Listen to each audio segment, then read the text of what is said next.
Hello everyone. Welcome to the 2023 NATO Youth Summit, NextGen, Freedom and Security. It is fantastic to see you all here, and after all, today is for and about all of you, here in the audience and also online. I'm Allmann, I'm your host for today, and I'm here representing William and Mary, a public research university in Virginia in the United States, which is so proud to co-host this summit with NATO. This is the third annual edition of the NATO Youth Summit, a wonderful celebration and example of how NATO prioritizes youth voices. This event is now also an automatic part of the Secretary General's annual calendar, and we will be hearing from him later today in the program. This year's summit is a truly transatlantic one. We have two stages. The first sessions will be here in Brussels, and the second part of the day will continue in Washington, D.C., which will start after we end here. You'll see something for everyone in the Alliance, from Ankara to Vancouver. And we have thousands of people joining us from online. The full event will cover so many time zones. Today I'm here in Brussels, Belgium, at NATO headquarters, and we have a select group of more than 150 young people in the audience here with me.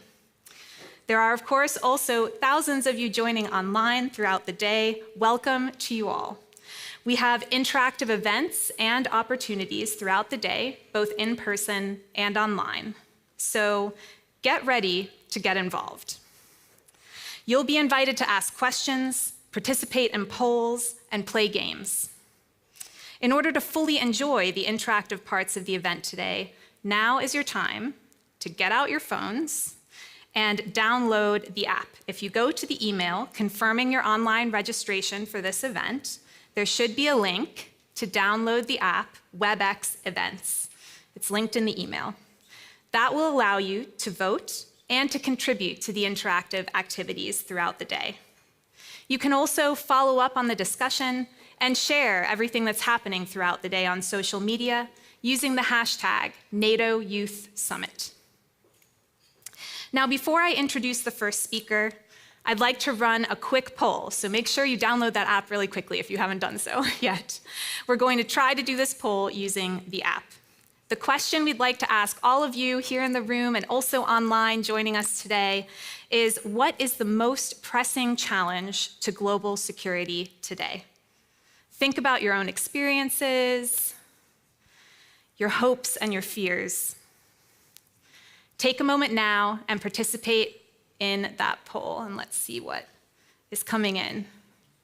If you haven't done so yet, make sure you download that app. This is how you'll be able to participate in other activities throughout the day. Oh, things are changing quickly on here. Get those votes in. Is it going to be China's rise? Disinformation? Climate change? What's creeping up there now? Make sure you get those votes in. And remember that if you don't have the app or you can't figure out how to get to the poll, just go to your email, click the link in the email, and you'll be able to download the WebEx app. There's a poll function right there in the app. So just click on that, and that's how you participate. Wow. A lot of you are tuning in, which is great. It means you've downloaded the app. Awesome. So it looks like it's a neck and neck here, but military actions by Russia is taking the lead, and that is a topic that we will definitely be talking about today. It's something at the forefront of NATO's agenda.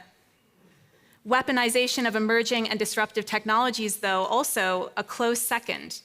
And that is something that will also come up. Now remember that if you are looking at these topics and thinking, actually, I have a question about one of those things today, make sure that you also, if you're online, download the app and go to the Q&A later when we ask for questions. And in the audience, you'll have opportunities to ask questions of our speakers. So if one of these issues is a pressing issue for you and you've got a burning question, make sure that you hang on to that for one of the opportunities later in the day. It looks like definitely military actions by Russia is the top result. And then we've got disinformation in third, the erosion of democracy fourth. Thank you all so much for participating in that poll. Now, without further ado, I would like to give the floor to our event co-host, a brilliant champion of the summit, Ambassador Baiba Braže, the Assistant Secretary General for Public Diplomacy at NATO. Please, let's all give a big round of applause and welcome the ambassador to the stage. Oh.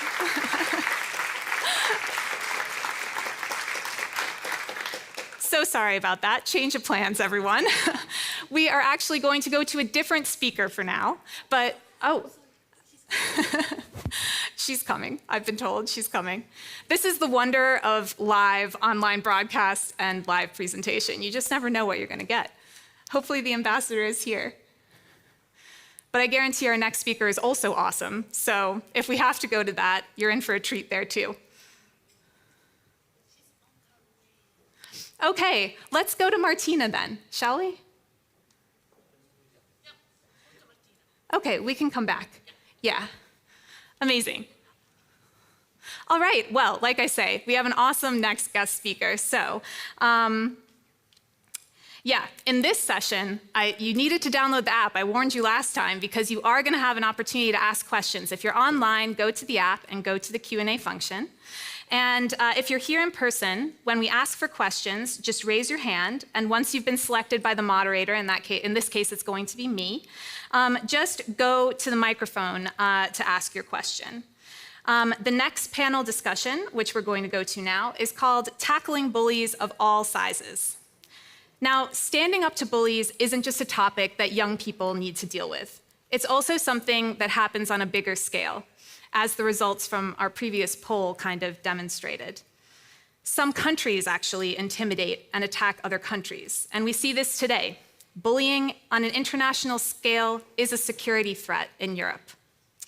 NATO, for example, has witnessed Russia's unprovoked and brutal attack on Ukraine and its continuing bullying of its neighbors.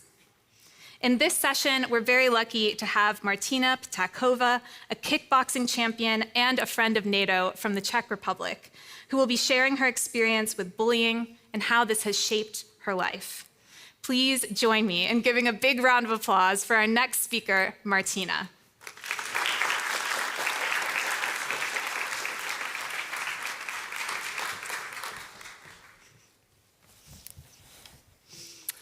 Wonderful. Martina, welcome. Thank you. It is so nice to have you here. Now, Martina, you are a 6 times kickboxing world champion, a model, a former Goodwill ambassador for the Czech government, and you began to learn to kickbox when you were 8 years old. Yes, that's true. You also worked with NATO in Jordan, and I know you're a very politically conscious young person as well. So thank you so much for being here with us today to share your story. I think you have a short presentation that you'd like to give to start us off. Brilliant, go ahead. Thank you. So it's an immense honor for me to sit here and be able to speak to all of you with deep respect, undisguised enthusiasm, and never-ending humility, which should not only accompany us today at such an important event, but throughout our entire lives. It should accompany us no matter which path we take in this world. Being a good person with good values and unbreakable will and iron patience is not an easy task. It takes a lot of courage to not crack and commit yourself to good things. So, that's me. I was, I think, 6 years old, and I was such a little clumsy girl. And my parents didn't like the fact that my schoolmates were bullying me, so they took me to the combat sport classes.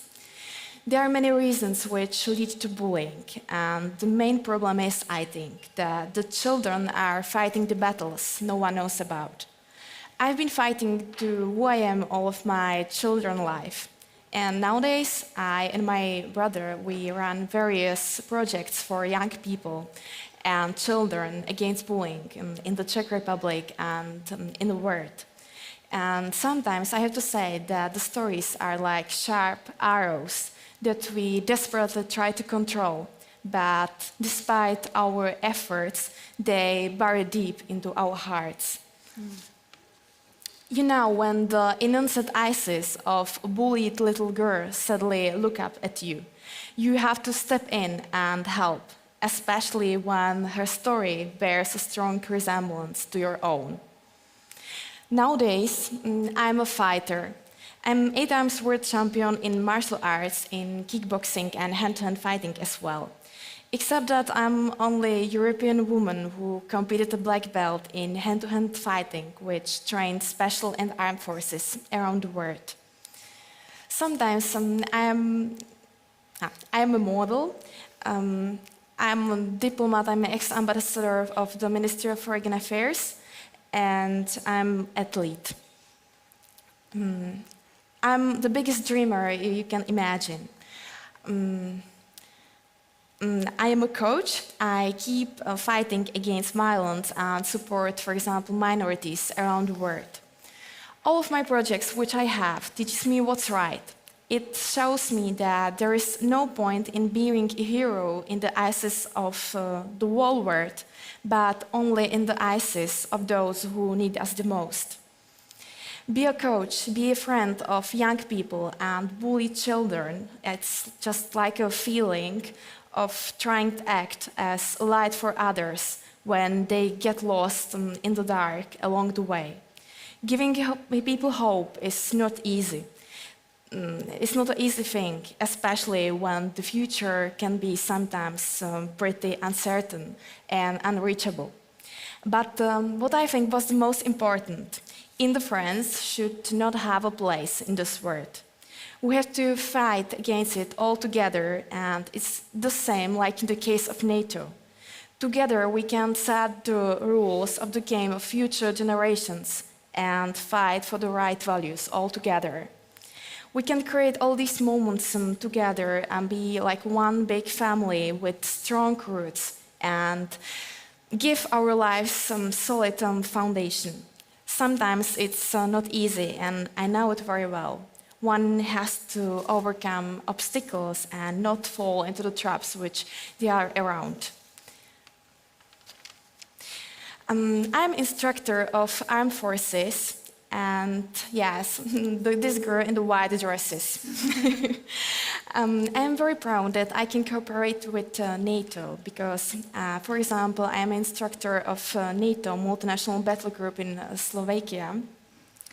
Then I'm proud that I be a part, for example, of Castles. It's a special center against fighting against terrorism, the King II Abdullah Special Training Center in Amman, in Jordan. And maybe it sounds like a fairy tale. From the bullied girl, she became a world champion, instructor, and many others. But life is not easy, and it's like, in my case, because I'm the biggest troublemaker you can imagine. But I think that never giving up is the attitude that we should carry and live with no matter what the situation is. So what happened to me? I had very bad, very serious accident, and the doctor said that I will not move anymore. So I had to fight, and I'm happy that I can be here today to share my story, that I can jump and I can fight. So I'm very proud of it. So maybe I carry a message for you. So when you see an obstacle approaching, grab your courage and fast up, because never give up is the most important thing in life. I am very happy that I can be here today and share my personal story. Thank you.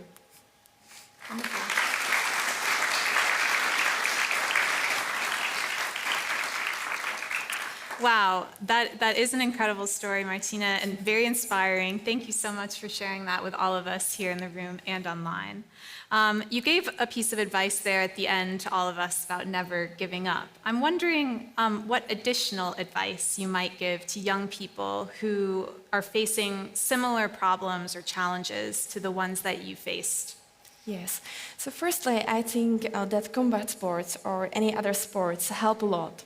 a person learns to not to give up easily and to chase after their goals, that helps them to be even more focused. Nothing knocks them down easily, and they continue to fight despite the fact that the things are hard, even if there are obstacles on the way. Because, how I said, a strong will is the most important thing in life. And I think that it's also about pushing one's limit internally and rising above different circumstances. Because bullying is not going away on its own, and we have to stand up and fight against that. If we don't react to nothing, we lose. That's it. That's the point. But for long as I know, if you keep fighting against it, you have a chance to win. And for example, in our project, there's two parts, the mental and the psychological one. And we try that the children solve their problems by themselves where it's possible, and not to be running away from the problem, because it's important to face it head on. Wonderful.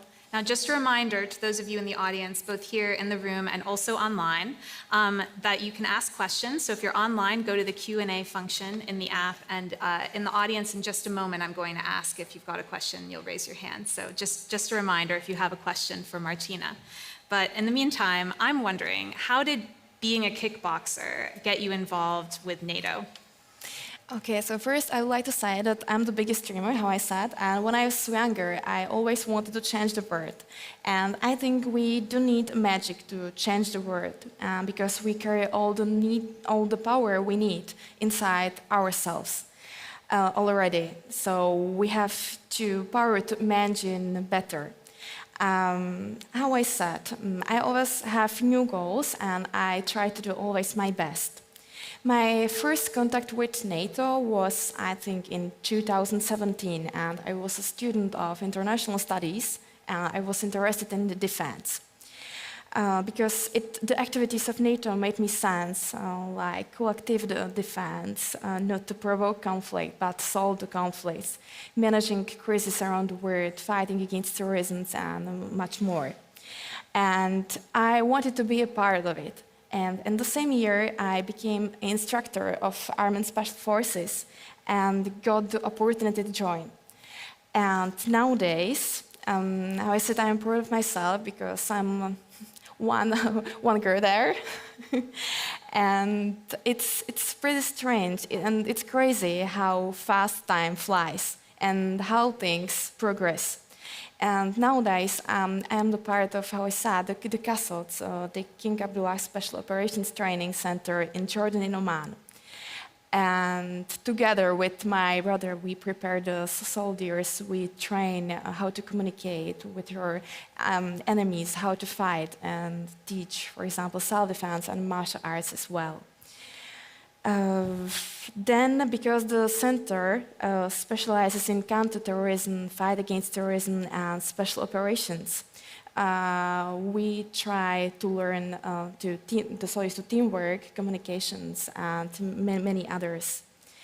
And sometimes it's very funny because the people there see the girl like me in white dresses, and they are a little bit surprised. So, wait, what is it? When we come to the workshop, they are so surprised. So it's sometimes very funny.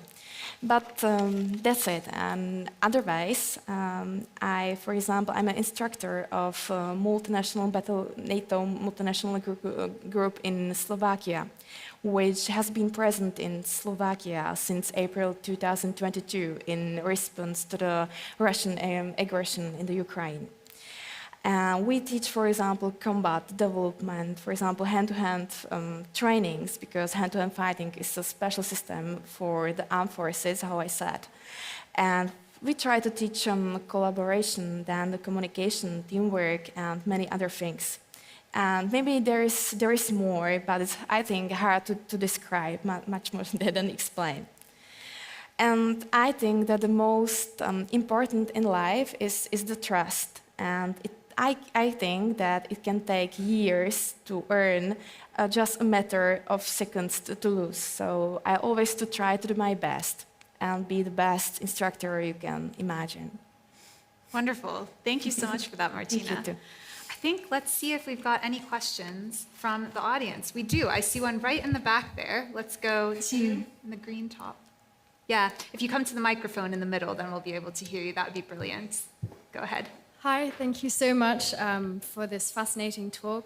My name is Eleanor Manley, and I'm the co-founder of a company that helps organizations prevent and resolve bullying, discrimination, and harassment. So it's something that's very close to my heart. And I would love to know from your experience if you think that technology can actually play a role in preventing or tackling bullying. Thank you. Wonderful, thank you. I think that we can use, for example, some technologies or special apps. It's possible, but what I like the most is the contact and communication with the people. So I think maybe it's the best instead of these communications. Yeah, sometimes technology puts a bit of distance. Yeah, Yeah. I totally agree. So I think that the best contact is in person because you know the emotions and the behavior of the people, how the people behave. So I think it's the best. Yeah. Wonderful, thank you. I think I saw another question a moment ago. Yes, right here in the front row. Please go over to the microphone if you don't mind. Yeah. Thank you. First of all, thank you so much for the time and for sharing. My question is more around mental health, because when we speak about bullying, mental health is always there. And sometimes there are consequences that are irreparable, let's say. So you're sharing your story. My question is, personally, can you share some tips for taking care of mental health when these kind of bullyings of all sizes are coming in?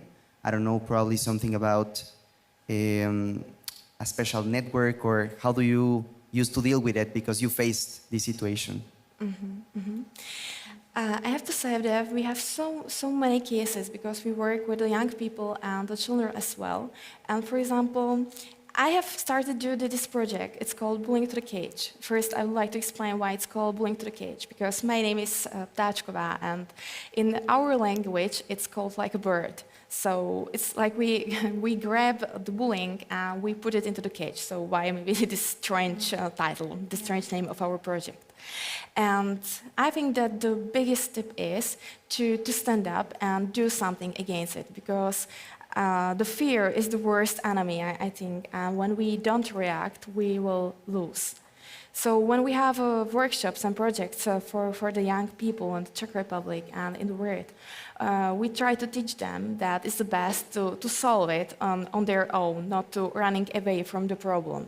Because, for example, they have parents, and the parents would like to solve that instead of the children, and I think it's the worst, because the children grow up and then they have another problems, and it's all the time the same. So say something, and I think that everything will be fine one day. Brilliant. Thank you for that, Martina. Another question I have is related to something that I mentioned before around bullying being something that actually can happen on a much bigger scale. We often think about bullying as something that happens to individuals on a personal level, but it can happen on a bigger scale. So institutions and countries, for instance, can be bullies. I'm wondering, how do you feel when you see countries bullying other countries? Okay, so firstly, I'd like to say that it's okay to be worried about wars and conflicts. And maybe I feel powerless, maybe I feel the fear of the future and anger that has happened. Maybe the shame and guilt and incomprehension, helplessness. And I always, when, for example, there is a conflict, bullying breaks out, I want to learn more. And sometimes I and many other people label the things that the bad people, bad states, but I think it's the worst. Because we should take like this situation like the opportunity to encourage compassion, but I feel very bad about. Yeah, that's it. Brilliant. And I think that, it makes me sad, and I'm always thinking about the things. But I think it teaches me and my friends, and I try to create a sense of safety and find ways to cope together with uncertainty and be hopeful for the peace we have. Thank you so much, Martina. Thank you so much. So as a last thought, a parting thought for us, perhaps, you've already given us a couple of pieces of advice. If folks in the audience here in the room or online want to get involved in any of the initiatives that you've mentioned or to follow you, how can they do that? Okay, if we have some other questions and so on, we have our special websites with my brother. It's called Ptáčková.org. Maybe I can show you on the. Okay. No, I don't know where the PowerPoint yeah, but you can yes, this one, or they can brilliant. email or what you want, but. And I will be happy if we can stay in touch. And if you have some more questions, just write me and I will write back. Amazing. Thank you so much. So much, Martina. Please, everybody, let's give Martina a huge round of applause. Thank you.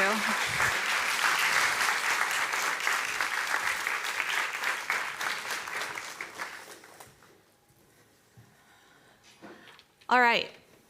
It's now my pleasure to welcome to the floor our event co-host for today, a brilliant champion of the summit, Ambassador Baiba Braže, the Assistant Secretary General for Public Diplomacy at NATO. Please give a round of applause. Hi. Good morning and a warm welcome.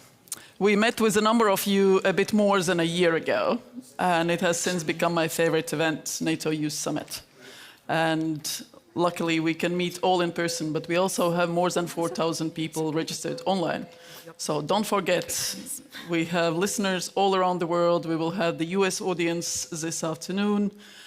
Very intense day, very varied day from the ambassadors, generals, young people. We heard from the champion of kickboxing, who also shows example how to stand up to bullies, and that relates also, of course, to what Ukraine is doing with regard to Russia's aggression. So climate change, today is the World Environment Day. We have the excellent presentation from the Climate Academy. You will also hear what NATO is doing to combat climate change, and Secretary General has been a real leader in getting NATO to commit very concretely to certain things. We will discuss, of course, where we are overall with the security situation in the world. And when we look back a year ago, when we met just 2 months after Russia's aggression and what NATO was doing, where we are today is a different stage. We are preparing for the NATO summit in Vilnius in just a bit more than 5 weeks away. And in few words, to introduce you to the work that we do there is very clear. NATO is militarily ready to protect, to ensure the security and safety of our 1 billion citizens. We continue providing support to Ukraine as allies, as countries, but also as NATO, to ensure that Ukraine can implement its right to self-defense, because that is the UN Charter guaranteed right that Ukraine is implementing. Standing up for the UN Charter with its blood, with its sacrifice of its people, making sure that what we all around the world have committed, that armed aggression is not acceptable, violation of borders is not acceptable, that it all comes into fruition. That's why the whole world has joined hands to support Ukraine, to make sure it has the ability to protect itself, it has the lethal force, but it has also the will to protect itself. And this is where you come in. Your will to help Ukraine in all ways, through commitments, financially to help, every cent matters, to sending the best wishes on social media, making sure you don't spread Russian propaganda, that you stand up for the values, making sure that also for the future, Ukrainians around you, we have welcomed millions and millions Ukrainian children and women, that they don't feel excluded, that they feel like real Europeans, that they are warmly welcome, that we support the country that is standing up for the UN Charter. And this is where the NATO comes in also, because NATO is a peace alliance. The article, the famous Article 5, that is the basis, the collective defense to NATO, is based on the same UN Charter article, Article 51, the right to defend yourself individually or collectively. So NATO as a peace alliance provides security for all of you, for all citizens in our countries, which enables, indeed, our dreams, which enables prosperity, which enables predictability for the businesses, your dreams of undisturbed future. We have done that for 74 years, and we intend to go on. We intend to make sure that security is there. And again, it's not only our military who does that. The whole society effort today is more relevant than ever. You, as the future leaders who will take on the alliance from us, but also your understanding, countering these cyber attacks, observing cyber hygiene as individuals, countering disinformation, standing up for values day by day, every day, combating climate change. Everything matters. So this is, again, why you are at NATO, why we are together, because you are part of that security for all of us for the future in more ways than one. And with this, I'm very happy to be with you here today. Don't hesitate to ask questions. Don't hesitate to, let's say, torture our leaders with everything that interests you, with your knowledge, with your expertise, but as I said, also the questions and exchanges, but also take in and take on and bring back to your own societies, friends, groups, NGOs, student clubs, wherever you are, what NATO is and what NATO is not. Because the disinformation that is spreading currently is indeed something that worries us greatly. So it's not anymore one-way channels that NATO says something. It's all of you. You are part of this new blockchain society where we need nodes of information across the societies to take in and to spread the truth, to spread what you know, what you believe in, and to stand up for the values. So we are in it together. We are NATO, and we are stronger together. I thank you. Have a good day. Wonderful, wonderful. Thank you so much, Ambassador Braže, for that inspiring introduction and this very warm welcome to NATO. We really appreciate it. Thank you for joining Kira. us. Yes. I will be right here. Wonderful. Okay. Did you all see that spectacular artwork that we had on display playing before the event started today? If you haven't seen it yet, we're about to show some of it again. These works of art are part of the Big Dream Project, where hundreds of young people have contributed their hopes and dreams for the future. They've imagined what they want the world to look like, and hundreds of artists have interpreted their dreams into the artwork that you've seen and you will see again shortly. They're also looking for more submissions, so if you can visit the website, you might be able to contribute or at least learn more about the project. What the Big Dream works of art show us is that the world is made up of diverse people and cultures. Young people like you don't all share the same dreams, but you are united in your determination to dream. We know that different cultures and different people also sometimes have different values. And it can be challenging to find common ground when our values conflict. Our next guest speaker is someone who has experienced this diversity of cultures and values firsthand in his work and his personal life as a high-profile LGBTQ+ diplomat. We're going to talk to him about how you can hold true to your values while also respecting the cultures of others. Let's give a big round of applause to welcome David Quarry, United Kingdom Ambassador to NATO, to the stage.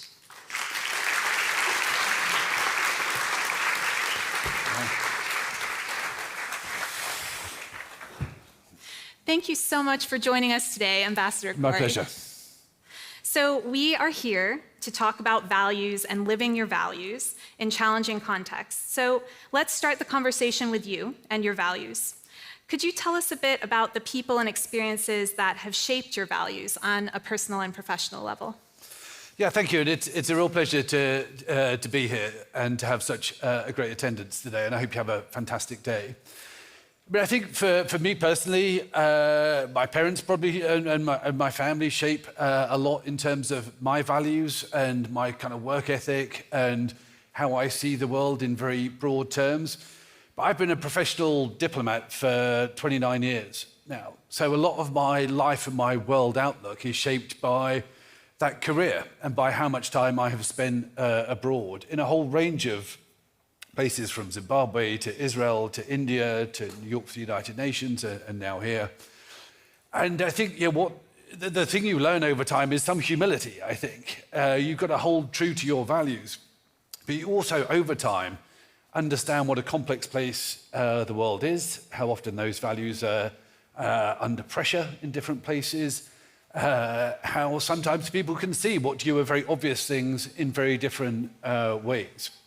But I went into this career partly because I had a great curiosity about the world. I think that's only increased over time.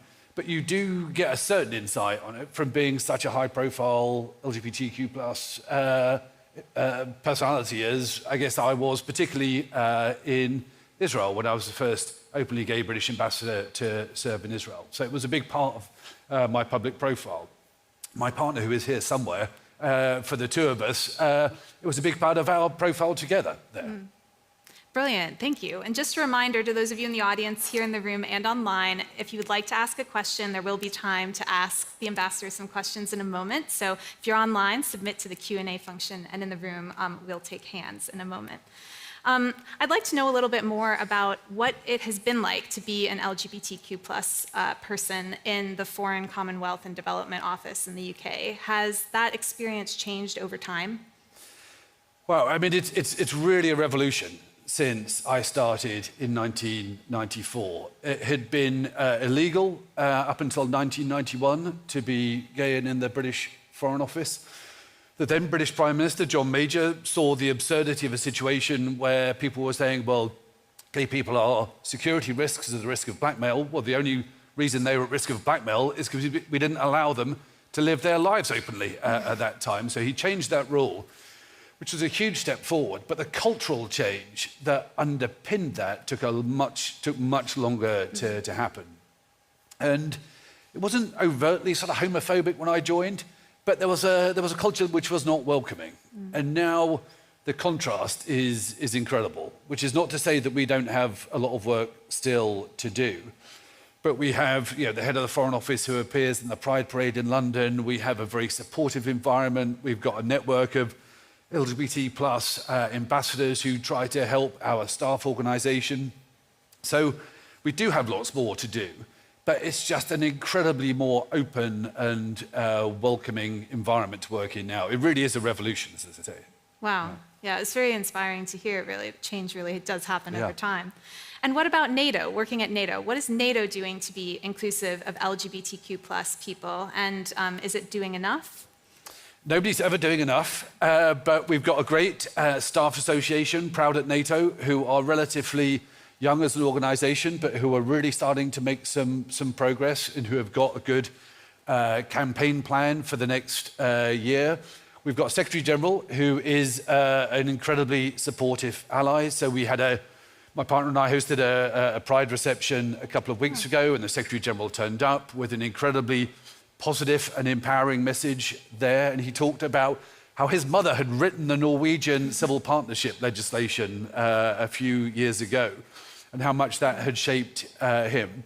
But there's work to do. There's one of the things that makes working at NATO so interesting is you've got 31 different allies, soon to be 32, we hope. You've got civilians and military working together. You've got an international staff, and you've got delegations. So there are many different cultures in play.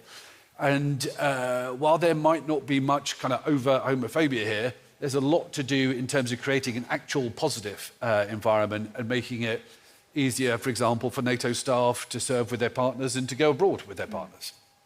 Yeah, that makes a lot of sense. But it's exciting to hear about all of these things that are Yeah, happening. things are on the within- move. Yeah. So as a diplomat, you mentioned just a moment ago that you often have to interact with a lot of different cultures, lots of different nationalities, and you probably have to navigate some delicate issues in that time, while also being true to yourself and respectful of other countries' values. So do you have any principles that you won't compromise? Do you have any red lines where it's like, I will not go past this? And if you do, how did you decide what those principles would be, given that you know you're going to have to interact with a lot of different cultures? I mean, part of the attraction for me of being a diplomat is that you do have that opportunity, and you have to strike this balance between defending your own values, defending the values that my government pays me to represent and to promote within the world, while also being respectful of other cultures. If you're serving in a country, you must be respectful of that country's values and cultures. Now, therein lies the sort of interesting tension of being a diplomat, and that's one of the reasons why a lot of people find the job so rewarding. But one really good example is that when I was ambassador to Israel, we used to do a lot, more than almost any other ambassador, I think, with very religious communities. And some people say, why would you do that when you know that those communities are not welcoming of, supportive of homosexuality? It's like, well, that's entirely the point, in a way, to start a conversation, to have interaction, to get to understand them, for maybe them to get to understand me a bit. And my partner and I hosted receptions for the ultra-Orthodox community there. And some of my colleagues were so surprised that people would turn up. It's like, we had a great, loud, noisy conversation that evening.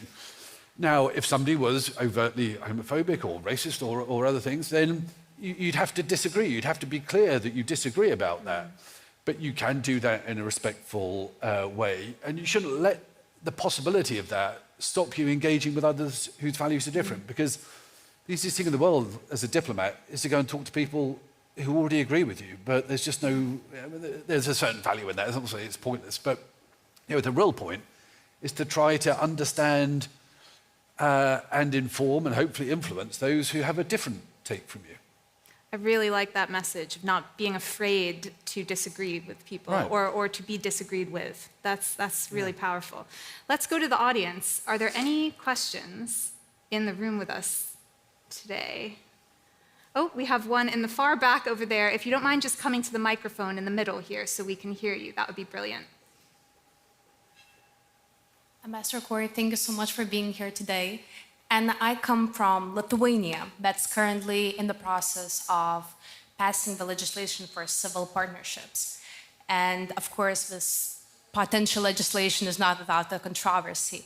So my question is, what role do you think international organizations, especially NATO, but don't usually are concerned to have this normative power to impose values, social values, what role it could play to advance some countries or make certain normative changes happen? Thank you. Thanks very much. Great question. And we are a values-based alliance. Now, we're about security, we're about collective defense, we're about deterrence, but at the heart of NATO is the fact that we are values-based, that we support our democracy, and that actually the point of all this hard military power is to enable our societies to remain democracies, to support our values. So I think the fact that we talk about those values at NATO is really important, in showing for all allies how critical this is. And if you want a great example of that at the moment, it's in Ukraine, where you have openly LGBT plus soldiers fighting not only for the freedom of their country, but to change their own country. And that is a message that we must kind of internalize and learn from in NATO, because we're about hard power, collective defense, but ultimately it's about protecting our democracy and our values. Now, you mentioned a moment ago, we'll go back to the audience in a second, so get your questions ready. You mentioned a moment ago that when you joined the FCDO, it was illegal. to be an LGBTQ. I joined just after. Oh, you it joined had just stopped after, yes, yeah, just after. So it had only recently changed. Now, NATO's a large organization. You've worked for other large bureaucracies like the FCDO. And they, of course, have established rules and ways of working. So this can be helpful. Those rules make it really clear what you should and shouldn't do. But what if you disagree with the established rules of the organization that you're involved with? A lot of the young people here today and tuning in online might find themselves in that kind of a situation where they disagree with their own institutions.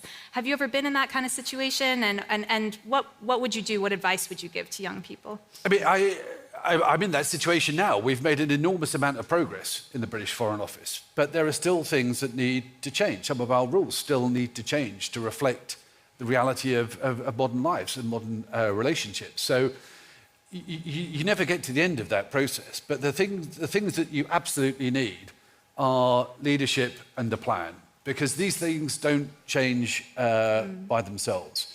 You need a proper plan to be clear about your objectives, to organise how you're going to try to influence those who can make the decisions, that you mobilise support from a wide range of people, some directly involved, others less directly involved.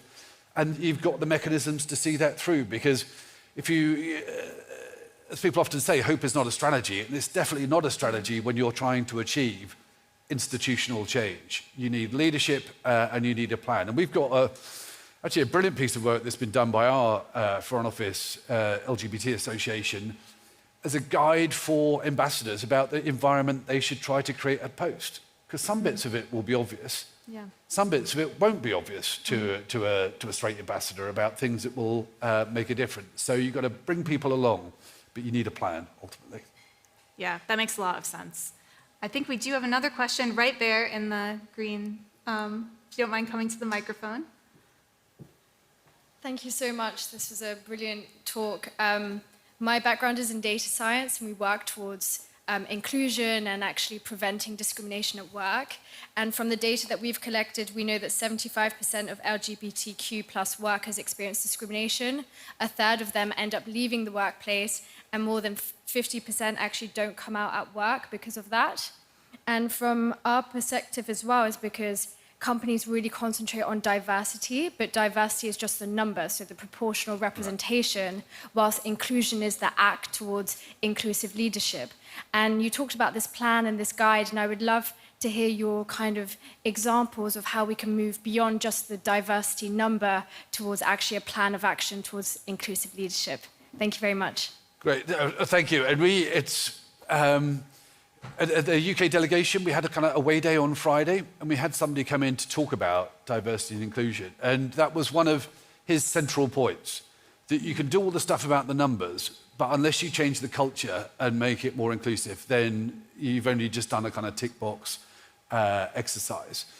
And so looping back to your first question about leadership and inspiration, probably the most influential leader that I've worked for was my ambassador when I was in India. And to me, that he showed that you could be both a kind of highly successful, high-achieving, high-profile leader while still being a kind, thoughtful, generous, inclusive person.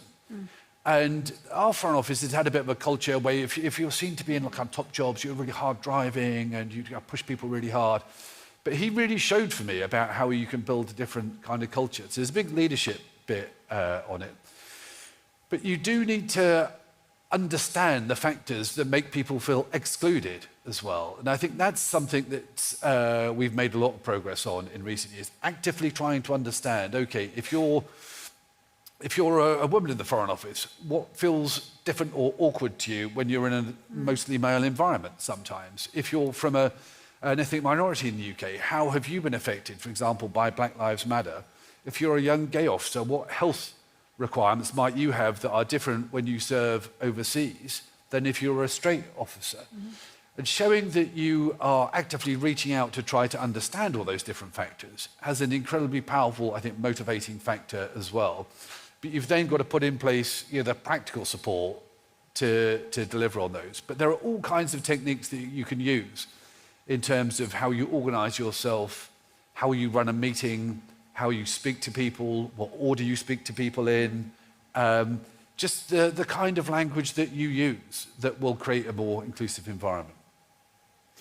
I'm also thinking about other ways of kind of embedding inclusion culturally in an organization and even more broadly. We have this amazing art exhibition that's going on kind of around this event, and I think that your partner, your husband, had Yes. an influential role in kind of driving that forward. And I'm wondering what you think the role of art and kind of other forms of expression beyond kind of leadership within organizations has in terms of embedding inclusion culturally. Yeah, it's a really good point about how you sort of open up organizations and how you enable people to kind of think and feel differently. And we did a lot of culture-related work in Israel, partly because it opens up a different kind of, partly it's to celebrate the value of the culture itself, but also because it opens up a different kind of conversation. It allows you to have a different kind of relationship and interaction with people. And there's a reason you go to historic buildings and they're full of a particular kind of artwork very often, including my own employer, the British Foreign Office, because that artwork conveys a message. It sets a culture, it sets a mood. So you can use art in a different way to try to open up new things, to open up different ways of talking, I think, as well. Yeah, brilliant. Are there any more questions from in the audience here at the moment? I'm wondering what other examples of good leadership you've seen in terms of mentorship, particularly for young people, when it comes to embracing diversity and seeing that as a strength rather than a challenge, like, oh, this is another thing that we have to do. Probably the best thing I've been involved in the last few years is a reverse mentoring scheme, so it's a two-way thing. And to be talking to somebody who is from an underrepresented group in government, who actually helped me think about these issues in a different way, helped me think about the language that I use, helped me think about what was actually going to have an impact on people that I was trying through my leadership to enable or to empower. And there's a great danger with mentoring that you're sort of handing down tablets of stone to somebody about how to do things or how to improve stuff. The brilliance of the reverse mentoring is that you start from a completely reverse position, and it is clear that both of you are learning from that. And I think that was probably the most powerful thing. And I did that, including a time just after George Floyd and when Black Lives Matter was really having a big impact in the UK as elsewhere, and when it was really having a very visible impact on staff from underrepresented groups in the British government. So but people found it difficult to have the conversations, didn't know how to start the conversations quite often. So it played a big role in opening up that kind of dialogue, I think. That makes a lot of sense. There's this expression, you can't be what you can't see. Right. And I'm wondering if there are any LGBTQ individuals or movements or even works of art that have inspired you, that you think about to motivate you.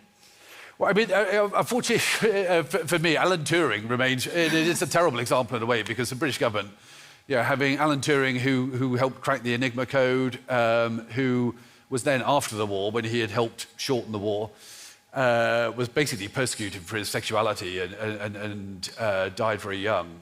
So it's that rather tragic example that, but he is a great example of how much progress we have made. And it is really important that sometimes we talk often about the challenges.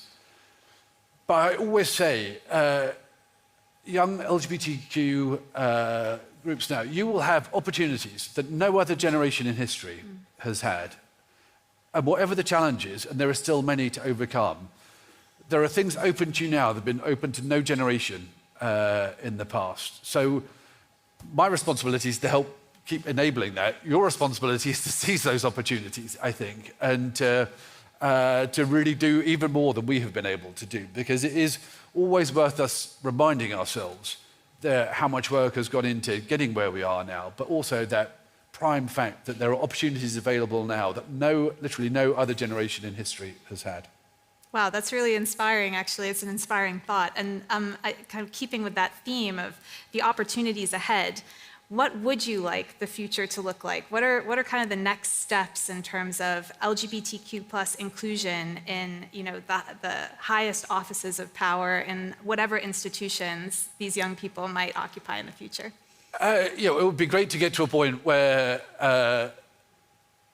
it doesn't matter so much that I'm the first LGBT ambassador to UK ambassador to NATO, or that I think the Latvian president will be the first openly gay elected president in Europe, that we will have moved beyond these firsts and it will feel a much more natural part of life. There will always be new challenges to overcome, but I just hope in a few years' time we're talking less about firsts and more about how these things are an integral part of our society and indeed our values.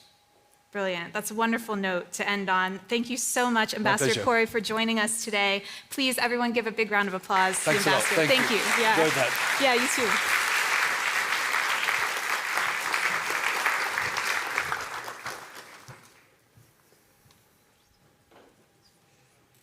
Wow, wonderful. I found that a really inspiring session. I don't know about you all. Yeah, I'm seeing a lot of nods in the audience. If I could see you online, I bet you're nodding too.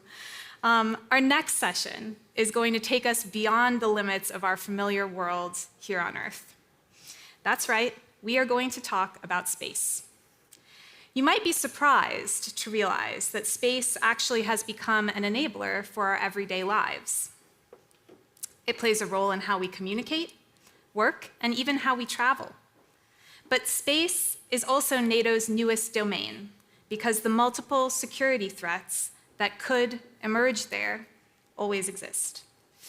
For example, there's the potential for the increased weaponization of spacecraft, such as satellites.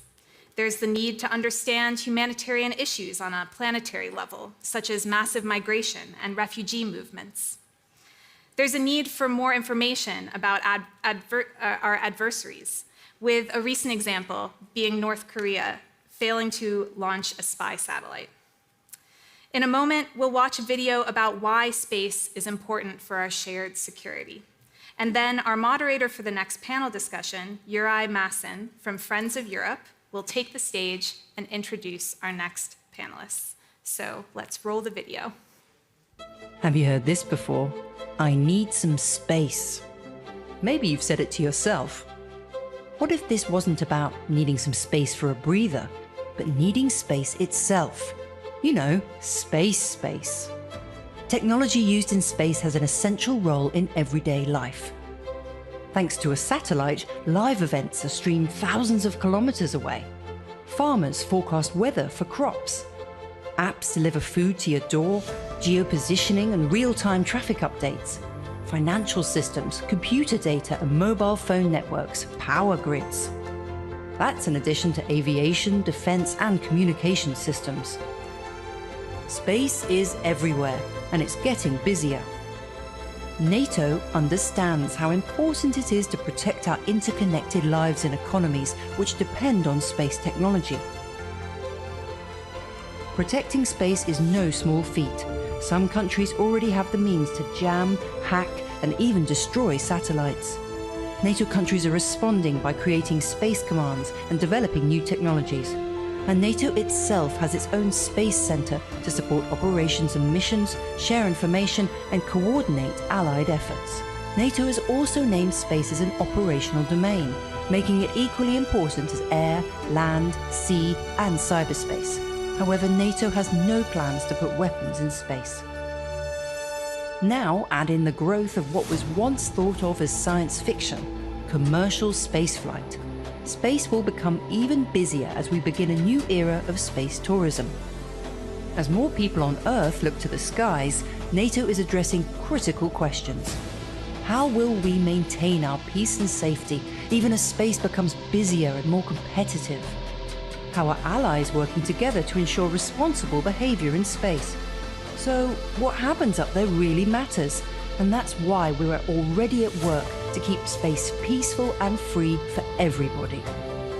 This is just the beginning of a vast ongoing conversation as everyone realizes we all need some space.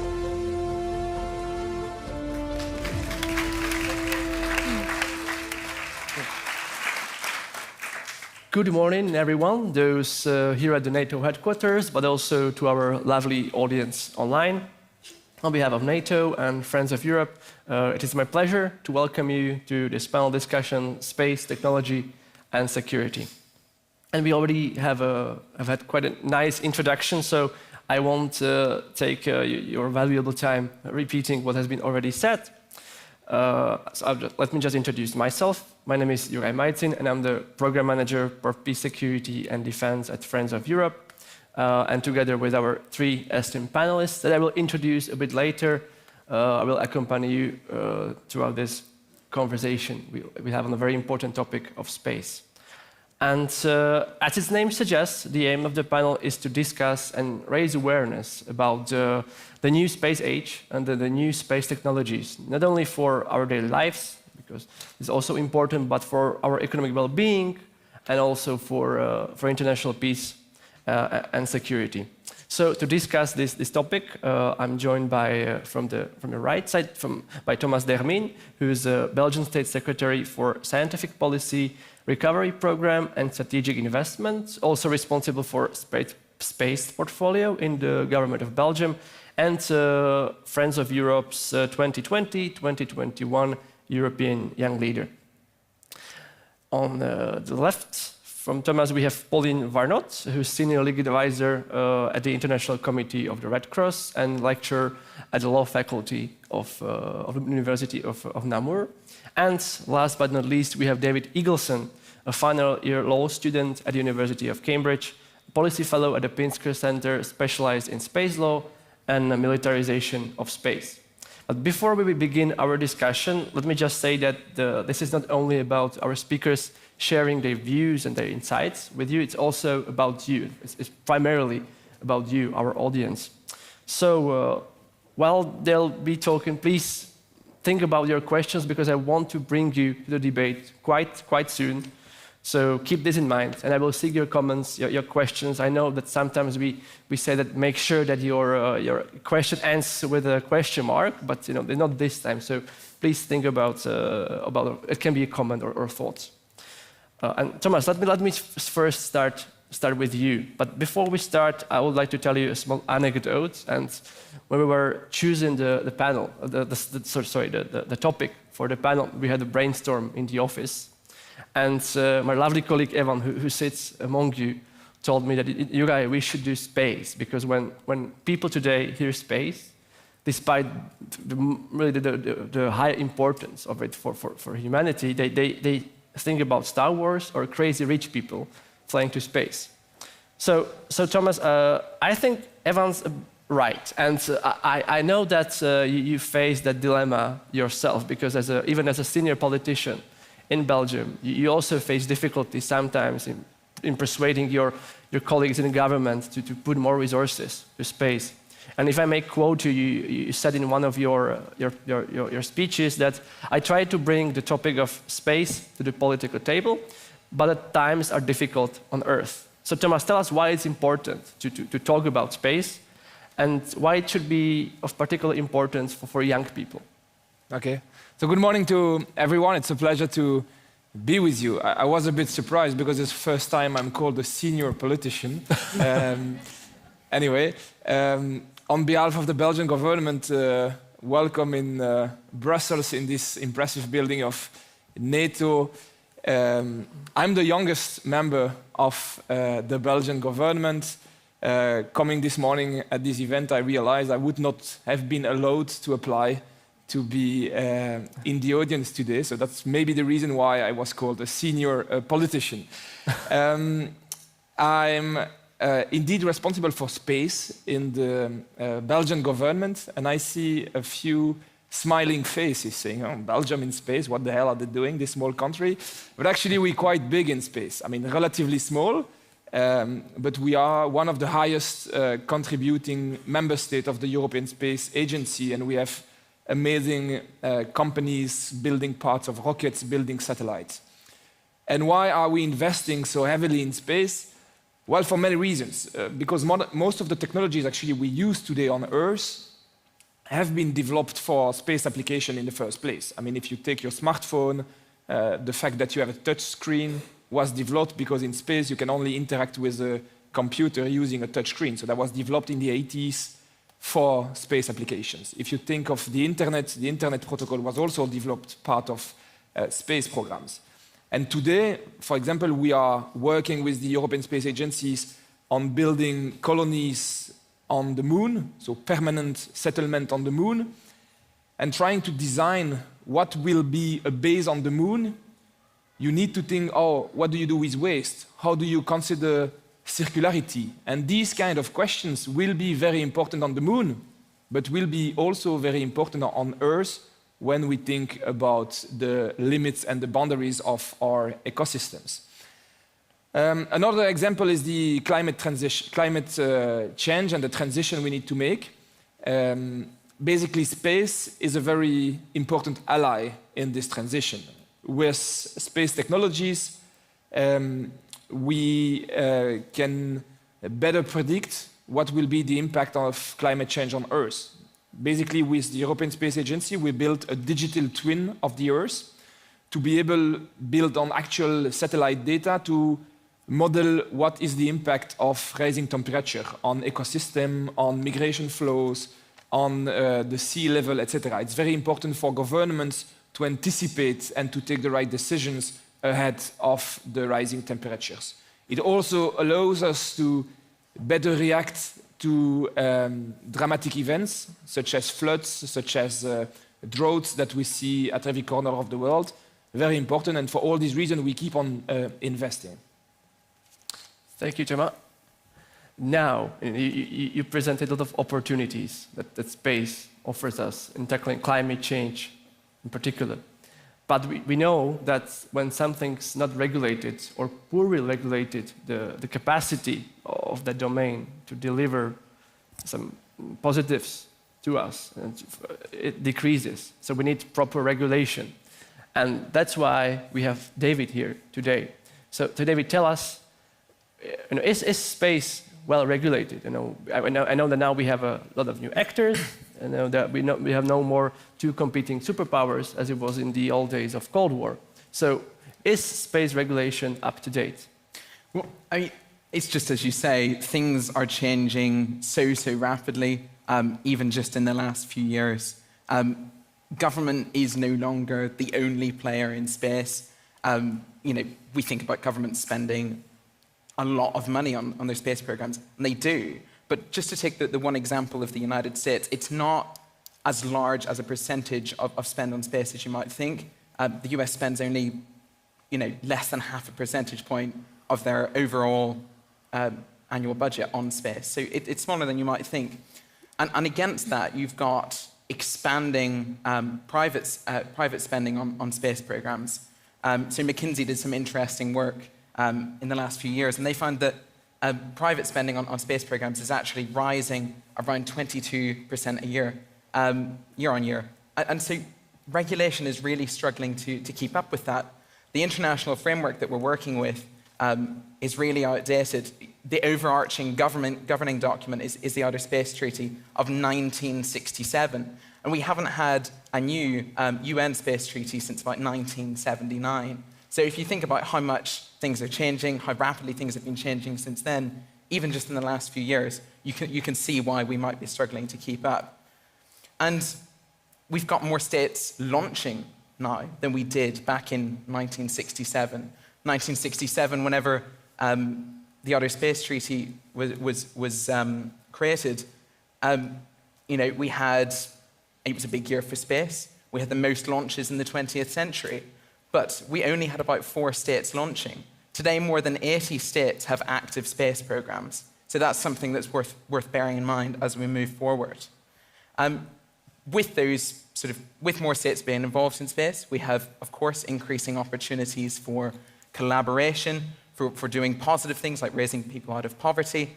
But it also comes with challenges. It's really difficult to get everyone to reach consensus at the UN Office of Outer Space, to formulate new treaties, to formulate new policy. So what can we do? What can we do in the meantime to sort of try and plug the gap and move ourselves towards a position where we might be able to adopt more binding frameworks once again? States have sort of shifted to adopting statements of principle, and other things in sort of soft law instruments. We might think, for instance, of the Artemis Accords, recent US innovation.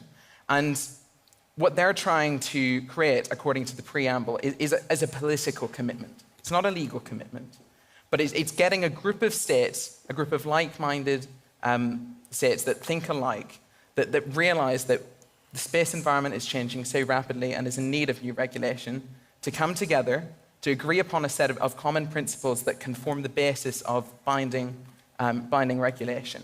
So that's a positive development, something that's happening in the interim to try and fill the void. So not only have we got a challenge of increasing commercialization, of regulation struggling to fill the void, we've also got the challenge of space militarization. We're seeing space being militarized so quickly. NATO has recognized that outer space is now an operational domain. We see, even in the war in Ukraine, Russia targeting satellites with anti-satellite weapons, cyber attacks predominantly. And if we look at the existing regulation, it's not apt to cover all of these situations. It's very broad and overarching. It was supposed to be the broad governing document. States were supposed to reconvene and come up with more precise rules that could deal with these situations.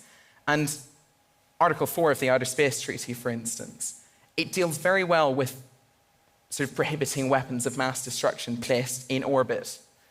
But it's limited to weapons of mass destruction and, of course, military installations on celestial bodies.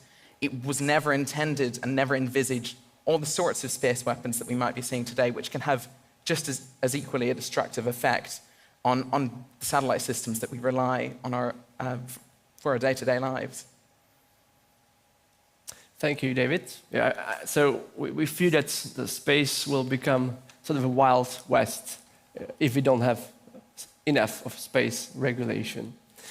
Now, let's go to the audience. So I see hands being raised. So I think, lady in the first row, you were the first one.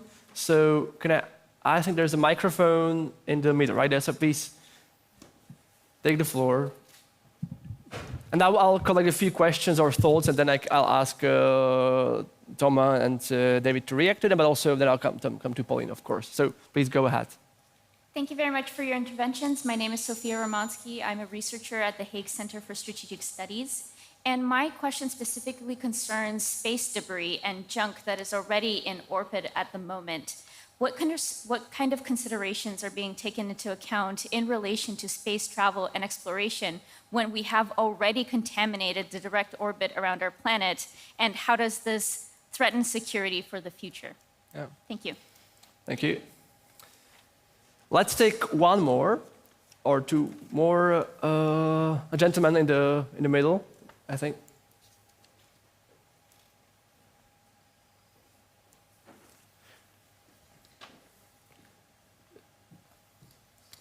Janis Guske, European Youth Forum, Coordination Network for Youth, Peace and Security, one of the co-chairs. And I want to ask you, about the topic of resource exploitation in space. According to the space contract of the United Nations, exploiting resources, for example, on the moon, is not permitted for a single country. What is your approach of exploiting resources on planets, asteroids, and the moon in this case? Thank you. And now a gentleman with a Ukrainian flag, I think. So this will be the last one in the first round of your questions, so please go ahead. Thank you very much. My name is Santiago de la Presilla. I'm a speechwriter at the ALDE party. My question pertains to China, and I'll try and keep it brief. I want to know, open to the panel, what do you think the threat of the Chinese Communist Party, does it actually pose a threat to this idea that we can somehow, have a framework of rules, of international order, where we have countries and non-state actors to respect the laws when we have a country like China trying to assert itself, both here on Earth and in space. Thank you. Thank you. So let's put it to the panel then. So we have quite a lot on plate, but please be brief because we want to make this interactive. So Thomas, can you take the question of threat of the last question, the threat of China, and you can also link it to the need for closer cooperation of the Atlantic community. So what we should do about the threat of China. And also the question on debris, because actually we are living in space a real paradigm shift, and actually all the three questions relate to this very basic phenomenon happening in space. The basic economical question in space is how much does it cost to lift 1 kilo into space? And actually we have for this cost item something similar to a Moore law in IT, which means that every year the cost of launching 1 kilogram into space, into orbit, is divided by 2. And SpaceX and all the trajectory of Elon Musk with the Starship to be launched again in a few months is going to reduce it drastically further. Which means that basically back in the days, up until 5 or 10 years ago, only public players, mostly public players, could afford the cost of launching things into space. And so when you launched a satellite, it was really haute couture. So it was something designed for space, extremely robust, tested in extremely adverse environment to make sure that the satellite you launch was actually able to work in space for 20 years. Now, with the fact that basically the cost had been divided by more than nearly 100 in a few years, what we see is new companies emerging and launching new items, satellites, by examples, that have not been designed for space. But basically, if you look at a modern satellite today, it's much closer to a Tesla or to an electric car than a native space technology. Why? Because of course it's less robust, but you can launch 10 times more satellites, and you know that you will have redundancy because you launch 10 times more satellites, and even if you have 1 or 2 that crashes, it's okay. This has very deep implications for debris that we need to anticipate, and what we need to do is of course, space traffic management and make sure that we control the orbit. 2, circularity, how to impose norms on satellite producers to make sure that within the design of satellites, you embed rules to make them circular. And 3, we need to develop new technologies, and that's what we do also with the European Space Agency, to be able to intercept and to develop the garbage truck of space. And that's, I mean, we have startups all over Europe working on this kind of projects. On the question of China, it's a complex question. We see that China is investing a lot in space. They're developing their own space station. They are out of the ISS for the next development. But look, on many scientific projects, they're still on board. So we need to be cautious. We need to make sure to keep on investing in space, because we invest, especially in Europe, way less than the Chinese do. In Europe, on average, every citizen in Europe is investing 20 euro in space. For all the benefits that we get in space, it's ridiculous. In the US, you say 0.5% of GDP. It's about 7 times the budget we put in Europe. Belgium is one of the highest contributing countries to European Space Agency budget. It's 30 euro a year we put in space. Honestly, if you think of the benefits you get from space, from an industrial perspective, from a scientific perspective, from a security perspective, on climate change, it's ridiculous. So the question you raise is very good. I mean, we need to have this kind of, like, I would say, balanced attitude toward China, but for sure we need to keep on investing. Otherwise, we will be completely out of the race. Thank you, Thomas. But I think you're doing a great job, because if I'm not mistaken, Belgium is the 5th largest contributor to the European Space Agency, right? So I think as a governmental official responsible for space portfolio, you're doing well. And then there was a question about the exploitation of space resources. And can I ask David to weigh in here? Yeah. So, of course, you've got these 2 concepts or principles floating around. You've got the sort of province of mankind, that space is the province of mankind. That's a principle that we find in the Outer Space Treaty. But you've also got a broader approach that was predominantly put forward by the developing world. For example, we look at the Moon Agreement, 1979, this idea that space is the common heritage of mankind. There's academic debate about what the exact meaning of the two concepts is. There's quite a lot of overlap. But we might think about the province of mankind as meaning that space is open access for all, whereas common heritage has many more connotations of resource sharing, some sort of active effort on the part of space powers, those powers that have already got active space programs, that already have the capability to exploit resources, to share the benefit actively with the developing world. And so you've got this tension between those states that can currently actively exploit space resources and are developing the means to do so, and those which, perhaps newer space powers, that's way down the horizon for them. And so the question for policymakers is, how do we balance these competing interests, and how can we pull states back together towards a common framework that we can all participate in?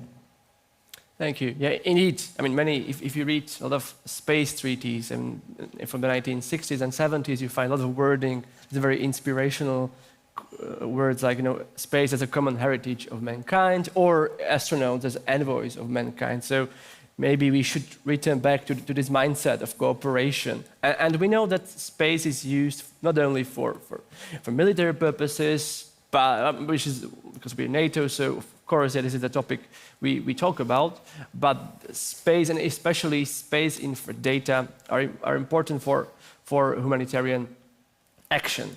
So to monitor floods, to monitor movement of cattle, and that's why we have Poland here. But first, before talking about the humanitarian uses of space, and I think you're well placed because you represent the ICRC, which is the world's most prominent humanitarian organization. Can you touch briefly upon what the space regulation? We know that in humanitarian law, you have a strict distinction between military objectives and civilian objectives, and only military objectives can be attacked. And we know that in space, we see a lot of merges, let's say, merging between the two domains. So can you touch upon that, and then you comment on the humanitarian uses of space, or use of space for humanitarian action? Thank you very much, and thank you very much for inviting the ICRC here. And as you said, humanitarian organizations rely heavily on a daily basis on the use of space-based assets.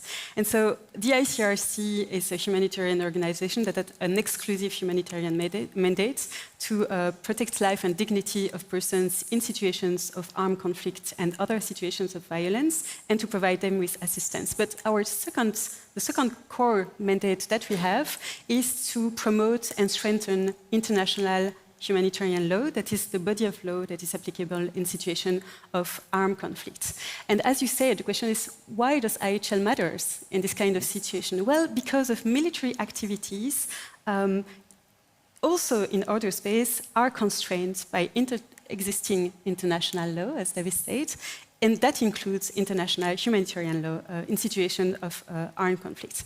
And so therefore, in the very unfortunate event where an armed conflict with all breaks and take place also in space, IHL will provide very clear rule to conduct hostilities, including the core IHL principles of distinction, meaning that there is a distinction that must always be made between the combatant and military objectives on one side that can be attacked, and then the civilian objects on the other side that cannot be attacked and must be protected. The second core principle is proportionality. That means that attacks that would result in incidental damages, what we call usually collateral damages, but incidental damages that would be excessive to the concrete and direct military advantage anticipated, are prohibited. And the last principle that is very important, especially when we speak about debris, I will come back to that, is the obligation to take all feasible precautions to avoid incidental harm. And there are more stringent rules also that will protect specific categories of persons, such as and objects such as those that are indispensable for the survival of the civilian population. But the three core principles that I spoke about and that are applicable in the conductors hostilities can already trigger, reflections on very specific challenges for the application of IHL that result from military operations in outer space or in relation to outer space. Thank you. And can you also briefly comment on the humanitarian uses of space? Yes. The other role of ICRC besides IHL? Yes, thank you. And it will also give me the occasion to come to two challenges that we also face as humanitarian. The first one is linked to the dual-use natures of satellites, and I will come back to that. I know that you are very familiar with this. And the second one is indeed the risks that are created by debris. So for the first challenges, the dual-use natures, it's true that satellites are used by the military, but also by the civilians, and also, of course, by the humanitarian actors. And think, for instance, as the weather services that we will use to try to prevent the flood, or at least to predict them, the shipping for essential goods, the satellite phone service that we will use in case of emergency. Well, the ICRC, in our operation, we rely on a daily basis on such services. And so, for instance, 10 to 15% of our field structure and personnel rely only on satellite communications. And we have 2,600 trucks that can only work if they are satellite tracked. So it means that in some contexts, we can only operate if we are provided with the necessary link with outer space. And so the disruption, of course, of those space assets can have a very detrimental effects for civilian lives, but also for the ability for humanitarian organizations to conduct their mission. And if those assets are indeed dual use, it means that in certain circumstances, they are used for military purposes, for civilian purposes, meaning that in situations of armed conflict, they can lose their protection and therefore be attacked, provided that they qualify as a military objective, but also the principle of proportionality, as spoke about, is respected. And if I may just, very shortly, the second thing I wanted to speak about is debris, because there was a question on that. Debris, they will continue, so if there are activities, military activities in outer space, the debris, they will continue to travel for decades after the impact, and therefore they will also be capable to harm the satellite with possible also very serious consequences. And in the conduct of hostilities, all reasonably foreseeable incidental harm to civilian and civilian objects must be accounted for in the application of the principle of proportionality. Thank you, Paul. Thank you for bringing this important humanitarian voice to this discussion. Let's go to the audience. So, a lady in a white over there. Thank you for your time. My name is Margarita del Castillo, and my question is regarding this recently established Diana Defense Innovation Fund. How, in your opinion, should the new NATO Defense Innovation Fund, called Diana, prioritize and foster technological developments in order to address emerging security challenges such as the ones you have been mentioning today? Thank you. Thank you. So, a question on Diana, and I haven't taken questions from that side. So maybe gentleman there in the middle.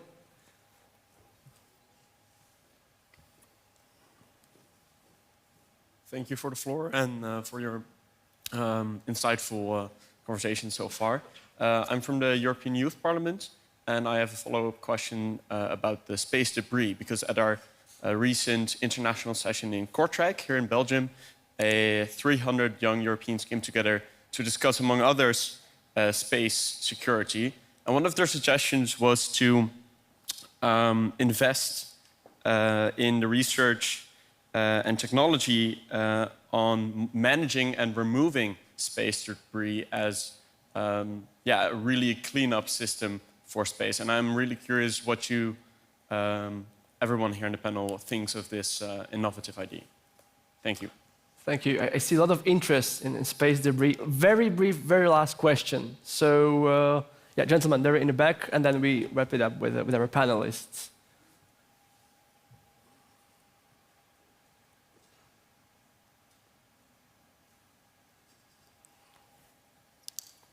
Thank you. David Bukowski, coming from the Hertie School in Berlin. I'm curious about the rising quality of commercial satellite imagery. We see that there's a lot of increasing quality. We see these synthetic aperture radar capabilities. Commercial satellites are starting to have intelligence value. Ukraine receives funding to purchase private satellite imagery. I'm wondering, how do you think we can approach regulating private actors that are starting to encroach on the intelligence gathering capability of states? And if this is possibly a security threat going forward. Thank you. Thank you. So we have Geoană, we have space debris for the second time.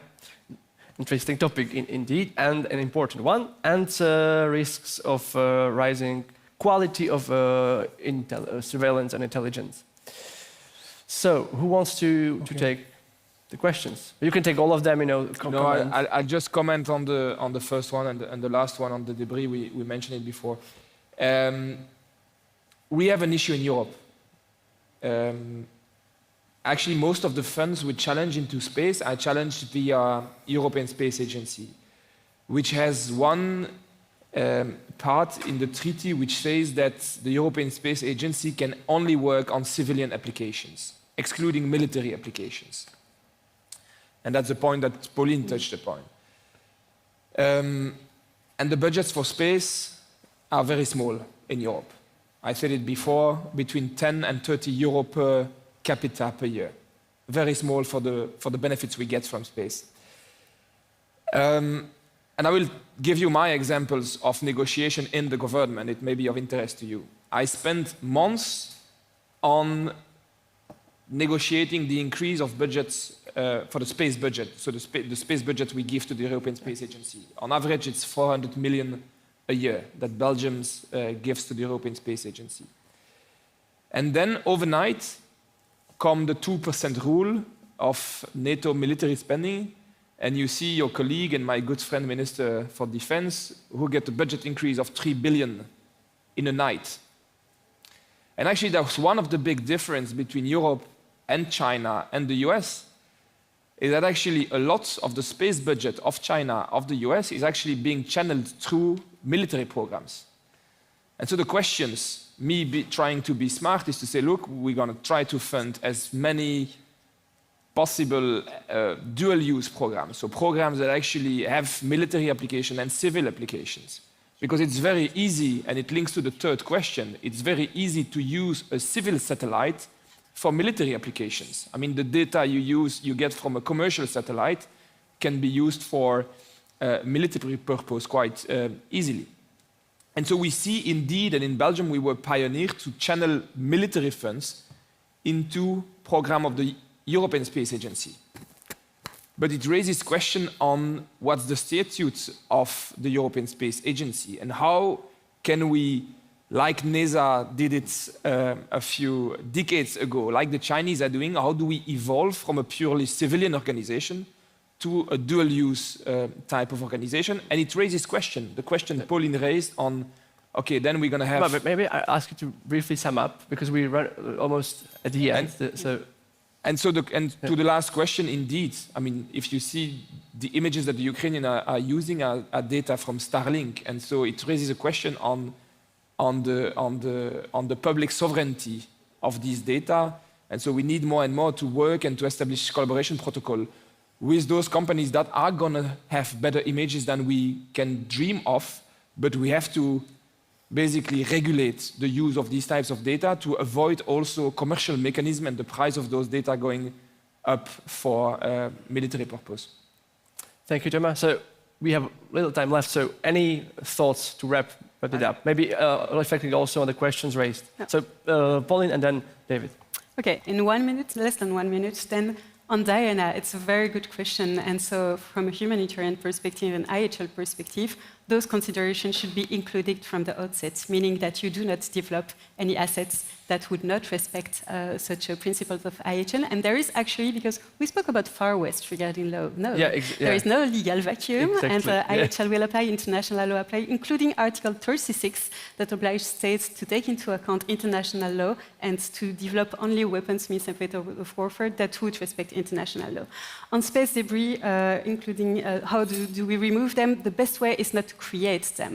And the ICRC has shared some thoughts in the Open Ended Working Group on reducing space threats through norms, rules, and principle responsible behavior to propose not to create such space debris by limiting activity that will create them, including by, for instance, on the principle of precaution, using non-kinetic means to attack instead of kinetic means.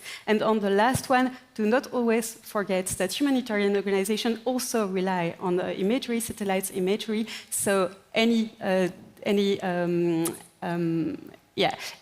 regulation on this respect should also include that and take that into account. Thank you. One last thought from David. Yeah, we've run out of time. The one point I would make is it's worth bearing in mind, of course, that you might want to develop technology to deal with space debris. It's very important that we do, but it's worth bearing in mind the dual use aspects of this technology. For example, we look at the likes of the Russian nesting doll anti-satellite weapon, which can sort of attack a satellite from above. It's the sort of technology you could use to deal with the space debris issue, but you can end up spiraling into a situation where you've got more anti-satellite weapons that develop out of that can then make the debris issue much, much worse. Thank you, David. Thank you to our three panelists. We run out of time. Thank you so much for your questions and for your reactions. Thank you so much.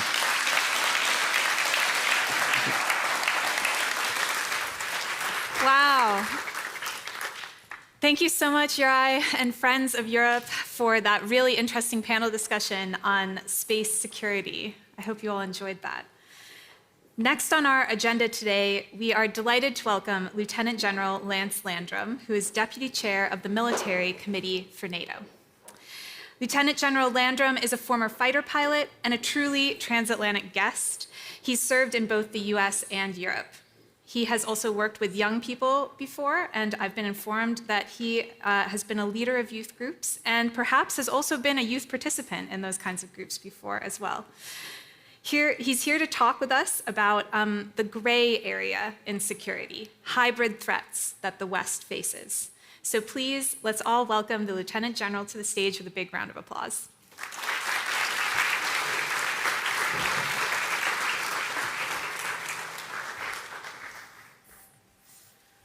Welcome. Thank you so much for being with us, Lieutenant General. Kira, thank you. Thank you. And thank you to Ambassador Baiba Braje and our Public Diplomacy Division, and also William and Mary for sponsoring this. Oh, yeah. I like that shout out for William and Mary. Thank you. I was going to say, to kind of start things off, you are a bit of a hybrid yourself. We're obviously going to get into talking about hybrid threats, but let's talk about some positive hybrid experiences. I'm also a hybrid. I'm from the US, but I live in the UK, so I have that transatlantic link as well. And I went to William and Mary, so that's a strong US connection for me. But you obviously have a truly transatlantic career. And I'm wondering how being that kind of hybrid, moving between those different worlds, serves you in your current role. What has that journey looked like for you? The journey looks like one between a mix between being a military member and also being a citizen. It also is a mix between being a US citizen and spending over 11 years in different assignments in Europe and working with our allies and our partners, to include also time over in Korea and also in the Middle East in different assignments, working again with coalitions, allies, and partners. So I think that's this mix that makes us realize that we're all in this together, that no one nation can do this alone, and that our network of our allies and partners is what coheres us and makes us strong. Yeah, that makes a lot of sense and links in with so many of the themes for today's Youth Summit as well. Of course, the thing about all things hybrid is that hybridity invites gray areas, and so there may be positive sides, but there are also dark sides. Could you tell us a little bit about what a hybrid threat is? Could we define that for the audience? Well, I think it's hard to nail down exactly what a hybrid threat is, but I think we could nail it down into something that is non-traditional, something that has not been around for a long time. I would give it these types of characteristics. What we see in evolution over several years, not just since Russia's illegal and unjustified war in Ukraine, but over the evolution of several years, we're seeing nations, nation states, and non-state actors work in this information environment, deceiving in the information environment, getting involved in influencing populations, influencing governments. And so I think a lot of this hybrid activity we see is about influence. I think another part of the hybrid activity is a non-attribution aspect of it. In the past, in more traditional forms, the ability to attribute nefarious activities or overt attacks has been a little bit better. But now, non-state actors and state actors are finding ways to obfuscate their activities. And so these things, we see this in the Nord Stream pipeline destruction that happened several months ago. We see this in maneuvering within the electromagnetic spectrum, things like jamming and interference in the electromagnetic spectrum. We see this in space activities, very interesting panel in the last panel as far as the space activities. And so cyber is obviously a part of this as well, where this lack of attribution seems to empower state and non-state actors in this hybrid environment. So not only is conflict playing out in all these other domains beyond the battlefield, but it's also increasingly difficult to tell who's doing what. It is. It's increasingly difficult, and it's increasingly difficult to get a picture of it all, because there are so many things that are happening at one time in all of these different environments. The cyberspace, space as an operational domain. I mentioned the electromagnetic spectrum, the information environment. All of these things happen at once from many different actors. And so for example, like the NATO alliance, it's hard sometimes to put all this stuff together, but that's how we have come together and put together some of our plans. So for example, I think previously in your sessions, you've been talking about the new security environment that we have been evolving to over the last several years and has accelerated ever since the Russian war started with their invasion of Ukraine. And this new security environment is one of increasingly dynamic, it's increasingly dangerous, it's increasingly unpredictable. And within that environment, what we have is the risk of misunderstanding and miscalculation that can lead to unintended escalation. And these activities within the hybrid environment, particularly in the information environment that tries to influence populations, that tries to influence governments, adds to that complexity and adds to that risk. So here in NATO, in this new security environment, NATO took the decision out of Madrid last summer with a new strategic concept to refocus on collective defense. And the refocus on collective defense against two named threats that are in that strategic concept. One is Russia, and the other is terror groups. And this initiative and heads of state and government agreed concept out of Madrid last summer accelerated Allied Command Operations drafting of a family of plans that they had already been working on because we had sort of anticipated and seen this evolution coming.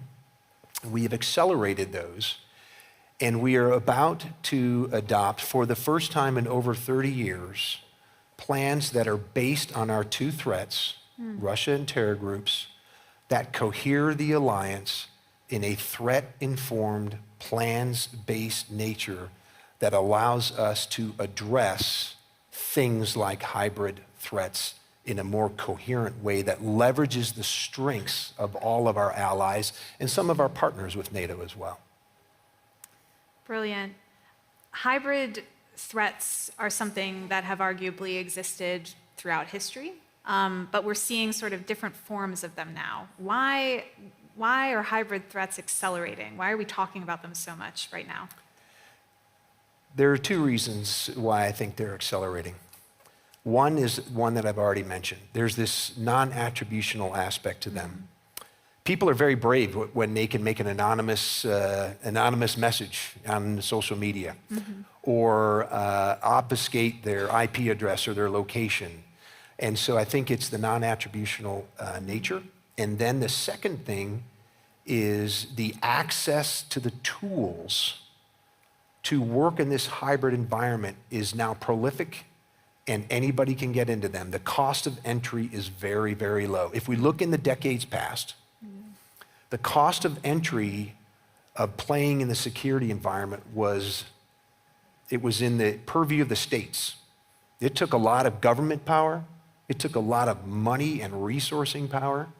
And think about over the recent several decades, this has shifted to where it's ubiquitous. Anyone can get in this hybrid activity practically with super smart computer technology and programming technology in the cyberspace.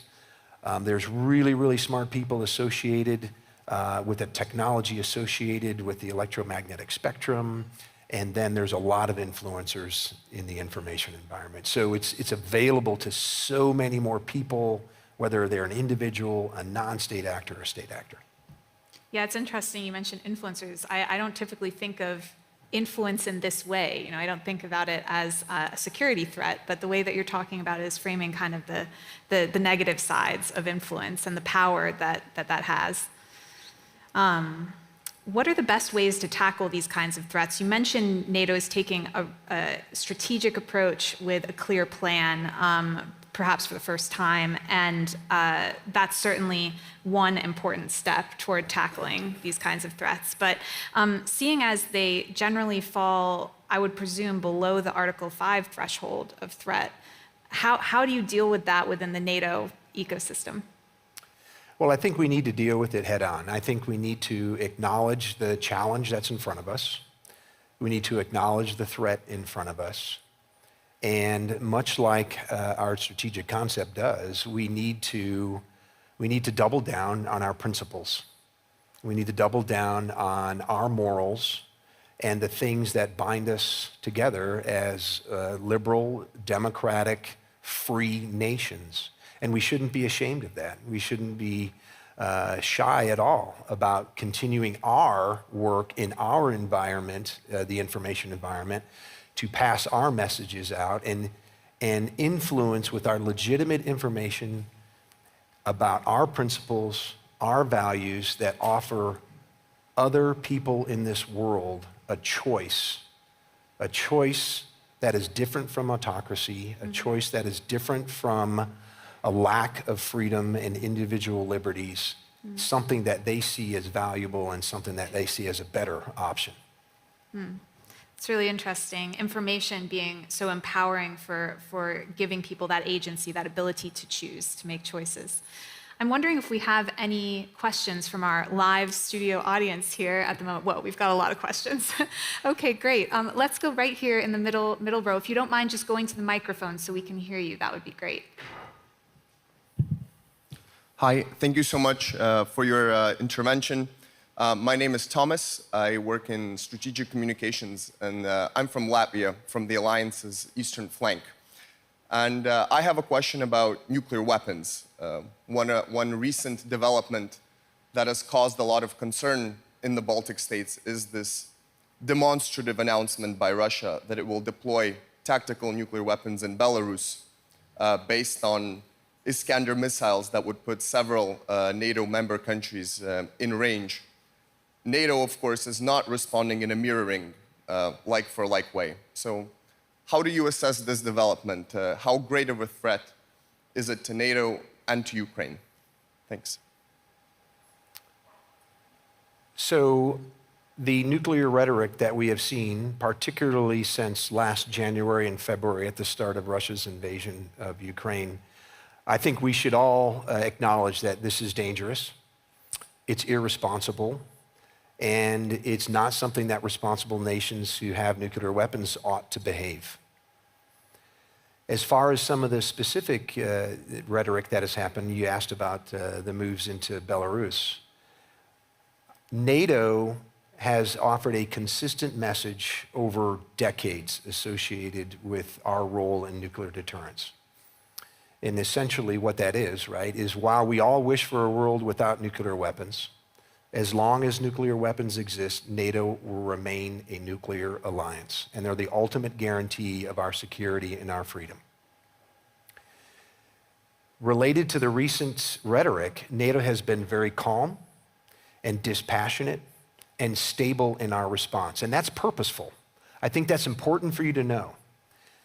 that we are not overreacting, we are not jumping to conclusion, and we look at our intelligence and our indicators that give us a better picture of what the words that we hear are compared to actions that are taken. And sometimes actions are not matching words. So we take it very seriously. However, we have seen no differences in posture that would require us to change our posture. And so the calm and stable reaction from NATO is very intentional, because we are very confident in the security of our deterrent, in the credibility of our deterrent, the readiness of our forces, and that is what we need. And then we will remain a stable player in this environment. And so we watch to see what happens associated with this rhetoric. So I know we have a lot of questions in the room, but actually, Lieutenant General, we have a few questions coming in online as well. So I'd love to give you one from our online audience.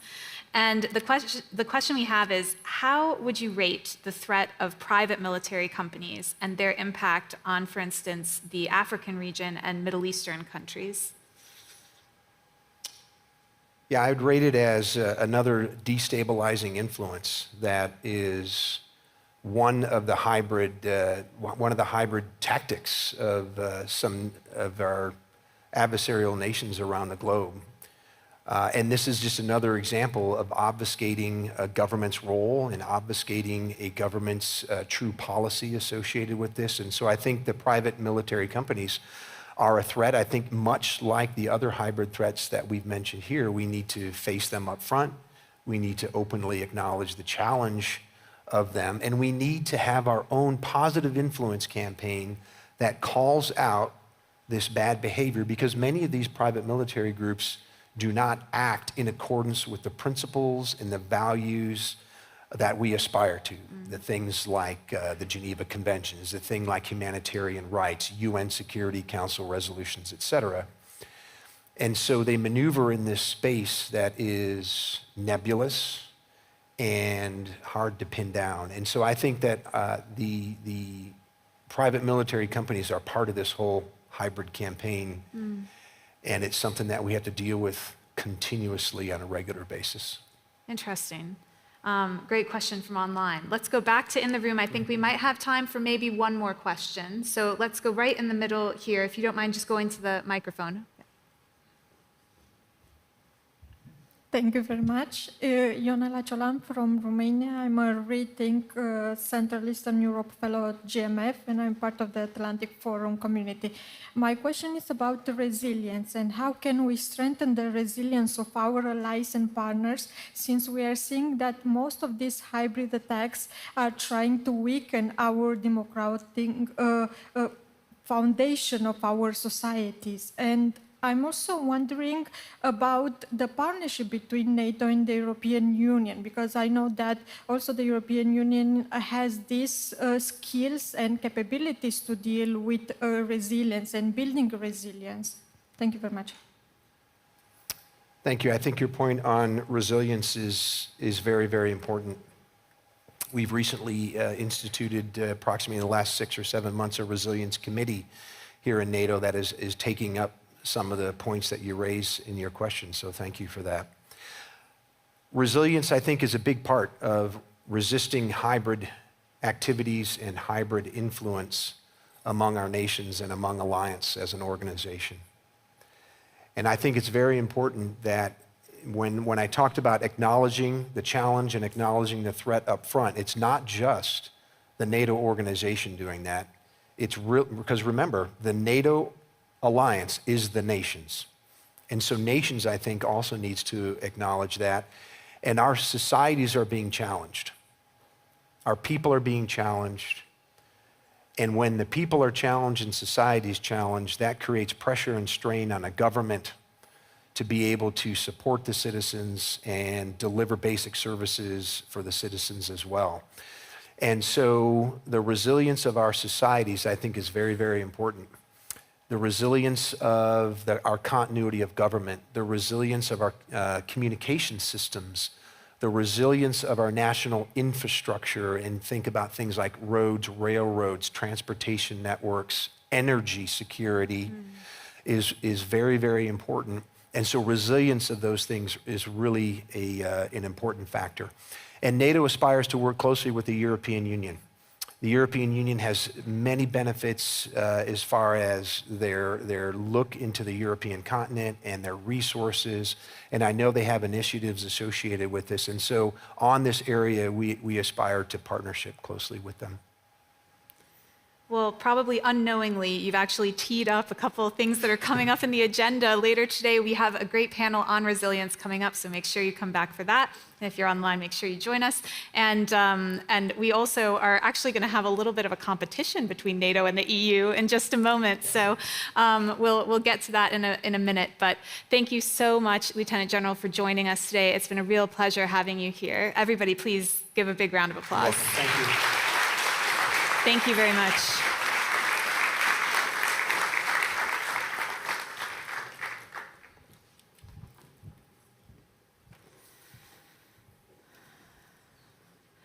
Great.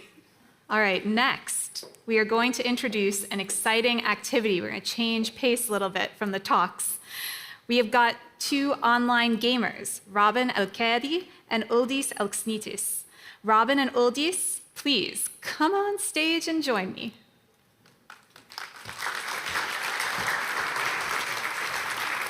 Hello, that's great. Wow, welcome, Robin and Uldis. It's so great to have you here. So, Uldis, Robin, gaming is about a lot more than just competing against your friends or having fun or spending time in virtual worlds, entertaining spaces, right? So, in your experience, I'm wondering, what are the additional benefits of gaming? Ooh, how much time do you have? Robin, you want to take this, or I can take this? I'll let you start as the professional. Additional benefits. To me, gaming isn't really about gaming. It's really a form of engagement and reaching out to people. How many of you have a phone with internet connection in your pocket? There's one on the ground already. Everybody, right? So all of our life really happens in the digital space, and gaming is such a huge part of that digital realm. So it's really a place where you spend so much time, so it's a great place to live, to reach out to your friends, and it's a great place to practice some of the skills that are oh so applicable in other places. I know we don't have a lot of time, but it's something that Robin and I will be talking as we do some actual gaming later on. So do follow us on Twitch, and then you have it in your little mobile app, exactly where to find us, also those who are joining us remotely.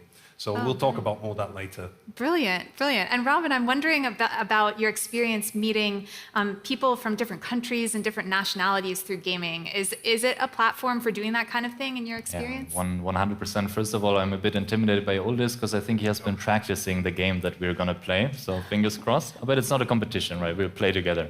No, it's complementary. Complementary, good one, exactly. No, so basically, you know, gaming, of course, is a nice way to build this international community, and this is what our institutions are about as well. So you game with people of all these different nations, and they're trying to solve problems together, which is just quite exciting if you think about all of this international cooperation that is taking place in the gaming world.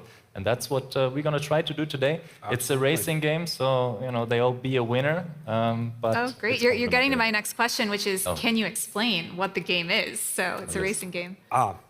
So as Robin mentioned, it's a racing game. Some of you might be familiar with Mario Kart. It is making a great comeback on Switch. It's not Mario Kart, but it's very similar because Mario Kart is a little proprietary. We're doing Kart Racer Drift, which is open and available for everybody, cross-platform. You can play it on your mobile device, you can play it on your PC, on your Mac, on your Xbox, on whatever platform you choose. That's part of the ways why we wanted to do this, to really show that gaming can be a place and a thing for everybody, you know, regardless of your age, of your gender, of your nationality, of your geographic location, or the device of preference. So we're going to do a little bit of racing, as Robin said. There will be a winner. But I think interinstitutional cooperation will be the true winner today. That's the true winner. Wonderful. Well, Robin and Uldis are going to start gaming during lunch, which is right around the corner, I promise. And you can follow their score on the Twitch link that will come to you in the app. So again, make sure you've got that app downloaded. If you don't, you can get to it via the link in your registration email. That link is going to come to you under the announcements function in the app, so you'll get it as a push notification. And for those of you who are here with us in Brussels today, you can also watch the game during our networking lunch over in the networking space. This is all going to be good fun, as we said, and I do encourage those from NATO and the EU to support their side. So thank you so much, Robin and Uldis, for coming on and explaining that to us today. Please give them a round of applause. Thank you.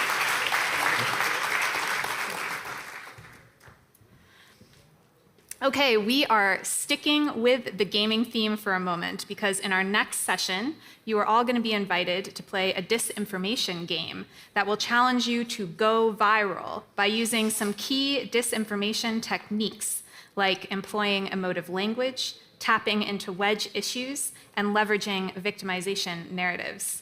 So in a moment, the designer of the game will talk you through how they came up with it and also the kinds of impacts that it's had. So please, let's welcome Ruud Oosterwoud to the stage from the DROG group. You're welcome. I realize that I'm the only thing standing between you and lunch. So I'm gonna need your full participation as well. So I wanna rally you a little bit.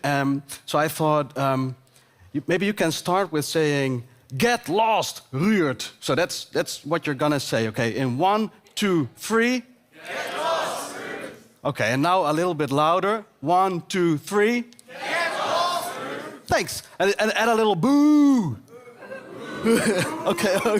Okay. So we're gonna play this game, and you're gonna give the answers.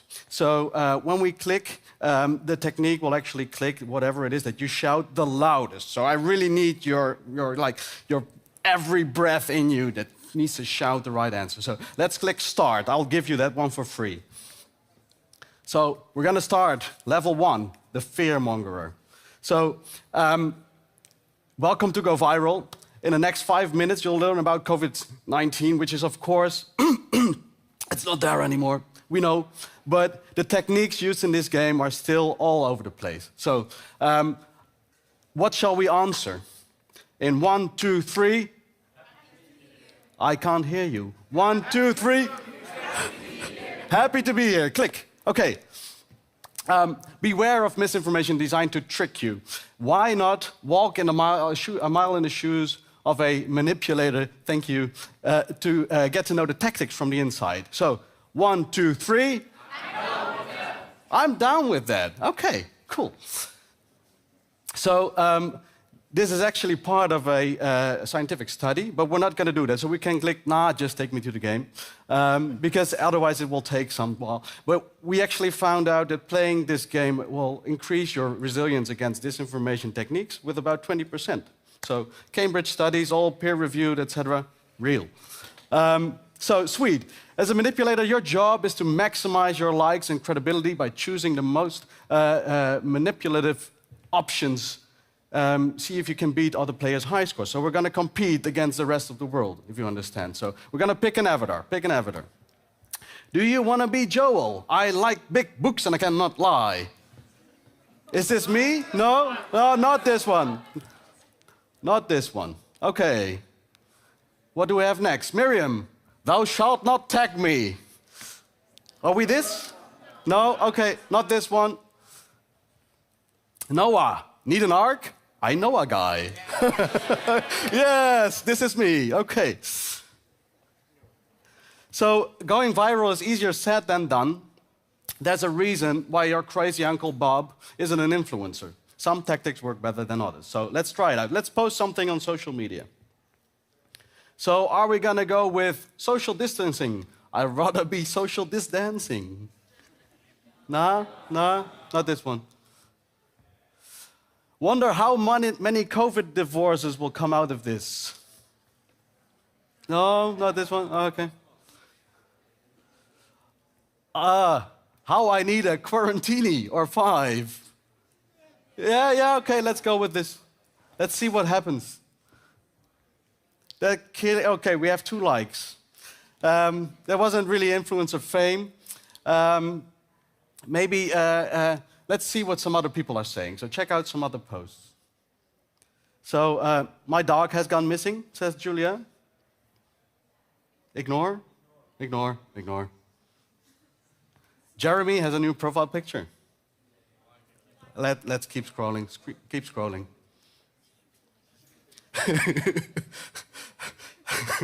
Hello, everyone. Fun fact of the day, the blue whale is the largest animal that ever lived in Earth's history. Okay, reply, you are fake news. It's actually true, but okay. Nothing's really happening. Distinguishing fact from fiction on social media can be hard, aside from fact check. Okay, so we made it for the WHO. So there's some really, well, not that aggressive posts in there as well. But let's go back to the feed. Yeah. So here's something. Big pharma-owned company destroys precious rainforest to fund its multiply toilet paper monopoly. Now, here's something we might be able to work with, right? If we want to get some aggressive feedback. What do we do? Search. Yes, click. So, my dad tells me that due to COVID panic stockpiling, toilet paper now accounts for 30% of deforestation. Check out more posts. This story is interesting, but let's not jump to conclusions. Toilet paper versus nature. More? Find more posts. Toilet paper company pretends to be eco-friendly while single-handedly endangering hundreds of animals. Sign my petition now. They sound fun, right? That's a proper audience that we need. Okay. So everybody's talking about toilet paper now. So we have a filter bubble. A what bubble? Click it. Let's go.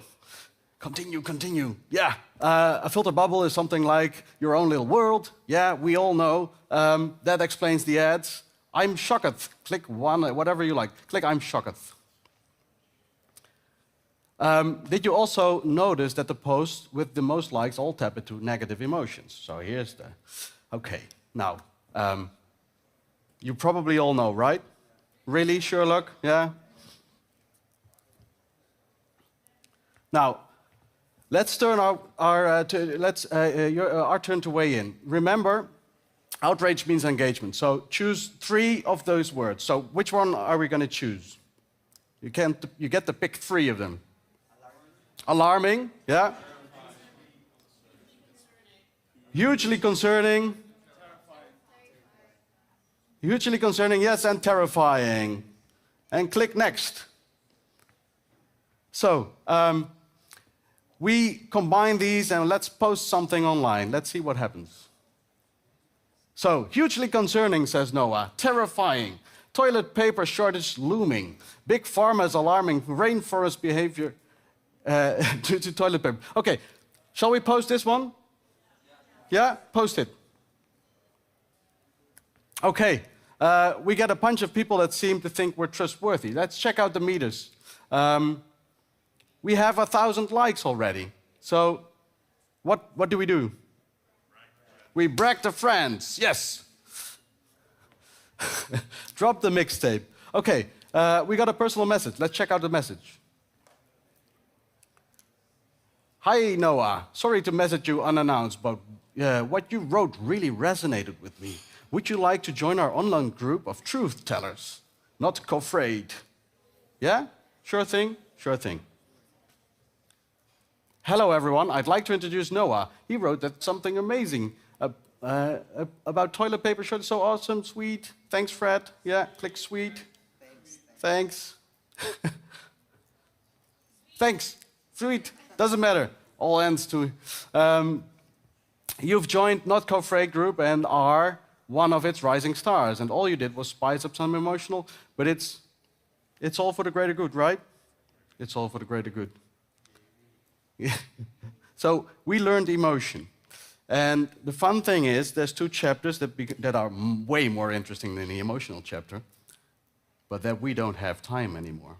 So I invite you all to go to goviralgame.com to play for yourselves and see if you can beat the high score, because there's other techniques involved. We also have some other games called Bad News, where you can do 6 chapters of trying to destroy the world using disinformation. But as a company, we also try to do something positive. So we're actually now looking at how we can use GPT to create responses to disinformation. And most of the times, people talk about facts, but we all know that facts most of the times are really boring. So how can we make facts more persuasive? And my question to you is, if you can come up with the person that you would trust most, if he tells you a fact, it can be Spider-Man, it can be Alex Jones, it can be anybody you like, drop that name into our Discord server, go to drog.group, you can follow us, you can join our Discord server, give us any person that you think would be most persuasive in telling facts, and we'll give you a prize. Thanks, everybody.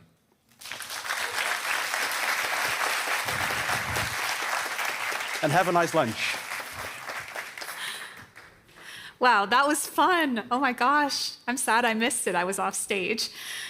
What a great introduction to how disinformation works online, which of course is the first step to tackling it. It's up to each and every one of us to increase our information awareness in order to stop disinformation. And as we're into gaming, I will also invite you to check out NATO's first augmented reality effect on Instagram called Protect the City. Find the filter on NATO's Instagram account or in the link in the Summit app, which should be under NATO AR Game. For participants who are here in the room with me, you can also play by scanning the QR code on the screens in the networking space during lunch. You get to wear your virtual pilot's helmet and help protect a city in distress, pick up water and medical supplies, and avoid obstacles as you fly. Don't forget to share your highest score on Instagram and, of course, challenge your friends by tagging them. Just a little friendly competition. Okay, after all that gaming and all those wonderful talks and panels, we are about to take a lunch break here in Brussels. And I hope that those of you watching online at home can also enjoy some downtime and get a bite to eat. Please do come back after lunch because we have a really great lineup of speakers and topics. We'll be talking about climate change, resilience, and disinformation. And we'll also be speaking to the President of the Czech Republic and the Secretary General of NATO. So you definitely don't want to miss this. Join us back here at 1 p.m. to start the next session. Thank you all.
No one knows what happens next, what the future holds, which events will shape us, and which will test our resolve.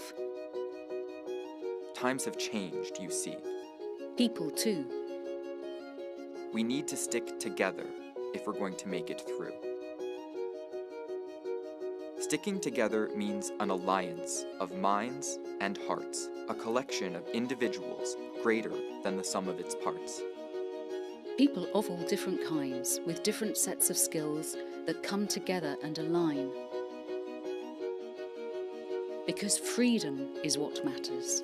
It is why we must stand tall, and it's why we always tell them, All for one, and one for all.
We need you to be builders.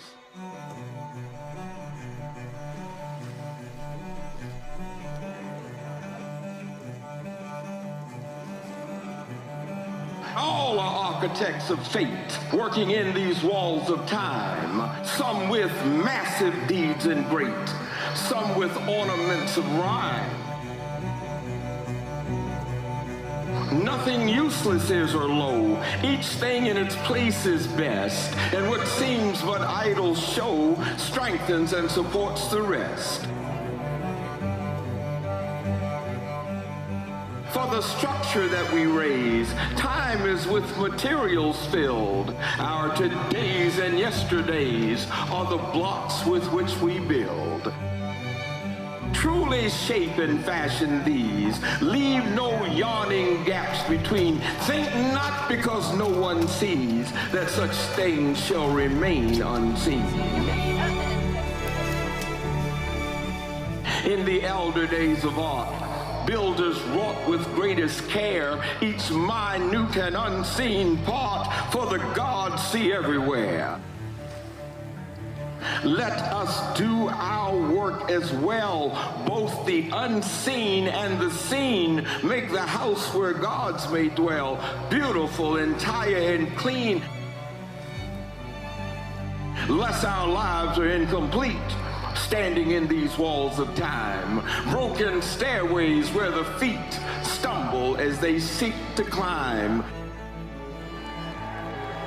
Build today then strong and sure on a firm and ample base, and ascending and secure shall tomorrow find its place.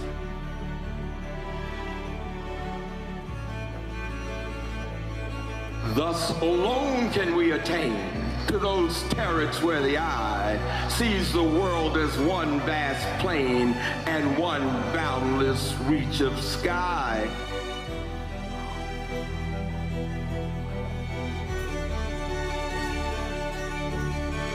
Classmates, said William and Mary in Virginia, all of us here who love you already, call on you to be magnificent builders.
We will continue to support Ukraine for as long as it takes. We will not back down.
When I came here, everyone was accepting.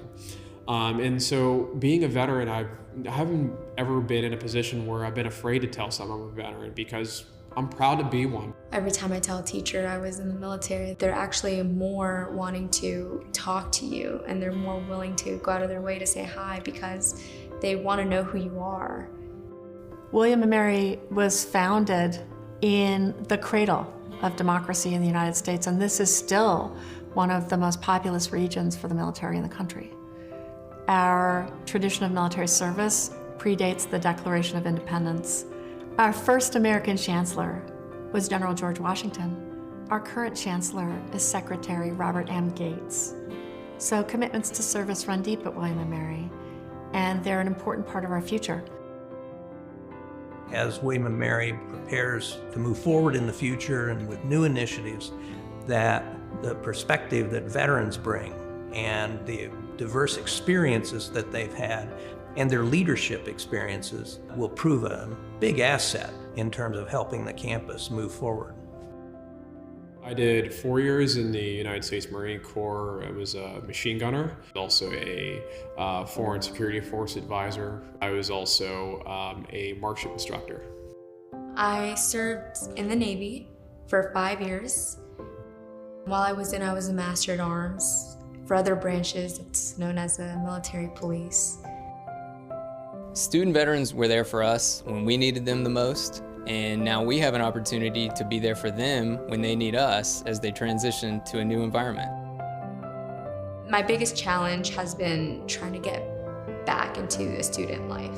The college has a lot of programs here, such as the Writing Resource Center is one huge one that I utilize, and also the Office of Student Veterans Engagement has helped me in a lot of ways.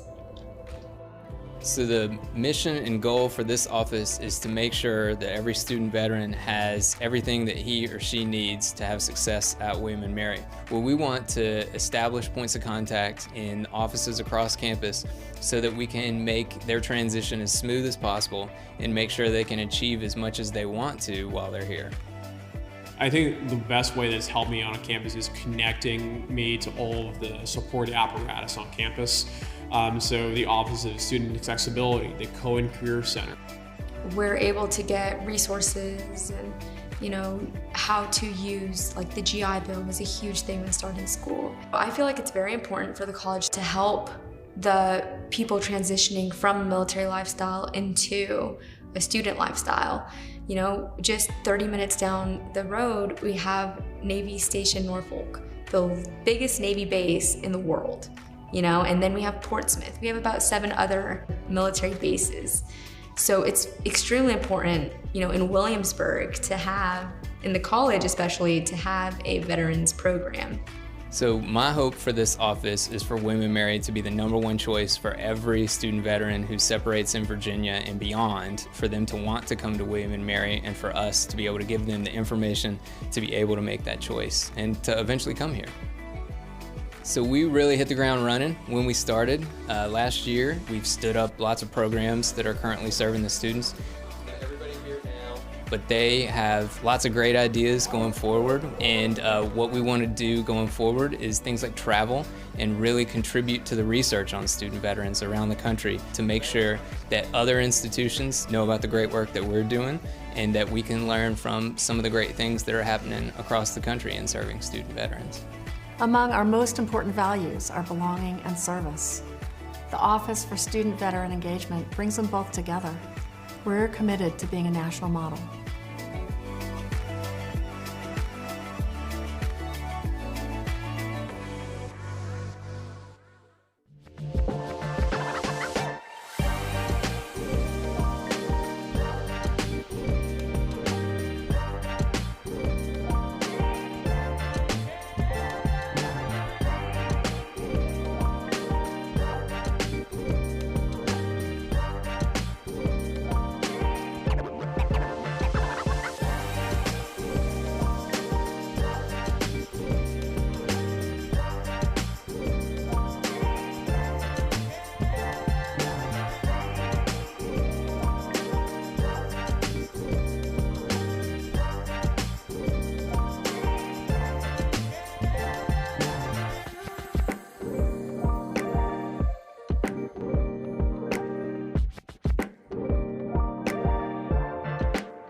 При этом в наши планы не входит оккупация украинских территорий. Мы никому и ничего не собираемся навязывать силой.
No one knows what happens next, what the future holds, which events will shape us, and which will test our resolve.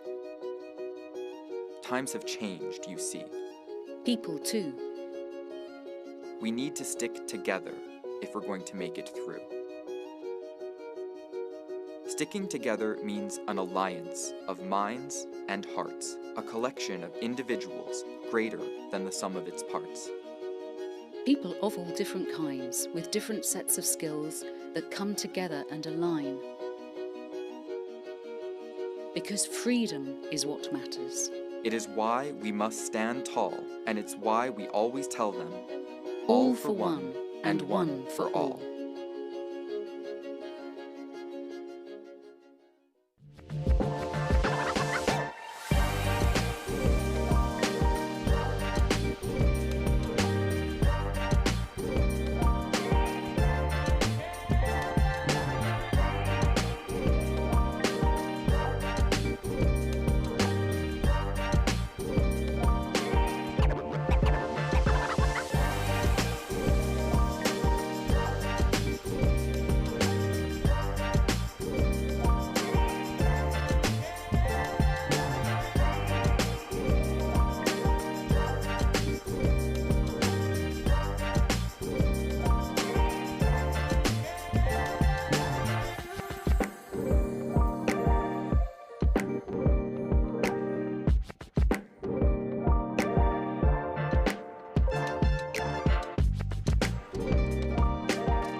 We need you to be builders.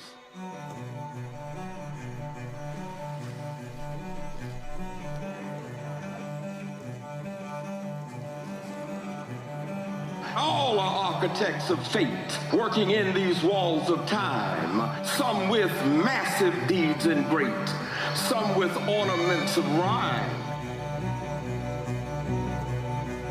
Nothing useless is or low, each thing in its place is best, and what seems but idle show strengthens and supports the rest.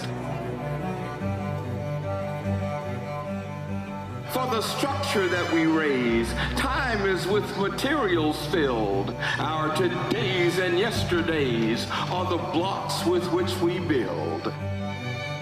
Truly shape and fashion these, leave no yawning gaps between. Think not because no one sees that such things shall remain unseen. In the elder days of art, builders wrought with greatest care each minute and unseen part, for the gods see everywhere.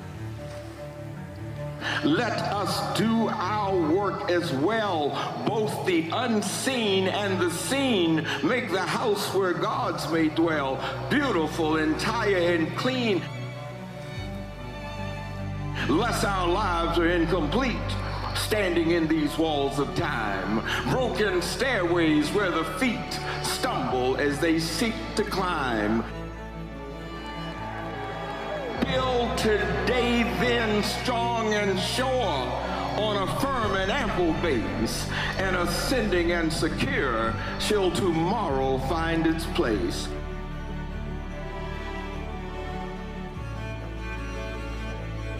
Thus alone can we attain to those turrets where the eye sees the world as one vast plain and one boundless reach of sky.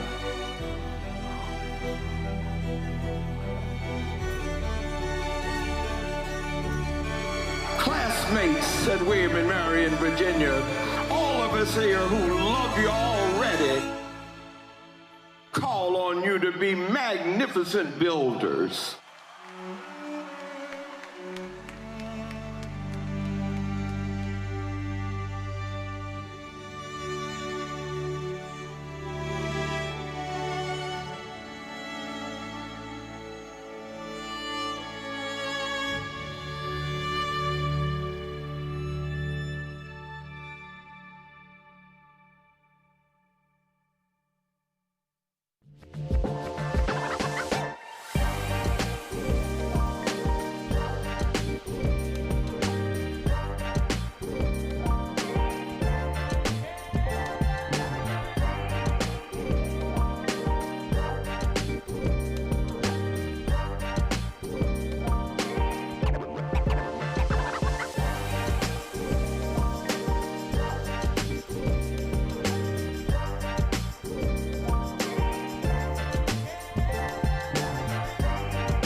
We will continue to support Ukraine for as long as it takes. We will not back down.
When I came here, everyone was accepting.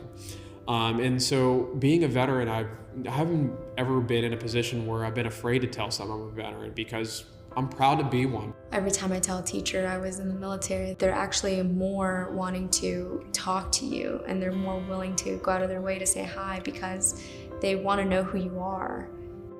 William and Mary was founded in the cradle of democracy in the United States, and this is still one of the most populous regions for the military in the country. Our tradition of military service predates the Declaration of Independence. Our first American chancellor was General George Washington. Our current chancellor is Secretary Robert M. Gates. So commitments to service run deep at William and Mary, and they're an important part of our future. As William and Mary prepares to move forward in the future and with new initiatives, that the perspective that veterans bring and the diverse experiences that they've had and their leadership experiences will prove a big asset in terms of helping the campus move forward. I did 4 years in the United States Marine Corps. I was a machine gunner, also a foreign security force advisor. I was also a marksman instructor. I served in the Navy for 5 years. While I was a Master at Arms. For other branches, it's known as a military police.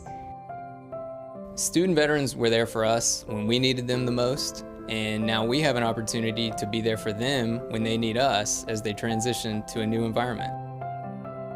My biggest challenge has been trying to get back into a student life. The college has a lot of programs here, such as the Writing Resource Center is one huge one that I utilize, and also the Office of Student Veterans Engagement has helped me in a lot of ways. So the mission and goal for this office is to make sure that every student veteran has everything that he or she needs to have success at William and Mary. Well, we want to establish points of contact in offices across campus so that we can make their transition as smooth as possible and make sure they can achieve as much as they want to while they're here. I think the best way that's helped me on a campus is connecting me to all of the support apparatus on campus. So the Office of Student Accessibility, the Cohen Career Center. We're able to get resources and, how to use, like the GI Bill was a huge thing when starting school. I feel like it's very important for the college to help the people transitioning from a military lifestyle into a student lifestyle. You know, just 30 minutes down the road, we have Navy Station Norfolk, the biggest Navy base in the world, you know, and then we have Portsmouth. We have about 7 other military bases. So it's extremely important, you know, in Williamsburg to have, in the college especially, to have a veterans program. So my hope for this office is for William and Mary to be the #1 choice for every student veteran who separates in Virginia and beyond, for them to want to come to William and Mary, and for us to be able to give them the information to be able to make that choice and to eventually come here. So we really hit the ground running when we started. Last year, we've stood up lots of programs that are currently serving the students. But they have lots of great ideas going forward, and what we want to do going forward is things like travel and really contribute to the research on student veterans around the country to make sure that other institutions know about the great work that we're doing and that we can learn from some of the great things that are happening across the country in serving student veterans. Among our most important values are belonging and service. The Office for Student Veteran Engagement brings them both together. We're committed to being a national model.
При этом в наши планы не входит оккупация украинских территорий.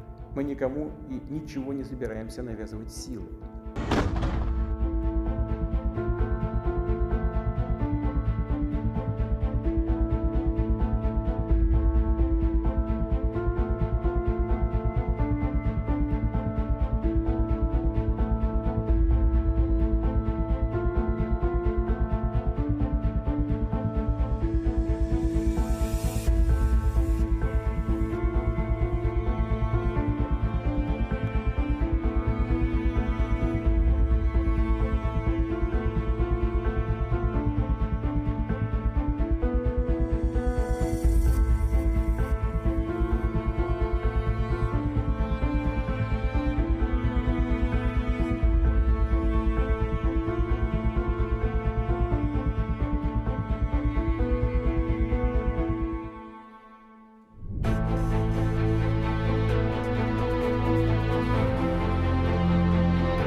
No one knows what happens next, what the future holds, which events will shape us, and which will test our resolve. Times have changed, you see. People too. We need to stick together if we're going to make it through. Sticking together means an alliance of minds and hearts, a collection of individuals greater than the sum of its parts. People of all different kinds, with different sets of skills that come together and align. Because freedom is what matters. It is why we must stand tall, and it's why we always tell them, all for one and one for all.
We need you to be builders.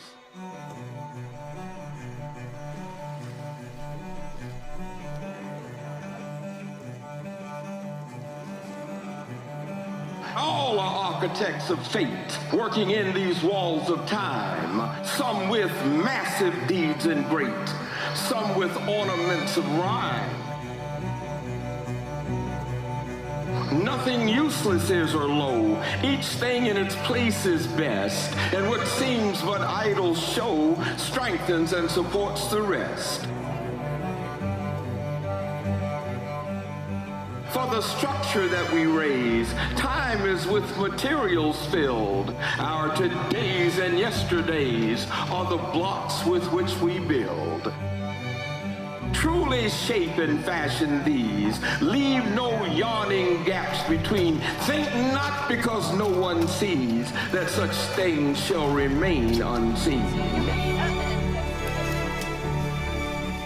In the elder days of art, builders wrought with greatest care each minute and unseen part, for the gods see everywhere. Let us do our work as well, both the unseen and the seen, make the house where gods may dwell, beautiful, entire, and clean. Lest our lives are incomplete, standing in these walls of time, broken stairways where the feet stumble as they seek to climb. Build today then strong and sure on a firm and ample base, and ascending and secure shall tomorrow find its place.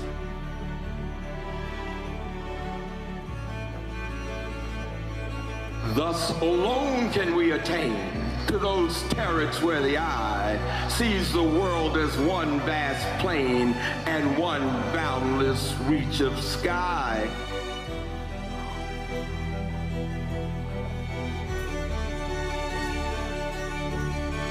Classmates, said William and Mary in Virginia, all of us here who love you already, call on you to be magnificent builders.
We will continue to support Ukraine for as long as it takes. We will not back down.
When I came here, everyone was accepting. And so being a veteran, I haven't ever been in a position where I've been afraid to tell someone I'm a veteran because I'm proud to be one. Every time I tell a teacher I was in the military, they're actually more wanting to talk to you and they're more willing to go out of their way to say hi because they want to know who you are. William and Mary was founded in the cradle of democracy in the United States, and this is still one of the most populous regions for the military in the country. Our tradition of military service predates the Declaration of Independence. Our first American chancellor was General George Washington. Our current chancellor is Secretary Robert M. Gates. So commitments to service run deep at William and Mary, and they're an important part of our future. As William and Mary prepares to move forward in the future and with new initiatives, that the perspective that veterans bring and the diverse experiences that they've had and their leadership experiences will prove a big asset in terms of helping the campus move forward. I did 4 years in the United States Marine Corps. I was a machine gunner, also a foreign security force advisor. I was also a marksman instructor. I served in the Navy for 5 years. While I was a Master at Arms. For other branches, it's known as a military police. Student veterans were there for us when we needed them the most, and now we have an opportunity to be there for them when they need us as they transition to a new environment. My biggest challenge has been trying to get back into a student life. The college has a lot of programs here, such as the Writing Resource Center is one huge one that I utilize, and also the Office of Student Veterans Engagement has helped me in a lot of ways. So the mission and goal for this office is to make sure that every student veteran has everything that he or she needs to have success at William and Mary. Well, we want to establish points of contact in offices across campus so that we can make their transition as smooth as possible and make sure they can achieve as much as they want to while they're here. I think the best way that's helped me on a campus is connecting me to all of the support apparatus on campus. So the Office of Student Accessibility, the Cohen Career Center. We're able to get resources and, how to use, like the GI Bill was a huge thing when starting school. I feel like it's very important for the college to help the people transitioning from a military lifestyle into a student lifestyle. You know, just 30 minutes down the road, we have Navy Station Norfolk, the biggest Navy base in the world, you know, and then we have Portsmouth. We have about 7 other military bases. So it's extremely important, you know, in Williamsburg to have, in the college especially, to have a veterans program. So my hope for this office is for William and Mary to be the #1 choice for every student veteran who separates in Virginia and beyond, for them to want to come to William and Mary, and for us to be able to give them the information to be able to make that choice and to eventually come here. So we really hit the ground running when we started. Last year, we've stood up lots of programs that are currently serving the students. But they have lots of great ideas going forward, and what we want to do going forward is things like travel and really contribute to the research on student veterans around the country to make sure that other institutions know about the great work that we're doing and that we can learn from some of the great things that are happening across the country in serving student veterans. Among our most important values are belonging and service. The Office for Student Veteran Engagement brings them both together. We're committed to being a national model.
При этом в наши планы не входит оккупация украинских территорий.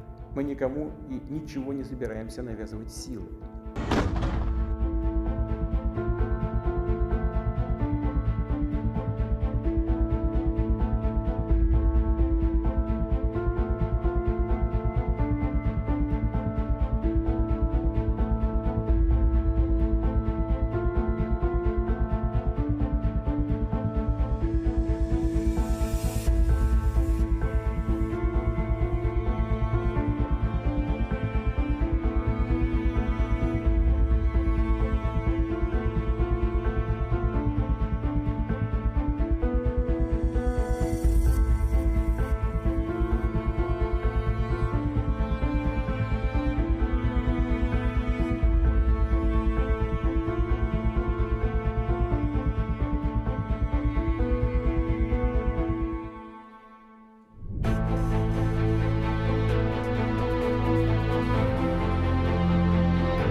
No one knows what happens next, what the future holds, which events will shape us, and which will test our resolve. Times have changed, you see. People too. We need to stick together if we're going to make it through. Sticking together means an alliance of minds and hearts, a collection of individuals greater than the sum of its parts. People of all different kinds, with different sets of skills that come together and align. Because freedom is what matters. It is why we must stand tall, and it's why we always tell them, all for one, and one for all.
We need you to be builders.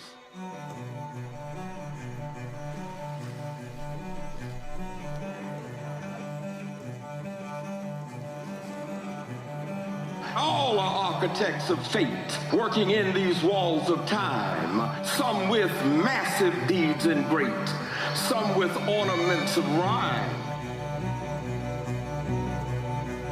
Nothing useless is or low, each thing in its place is best, and what seems but idle show strengthens and supports the rest.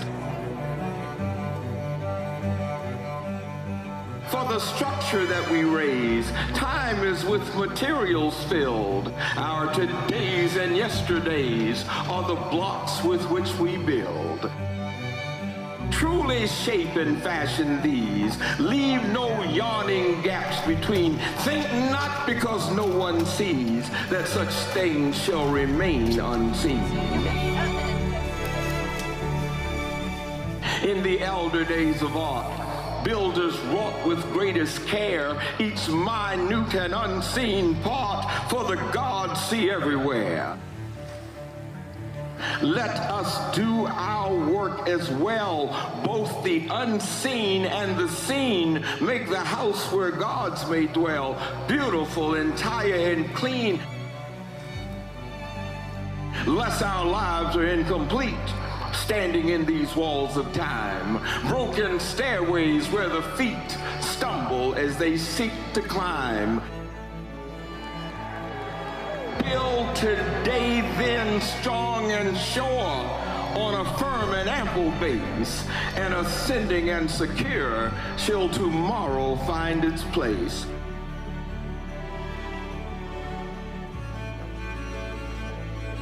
Thus alone can we attain to those turrets where the eye sees the world as one vast plain and one boundless reach of sky.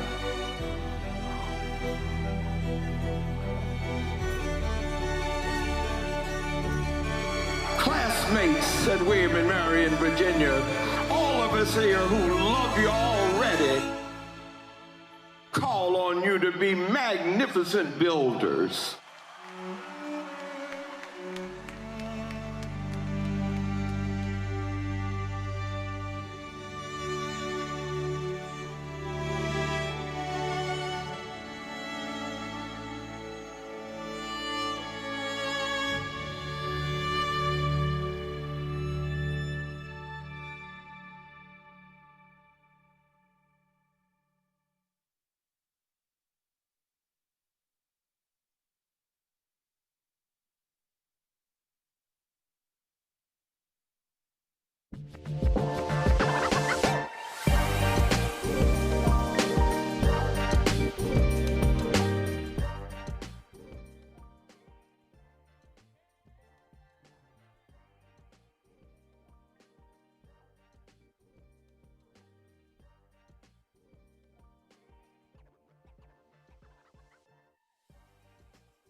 Welcome back.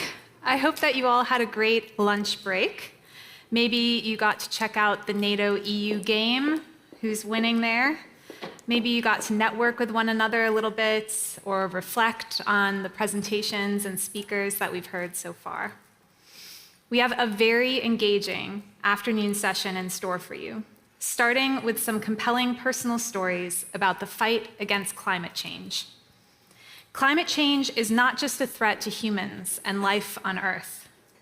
It's a threat multiplier, which means it has the potential to exacerbate other threats and drivers of instability, contributing to greater security risks. In other words, climate change can make a bad situation worse through things like drought, desertification, famine, and more. NATO has put tackling the security effects of climate change at the heart of its forward-looking agenda, because young people today are set to suffer more from climate change effects than any previous generation. We also know that, as in war, women and children are disproportionately more affected and bear the brunt of the negative impacts of climate change. But unlike many security threats, this one is truly global, and it will require more cooperation and collaboration than confrontation. So it's now my pleasure to hand the stage over to our moderator for the next session, Matthew Pye, who is the founder of the Climate Academy. Matthew will also introduce the panelists for this session. So please give a round of applause for Matthew. Okay, welcome everybody. Actually, normally on a Monday, I'm just over the road in the European School teaching philosophy. So this is sitting down in chairs and hosting things and doing dialogues and question and answers is not such a strange experience. I have with me Adelaide and Martina, and they'll do short introductions in a moment. I just want to introduce the topic, and that is how climate change impacted my life, their life, and of course our own. We'll have questions through the from the online people and also here in the room, just like in the other sessions. So, first of all, Adelaide, could you introduce yourself and tell us how climate impacted you? Yes, hi everyone, it's great to be here. I'm Adelaide, I'm a 22-year-old climate and human rights activist from Belgium.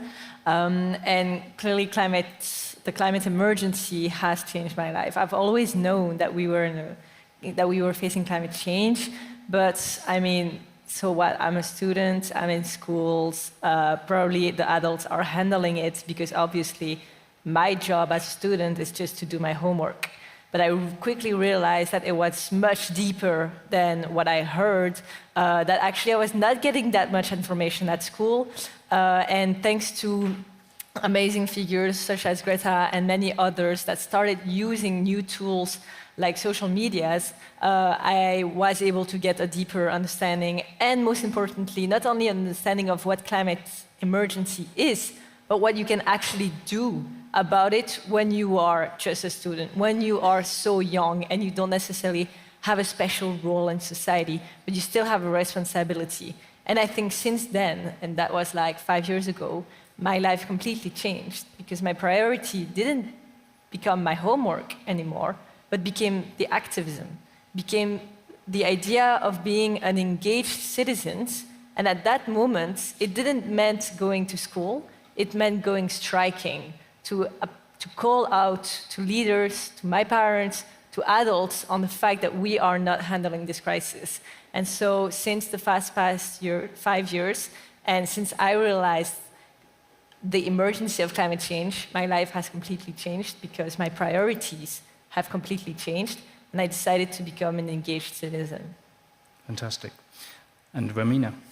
Okay, so my name is Martina Paulette. I am a climate activist, a 17-year-old environmentalist from all the way Kenya.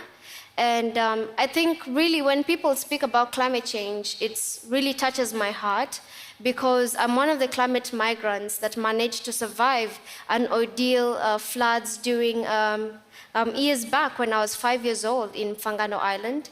We had to leave the island to go to the other land, the mainland, which is really far away from the place that I used to call home. So whenever I speak about the thing that happened, you know, it's really in touch with realities. It is happening in most of these African countries in this continent and even in Asia. So with me, when people say that the climate crisis is a joke, I don't take it as a joke because I live in it. I suffer the impacts of the climate crisis. That's why I said I need to change this. It doesn't matter even if I haven't learned about it. It matters that I have to take action because it's happening in my home, in my country, and how will this really impact the societies? I mean, with the Lake Victoria community, we've suffered a lot, but there's no attention that is being paid for the lakes. All people think about the oceans, but yet don't really remember about the lake. You know, there are many people, even in Lake Victoria, we have more than 30 million people across East African region that depend on it. Depends on it for an economic revenue at the same time as a way of connecting with culture.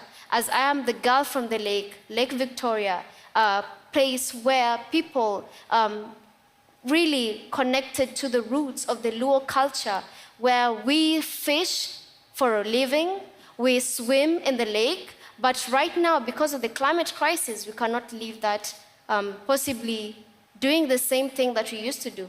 Like my younger brother, he doesn't know the struggles that we went through.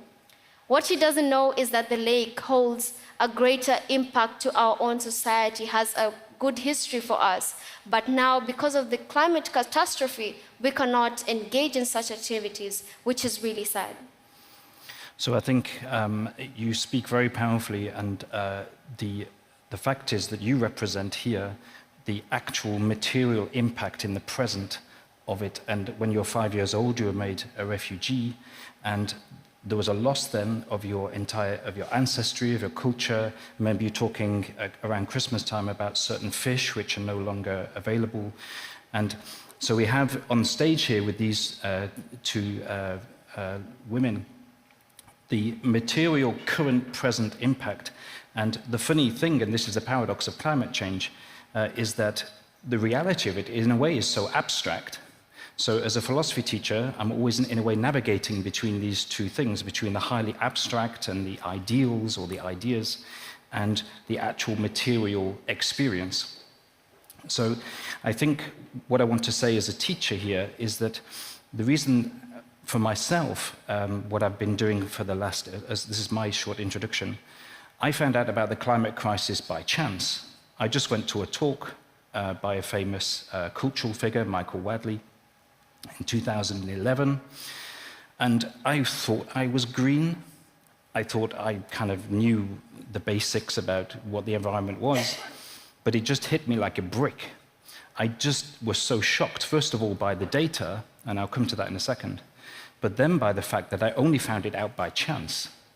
So as a teacher in a school, for me to find out that material late in my career, in a way, you know, you kind of think of yourself as relatively cultured as a philosophy teacher in a European school sort of thing, to be so, in a way, humiliated by the data, that was the first shock. But then the second shock was, well, what about everybody else? What about all the children that I'm teaching? What about all students across the world? And education is failing on climate, like seriously failing. So that's why I started the Climate Academy, which we'll get to later. So just as a little image, I have, I don't know if I push. Yeah, so this is a sculpture which I saw 30 years ago in Durham, and it looks a little bit like a children's playground. It's just maybe missing some slides and some ropes or something. And I had no clue what it was, but as you approach it, you start to notice that there's, and you can see it now, there are different etchings and carvings on the wood. These are elm trees, and of course, Dutch elm's disease, it killed lots of trees. Now, if we go one slide further, you see what happens, that you have to sit in one tree, and then suddenly all those trees come together. So we just go back one slide. If you go back to that, that's what climate change looks like in most schools. It just looks like a random collection of facts and figures, bits and pieces, with no synergy, no kind of coherence. They do a bit in geography, a bit in biology, and so on, but they don't have a systemic understanding of the problem.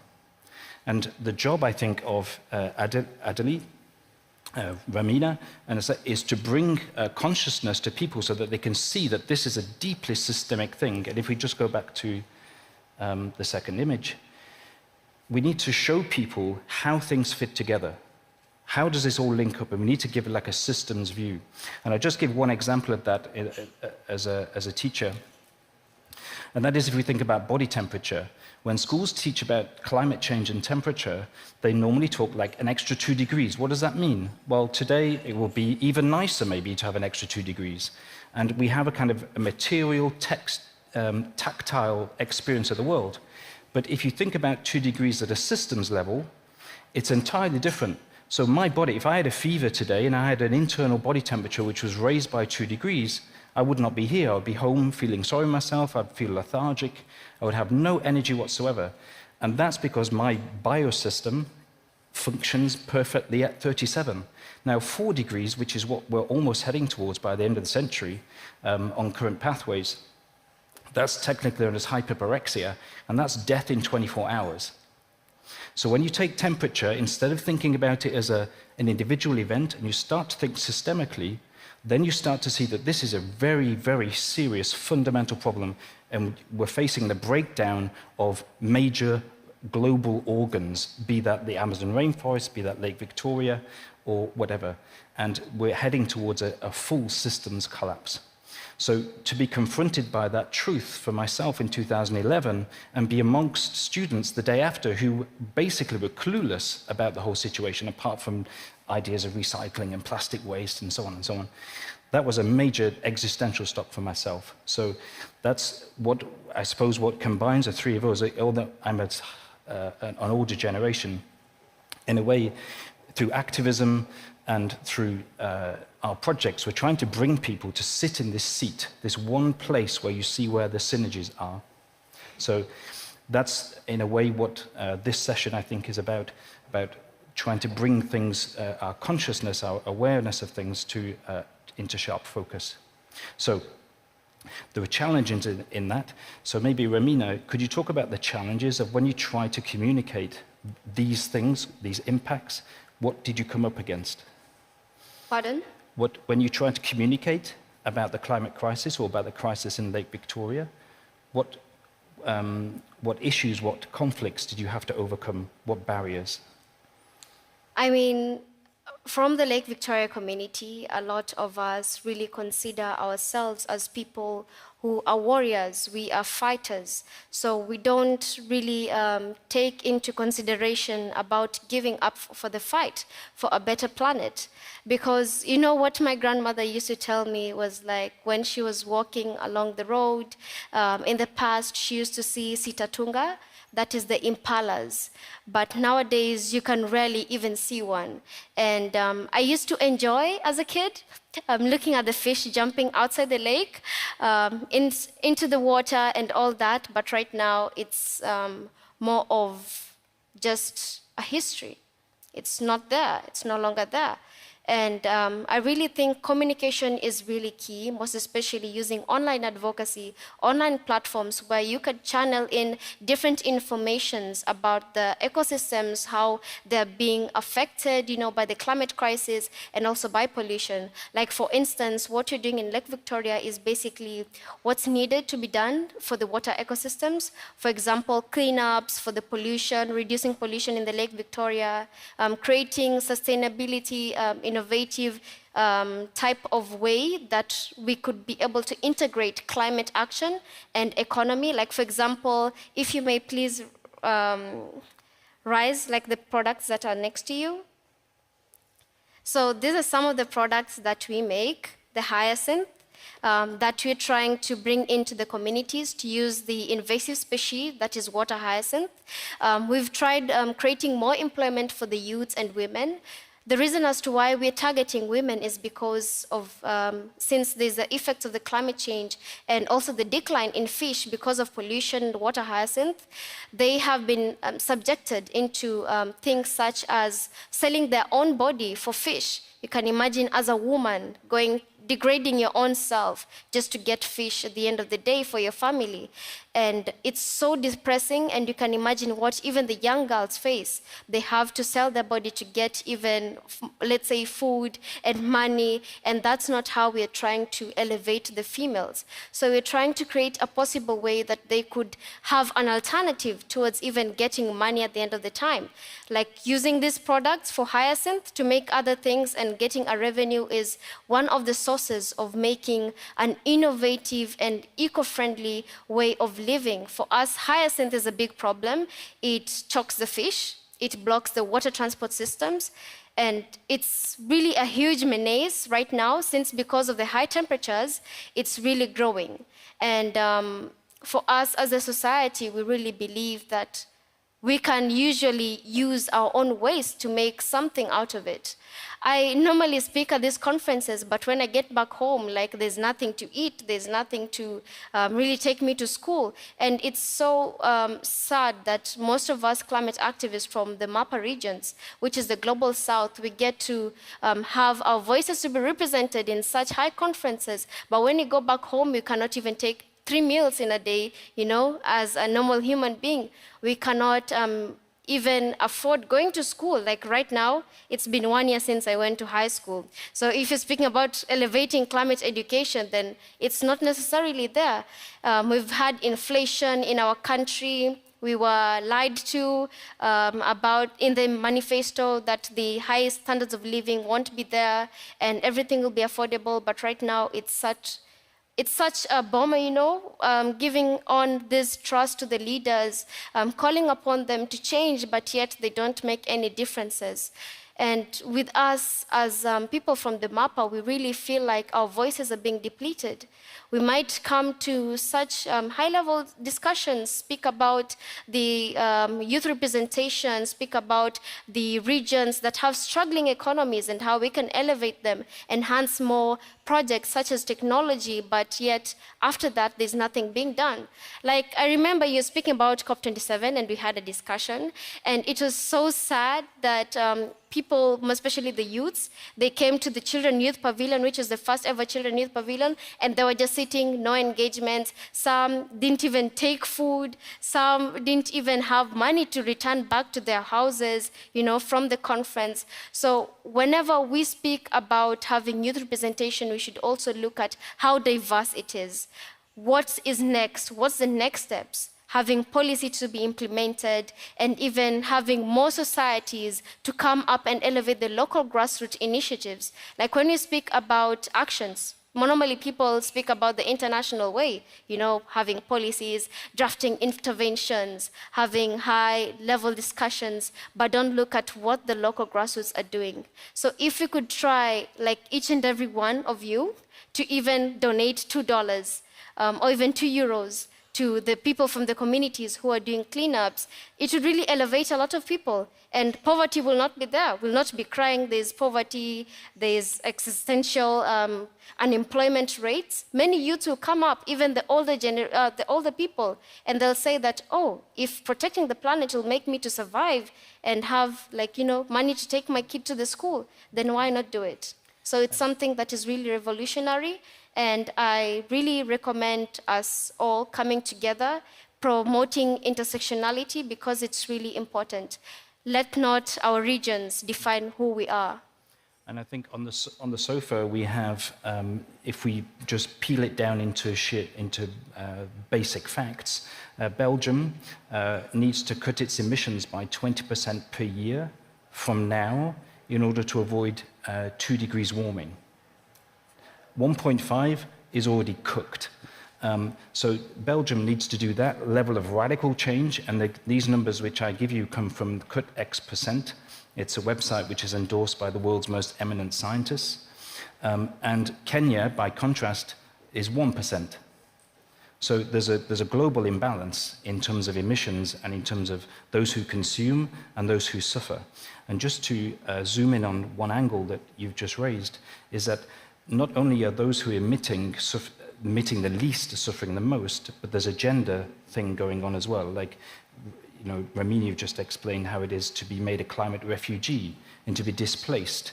Well, women, when they're displaced and have to fight to survive, it's much tougher.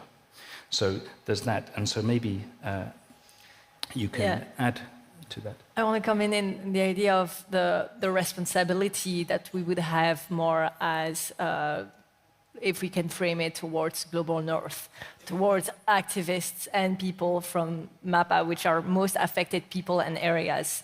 The reason why I think we actually have a bigger responsibility to stand up, to mobilize, to organize, is because of our historical responsibility of obviously the way we have decided to develop has emitted way more CO2, has contributed massively to climate change. We have gone and taken resources from different countries who are now suffering from climate change. That brings us a historical responsibility. And then today, still, more privileged people with a higher economical income, will release more emissions. So obviously, we don't have the same responsibility, not only as individuals, but also as states. So that means that here in Belgium, in the EU, in the West in general, we have this responsibility that forces us to organize ourselves, to then react faster to first reducing, of course, the source of climate change, which is reducing the emissions, but also looking at our history and what that means. And that comes in conversation, negotiations, also at COPs, for example, but we have to go much further. And in order to make sure that we are actually, for example, aligned to the Paris Agreement and that we are actually aligning to the standards that are needed for people who are living the consequences of climate change, we have to listen to people like Ramona. We have to listen to you. We have to listen to these activists and these people because they are the ones who know. And so I think our role here as a global movement, because we are part of a global young climate movement, is that here in the West, we make sure to pass the message that needs to be passed from MAPA activists. And we make sure that this message is passed here because most of the demands actually have to be implemented in the West, because of that responsibility. And so this collaboration, this coordination that we have created in young movements, this is what is expected from the international community, because this is what is needed if we really want to face it. And then that means that concretely, on the ground, it's in these countries that we have to be perfect. And right now we're not. I'm listening to Macron, Alexander De Croo, our leaders who are asking for a break on climate regulations. This is really a joke because it's about people's life. It's really about people's life. And maybe it's it's something that looks like far away for us because we are slowly starting to see some consequences. But we have to remember that it is a privilege to not see the consequences of climate change. It's a privilege to talk about climate change in the future tense. And I think we have to always, every day, remember that privilege. And that's when I realized that I had this privilege, it forced me to become an activist. And let's have some questions from the audience, if there are any. In a way, yes, thank you. Do you want to come to the... In a way, it's a bit disproportionate in that we're just talking here about the problems and we haven't done solutions yet. But I think that's, in a way, the state that we're in. We're still having to talk about the systemic threat. But yeah. Thank you so much for both of your participation. Ramina, the points that you brought up in regard to women being disproportionately affected by climate change is something that's so important. My main question is around data collection for climate change. Unfortunately, sometimes it's quite difficult to measure impact, and really for us to make a change, we have to make sure that policymakers and people like us in the room have the correct type of data to be able to make informed decisions. So do you have any opinion on impact measurement for climate change, or even are there any data points that you feel like you haven't been able to share yet? Thank you very much. Yeah, thank you. If I can put X% back on the table, you can Google it. In fact, Jasper, who's in the audience, he's a Climate Academy student. He built an app for a phone. You can download that too, and that's got all the data as well. So well done, Jasper. And I think this CUT-X index is the simplest and most direct way to answer that question, because if you think about the EU's policy commitment or America's policy commitment, they always give commitments of a certain percentage by a certain year based on a certain date in history, 1990 typically. Now, if I gave my students a report in which I said, hey, Jimmy, I think you're going to get 40% extra grades by the year 2027 based on your results in 2001, the parents would protest. I mean, what kind of a report is that? So we don't have ask if we have all of these dashboards for COVID, we have data like this, but we don't have a climate index. Why do we not have a climate index? And just that one question exposes all kinds of system-level problems that we have with this. We're only in individual action mode, and we're not in system-level thinking mode. I don't know, I can feel time is, we have 5 minutes. Yeah, are there other questions? Yeah. Sorry, I took that question. Thank you very much for your interventions, and thank you very much for your incredible work. It's inspiring to see young people, at the front of social change. So my question is trying to maybe frame what you've been talking about in the wider context of security and NATO. Where do you see the role of international security-oriented organizations? When it comes to climate and environmentally related human security, and I'm thinking about adaptation, I'm thinking about human mobility, these kind of issues that I think politically we're struggling to address effectively. Adele? Yeah, if I can comment on that, the climate crisis consequences leads and will lead to more and more tensions between groups, between the way we're going to live, because all of this and climate change is also linked to resources. And so actually at the end of the day, climate change is just kind of the first phase that we are looking at, but behind it, when you open the door, there is a much more structural tension, conflicts that are present, and that is present, on an international level. And that's what I meant by historical responsibility. We need to talk about it if we want to talk about climate change. Otherwise, you will not erase the real tensions that are present. You will have maybe negative peace, but you will not actually have the positive peace that erases completely the tensions that are present. And so I think the responsibility, for example, of NATO and our international community is to make sure that we look at it on a structural way. This means intersectionality. Just look at today. We cannot have a panel in the morning about space without talking about its consequences on humans, on climate change, on resources. And then in the next panel, we also need to include that. And today, on this panel, we have to include this intersectional vision on what climate change has impacts on security, etc. So also one thing that I think NATO, for example, should work on is not only the consequences of climate change, but the source. The actual fact that today there are millions of people rising up across the entire world because they feel insecure, because of the way we still decide to organize ourselves, because it's not secured.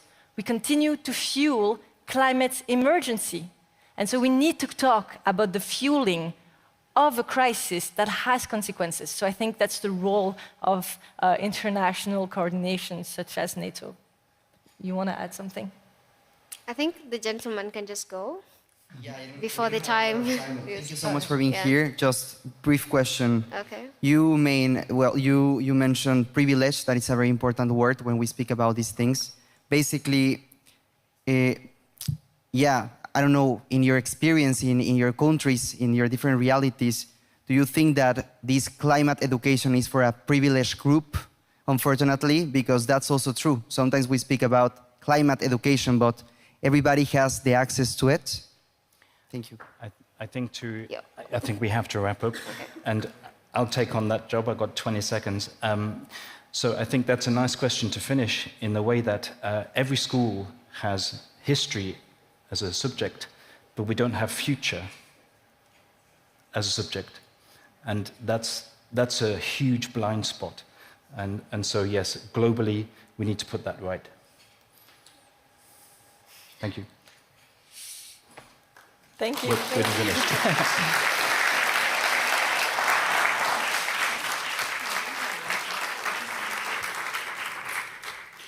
Wonderful. Thank you so much to our panelists. That was such a fascinating panel discussion, really powerful to hear those personal stories and perspectives on climate change.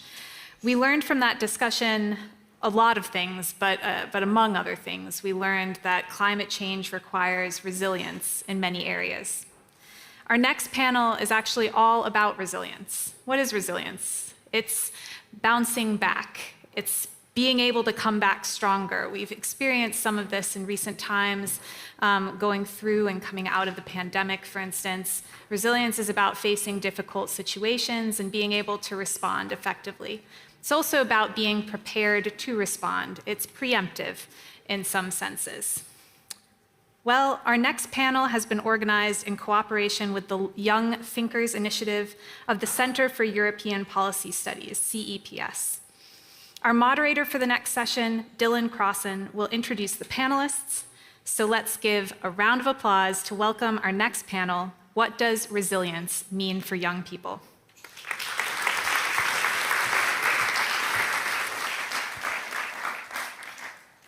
Well, many thanks for the introduction. Welcome to our online audience. Thank you for joining us here today. My name is Dylan Crossan. I'm a researcher at the Center for European Policy Studies. Amongst our various activities on our 40th year anniversary this year, we have our Young Thinkers Initiative. And our motto at CEPS is Thinking Ahead for Europe, and we've done that for 40 years, and we hope to do that for another 40 years. So I think the discussions today have been quite interesting, and as was said earlier, really teed up our discussion here today. I'm joined by 4 of our CEPS Young Thinkers who were selected in a very competitive process to essentially write policy briefs, engage in these types of public discussions, as well as closed-door discussions with practitioners and a visit later this month in June. And they all brought something unique to the table during the selection. Brilliant ideas, expertise, and also energy, a will to kind of make a difference in the world. And so it's because of this type of energy that we pushed and successfully cooperated with NATO to be here today, and wanted to really unpack the question of what does resilience mean for young people. As you know, it is a transformative moment for society, for history, as well as for the future, as was said earlier. And one of the various elements where we see many transformations were, as mentioned earlier, the field of hybrid threats. And one essential way of contrasting those hybrid threats is by building resilience. So essentially, we wanted to look into, what are our priority areas? Where should we really be focusing our attention in terms of resilience building? And so we have with us today Laura Lisboa from the NATO Defense Investment Division, so one of NATO's very own. Also a young thinker, Dominik Joling, a postgraduate student at the London School of Economics. Sofia Romansky from the Hague Center for Strategic Studies, and Cedric Lombards, who is an attaché for European Affairs at the Belgian Ministry for Foreign Affairs. So to just kick off this discussion for us, Dominic, what keeps you up at night? Well, what keeps me up at night? Well, it's climate change, again. We had this beautiful, very empowering panel before that, but I'm trying to tackle it from a different perspective, as you will hear in a second. So I'm talking about the implications of climate change on defense and resilience. My point is we need to prepare for the worst now. Why? Because, for example, since around May this year, researchers have been observing grave anomalies. The sea surface temperature this year is much warmer than predicted. The ice mass of Antarctica is unusually low compared to prior years. Researchers cannot reliably explain this. And in addition, there will be an El Niño weather pattern starting in the next few months that could cause trillions in damage within the next 12 months. And also in all of this, we must not forget that we are already in the low probability range of 5 climate tipping points, which might have a disastrous and irreversible effect on our climate systems.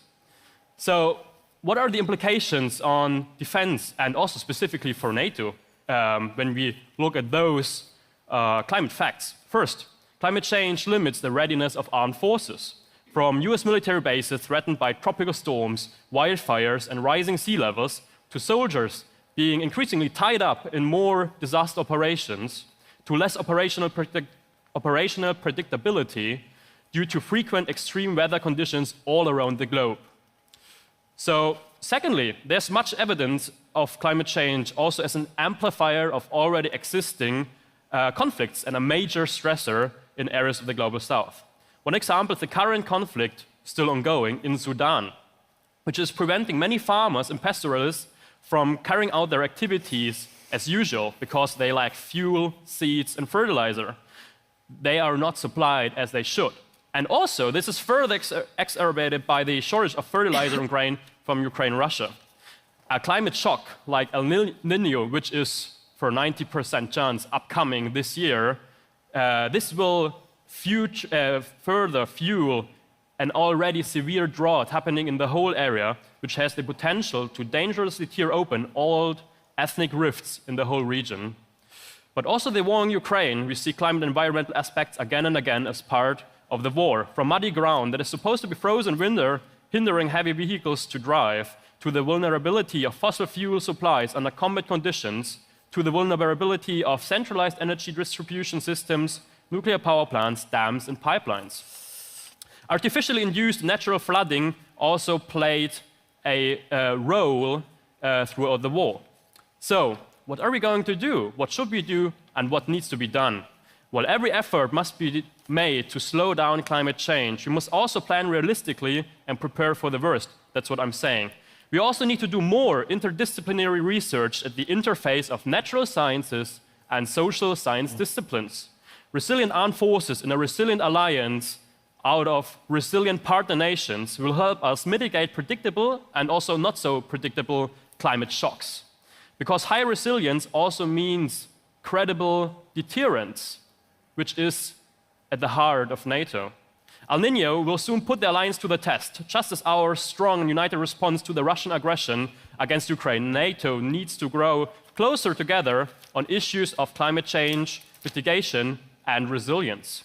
But there are solutions in which NATO can play a major role by coordinating, prioritizing, fostering cooperation between civilian research agencies, industries, and of course, the armed forces of all partner nations and beyond. The alliance needs to be at the forefront of military technology worldwide, combining low-carbon technologies with tactical and strategic advantages over fossil-fueled hardware. A hypothetical e-hybrid armored reconnaissance vehicle, for example, that's like the example I'm always trying to make here, is combining a lower sound and thermal emissions in electric mode when close to the enemy lines. A submersible capability, as the electric motor does not need air for breathing, and of course, an better overall off-road performance through electric motors and lower carbon emissions at the same time. Green electrification can make us less independent on fossil fuels from unreliable supplies and reduce sensitive fuel supply chains by allowing modular and decentralized power generation in the field. In addition, and that's my last point, the alliance needs to be better prepared to deal with disasters of all kinds, especially those that are surely going to be amplified and more frequent due to climate change already now and in the not-so-far future. From rapidly deployable hospital ships around the world to wider participation in humanitarian missions, there are several interesting ideas to discuss that could at the same time raise NATO's profile globally and domestically. Thank you. Thanks, Dominic, and I'm sure there will be time for discussion afterwards on this. How does this align with what you think, Cedric, about resilience and the various domains that we should really focus on? Thank you very much, Dylan, and thank you to Dominic as well for already briefly sidelighting to green energy in defense, which is also a nice introduction for me, as my professional inclination aligns with energy as well. And I think, well, for me, it's obvious that energy is the first thing that comes to mind when we talk about resilience, but I would think and I would assume that for many of the people here and online, for young people who are often vulnerable consumers, the energy crisis is also one of the topics that comes to mind, especially as exacerbated by the Russian war of aggression. And of course, when we're talking about the realm of energy security, the responsibility of safeguarding a steady supply without system interruptions, we traditionally think about a state-centric role in the guarantee thereof and in particularly the protection of critical infrastructure and critical energy infrastructure. And the same goes for NATO. Within NATO, it's also primarily a national government responsibility. But since 2008, NATO has been playing increasingly an important role in energy security and will, at least to my mind, continue to do so on 3 levels.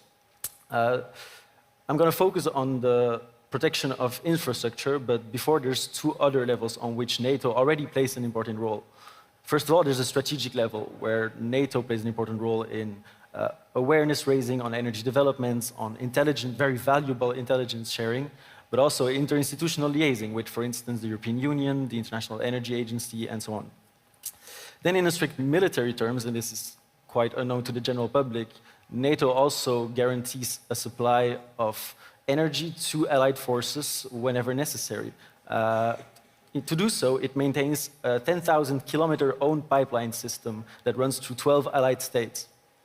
This is just an example, but to echo what Dominic said, this pipeline system is there to transfer petroleum. One of the challenges to build resilience would be to diversify more towards renewable energy.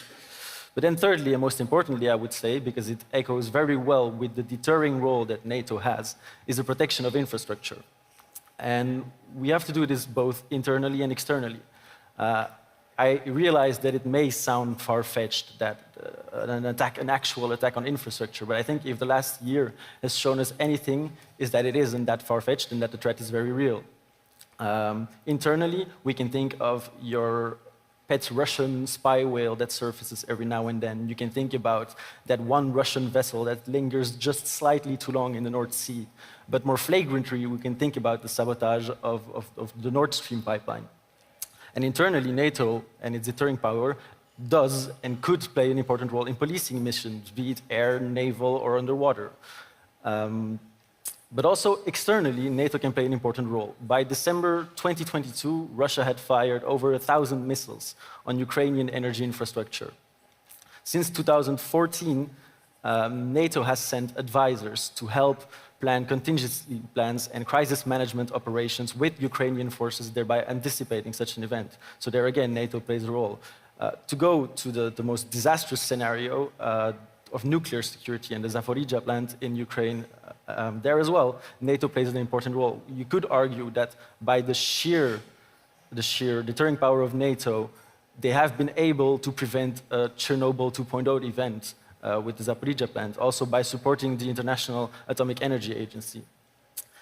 If I could finish off with a final note on civil resilience as well, because so far I've only talked about the resilience of the state. But we're here in the hybrid gray zone realm, and often, be it in energy, in digital, or in other domains, the civilians, so you and me, and also young people, we are the first line of defense when it comes to a hybrid attack. It is us, on an individual and societal level, that will have to learn to, in the case that it would ever happen, cope with blackouts, cope with shortages, mentally cope with the nuclear threat of nuclear security. But there's also something we can do in an anticipatory effort, which we all should do, and this echoes also the climate call, and that is reducing our consumptions wherever we can and being more and more efficient with our energy consumption. And I realized that speaking on a panel and several times referring to nuclear disaster is somewhat doom and gloom, and I don't want to be a doom thinker. But I think if there's one thing that you should recall from this is that this hasn't happened, and major infrastructure attacks haven't happened. And that shows that NATO works, that its deterring power works. If there's one challenge, it is the gray zone. It is those hybrid attacks that do not really reach the threshold of violence. And I think I'll keep it at that for now. Yeah, thanks, Cedric. You've already preempted some questions that I've seen coming in online as well.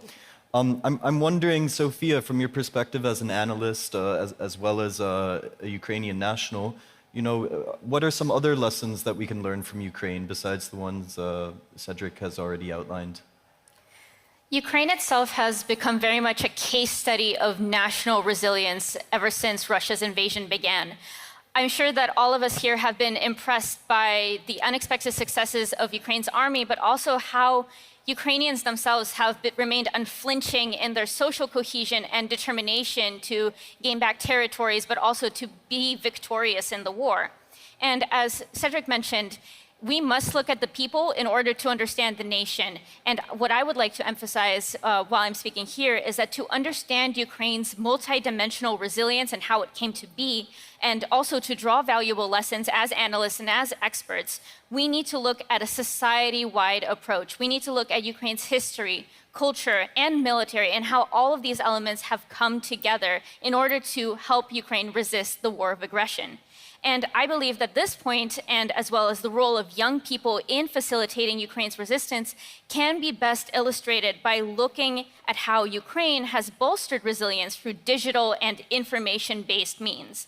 In broad terms, digital resilience should be understood as both the ability to resist threats in the digital domain, be it cyber attacks or anything else, as well as the ability to bolster other aspects of resilience, like society and military, through digital technologies.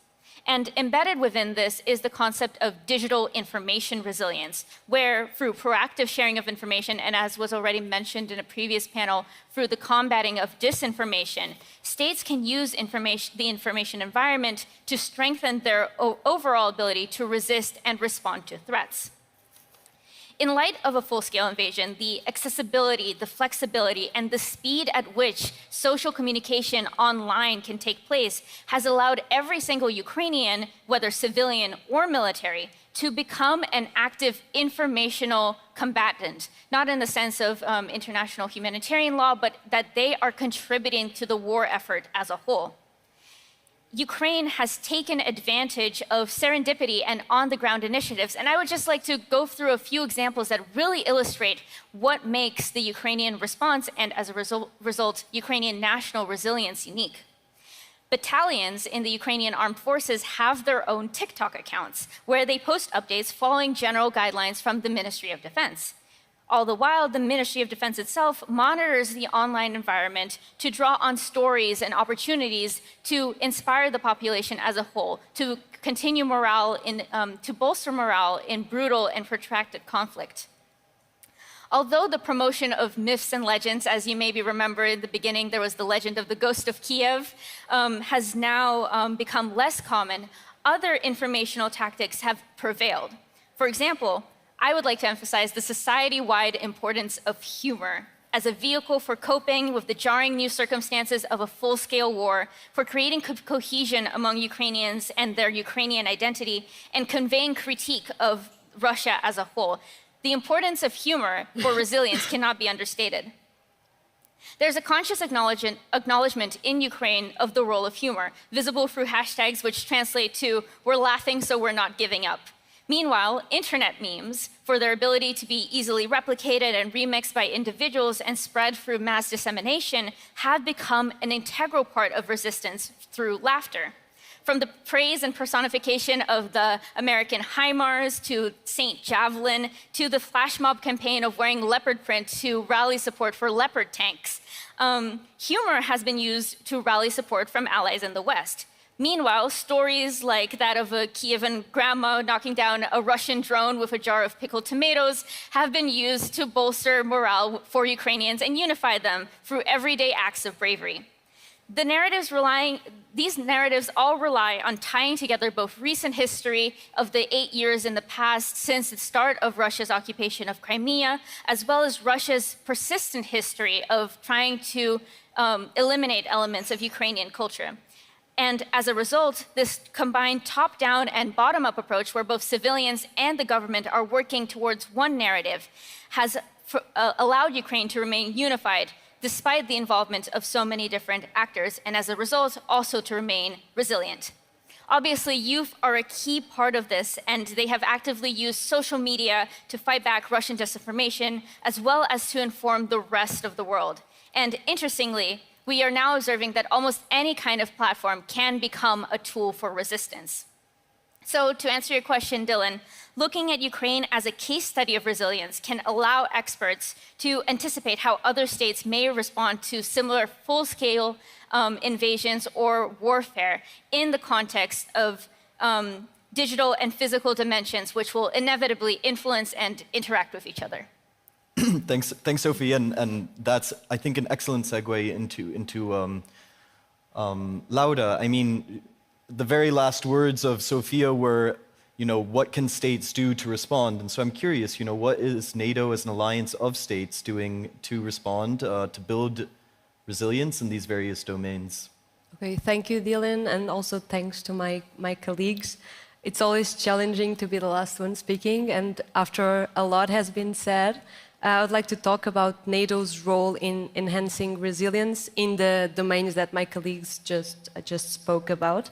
And when I think about resilience, I think it's useful to think about it in two levels. So at a state level or at a supranational level, as a national responsibility and a collective commitment to ensure that states can respond to threats to their security, be they non-military or military.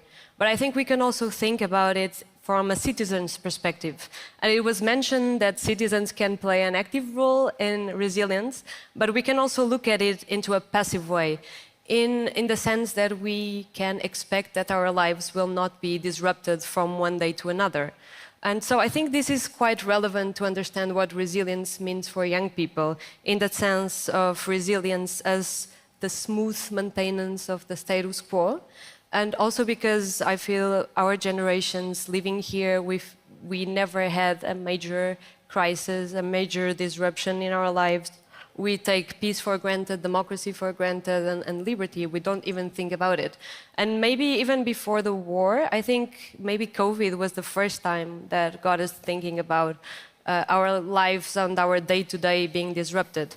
And in this sense, I think we can, think about this, but we can also think about these invisible dimensions of security that became more visible, such as supply chains, critical infrastructure, interdependencies between countries. So these invisible dimensions, I think they became more visible first with COVID and now possibly with the war. And since we are talking here about NATO and NATO's role in enhancing resilience, I think we can look at NATO's strategic concept that was published actually last year and see what it has to say about it and how it recognizes the need to mitigate strategic vulnerabilities and dependencies, and also linking it to what my colleague says, the strategic concept also addresses the impact of climate change in security and defense, and not only by looking at the way NATO and allies are tackling these challenges, but also recognizing that it affects armed forces and the way they operate, and also how infrastructure is becoming more and more vulnerable to extreme weather conditions. And also, what concerns energy and digital communications, and NATO allies have been leading efforts into looking into the protection of critical undersea infrastructure. And I find it quite interesting that NATO's NextGen has recently pointed to the fact that 2/3 of the world oil and gas are either extracted at or transported by sea, and that around 95% of global data flows are transmitted through underwater cables. I think this is another example of these less visible or almost invisible dimensions of security that have become more and more visible in last year and also in last month, as Cedric just mentioned, with the explosions on the Nord Stream pipelines. And well, this is just a few examples we can then discuss more further. And I've been talking for a while now, but as I'm working on space, I would also like to talk a bit about space, and I think it's a good way to close this initial discussion. Well, in 2019, NATO allies recognized space as a new operational domain, and ever since, NATO has been working on enhancing all sorts of space-based supports to its operations.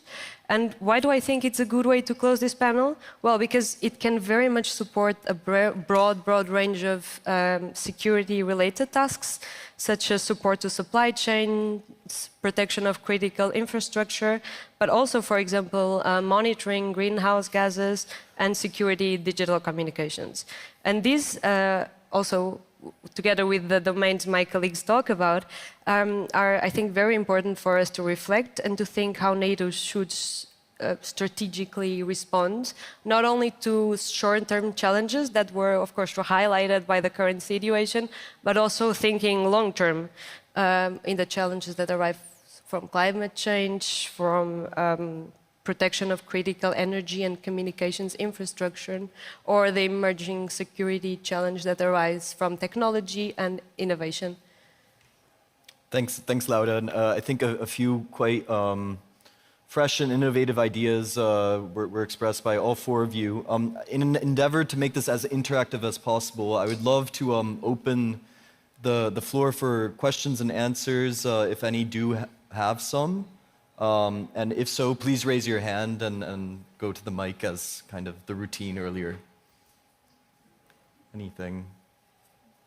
I remember there's questions earlier about resilience as well. Yes?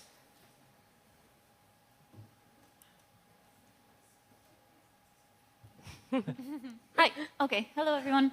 My name is Mircea and I have a question about the word resilience. So it is kind of a buzzword and it means a lot of things, and because of that it doesn't mean much. And you guys have been talking about like 50 different topics. So I kind of want to ask, what do you actually mean when you say resilience? And it's not just bouncing back, right? So like what terms do we use it in? Yeah, and perhaps you might get an answer also from the second person who I saw raise their hand. You were getting up.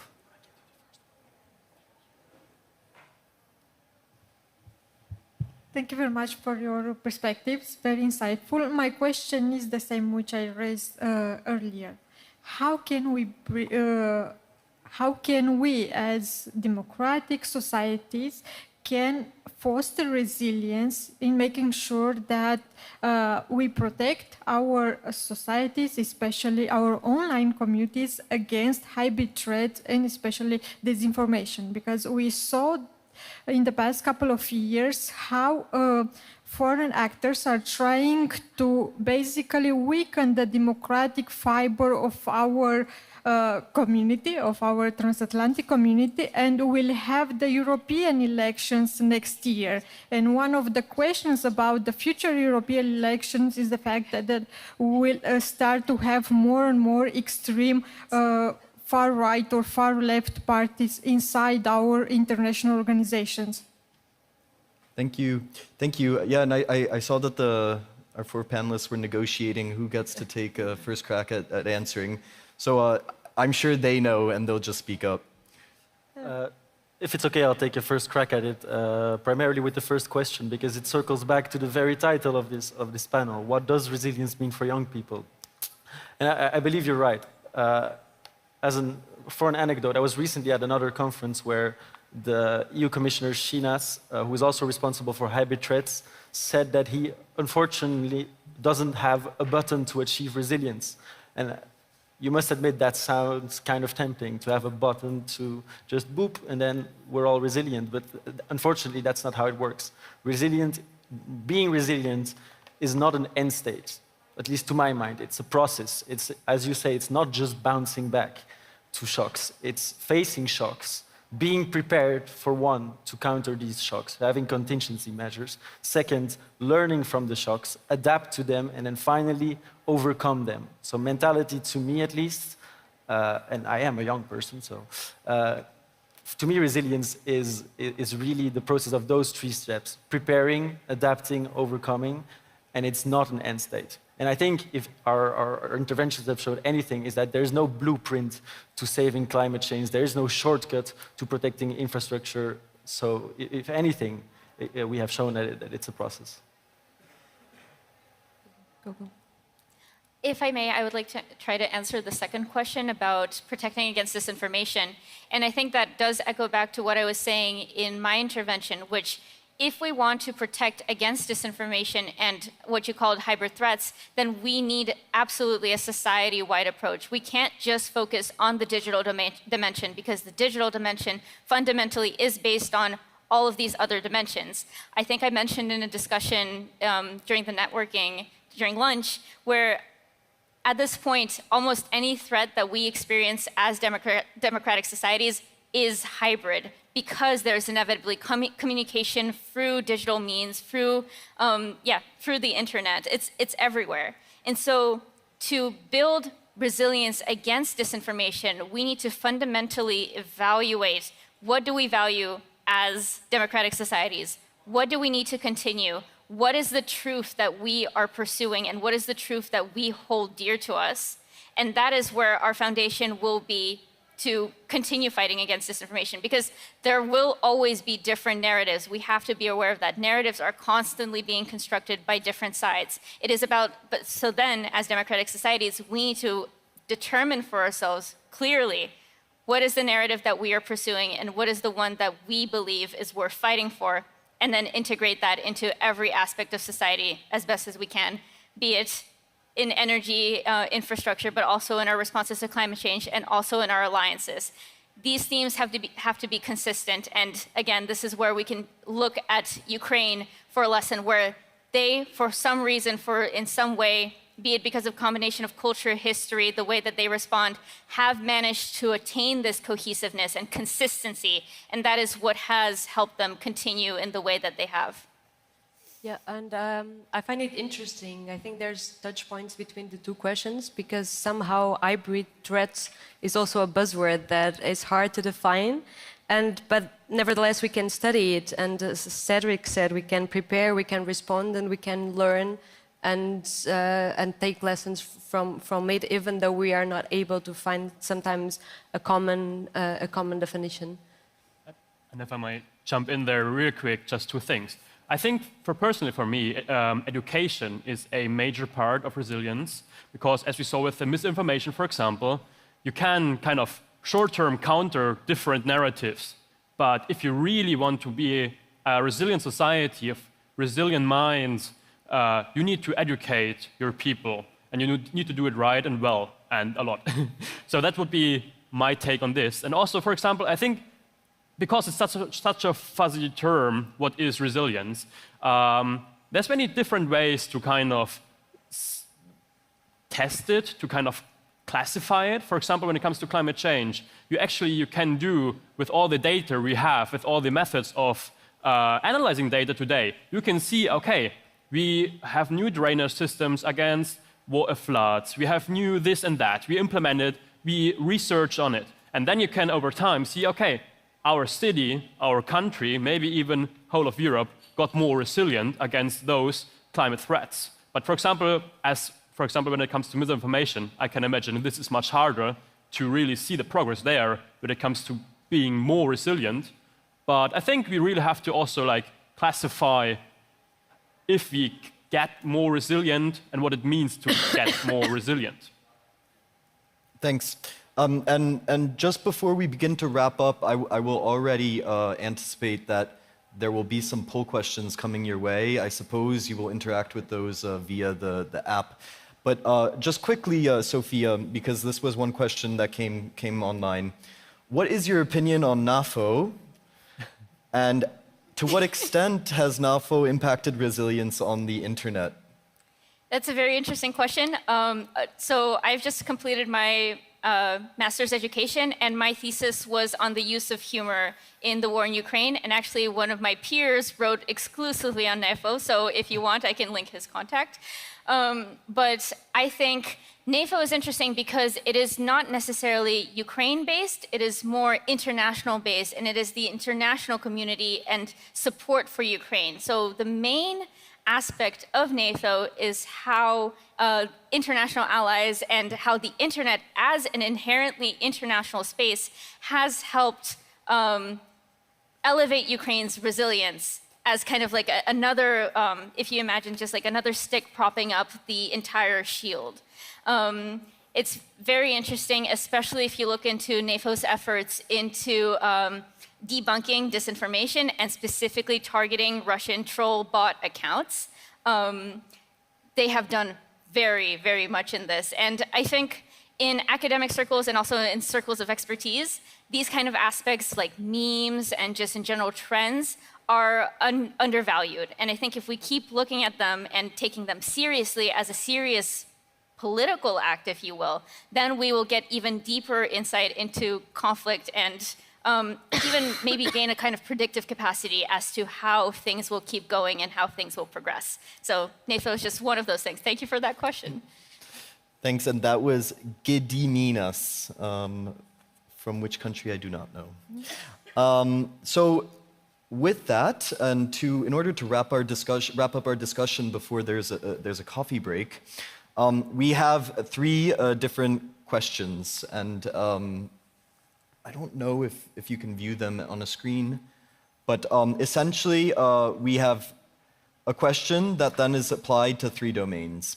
How ready do you think the NATO alliance is to tackle resilience in, and then we have the domain of climate change, which is the first question, then energy, and then digital. And so we will allow you a few minutes to answer those various questions. There's a QR code I see on the screen that you can use to access the survey. And look forward to seeing the response for each of those. But before we go into that, let me thank you for your attention. Thank you to the online audience as well, on behalf of CEPS and the CEPS Young Thinkers Initiative. This lady, the lady in the pink wants to, the lady in the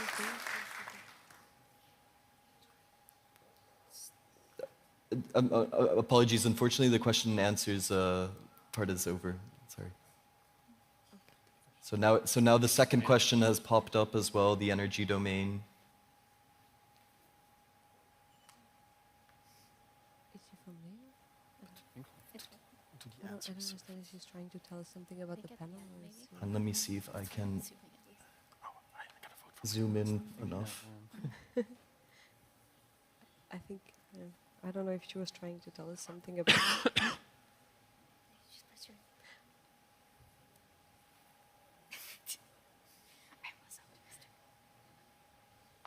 I didn't know your thesis was about this. Yeah. It's cool. I'm waiting for it to be approved for publication. And lastly, the digital environment.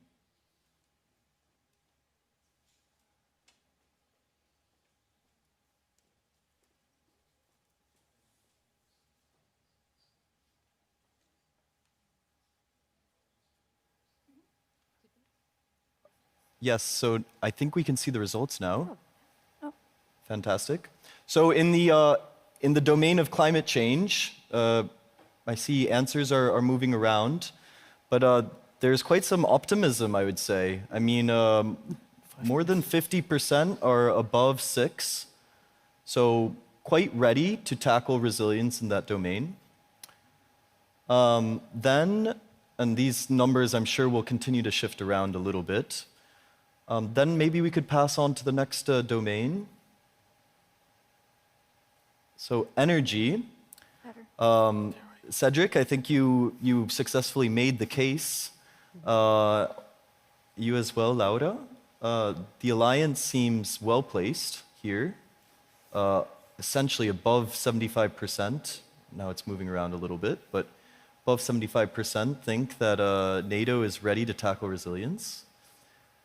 And then finally, in the digital environment. So yeah, I mean, it looks like in general, on average, we're around 6 for all 3 of these domains. And 10 seems to be making a bit of a comeback here as well. So essentially, I mean, what I would take from that is there's 3 different types of resilience, infrastructural, societal, and then paradigmatic in a certain sense, climate change. NATO seems to be on the right track. And if we think about, however, the next 10 years for NATO and then moving forward, you know, looking towards 2050, I think much still needs to be accomplished. And this morning and in previous panels, we've heard about what needs to be done. And so I think now the mission for NATO should be to take all of these brilliant ideas that have been expressed over the past few hours and translate those into concrete action. So in any case, thank you very much once again, and enjoy your coffee break.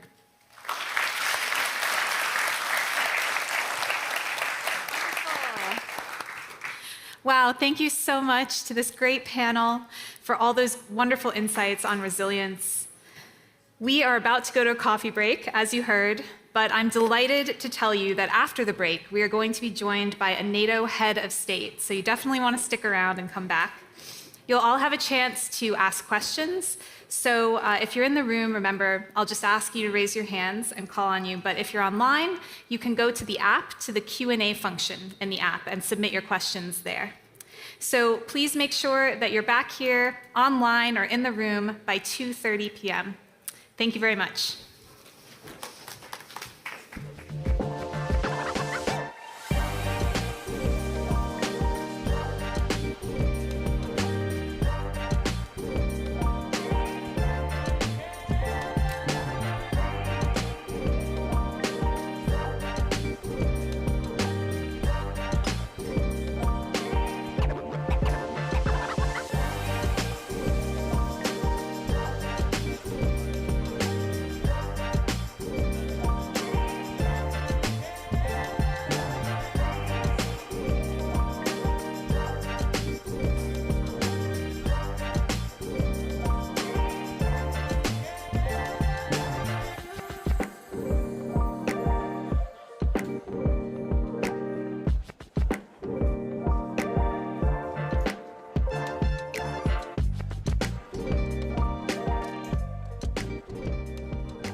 No one knows what happens next, what the future holds. Which events will shape us? And which will test our resolve. Times have changed, you see. People too. We need to stick together if we're going to make it through. Sticking together means an alliance of minds and hearts, a collection of individuals greater than the sum of its parts. People of all different kinds, with different sets of skills that come together and align. Because freedom is what matters. It is why we must stand tall, and it's why we always tell them, all for one, and one for all.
We need you to be builders.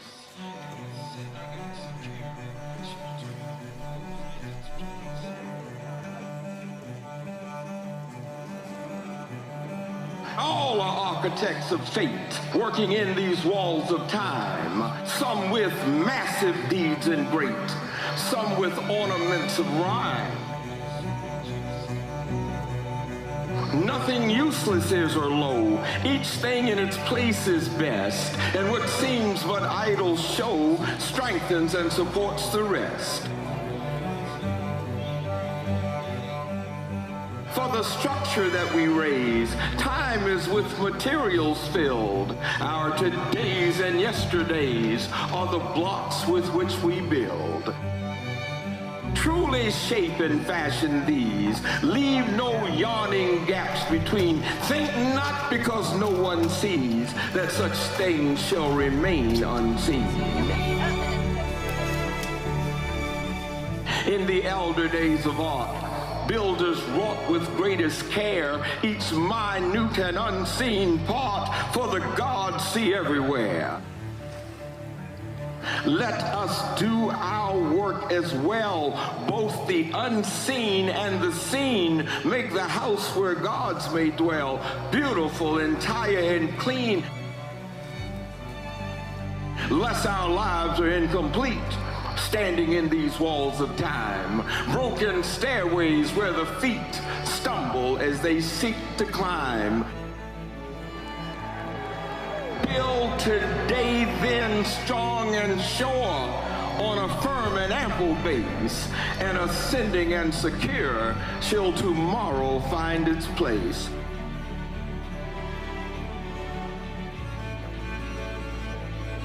Thus alone can we attain to those turrets where the eye sees the world as one vast plain and one boundless reach of sky.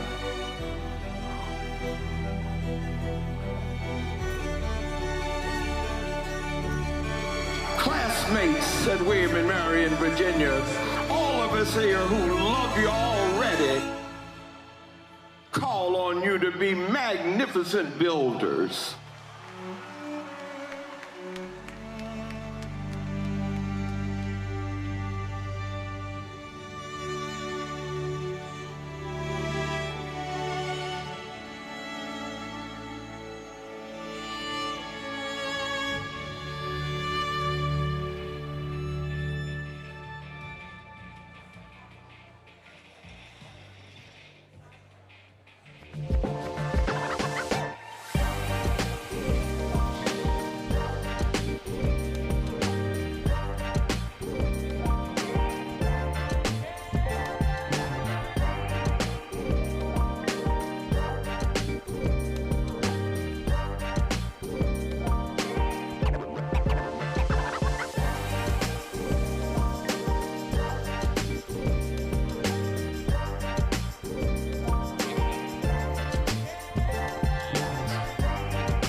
We will continue to support Ukraine for as long as it takes. We will not back down.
When I came here, everyone was accepting.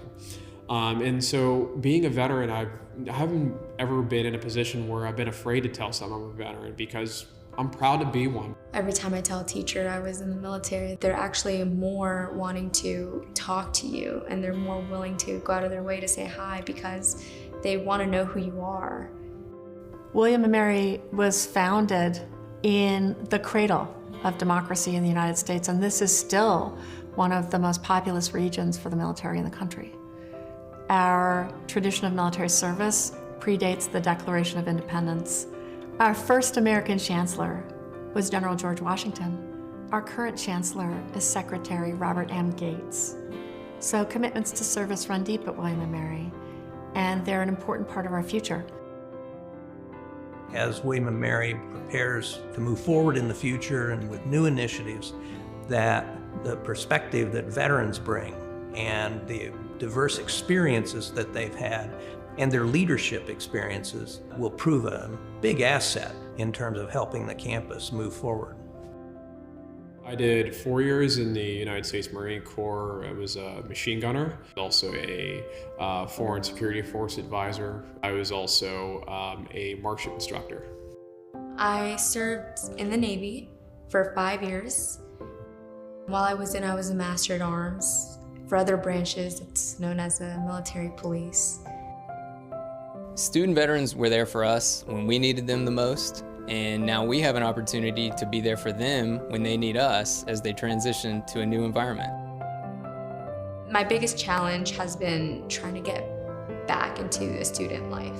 The college has a lot of programs here, such as the Writing Resource Center is one huge one that I utilize, and also the Office of Student Veterans Engagement has helped me in a lot of ways. So the mission and goal for this office is to make sure that every student veteran has everything that he or she needs to have success at William and Mary. Well, we want to establish points of contact in offices across campus so that we can make their transition as smooth as possible and make sure they can achieve as much as they want to while they're here. I think the best way that's helped me on campus is connecting me to all of the support apparatus on campus. So the Office of Student Accessibility, the Cohen Career Center. We're able to get resources and, how to use, like the GI Bill was a huge thing when starting school. I feel like it's very important for the college to help the people transitioning from a military lifestyle into a student lifestyle. You know, just 30 minutes down the road, we have Navy Station Norfolk, the biggest Navy base in the world, you know, and then we have Portsmouth. We have about 7 other military bases.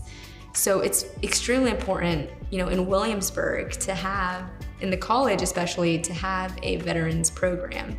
So my hope for this office is for William and Mary to be the #1 choice for every student veteran who separates in Virginia and beyond, for them to want to come to William and Mary, and for us to be able to give them the information to be able to make that choice and to eventually come here. So we really hit the ground running when we started. Last year, we've stood up lots of programs that are currently serving the students.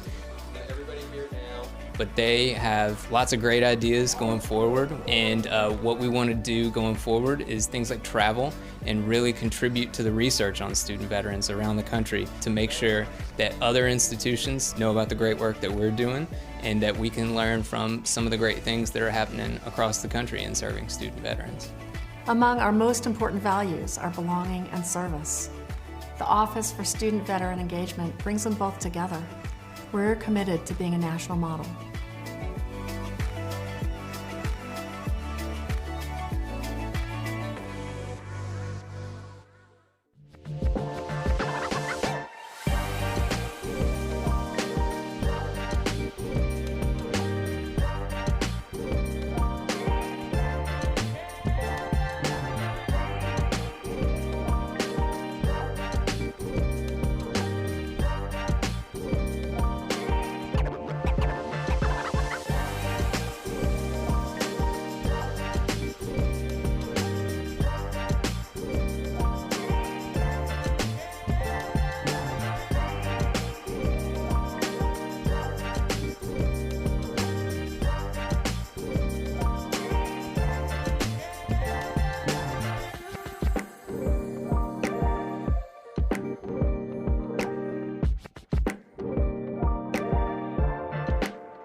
При этом в наши планы не входит оккупация украинских территорий. Мы никому и ничего не собираемся навязывать силой.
Wow, well, welcome back from the break. I hope you enjoyed your break. We are delighted in this session to be joined by the President of the Czech Republic, Petr Pavel. Thank you so much, Mr. President, for taking time out of your schedule to be with us here today. Hello, it's great to be with you. Thank you for the invitation. Well, we have so many young people out here in the audience with us in Brussels and also online who I'm sure have lots of good questions for you. But I'd like to start by asking a little bit about your journey to the presidency. So you, when you were younger, trained to fight against NATO forces when you were brought up in Czechoslovakia. And then you went on to serve in the military for the Democratic Czech Republic. And now, of course, you're president of your country, which is a member of NATO. So I'm wondering how living through those significant transitions in your country's life influences your approach to leadership. Well, that's for a long story. I would like to be brief. First, I mentioned several times when I was referring to my both professional and life experience that I felt myself as an Alice in Wonderland. So many very profound changes in one life, it's really amazing. Yeah. I was born to a country that was liberated by 80% by the Soviet Union. My country was at that time under the strong influence of the community of nations led by Soviet Union, the Warsaw Pact, and it was my only reality. I didn't see any alternative because the countries of the Western, of the Eastern Bloc were quite isolated, and that's the reality I was living in was forming me in a way that it's the right way of life.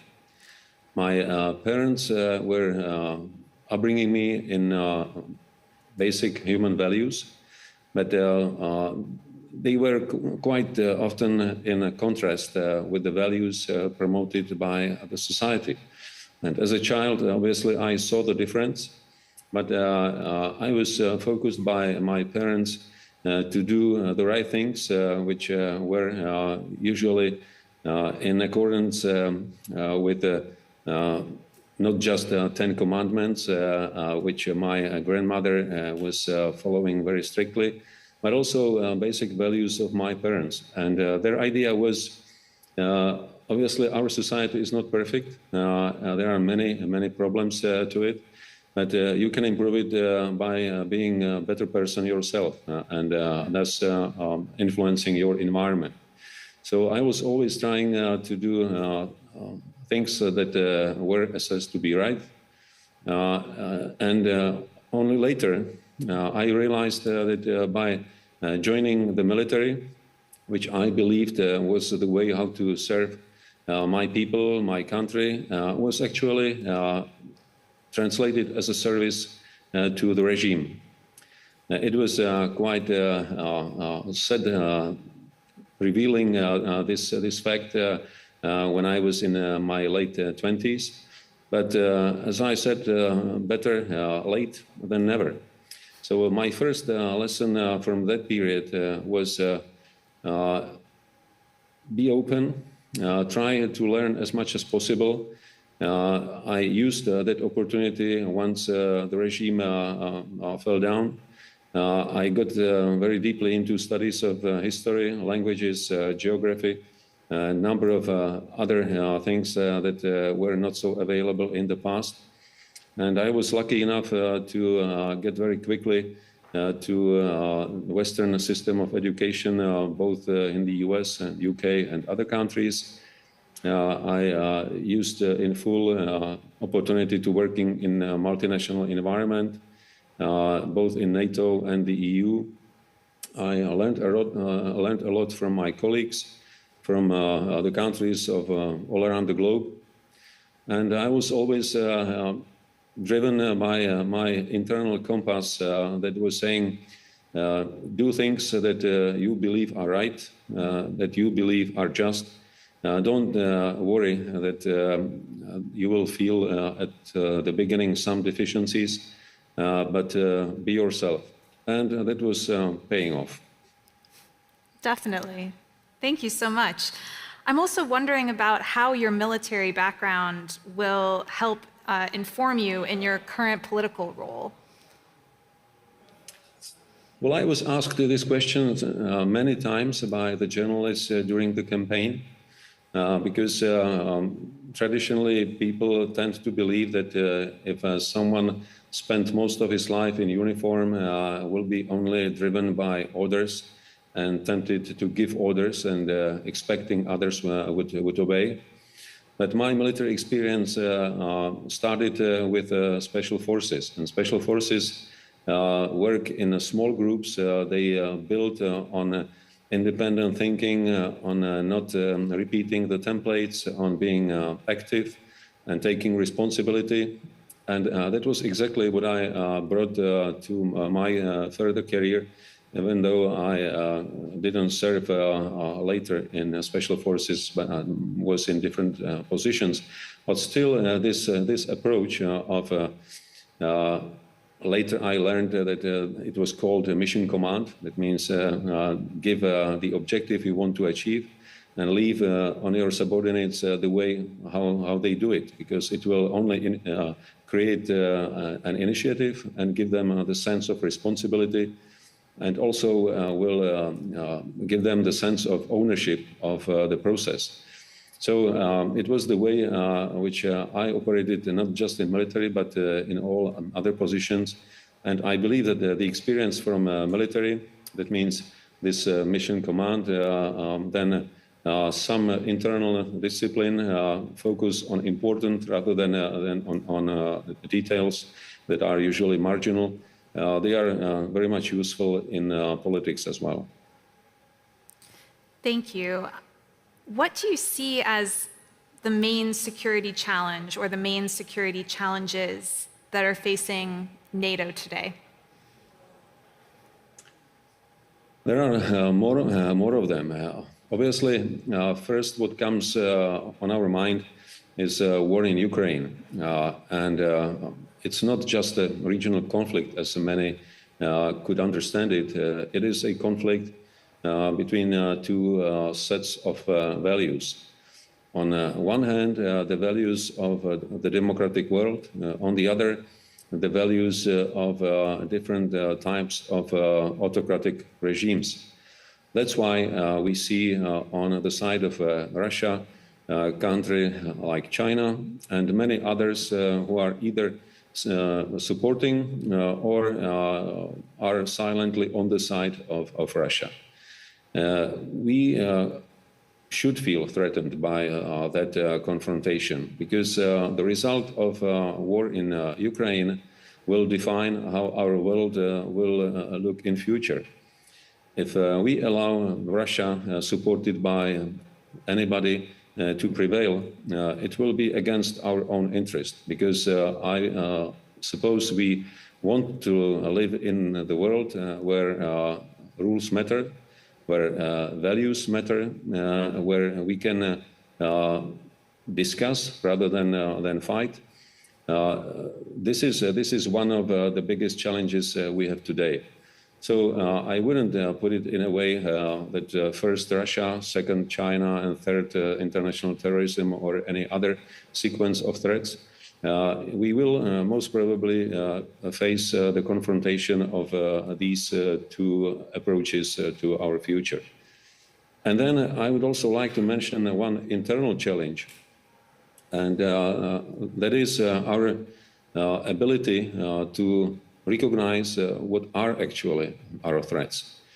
Because if we start believing that, for example, China is just a friendly country trying to do business with us, it will be a great mistake. That's why we have to be able to distinguish where is the threat, because not necessarily it will have a form of a military force. And we have to be resistant and ready to face all kinds of these new challenges. I know that you spend a lot of time thinking about these exact issues, so it's so interesting to hear from your perspective what you see as some of the greatest threats. I'd just like to turn to our audience here in Brussels for a moment to see if there's anyone who might have a question from the crowd for you, Mr. President. Do we have any questions? Yes, I see one right here in the middle. If you don't mind just going to the microphone so that we can hear you.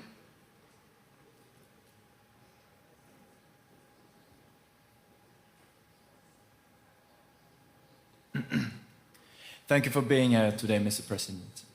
Being both a retired general and the president of a NATO member country, are there any leadership lessons that you would like to share with us here today as future leaders? Thank you.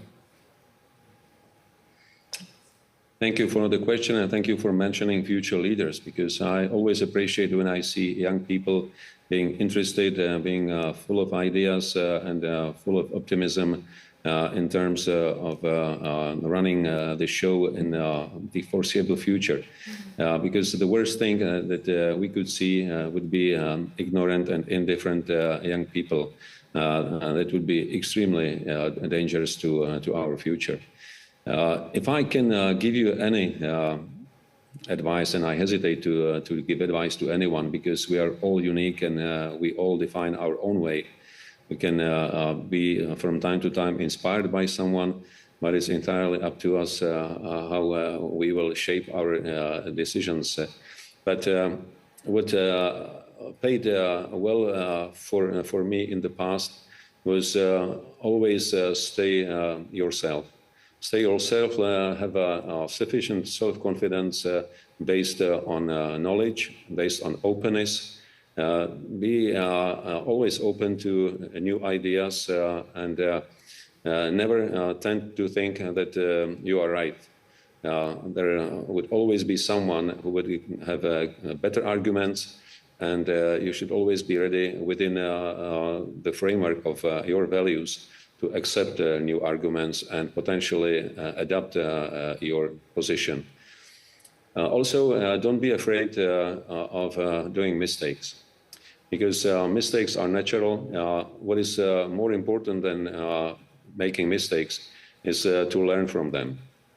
And I would like to share one experience which I got when I started working in NATO structures right after our accession in 1999, where we had a great exercise and Supreme Commander at that time, British 4-star general, told us, guys, I will not assess you based on how good this exercise is, how little problems you will find, just opposite. The more problems you will discover, the more lessons you will take out of it, the better the exercise. And I was very grateful for that lesson, because it was exactly the opposite what we were doing before. We were all striving to present our organization as flawless and nicely polished, sometimes even covering the problems. And this is not the way how to move ahead. So don't be afraid of mistakes, be fair in admitting them, but always try to learn something good from them. Brilliant. Thank you, and thank you for the question. I'm going to take a question from online now, President Pavel. We have a question: what impact would a Chinese attack on Taiwan have for the war in Ukraine? You mentioned both of those as important issues a moment ago. Well, let me start with the conflict in Ukraine. China is playing a strange role in this conflict. China is using it as an open textbook, learning from what the West is doing, how do we react on different situations on the battlefield, how quick we are in getting together and coming to a common position, how effective we are in supporting Ukraine, because these are all the measures that are interesting for China when it comes to a military solution of a problem of Taiwan. And China doesn't hide their clear determination to unite Taiwan with mainland China under one regime. We all agree to some extent to the principle of one China. Czech Republic has its own one China policy, but we also often refer to two systems. And it was the case prior to changes in Hong Kong, and it is the same now with Taiwan.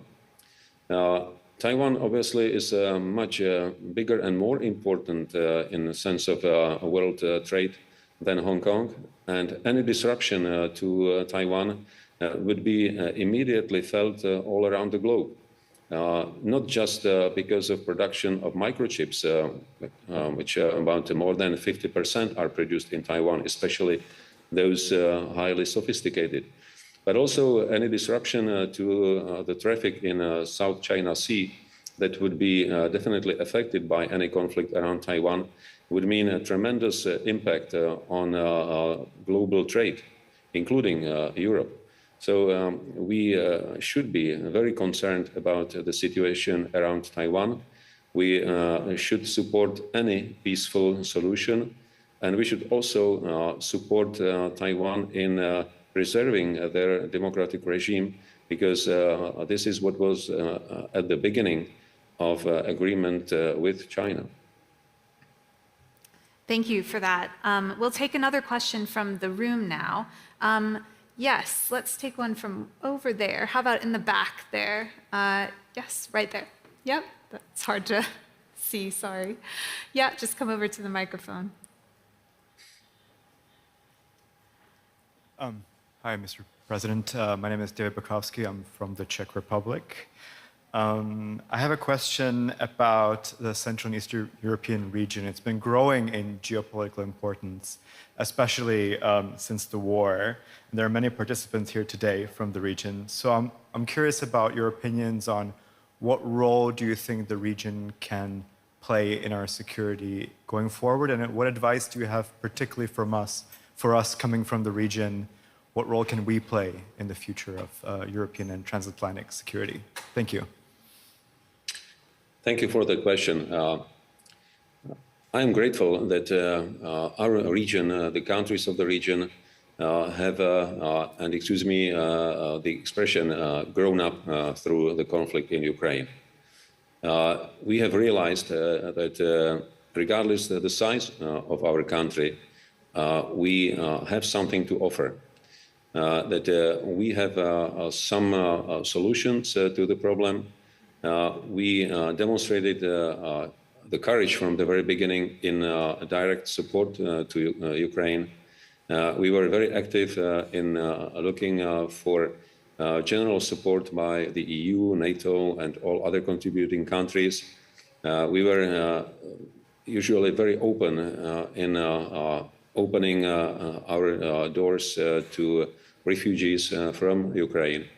So there were a number of examples we could serve to the rest of Europe. And it led to a growing and well-substanced self-confidence in the region. Some people even talk about the shift of center of gravity towards Central and Eastern Europe. I wouldn't probably go that far. And of course, I would be cautious when it comes to optimism, because there are still many challenges in the region, and some will be most probably manifested over next couple of months or year during the elections. But still, I think the time has come for us to be more active and more responsible part of European solutions. Not just recipients of the assistance, not just those who listen to the voice of greater and more economically more important countries, but also as the countries that will be part of the solution. But of course, without any exaggerated self-confidence, but reasonably based on achievements. Thank you for that, and thank you also for the question. We have another question that's come in online, President Pavel. Based on your political and military background, how do you respond to those who claim that NATO's actions and expansion toward Eastern Europe has triggered Russia's illegal aggression in Ukraine? I heard that argument many times in the past, and especially when I was in a position of a chairman of NATO military committee and visited a number of countries who were partners to the alliance. And my response was always the same. It was not NATO pushing enlargement eastwards. It was the interest of the countries who liberated themselves in different ways from the Soviet Union and Warsaw Pact, whose interest was to join NATO. If we understand NATO as a zone of stability, friendship, a zone of discussion rather than a confrontation, it is in our interest to extend that zone further on. That no one can order any nation to join NATO. There is a long-lasting process from the serious interest to the accession. We can see it with the countries of Western Balkans. We can see it with Ukraine. How long does it take before NATO as a whole comes to a unanimous agreement about potential new member? It was probably easier with the countries like Sweden or Finland, whom we considered to be, and we call them day zero partners, because they were so much interoperable and ready that they could join NATO and start operating with it really first day. But it's not the case with a number of other countries whose preparation requires a lot of time. It's not just about interoperable forces, it's about procedures, it's about legislation, it's about a number of processes and standards that have to be met before the country can assess the club. So there is obviously a lot of things that are required for any new country to become a member. And there has to be also mutual interest that accession of a country will be mutually beneficial for both sides. Thank you very much for answering that question. Let's take one more question from the audience. I think we have time for that. Let's go down here in the front row, if you don't mind walking to the microphone, please.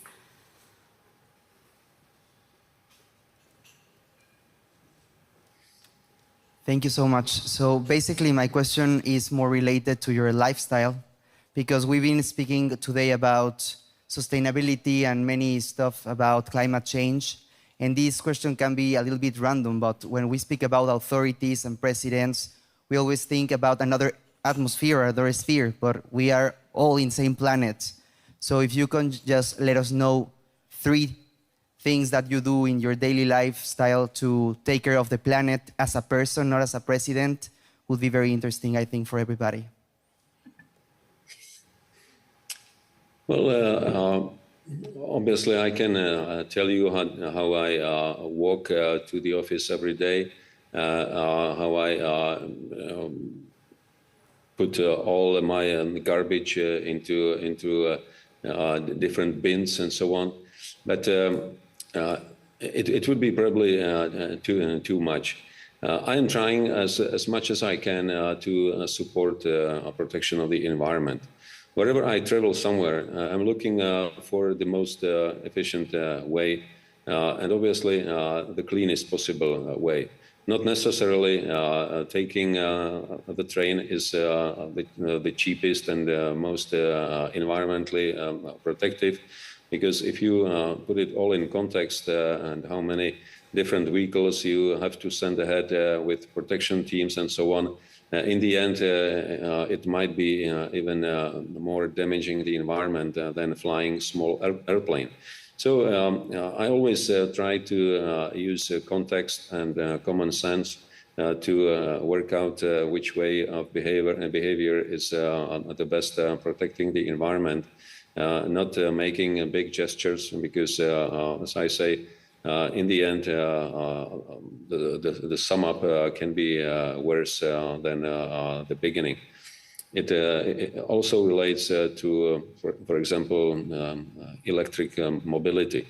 It makes perfect sense in densely populated urban areas, but at the same time, it's not so useful in transport to remote areas where the networks are still not ready for it. So I would always advocate, let's use good arguments, let's see things in a broader context. Let's not make hasty conclusions that might be very fashionable, but when we look at it in the sum, they are actually not so good. Thank you so much. And just as a final question, a final parting thought from you, we have a lot of young people in the audience, as you know, and being at NATO headquarters and this being a NATO summit, we talk a lot about threats. We've been talking about climate change and China and the war in Ukraine. I'm wondering, all these big issues you have to deal with as president of your country, what are you most optimistic about for the future? Well, I was always optimistic for the capacity that is within humanity. Even though we are not quite often able to learn from the history, we don't take proper lessons, but in the end, humanity was always able to find a solution to even the worst problems. So I have a great confidence in people, in their innovative thinking, regardless the age, because as some people say, age is just a number. There are people who are physically senior, but they're still very young in thinking.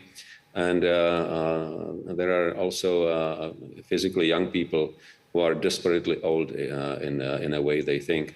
So I would really call for being very open-minded, being active, being engaged, and not to let things just running, but trying to influence them for better. And that's what I'm trying to do. I believe that if you are doing the same, the future will definitely not be so bad. Wonderful. That's a great note to end on. Thank you so much, President Pavel, for joining us today. Please, everyone, give a big round of applause. Thank you. Thank you very much.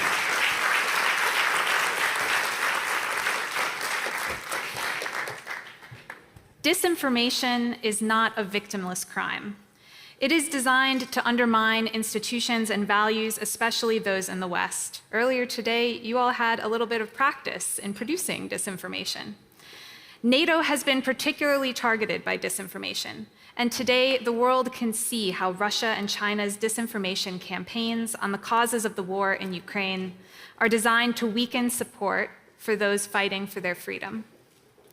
For our next panel, we have a very special guest with an impressive story and an important lived experience perspective on disinformation. In a moment, I'll hand over to our moderator for this session, Paul King, Program Officer at NATO, who will introduce our next panelist. So let's put our hands together for the next panel, Witness History, How Disinformation Doesn't Go Away.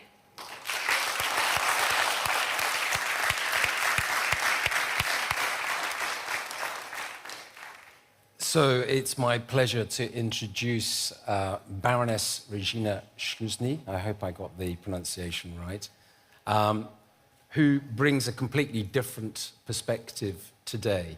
And I'll let you, Baroness, tell your story, but I'll just give you a little hint, which is that in all of those photographs, black and white movies of Auschwitz with young families being taken to their death, Baroness Regina was supposed to be one of those people.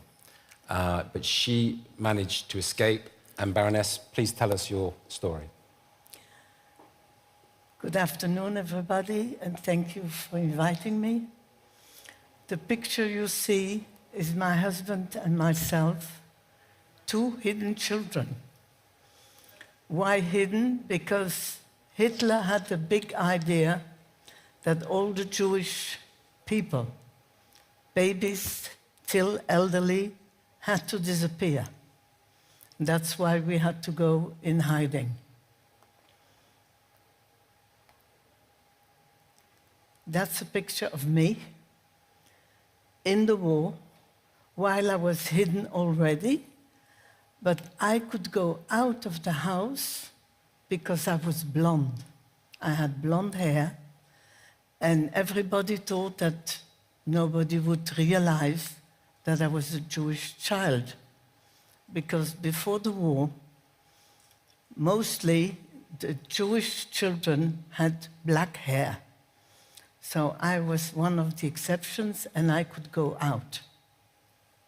I was about 3-4 years in that picture. So I was very happy because I was with exceptional good people. But on the other hand, the picture you see is my grandmother, my father's mom, and her brother. I never saw these pictures till my father passed away. I never met these people. Nobody of my family except my father and my mother, because both of them came from Poland, and all brothers, sisters, grandparents stayed in Poland and disappeared in the war. So I look at these pictures and I say, I don't know you, though I have her name. Now, my father was living in Warsaw with his mom, and one morning he got up and he had something on his face, and an eruption, and they didn't know what to do, the doctors. So she wrote to her brother who lived in Antwerp from before 1900, with the question, maybe in Belgium the doctors know something more about this illness.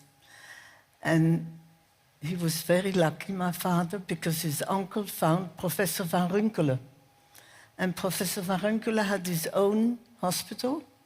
He was specialized in skin diseases.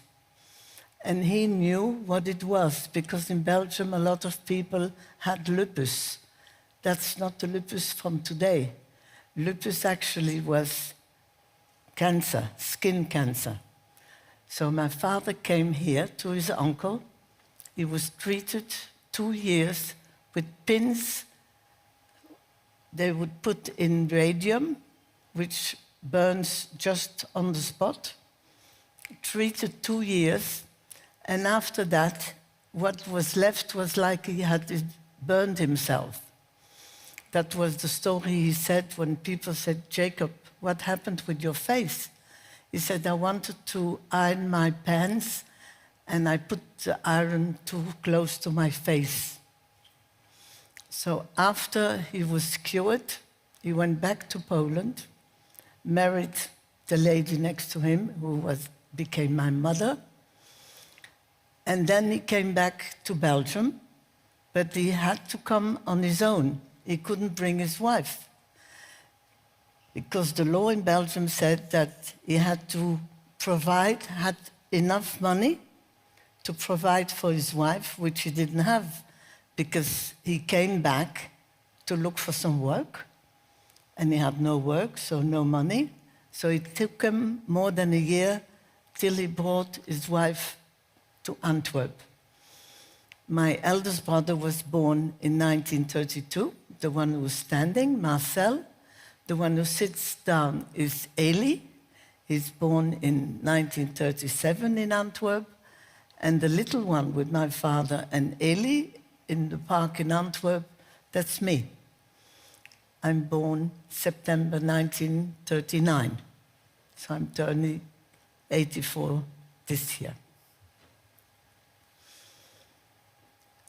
When the Germans, my father was working on the markets, and the market was in the little towns behind the church. He would take a suitcase and a pack on his back and go to one of the towns near to Antwerp, but he had no table, so he had to go in one of the cafes who were behind the church, put his stuff on, and when the market was finished, take it back. So going there every week, they knew Jacob with the burnt face, which helped my parents when they had to flee out of Antwerp to go in hiding, to go to these cafes. They changed places during 3.5 years 15 times, only in the night, because during the day, people would recognize him too quickly. So they were happy that they could change 15 times and survive the war. Now, when the Germans came into Belgium, the first thing they did was you had to go and put yourself in the Jewish registers. They were already in the, when they came into Belgium, they had to go and write themselves in as foreigners. But the Germans wanted Antwerp, Brussels, and Liège to have special ones only for Jews, because they got the copy afterwards, and when they picked up the Jews from their houses, they knew exactly how many people were living in every house. Now in Antwerp, you can see on the side is the little Star of David. They got the piece of cloth, yellow cloth, inside of a David star with a G, and people, Jewish people, had to put it on their clothes before going in the street. Now, I never put it on because they had to do it with children from 6 years old. My husband was 3 years older. He had it on his clothes when he went out as a little boy. That's the document you see there. And in Antwerp, we had a mayor who loved the Germans. He asked money for it. In Brussels and in Liège, the mayor didn't do that. People tried to go to England like they did in the First World War. And when we arrived on the seaside, the last boat was gone. We slept there, and in the morning the Germans were in the village, so we couldn't go anymore. It's the German soldiers with their buses from the army who took us back to Antwerp. When we came in our apartment, everything was empty. People had taken whatever was in the house, and my father must have written an official paper to tell that we don't have anything anymore. No goods, nothing. So, funny enough, he got money from the town of Antwerp, 52 or 53,000, which was a fortune because it's the same as the euro today, more or less. It's with that money that they could pay for their food when they went in hiding. Now, the first train started going out of Mechelen, of the Dossin-kazerne, and people told that also babies were put into the train, and elderly people. So the Jewish people thought, well, something is wrong there. It's not only to go to work, because that time people didn't know what happened when they left with the train. So there's a committee put up by Mr. and Mrs. You see the picture now, Jospin. She made a committee of 12 people, Jewish and non-Jewish people. And one of them was André Guelaine. She was a teacher here in Brussels in a school. And the day she didn't see appear half of her children in class, she realized that half of her children were Jewish, because the Germans started off taking work from everybody who was Jewish. Doctors couldn't go to the hospitals. Lawyers couldn't plead anymore for their clients, till the Jewish children who went to normal schools, not Jewish schools, but state schools, couldn't go to school anymore. So she realized that while her children were Jewish, she herself, as part of that committee, went to 300 families, knocked on the door. She was beautiful, blonde, but nobody knew her. And she said, we know that you got a letter, you have to go to Mechelen to work for the Germans. Give me your children. When you come back, we'll bring you back your children. All the Jewish parents gave their children. Those children, most of them, didn't see their parents back. Because in Belgium, by that committee, 3,000 children were saved. In total, 5,000 were saved because my parents left me without being member of the committee and others. Because over 25,000 Jews were taken to Auschwitz and 1,200 only came back. So 5,000 children, 1,200 parents, a lot of them never saw the parents back. And if I can come in here, I mean, obviously you were protected by a family. I think we all know the story of Anne Frank in the Netherlands. You were a version of that, but you weren't betrayed. You were hidden and you were helped. Just to bring it forward to today, the level of disinformation about what happened to your generation, your family, you, how does that make you feel when you see Holocaust denial on social media? First of all, I don't want to think about it because I never met my in-laws because I was lucky. I had my parents back and my brother back after the war. But my husband lost 7 people from his family. His grandparents, his parents, his sister, uncle, and aunt. So if they say it didn't happen, where are these people? I never met them. How is it possible that somebody can say after we saw the places, we saw the list from the Germans, from all these people they killed, that people can think, only think, not tell it, that it never happened. And you keep an eye on this, don't you? You know what's happening on TikTok, on Twitter. Well, I'm the president of the Forum of Jewish Organization from the Flemish part of Belgium. We get horrible letters, insults. The Germans didn't do their work. Why are the fires extinguished? And so on. So there are sick people. For me, these people are sick. Or they just don't want to see the reality. And if they don't want to see the reality, well, I say, look behind you because it can happen again tomorrow. I'd like to open it up to the floor to see if there are any questions. Yes, we have one over there.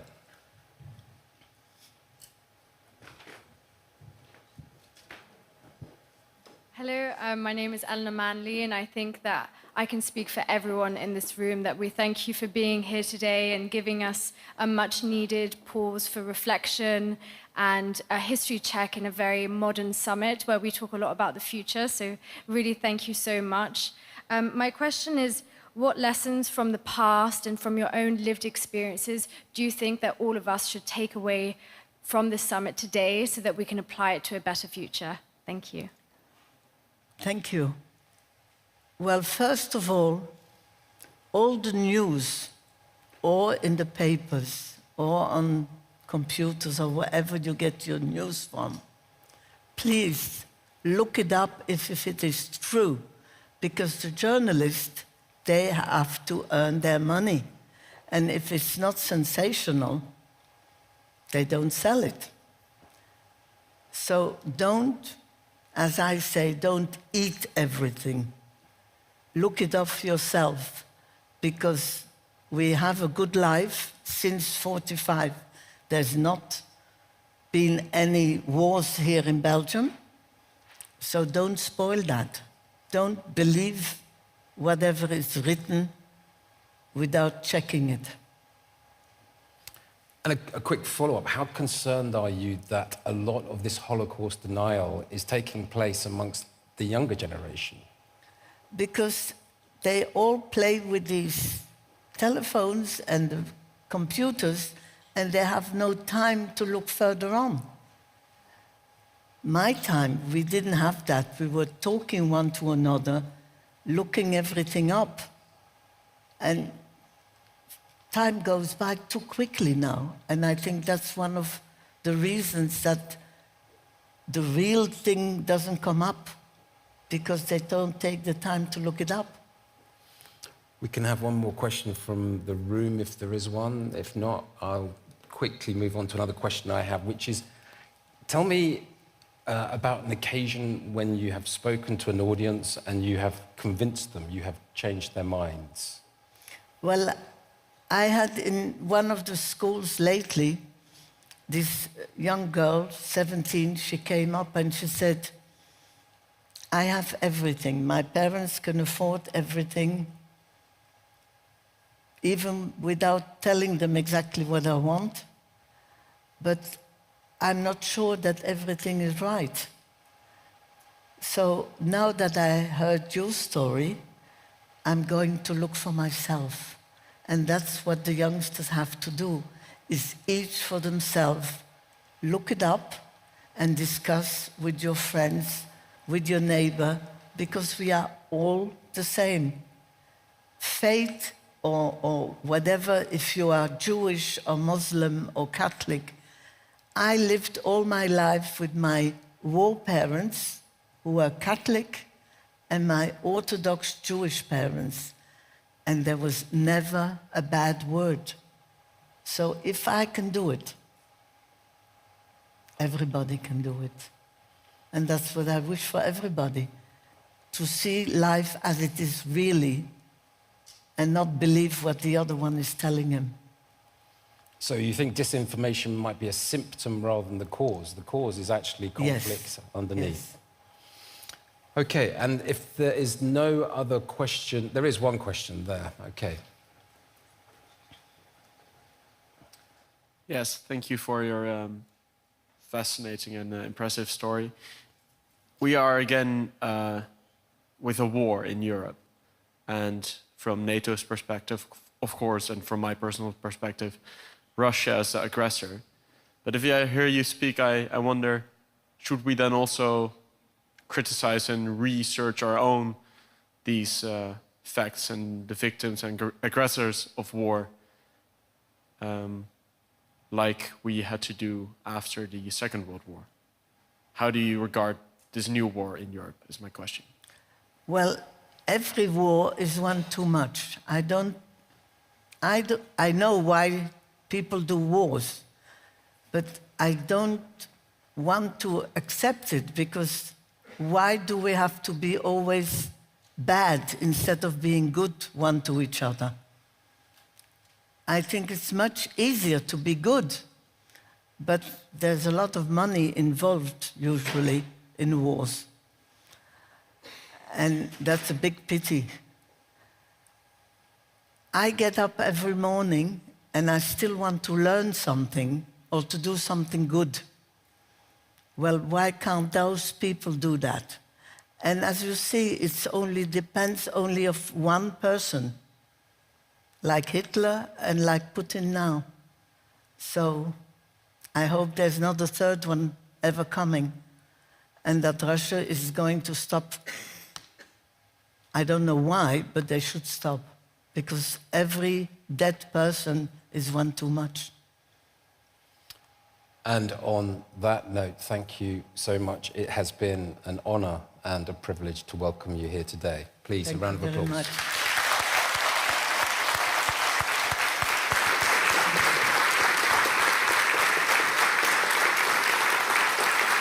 Wow. Fantastic.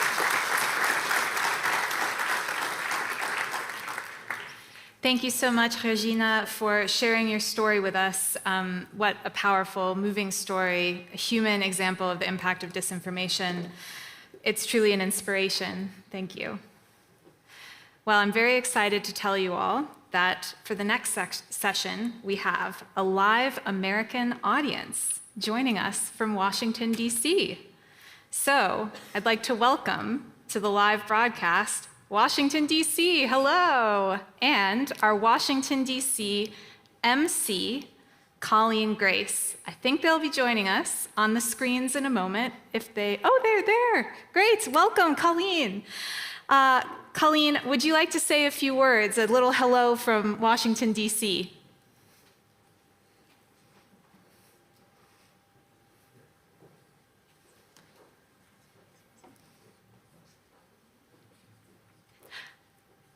Oh, we've got a little lag on the line, so we'll just carry on. But you can see them. They're there. Washington, D.C. has joined us. Hello to Colleen and our audience in D.C. It's wonderful to have Washington, D.C. joining us, and of course, all our participants who are now joining us from other time zones as well. I'm delighted to say that our next session is with NATO Secretary General Jens Stoltenberg. We are going to ask the Secretary General some questions here in Brussels, and then we'll hand over to Colleen in Washington, D.C. for some additional questions. And you get the chance to ask questions of the Secretary General. Just use the app if you've got the app. The Q&A function is where you can submit your questions online, or if you're here in person, raise your hand and I will call on you. Okay, let's give a round of applause to welcome NATO Secretary General Jens Stoltenberg to the stage. Welcome. Come on.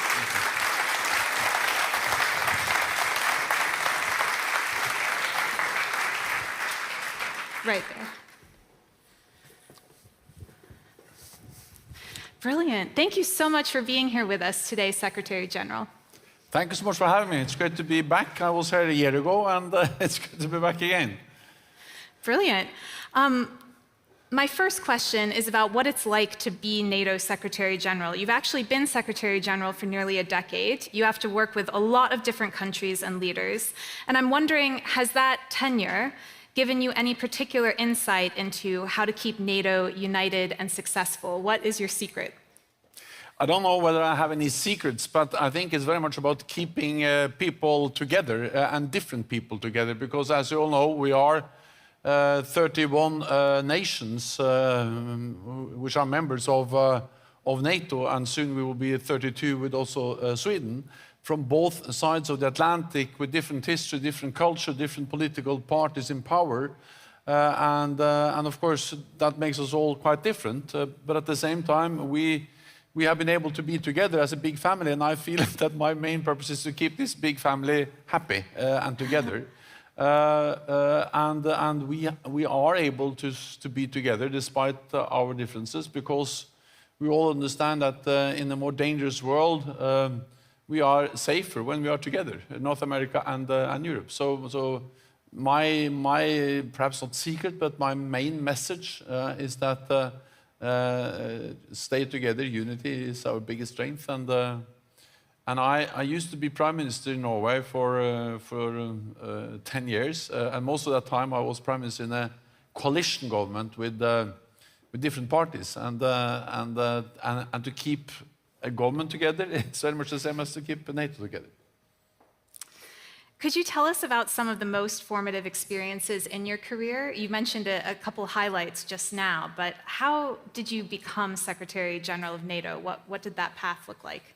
Well, also, I was surprised when I was asked to become Secretary General of NATO, because I have never planned for being that. Actually,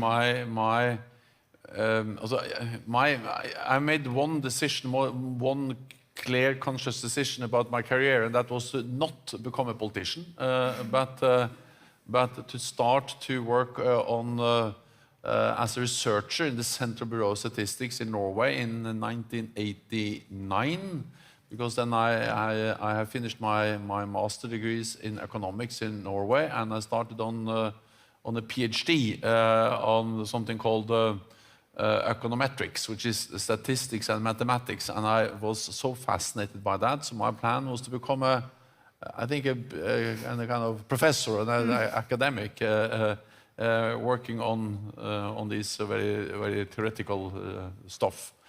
And then I was asked suddenly to become the Deputy Minister for Environment, and I promised myself and my wife only to do that for a year or two, and then to go back to the real important things, which was this research.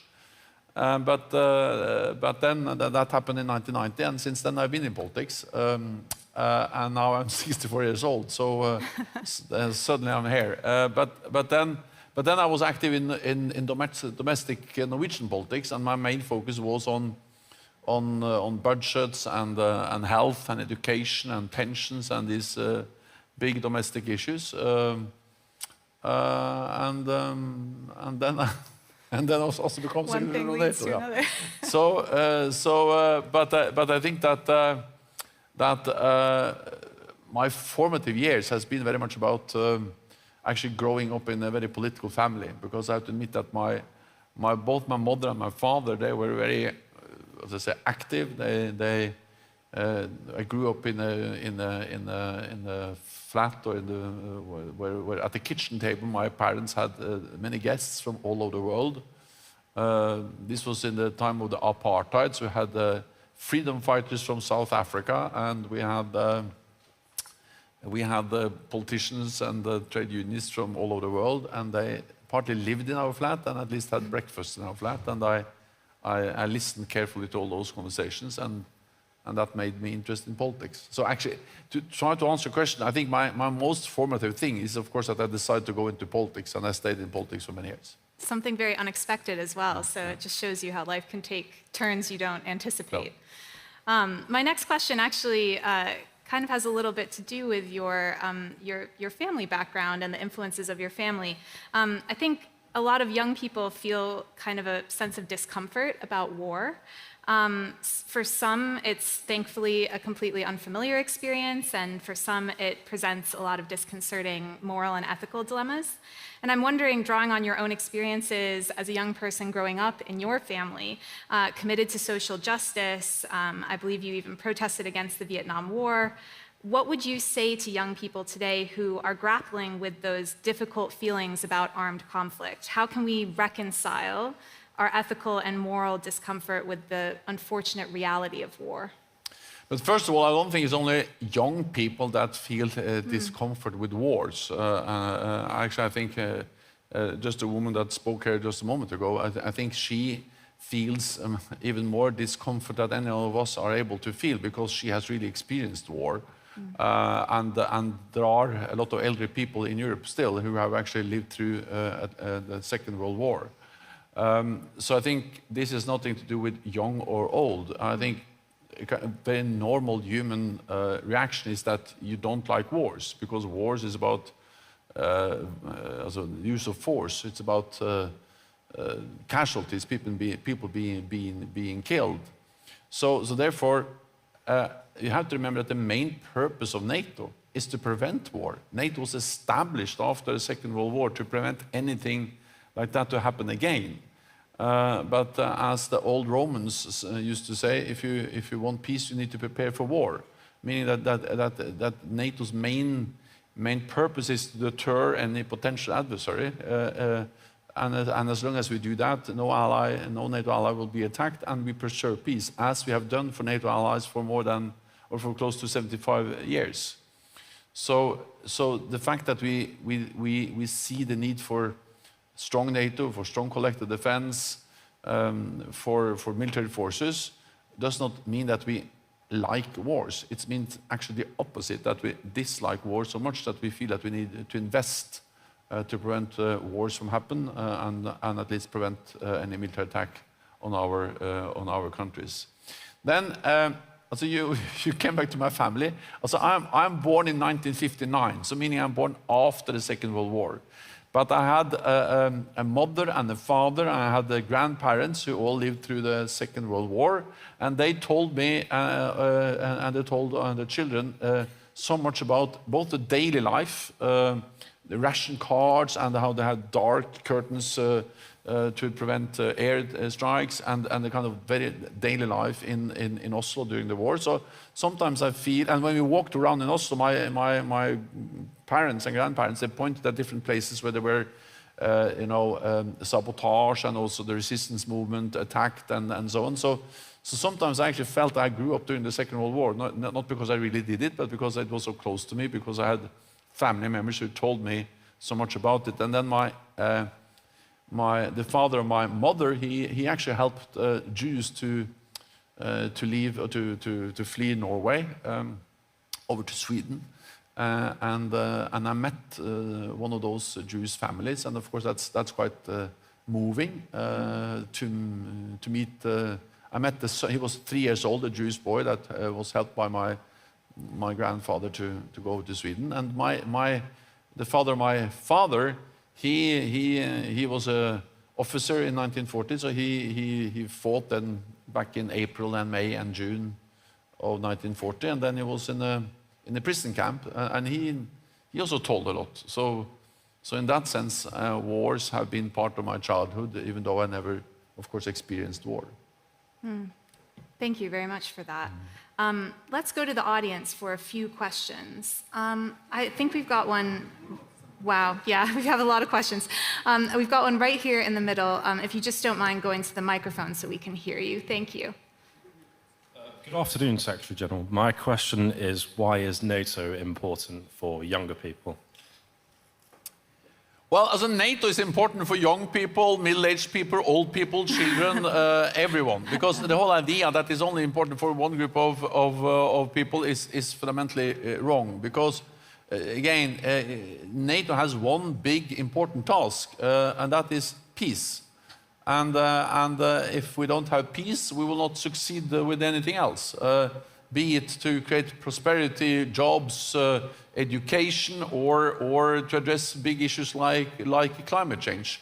But of course, you can say that peace is even more important for young people than elderly people, because they have a longer life ahead of them. So if we destroy this earth and we create war and destruction, of course, it has impact for more years for young people than for elderly people. But my main message is that what NATO does matters for everyone, and it's so fundamental. So it is important for so much. Thank you very much, and thank you also for the question. Okay, another question. Let's go down here on the end. Yes, if you don't mind going to the microphone. Thank you.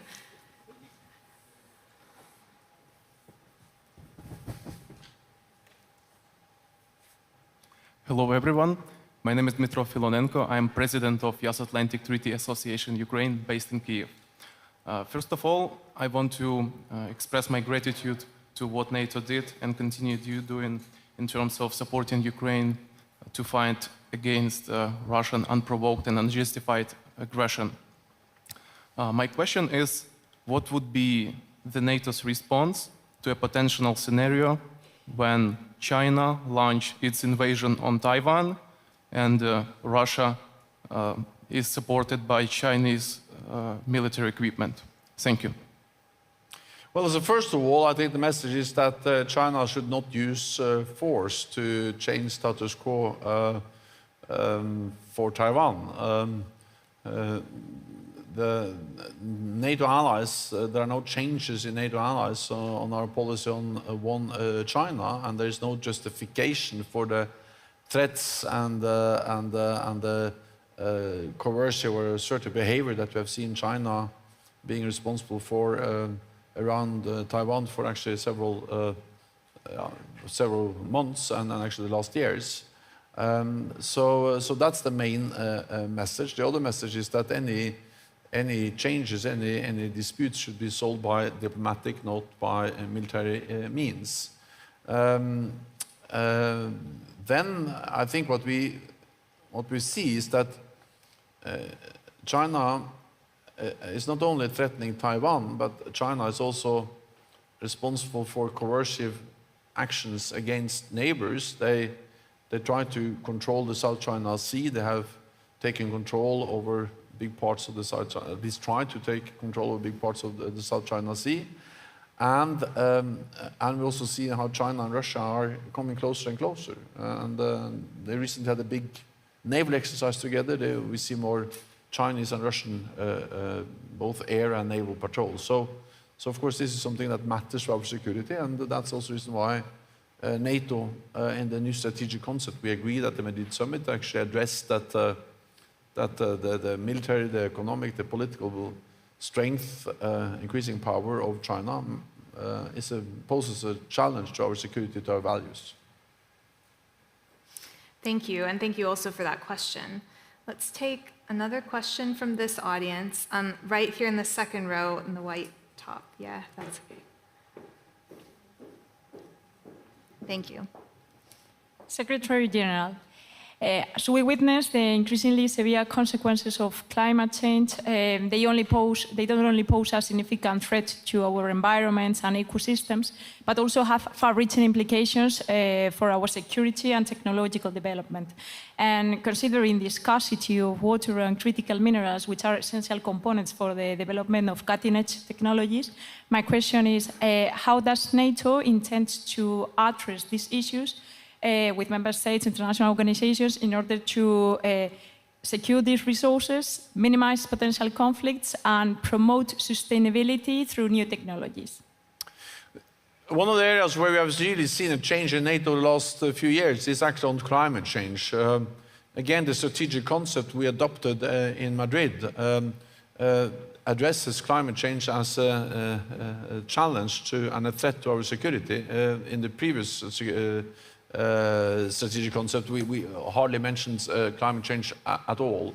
But this language in the strategic concept reflects a reality, and that is that climate change is a crisis multiplier. It fuels conflicts, and it increases competition over scarce resources like water, land, and also, of course, leads to much more migration. So climate change matters for our security in many different ways, and therefore it matters for NATO, because NATO is about security.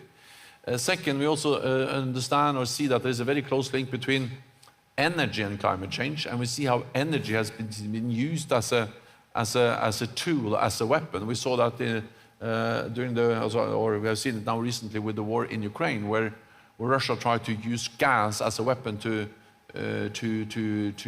convince or to prevent NATO allies from providing support to Ukraine. And then, of course, we see this energy transition where we move from fossil fuel to renewables, to cleaner and climate-friendly energy sources. And that's something which has to happen, extremely important, and very supported by NATO and NATO allies. But the challenge is that this transition, there is a risk that we create new dependencies, because the solar panels are very much dependent on rare earth minerals coming mainly from China.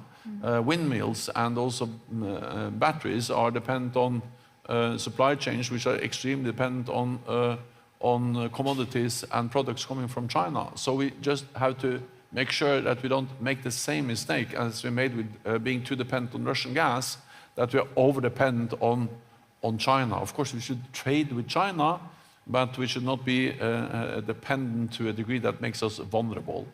So this energy transition, we need to make sure that we actually are able to do that in a way. We also use our own natural resources where we are developing new technologies, so we are not creating new dependencies. And the last thing is, of course, that the way we conduct military operations are directly impacted by climate change. Just the fact that the sea level is rising has a direct impact on many naval bases. The fact that we have more extreme weather, wilder and wetter and windier weather, matters for the way we conduct operations. In Iraq, we have soldiers who are training the Iraqi forces, and of course we have seen more than 55 degrees Celsius. So uniforms, equipment has to change to be able to cope with much more extreme weather. And then NATO also have to take a part in the efforts to reduce emissions. And if you look at armored vehicles and battle tanks and fighter jets and the big aircraft carrier, you know, they're not normally very environmentally friendly. That's not the way. That's not what characterizes them the most. But at the same time, we have to understand that now there's an energy revolution taking place in the civilian sector, and not in a very distant future, the most powerful, the most effective engines will be non-fossil. So if NATO and our armed forces ends up as the last fossil sector in our societies, it will be bad for the environment, but it will also be bad for our armed forces. Because they need to be part of that transition to ensure that we have the best capabilities, the best engines, the best planes, the best vehicles.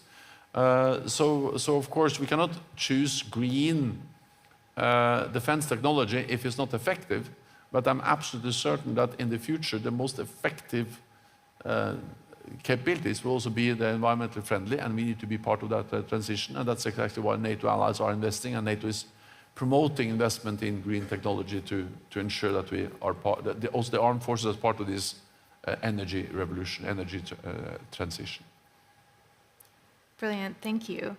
Got a lot of questions. Let's go all the way to the back there. Please come to the microphone.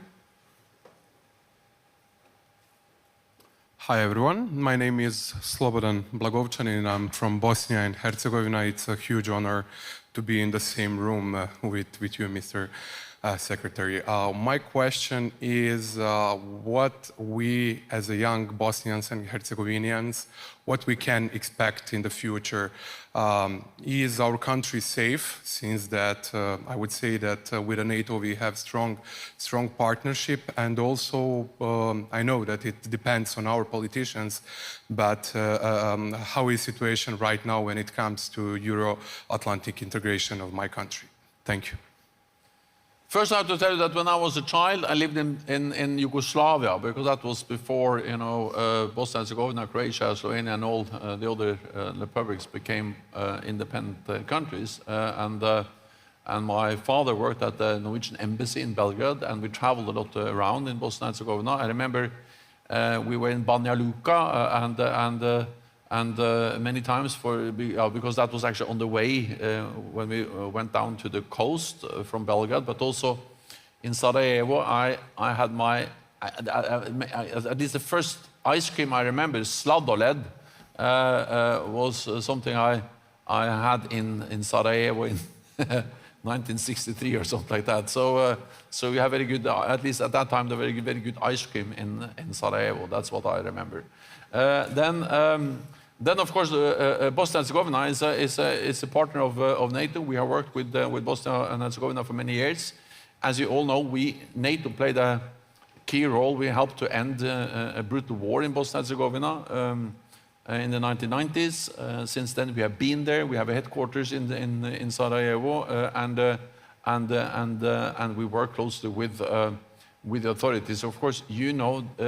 There are challenges, there are divisions inside Bosnia and Herzegovina, but NATO will be there to help and to reform your defense and security institutions and help you to move further towards further Euro-Atlantic integration. And it's great to have you here, because the fact that you are here also demonstrates that Bosnia and Herzegovina is a close and highly valued partner. Brilliant, thank you. I know we have so many more questions in the room, and we actually have loads of questions coming in online, but we also have a live audience waiting for us in DC. So over to you, Colleen. Do you have some questions for the Secretary General? Yes, thank you, Kira. Thank you so much, Secretary General Stoltenberg. So do we have any questions in the room? Thank you. Thank you, Secretary, for being with us. My name is Aubrey. I founded Globally, a nonprofit that invests in rising leaders in foreign policy. And my question is, how is NATO actively contributing to peace and security in conflict-affected countries that are outside its immediate boundaries? And what role can young people play in contributing to those efforts? So just to be sure I understood the question is about what NATO does for countries after conflict has ended? No, who are experiencing conflict outside of the immediate borders. Well, outside NATO borders. Well, we have partners in many places in the world, and of course some of these partners, they are in a conflict, and therefore we have helped them. I think perhaps one very relevant example is Iraq, where NATO has helped over the last years to train the forces which are fighting terrorists, and in particular fighting ISIS.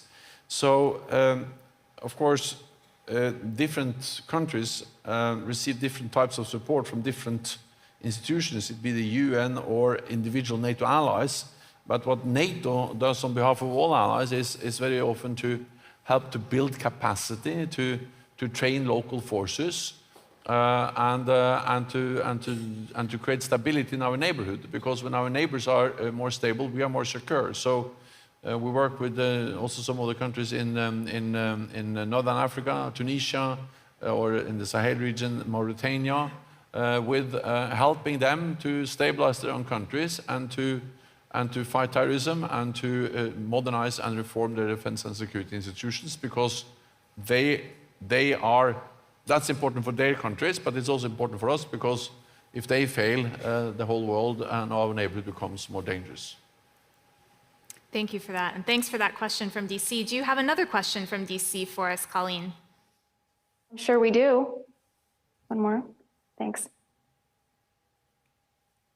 Hello, Mr. Secretary. My name is Del Hardy. I'm a program assistant at the Atlantic Council. My question takes us back to the issue of climate change. I'm interested in hearing how you plan to maintain unity among the various NATO allied countries in addressing this issue. Well, so first of all, I welcome the fact that we have unity, because it was a bit controversial in the beginning when we started to raise climate change issues at NATO. But as we always see in NATO, is that we have a process, we have discussions, we have different views, and then we develop common ground and we reach consensus, as we did at the summit last year. We agreed an action plan, we agreed language and ambitions for NATO when it comes to climate change, both how to reduce, the aim of reducing emissions from NATO activities, but also that we should do more on helping to develop greener and cleaner technology also for our armed forces.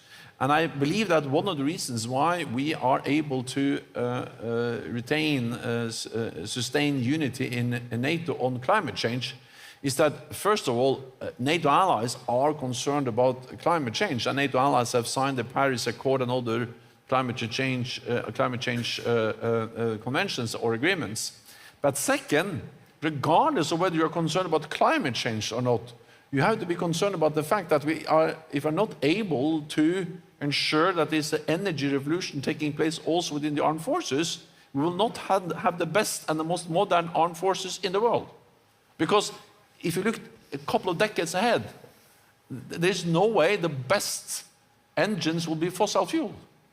Because if you look at the civilian sector, there's really a revolution taking place now, with more and more car makers going away from fossil fuel cars to electric cars. So if this only happens in the civilian sector, we will end up with bad equipment, bad technology, and outdated military equipment. So I care about climate change, but even if you don't care about climate change, you care about the fact that we have to be part of this big technological revolution. Many years ago, I read a book called The Price by Dan Jurgen, and that's about the energy revolution and oil replacing coal in the last, or at least to some extent replacing coal in the last century.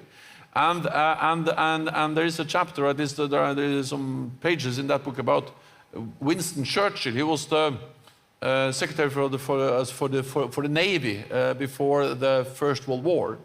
And he made a very controversial and audacious or courageous decision to decide that the British Navy should go from coal-fired engines to oil-fired or diesel-fired engines. And that was just ahead of the First World War. They didn't know, of course, that the First World War was going to happen. But of course, to move from coal, we have a lot of infrastructure, you have engines, you have coal all around in all the different ports. To go to diesel was controversial, and you were quite vulnerable in that transition period. But he did so, And when the First World War broke out, it was a big advantage for the British Navy that had already made that transition. It was a new technology, and it made the British Navy faster and more sustainable, more stronger than all those navies that still had coal as the energy source for the ships. And the same way, we have to make the same energy transition for our fossil fuel-based engines. The challenge is exactly when, and in that transition period, there are, of course, vulnerabilities. But your question was on unity, and my message is that, well, those who don't care about climate change, they care about the armed forces, and therefore we need to conduct that energy transition. Brilliant. I think exploring that link between technology and climate change, also the role of NATO in the ecosystem of technology more broadly, is very, very interesting. It's something that's come up throughout the day. I wonder if we might have time for one more question from Washington, D.C. Colleen, do you have one more question for us? We have quite a few questions, Kira. We do too. Here, let's go. Right there. Thank you, sir. Am I live? Good morning, Secretary. My name is Daniel Simon. I am a rising lawyer and entrepreneur of Cuban heritage. And my question for you, as we focus on the tensions between Russia and China, there are alliances, economic alliances forming as the war has developed. We have the example of the BRICS, for example. And as recently as a few months ago, we have the Russian foreign minister of Russian affairs hinting at potential deployment of military units in Venezuela and Cuba. How does NATO perceive this geopolitical implication of Russia and China's relationship with Latin American countries, and works towards stabilizing peace on this side of the world, and particularly Latin America? Thank you. So what we see is that China and Russia are coming closer and closer. We see that they try to increase their presence and create alliances with different countries around the world. And of course, this is something we follow very closely. And I think the main answer is that when we see that authoritarian powers are coming more close together and are joining forces more closely, then it's even more important that we ensure that all those countries that believe in democracy and freedom stand together in NATO, North America and Europe in NATO, 31, soon 32 nations. And so it makes NATO even more important. But also the fact that NATO is reaching out to countries also beyond the Euro-Atlantic or the North Atlantic area. For instance, at the NATO Summit in Vilnius, I have invited the heads of state and government from Japan, South Korea, New Zealand, Australia, which are our close partners in the Pacific, because we believe that it is in a more dangerous world where security is not regional anymore, but truly global. When China and Russia are coming closer, then it's even more important that we work closely with our partners all around the world, and that's the reason why we are reaching out to them, to balance the fact that Russia and China are coming closer and working more closely with other countries in different parts of the world. Brilliant. Thank you so much, Secretary General, for joining us today and for answering all our questions here and in Washington, D.C. It's been a real pleasure to have you. Please, let's thank the Secretary General with a round of applause. Enjoy this.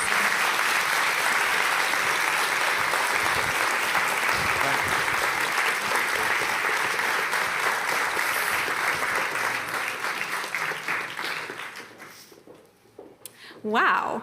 I mean, what a spectacular day. It has been such a privilege to be here with you all and to hear all of these incredible speakers, to hear all of your wonderful questions as well. We are about to wrap up the Brussels part of the 2023 NATO Youth Summit. But before we do, I would like to try to conduct the same poll that we did earlier in the day. For those of you who were here in the morning in Brussels, you'll remember the poll and the question. But now that we have our American audience joining us in Washington, D.C., let's see if we get any different results or if it turns out the same way. You can participate in our live poll by going to the Summit app and clicking on the poll function. For those of you watching in DC, maybe you haven't downloaded the app yet, but you can do that by going to your registration email. The poll question is the same as in the morning. Maybe you all in the room have changed your minds, I don't know. What do you see as the most pressing challenge to global security today? Please go online now and submit your responses. Let's see if we get any different answers. So, round 2 of the poll. Oh, military actions by Russia is still going strong at the moment. Now that we have our audience joining us from North America, China's rise, I believe that was also in second place this morning as well. Weaponization of emerging and disruptive technologies is creeping up, though, in this poll. Let's give it another few seconds to see what comes in. Military actions by Russia is still definitely taking the lead, so it looks like you all have kind of stayed strong for, on that particular issue. That was a top issue in the morning session. So if, for those of you who are joining online now, or for those of you who are in DC, sounds like you actually have placed the same item, military actions by Russia, at the top of the list. That was the top of the list this morning as well, so thank you all for participating in that. All right, now, although our day is coming to a close, things are clearly wrapping up here in Brussels. They're just getting started over in Washington, D.C., so I will hand over to Colleen in just a moment. All that remains, really, is for me to thank you for being here, both in person here with me and also online. And I'd like to just remind you all that this event is very proudly co-hosted by NATO and William and Mary. And we'd also like to give thanks to our institutional partners for the event. You can see them, I think, on the screen right now.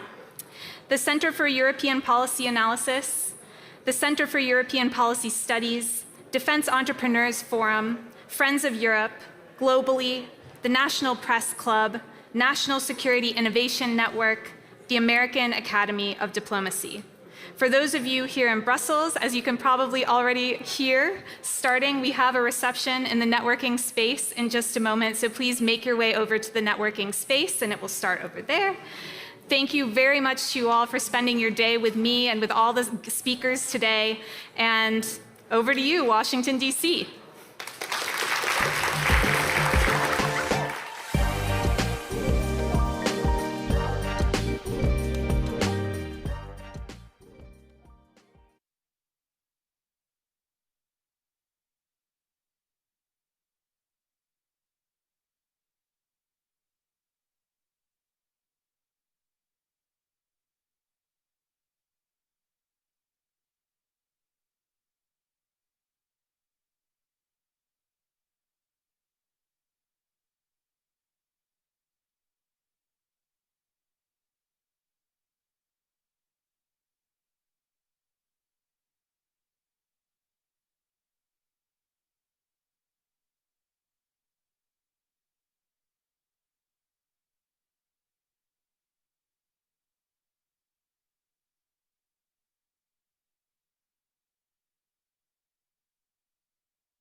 our Board of Visitors and ambassador from the U.S. to the United Nations, who will extend this welcome further.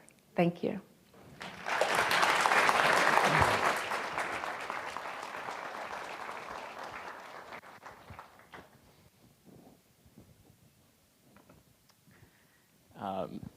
I am Doug Bunch, the U.S. public delegate to the United Nations. Ambassador Thomas Greenfield might question whether I took her job. But thank you, Madam President, for that kind introduction. It's an honor to represent the U.S. mission to the United Nations today and meet all of you, students and young professionals engaged in strengthening our transatlantic relationships. I also want to congratulate NATO representatives and really all of you here. Our alliance has never been stronger and continues to grow with Finland's and soon, we hope, Sweden's accession.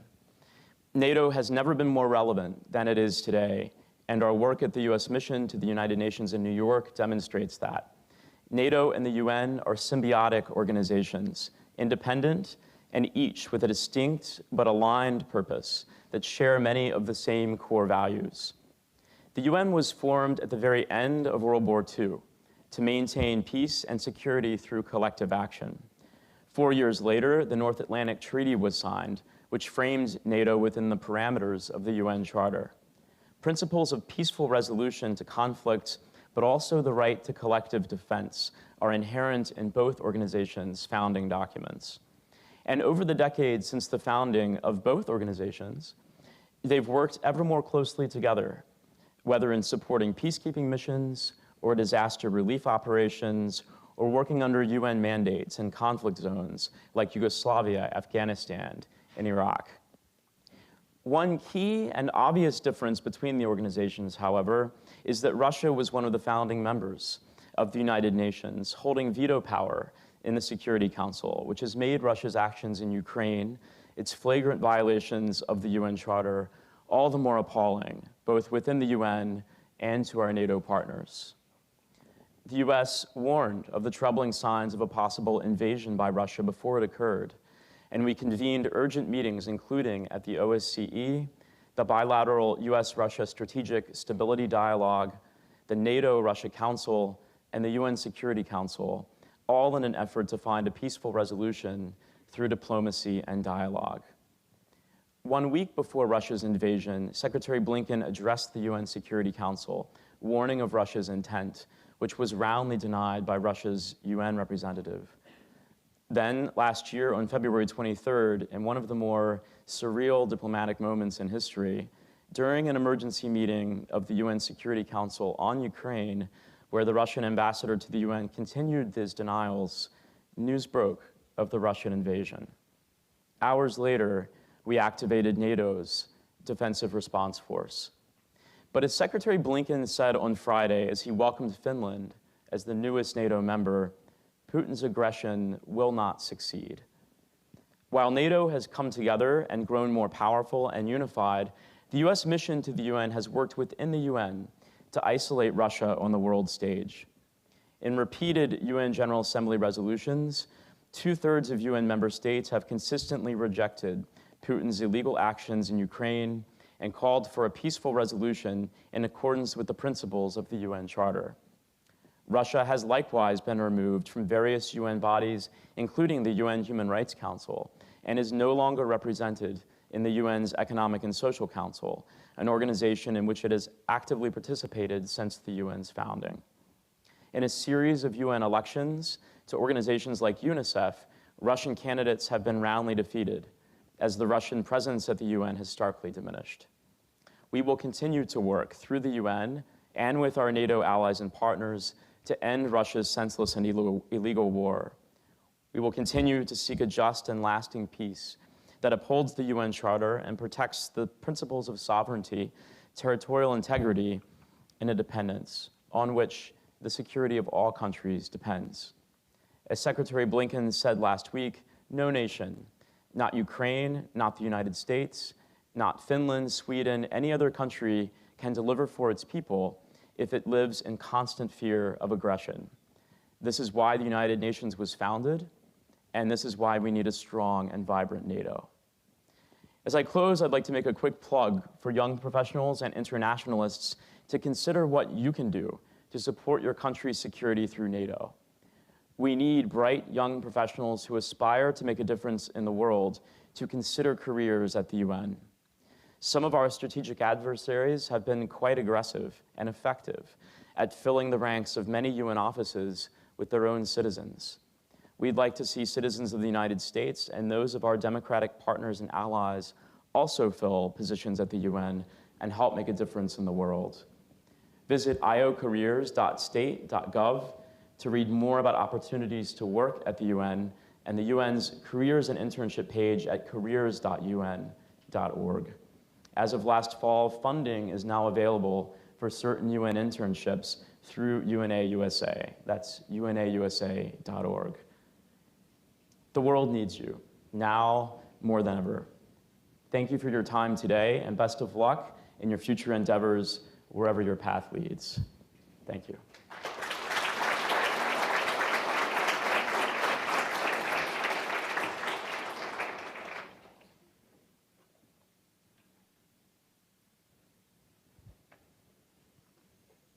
Thank you, Doug, for those inspiring remarks.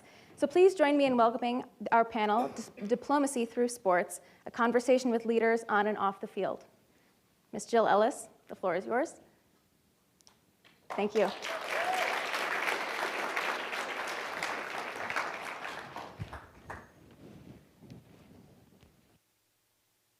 I'm delighted to be here. I'd like to bring in two people that have actually, I've competed against them, I have worked with them, and they've been an inspiration to me. So please help me welcome Nadia Nadim and Will Smith.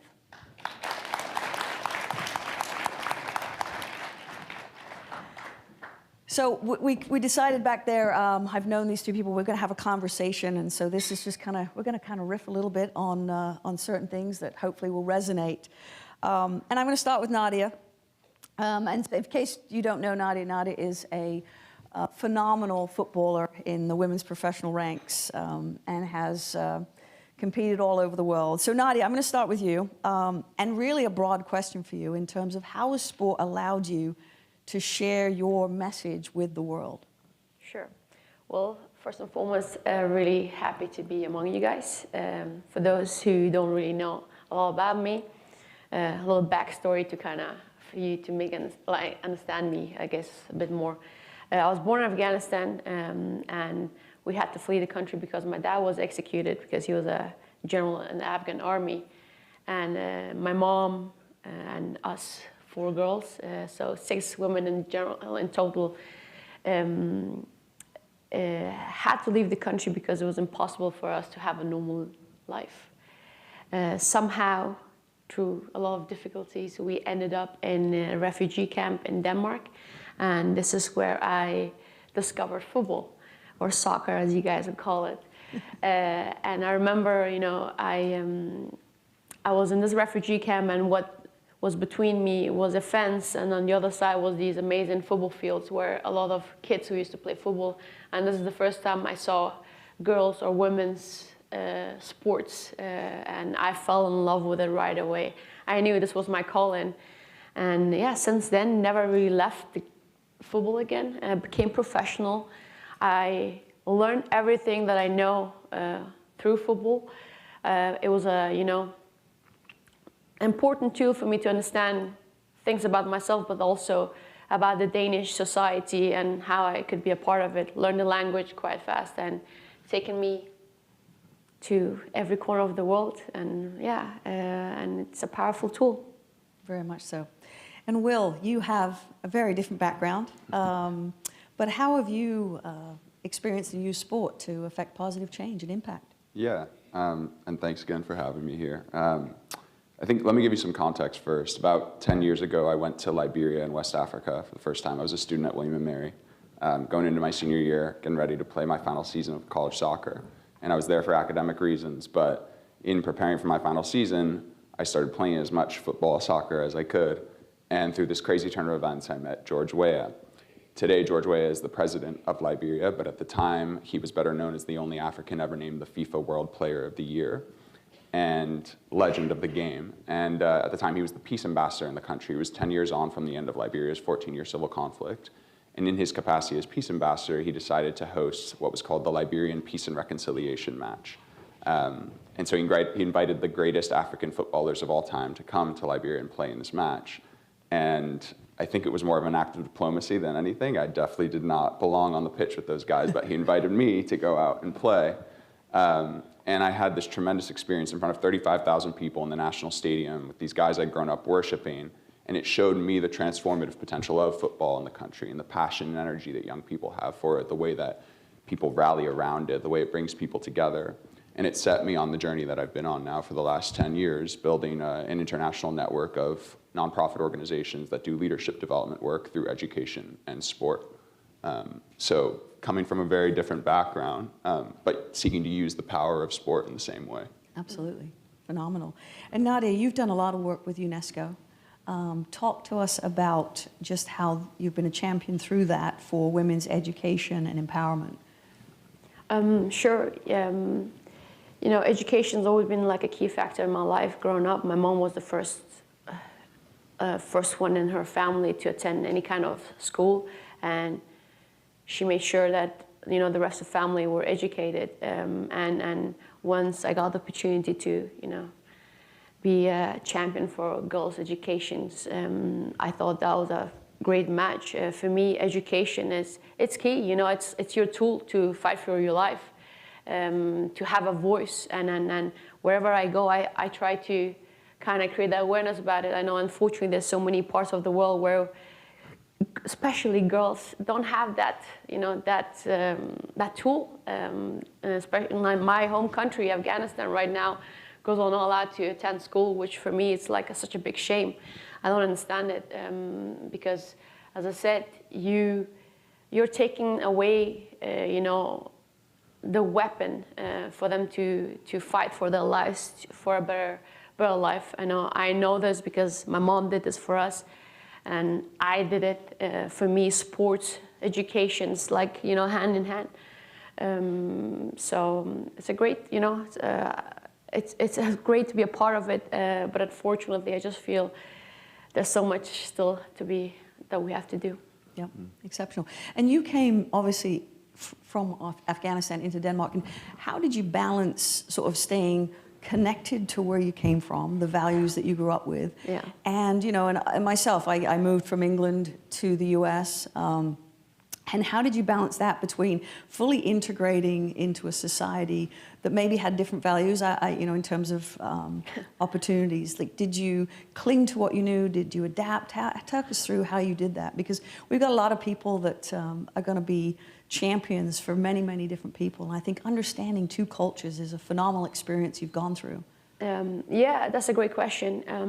I feel, you know, first and foremost, it's important that you keep your background, you keep what you have with you. I don't want to ever lose my roots, because that's what makes me the person I am. But on the other hand, you also want to adapt to understand what's happening around you so you can somehow be a part of society. So the balance still is very hard. I'm still, you know, trying to figure out. And when people ask me where I belong to, I don't really know. You know, I just belong to the earth, I guess. That's a great answer. Yeah, it is the reality. But for me, it's always been important to learn. You know, I love to learn, and I'm very curious as a human being, and I wanted to learn what was happening around me. But at the same time, you know, parts of being who you are is what you've experienced, and yeah, I think the balance is not easy, and you know, in our family in general, I think somehow we succeed in it, and then most of it's probably because of my mom, because she always made sure that we, you know, didn't lose ourselves, and at home we were forced to speak Dari, which is my mother language. So in that way, I feel like I still had parts of me that I could, you know, give back to society and still grow as a human being.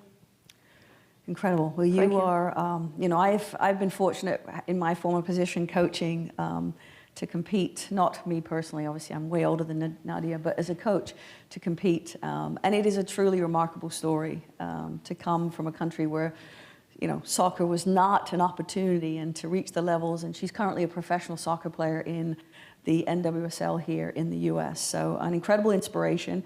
And this is a question for kind of both of you guys, in terms of how do you see sports diplomacy, Will, playing out in, and the focus for you currently in your role? How do you see that? I know we've got major world events, but how do you see that playing out for us? Sure. I think it's difficult to define what is sports diplomacy, and when we think about it, it happens on a variety of different levels. On the one hand, it happens at the individual level. If you look at my own personal experience, going to Liberia, and I could talk, I've been all over the world, and the way that I build relationships is through playing soccer in particular, but sport more broadly. It creates a level playing field. It breaks down barriers. It creates a space where you can interact with folks and have something in common, even if you don't speak the same language. So on an individual level, I think sport has a huge role to play in terms of bringing people together from different backgrounds and contexts. But then, of course, at a much greater level, if we talk about governments, if we talk about international agencies, we look at major events like the World Cup, which has just happened, or the Women's World Cup that's coming up. We look at the Olympics. These are massive, massive events that bring people together from all sorts of different backgrounds, and they're not always wearing their suits and their ties. They're out there on the pitch. They're in a different type of setting where it's a little bit easier to have discussion and debate and dialogue, and to figure out ways to collaborate and move forward. So I think when you think about sports and diplomacy, it's not just like these massive international agencies doing this work. It's also at the individual level. And I've personally had that play out in a major way in my own life. And today, in the work that we do, well, Jill's a good example. She's come to both of our campuses in Liberia and in Morocco as a sports diplomat on behalf of the US government. And that has unlocked so many doors for us as an organization, and for our student athletes as well, to see that there are different opportunities out there beyond their own borders, that they can interact and engage with people from different backgrounds. They can connect with them in a very specific way, which is on the sports field, which maybe they didn't realize before.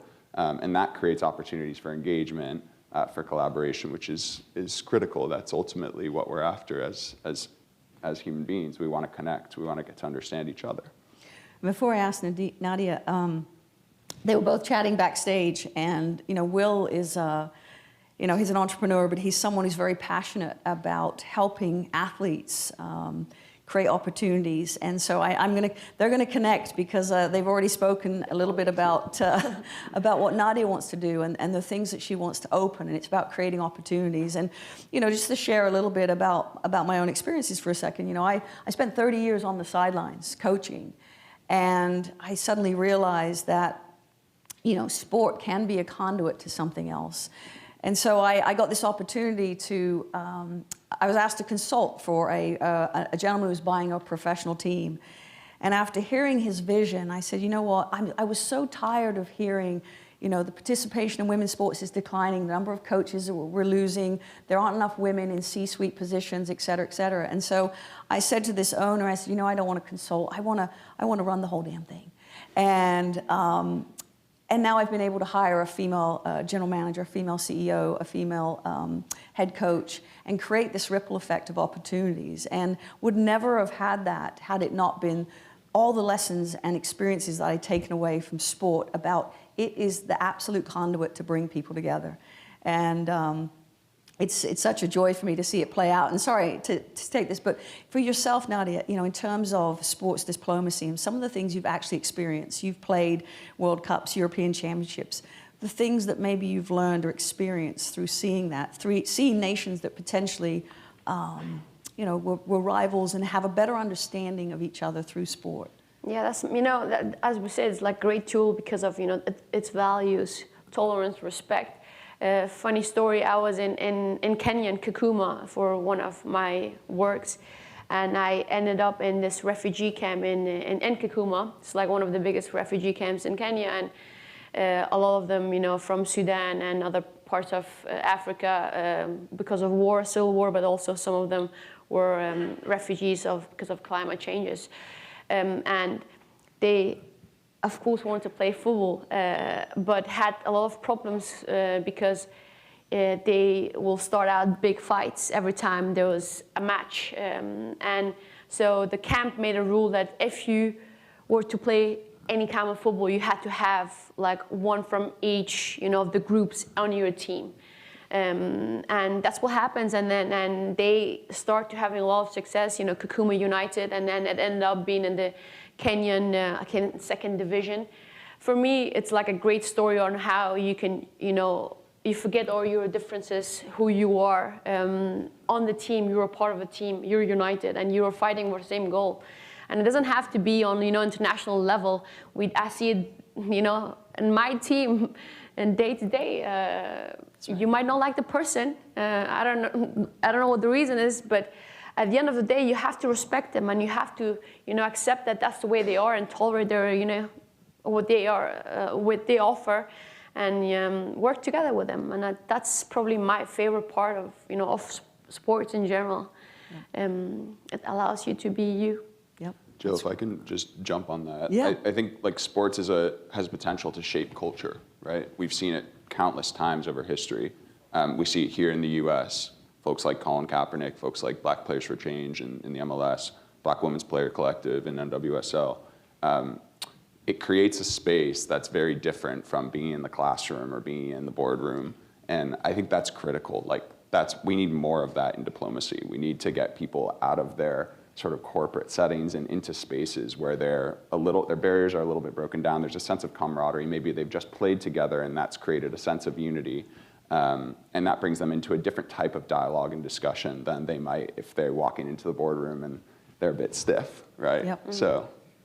Very, very true. One of the things I was, when I took over coaching the U.S. women's national team, as a woman, and Nadia and I had this conversation, when you take a position, a leadership position, sometimes it's just like, I just want to do a good job not to mess it up for all the women that come after me, right? Yeah. And then it's also, I just, when I took this position, it was just put my head down and try and do a good job. And a couple of years into my job, and so I didn't see it as a role model. I didn't see it as a, as a conduit to anything. It was just do a good job, coach the team. And a female leader called me and she said, Jill, can I give you some advice? I'm like, sure, what's up? And she said, Jill, you have a platform. And with that platform, here's the advice I'm going to give you. You have a responsibility to do 3 things. I said, what are those? And she said, be a voice, be visible, and build a community. And it really was at that moment that I realized, yes, I've got to do a good job, but I have a platform, an opportunity, and I'm a role model. And now what can I do for those that come after me? And I share that with you because I would love to hear your thoughts on that as, leaders, young leaders in your spaces, with a broad, vast experiences. How does that resonate with you, that advice? I mean, definitely resonates with me, and I think you're doing great. Opening the doors. No, it's a reality. I think it's important that you do have a platform, and that's something that I feel similar. I have a platform, and I want to use my platform, my voice to make a change, not only for myself, but for the coming generations. For me, I was the first kid with with a different background than the Danish to play for the Danish national team,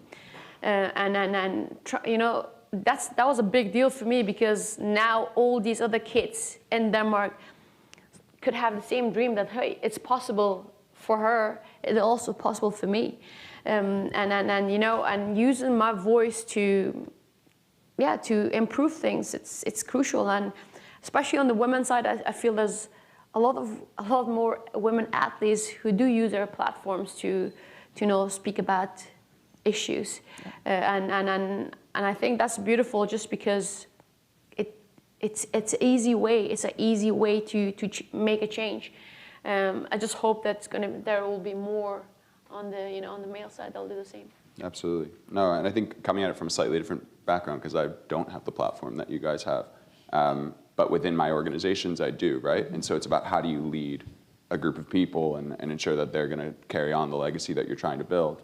And so in my situation, it's about, I think of leading as empowering those around you. I think the greatest leaders in the world, you can see by the people who are around them, the way that they behave, the confidence that they have in them. That's critical, and that's what we're trying to impart in our organizations. We're in the midst now of a leadership transition where I've realized that it's time for me to take a step back because I'm not the right person to lead the organization. So I think there's also understanding when it's time for you to move forward and have the next person come in and take it to the next level is critical. So it's about also creating those platforms for people. And I think you're both doing that, excelling in your own platforms, but also paving the way for the future. Well, and just, you know, Nadia, you both, everybody, this is what the advice was also, is that regardless of whether you're a leader of 2 or 2,000, you have a platform.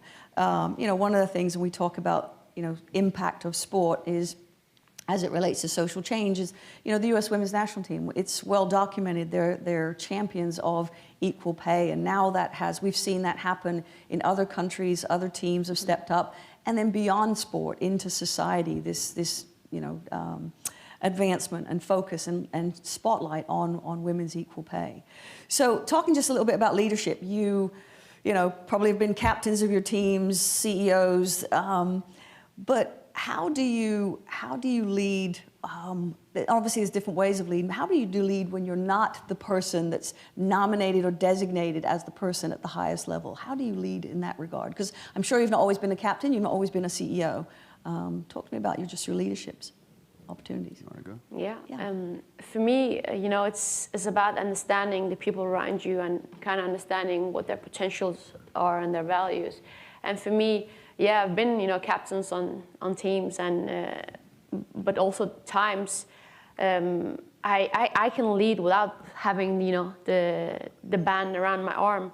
For me, it's about like tapping in and making people around you understand that they have like certain qualities that they can bring on the table, and I'm probably not the person who's going to tell you how to lead. I'll just make you aware of your potential, and also I'm one of those leaders who go first. I'll do it by action. So on the field, I'll do my best to, you know, to show how what we should do. Mm. Yeah, and I think for me, it's been understanding my positionality in the work that I've been doing. I'm a young white American man, comes from a relatively privileged background, doing this work on the African continent in particular. And so being able to create spaces where the people with whom I'm working, who have immense talent and skill, but haven't been given access to the same opportunities as I have, leveraging that opportunity to give them those spaces, to allow them to step into that. That's how I've sought to kind of lead from behind at times. Yep. So for little things, like you wouldn't see my face on social media, I very rarely do something like this because I want to show that the people who are actually doing the work on the ground are the people who should be out front and the ones who are kind of showcased. So I think from a leadership perspective, albeit that I've sat in these positions where I've had to be the executive director or the CEO of these organizations, I've tried to kind of lead from behind and kind of help those who have this immense talent and skill step into those positions and thrive and take it to the next level. Yep. And one of the things just to sort of share with, because obviously we've got a lot of young leaders in the room who will go on and continue to do great things. But, you know, one of the things I found was, you know, you talk about creating a safe space, is when I would build my staff, I think often when you have a meeting as a leader, everybody in your room is trying to think, what do they want to hear?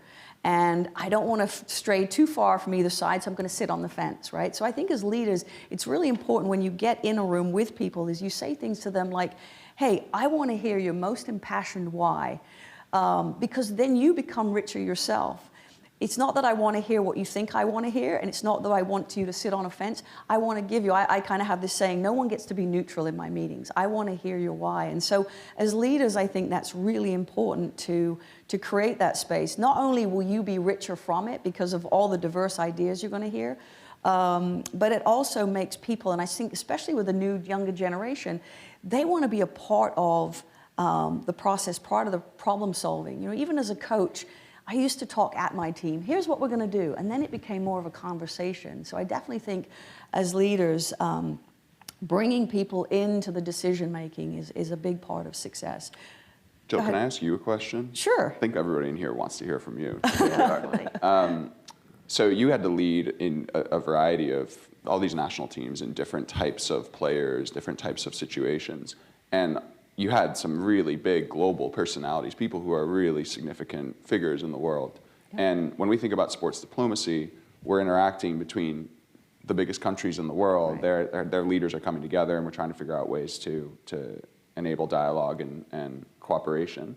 How did you manage, as the leader of these incredible women, to these different personalities and to ensure that this group could come together and succeed over time. Because I think that's ultimately what we're talking about in the context of NATO as well. It's like, how does this group of countries come together and ensure peace and no, it's a really good question. One off script. I think part of what I've learned is the closer people, and we hear this word a lot right now, being authentic, the closer people can be to who they naturally are, the more bought in people are going to be. Because so the introvert can be the introvert, the extrovert, and you respect them for who they are and the qualities they bring.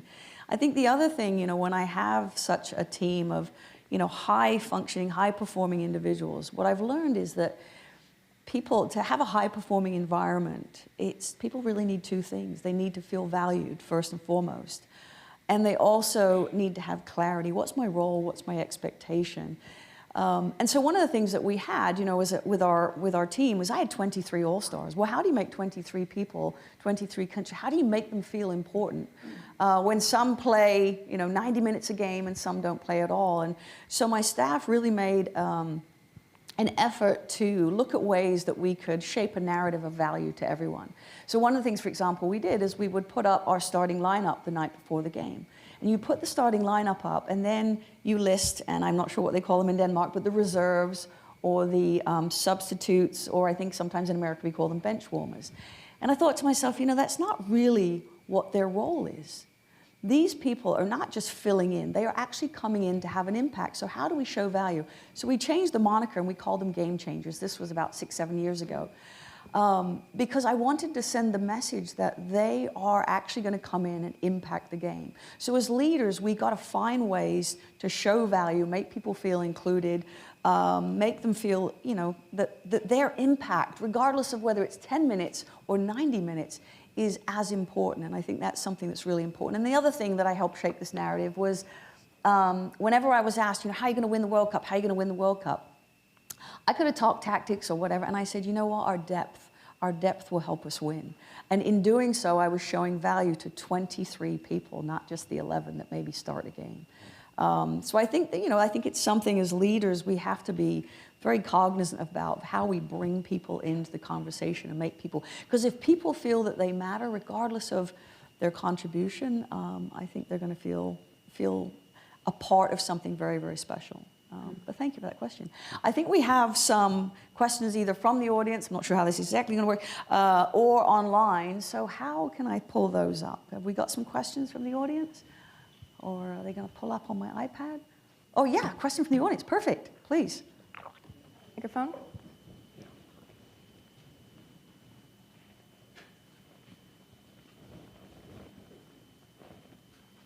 Good morning. I'm Julia Little, and first of all, thank you so much for coming here. I'm such a fan, so thank you. My question for you, all three of you, are what are some examples of immediate aspirations of activism and humanitarian actions that you hope to take, and how will it impact more like diplomatic relations happening currently? Do you want to talk about what you were just talking about out there? The idea of creating an academy kind of thing? Yeah, sure. I mean, this is just like really on a starting basis, and me and one of the academy coaches in Racing Louisville were speaking about how to create, something opportunity for kids who don't have the access to education and football, parts of the world where it might be Afghanistan or other parts of it, where you somehow give them a opportunity to fight for their lives, basically. But again, it's very hard. First and foremost, because it's a big project. Secondly, also, not everywhere. It's not easy to start something in Afghanistan, for instance, just because of the cultural, the religious backgrounds. So this is something you might help me with. Yeah, one of the things that, to answer your question, that I'm trying to do now is take the lessons that I've learned over the past 10 years, helping to create these different organizations in different places with people from completely different contexts, and apply them to folks with platforms and resources and voices who can amplify much more significant change in the world. So one of the groups that we work with, I mentioned them before, Black Players for Change. Every single black player in Major League Soccer came together to promote equity and representation in the sport and in society more broadly. So helping them kind of figure out the best initiatives to do, how to evaluate them, how to improve them, and amplify change in that way. So something like what Nadia wants to do is something that I'm super interested in because she obviously has a platform, she has a voice, she has the potential to drive really significant change in her community. And to the extent that we can enable that, then the world's going to be better for it. And from a diplomacy perspective, we're going to have more bright young people operating with ethical values, with empathy, and wanting to create a better world. Sorry, I'm going to tap into this. Also because, you know, I don't know how many of you guys know Games of Our Lives. It's like the same people who created common goals, where you use football as a tool to create change. And usually they you can invest 1% of your salary to then goes to causes that you want to have an impact on. But this is where you invest 1% of your time, and it could be in any ways that you wanted to invest, and then you somehow create this team with captains, co-captains who are fighting for the same cause, and your captains and your co-captains are then going to activate your fan base, your clubs, your sponsor to fight for something that you want to change. So for my cause, obviously, I think gender equality, access to school and sport is something that I'm very passionate about. And then we've been working on to try and make this happen, and having co-captains, maybe as Jill on my team who has such a reach and such a big platform, such a voice that when she speaks, people listen. So yeah, that's also one of the ways that I'm trying to do something about this. Great. Anyone else from the floor that has a question? Yes. And then I'll go to someone online.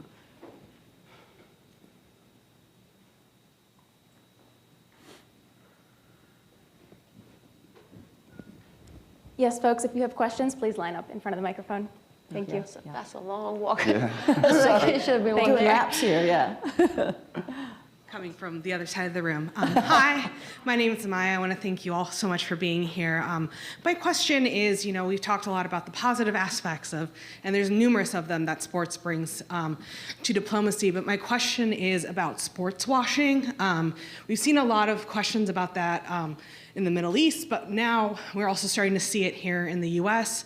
I'm thinking particularly of the Miami Grand Prix that happened recently, and the US, certain areas of the US where the rights for LGBTQ and particularly trans individuals are being severely curtailed, and how sports can play a role in changing that conversation, but also balancing that with this concept of sports washing and how it can also sort of erase that from the conversation. Can I take that? Yeah, it's a really, really good question. I think it's really interesting because it ties the conversation that we've had together about leadership and sports. So it's absolutely an issue, right? You have people who are being performative, who internally have a certain value set, and then externally are reflecting a very different value set that they think society wants to hear. We can often see through that. We have to get more people in positions of power who are representative of the groups that we're seeking to serve. So Jill is an amazing example of that right now with the San Diego Wave. She already talked about it. But we get more women in positions of power, they will hire like-minded folks who are also going to pursue the same value sets that they're portraying from an external perspective. So the more that we can internally reflect who we want to be externally, the less sports washing, I would also say greenwashing, all of these different types of performative acts will occur. Excellent question, thank you. Let me just go to one online here. As a student athlete and captain of a college tennis team with a degree in political science, what are some leadership opportunities in the industry of sports diplomacy that can help marginalized communities of NATO partner countries to engage through sports into politics or democracy? Oof. It's a long one. That is an impressive question. Yes. That's probably to you. Yeah. You guys, not me. Well, I can talk about some of the networks that exist that people can get involved in. One of them is Common Goal, which you already talked about. Yep. And again, that's a group that came together to promote sport for development broadly and encourage professional athletes, coaches, I think even teams now as well, to donate 1% of their money and their time. And so they're supporting a vast network of sport for development organizations around the world, which young people can get involved in. I think my personal example is getting involved with my university. My university gave me access to an opportunity to go out and step into a space. I was actually doing an internship in the US Embassy when I went to Liberia. So it was a combination of diplomacy and sport. But I think like maintaining that level of curiosity that's reflected in that question, meeting as many people as you can through your university, through your networks, and doing the research as well. Like I said, common goal. There's a variety of them out there. Goal of our lives, if you don't want to, spend 1% of your time. Yeah, I mean, I think when you get to a point in your career, like, for me, it became more important about what am I doing for those that come after than what really is ahead anymore. And so I think you've got to be naturally, you talk about naturally curious yourself to say, how can I seek out these opportunities for change? I think there's so many resources now, but I just love the fact the question is asking, how can I? And I think that's really the message here. All right, we probably have time for maybe one, maybe two more questions. Getting my timer over there. Thank you. My name is Chris with the Global Branding Agency. I'm the founder of that, and typically we focused on building brands for like artists, entertainers, and especially athletes. And so I'm wondering from like a community perspective, being from Newport News, Virginia, where a lot of great athletes come from, what could I do as far as like on a community scale to like provide these athletes more opportunities or just expose them to different things and help them become better leaders? Well, I share this with you because, in San Diego, one of the things that we've tried to do, and so maybe it's seeking out, reaching out to professional organizations, or even universities, but one of the things we've tried to do is to create an internship program for high school students.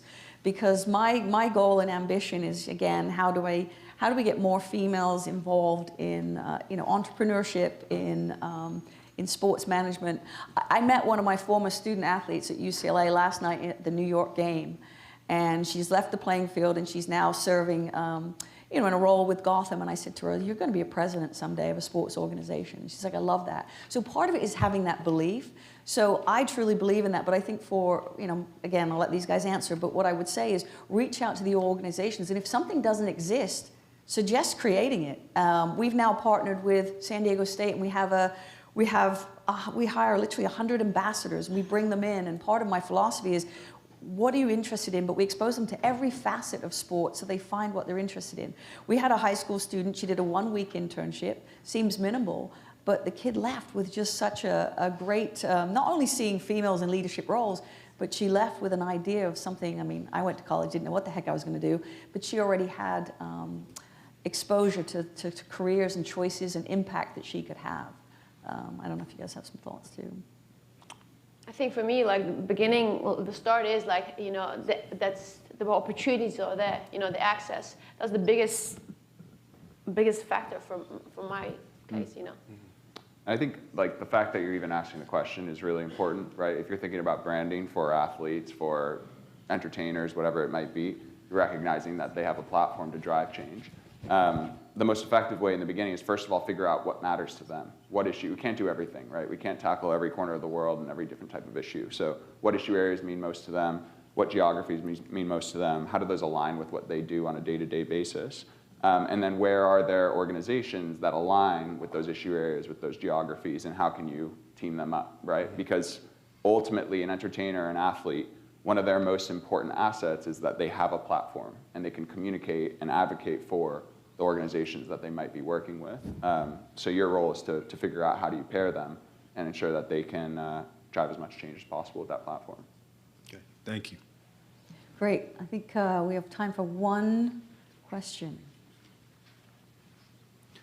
Hi, I wanted to ask, obviously international sports are organized largely along national lines, national teams, and with that comes some pretty long-standing rivalries between nations. So how do you balance that history of rivalry with trying to bridge divides between countries? That's a good question. That's a good question. Well, I grew up in a household, I mean, I'm talking minimal now, but I grew up in a household. My mother was Scottish and my father was English. And honestly, it was war in our house during that time. But you know, I think in all honesty, you know, Will and I were talking about this yesterday. We were riding down on the train. It's like when you know, even in my sports teams, I had this rival on the opponent's team, and I just naturally didn't like this person because they were on the other team. And then one day she actually joined our team, and I'm like, it was such a lesson for me to see that we have so many similarities. And we actually left there, I remember her name, Jolie DePaul. We left there becoming really good friends. So I think that the rivalries are important. I as a young coach, I didn't feel like I could engage with the other coach. It was my rival, and I took it in here. And as I matured and grew, I realized, you know what, we're fighting for the same thing. And so I actually formed a group of national team female coaches where we came together to share ideas, because we're not sharing tactics, but we're sharing experiences. And you know, we realized that we were all dealing with the same thing. So I think first and foremost, it's desensitizing yourself to the fact of we're actually playing the same game. We're just, you know, what more do we have in common than we have different? But it's a great question. But on a personal level, yes. I mean, I learned an important lesson that there is so much more similarities than there are differences. But great question. Well, I have the time signal here. I just want to, first of all, if you could, help me please thank Nadia Nadim and Will Smith.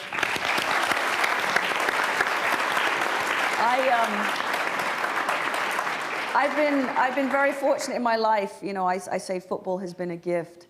It has helped me find my career, my path, and even my voice. So I share that with you that, you know, as you go forward in leaderships, sport is definitely a conduit for change and brings people together. So please seek it out, encourage it, and facilitate it. Thank you so much. Thank you.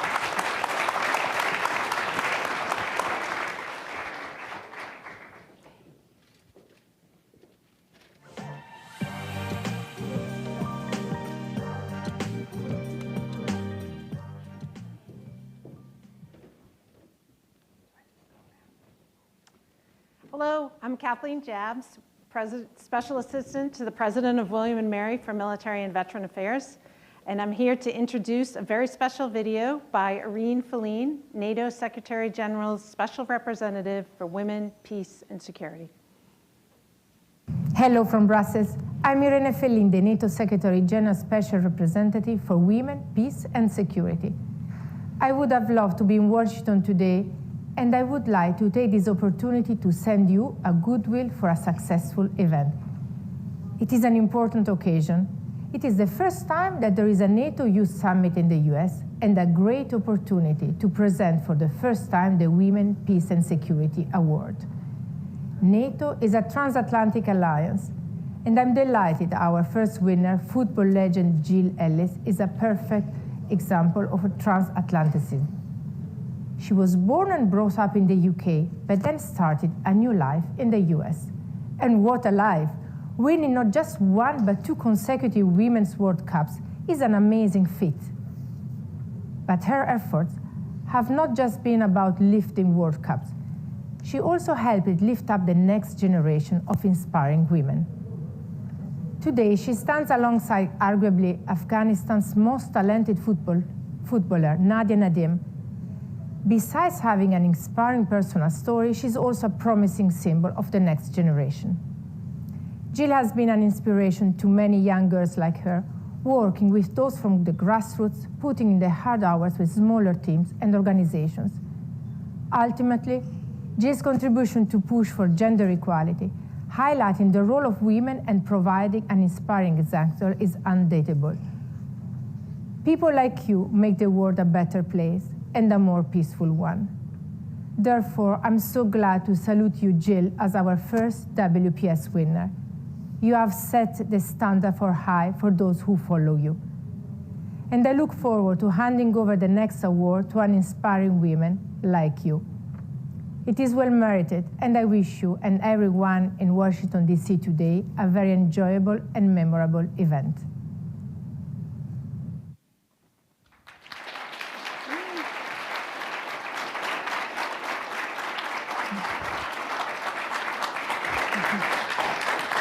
Thank you so much.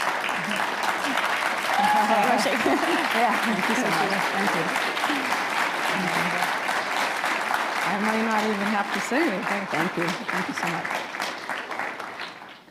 On behalf of Irene Feline, it's my great honor to present the first Women, Peace and Security Award to William and Mary alumna, soccer/football legend, and transatlantic citizen extraordinaire, Jill Ellis. Thank you so much. Thank you. Thank you. Thank you. Wow, amazing. It is now my pleasure to welcome Kay Floyd, Director of the Whole of Government Center of Excellence, to the stage for this conversation on defending freedom with allies.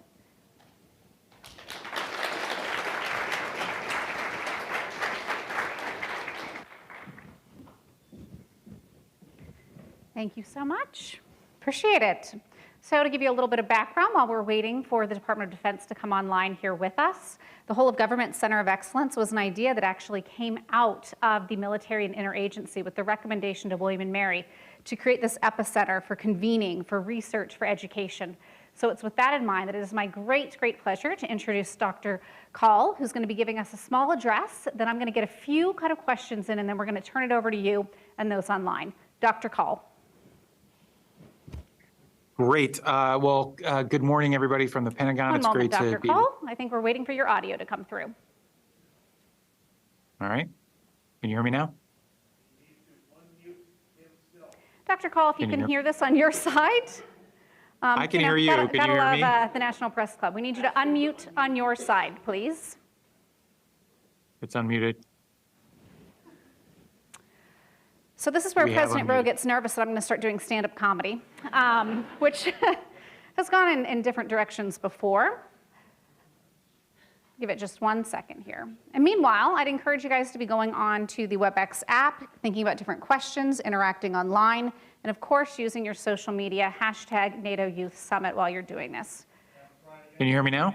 Yes, excellent. And President Rowe's very relieved I haven't launched into my jokes. Sir, the floor is yours.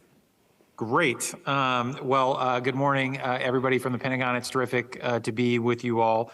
The vibrant, enlightened participation of the world's youth at this year's NATO Youth Summit underlines the indomitable spirit and commitment you all have to shaping a safer, more equitable, and peace-oriented future. Young leaders like you are integral to our collective effort to safeguard the rules-based international order, which really undergirds our safety, our prosperity, and our way of life.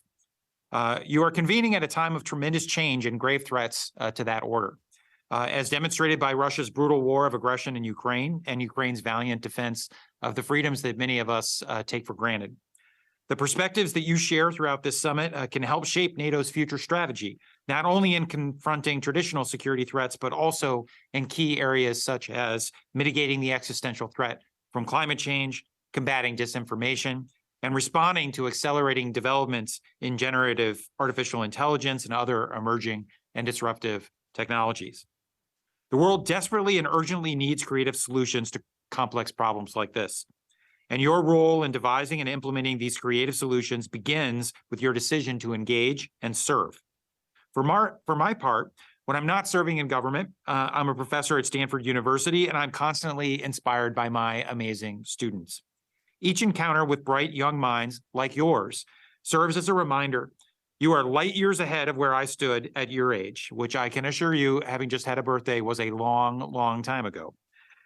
You're armed with far greater capabilities than I was, and you have access to powerful tools to make a real difference on the world around you. And I have complete confidence that you will do so. Day to day, what I try to do is do my best to help the United States and our allies and partners contend with daunting issues we collectively face. But I also believe that it's my solemn obligation as a current policymaker to help build a bridge that will enable your journey. I need you. We all need you to succeed. We are counting on you to seize the enormous opportunities and potential inherent in the current age and to help craft enduring solutions to our gravest challenges. So don't let us down.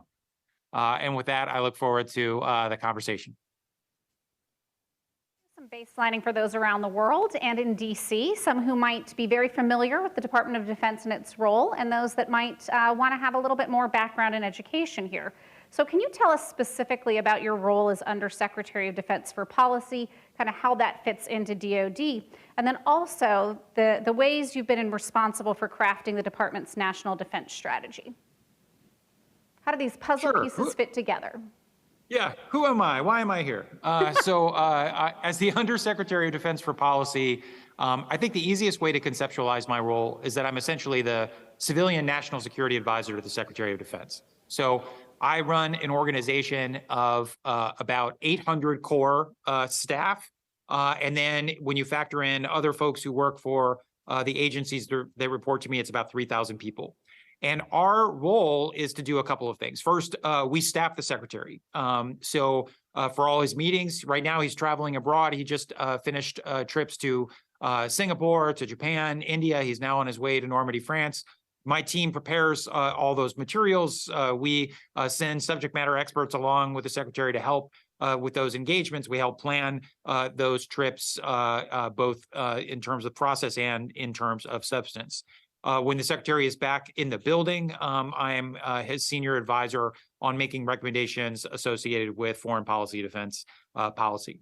I'm also the secretary's representative to what we call the interagency, which is just a fancy term for the various departments and agencies in our government that deal with national security affairs, getting in a room together to hash out big policy issues. So I'm his representative to the Deputies Committee, which is one level down essentially from the cabinet.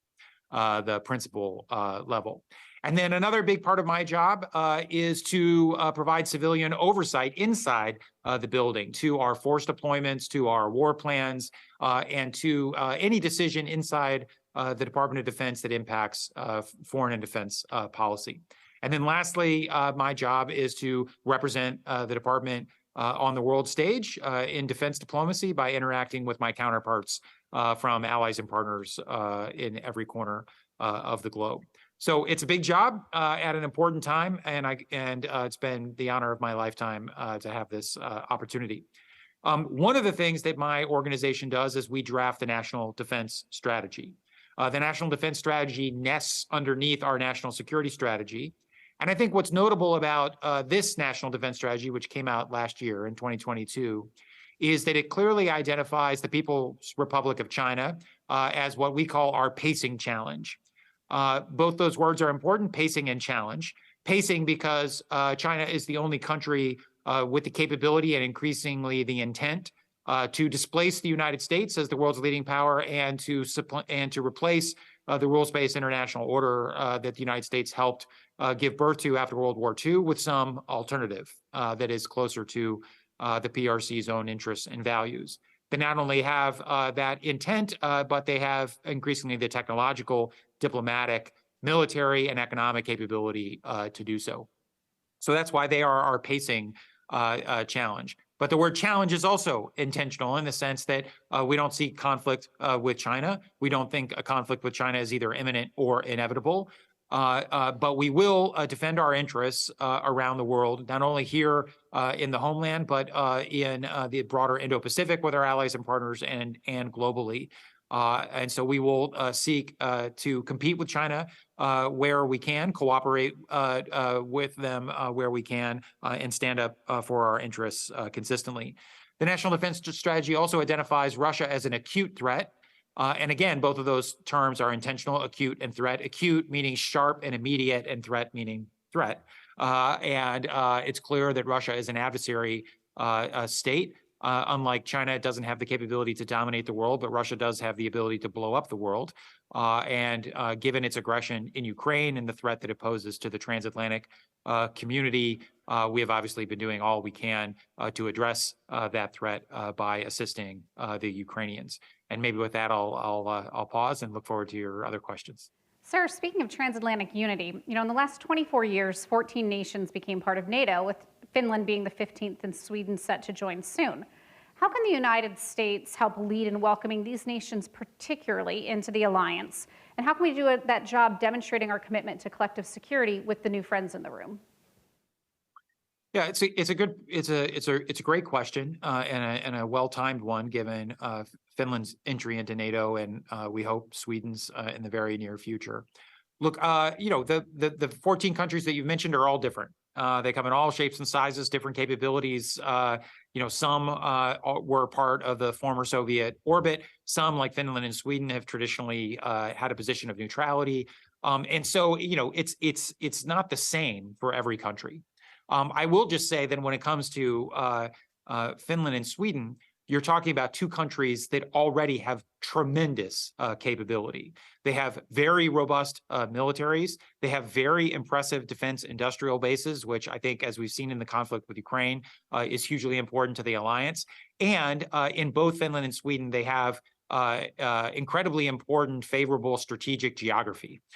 Finland alone essentially doubles the land border between NATO and Russia and poses real dilemmas for Russia as it relates to the threat that it may pose for NATO. Sweden is also extraordinarily favorable geography. So, it's not one of these situations where I think the alliance has to do a bunch of things for Finland and Sweden. Right out of the gate, they are going to do a bunch of things to strengthen the NATO alliance. But what we look forward to doing is integrating Finland and Sweden into NATO planning, fully integrating them into NATO exercises, ensuring that their militaries are fully interoperable. That means can operate alongside other NATO allies, and that we're doing everything together as allies. And frankly, I think that'll just be a natural evolution to the already extraordinarily close defense relationship we've had with both Finland and Sweden.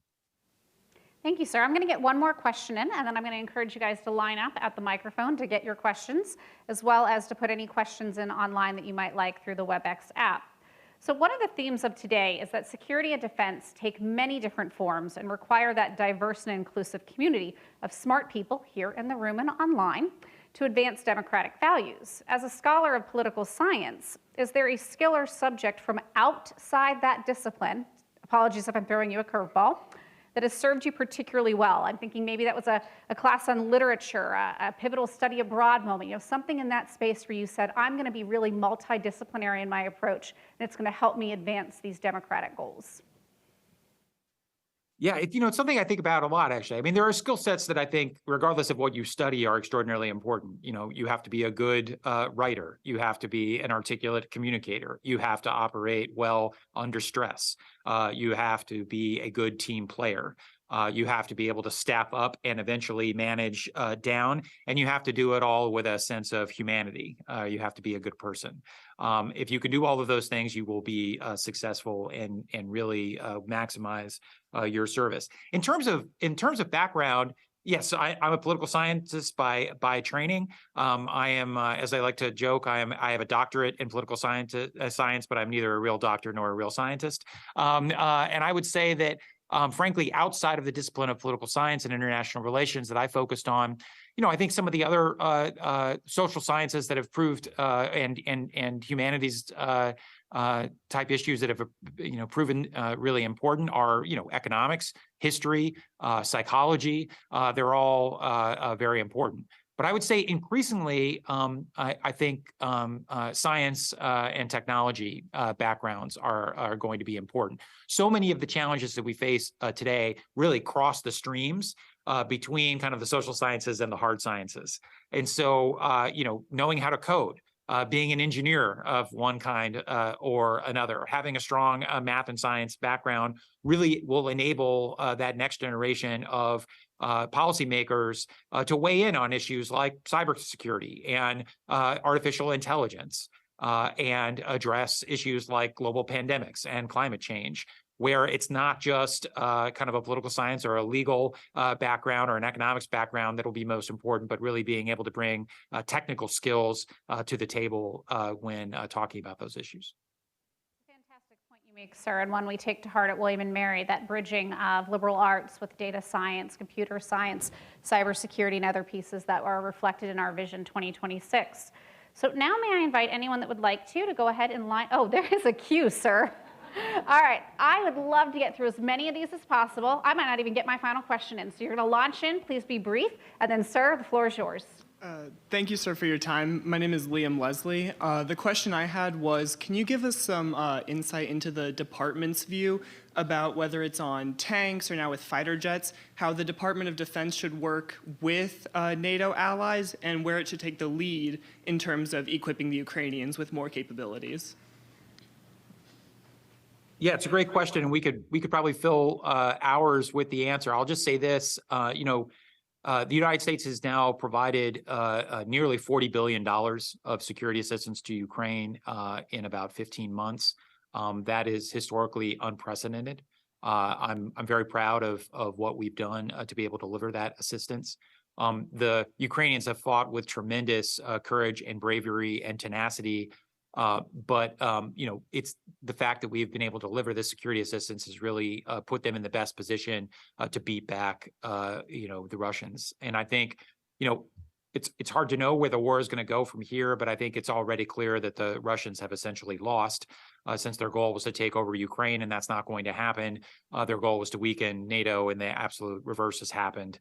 And their goal was to make Russia stronger and more coercive on the world stage. And Russia's going to emerge from this conflict weaker than it's been in decades. And so, I think that the United States, standing alongside our allies and partners, have done a lot to put Ukraine in the position to survive, to endure as a democratic, sovereign, independent country, but also to inflict a strategic failure on Russia for its active aggression.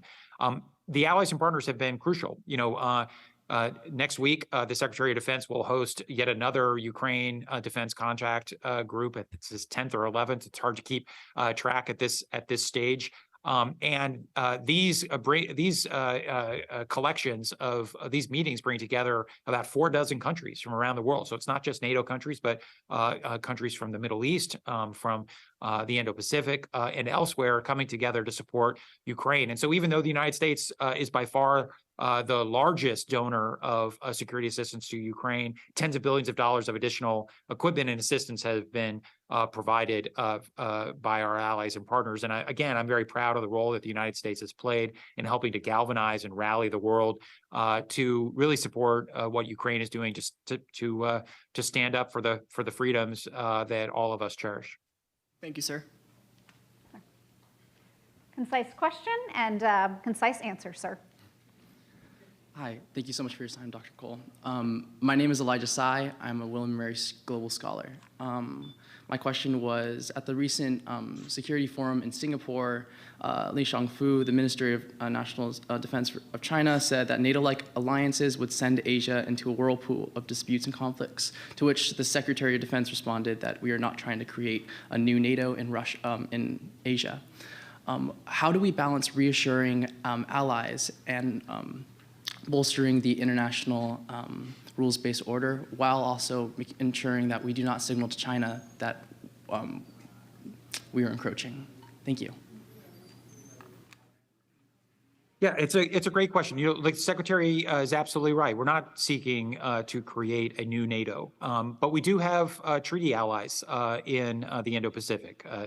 Japan, the Philippines, Australia, South Korea, Thailand. And increasingly, there are opportunities for us not only to work bilaterally with our closest treaty allies, but to work in other configurations. So trilaterally, we're doing more and more in response to North Korean provocations with Japan and the ROK in the United States together. There are real opportunities to do things trilaterally with Japan, Australia, and the United States. Outside of our traditional alliances, but an increasingly close partner in India, we have what's called the Quad, which is India, Japan, the United States, and Australia. We have this large submarine deal that involves the UK and Australia called AUKUS that also has a emerging technology component to it. So really, the Indo-Pacific and Europe are not the same. We're not trying to recreate NATO, but we do have an unparalleled network of allies and partners, and it is in our collective interest to stitch those countries together in various constellations to advance our shared interests. None of that is a threat to China. In fact, the PRC's rise was enabled by the rules-based international order that the United States and our allies and partners helped to promote in that part of the world.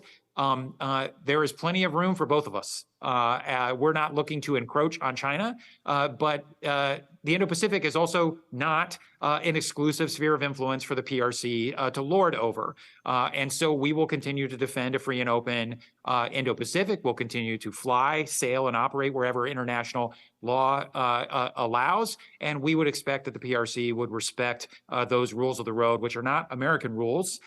They are international rules. Sir, you've got a two-finger on line from a student interested in geopolitics. Could you add into the role that the DoD sees for India in curtailing China, especially taking into account their position of neutrality in dealing with Russia? Yeah, well, I mean, look, India is it's 1/5 of humanity. It's one of the most consequential countries in the world. It's the world's largest democracy. It's an extraordinarily diverse and dynamic society. India has a lot to contribute to the world. I think that historically India has kind of pursued a middle path of neutrality among other major powers. I think in recent years, however, India has increasingly seen the PRC as a real strategic challenge to India's security. I think this was augmented, magnified, especially in 2020, with a combination not only of the COVID pandemic, but also the clashes along the shared land border between India and China. So I think India is hoping to do a lot more with the United States on the defense side. The Secretary of Defense was just in India. We'll have Prime Minister Modi visiting the United States for a state visit here in the not too distant future. And there's a lot of opportunity to deepen our defense ties with India. Now, historically, India has had close defense ties with Russia. They use a lot of Russian equipment. They produce, some Russian origin equipment in India. But I think increasingly India would like to diversify away from Russia and not be dependent on Russia. And I think that's in India's self-interest because on the one hand, Russian equipment in a lot of instances isn't that great. We're seeing that on the battlefield in Ukraine. But in other circumstances, I think what the world's democracies have learned is that you don't want to be overly dependent on Vladimir Putin because that's not a recipe for security. Well, that might end up being one of our taglines out of the NATO Youth Summit, sir. Next question, please. Hi, sir. Thanks for speaking with us today. My name is Joseph Waymeyer. I have a question regarding the future of defense policy in the Arctic. With the addition of Finland and possibly Sweden into NATO in the near future, I'm curious, what does future defense policy look like in the Arctic as competition for resources is increasing, and obviously there will now be the United States, Canada, Norway, Finland, potentially Sweden against Russia with competition for resources in the region? Yeah, it's a great question and probably worthy of an extended answer. But since I will have been instructed to be concise, I'll just say a few things. Climate change is changing everything about the Arctic. It is changing the operational environment. It is opening up new pathways to gain access to resources. And one of the things that's doing is magnifying competition for those resources. And you combine that with the fact that most Arctic nations will be in NATO, and the other one being Russia, and the adversarial relationship between the two, and the fact that the PRC also has ambitions to turn scientific and commercial endeavors in the Arctic into, we believe, military advantage over the long run. And I think we're in for growing competition in the Arctic. That said, I do think the Arctic is a global commons, and it is an area that no one nation owns, and where we still need to carve out space for cooperation on areas like resource management, science, and combating climate change. So even in this more competitive setting, we need to look for avenues where they present themselves to preserve some scope for cooperation. Thank you. Hello, sir. My name is Jawan Singh. When discussing the PRC and in terms of a rule-based international order, how should we address violations that China makes without necessarily provoking them or degrading our relationship? Yeah, I mean, this inherent tension between standing up and not wanting to generate a self-fulfilling prophecy. I think the answer is it's a day-to-day exercise in standing up for what's in our interest and standing alongside our allies and partners in defending the rules of the road that we all have.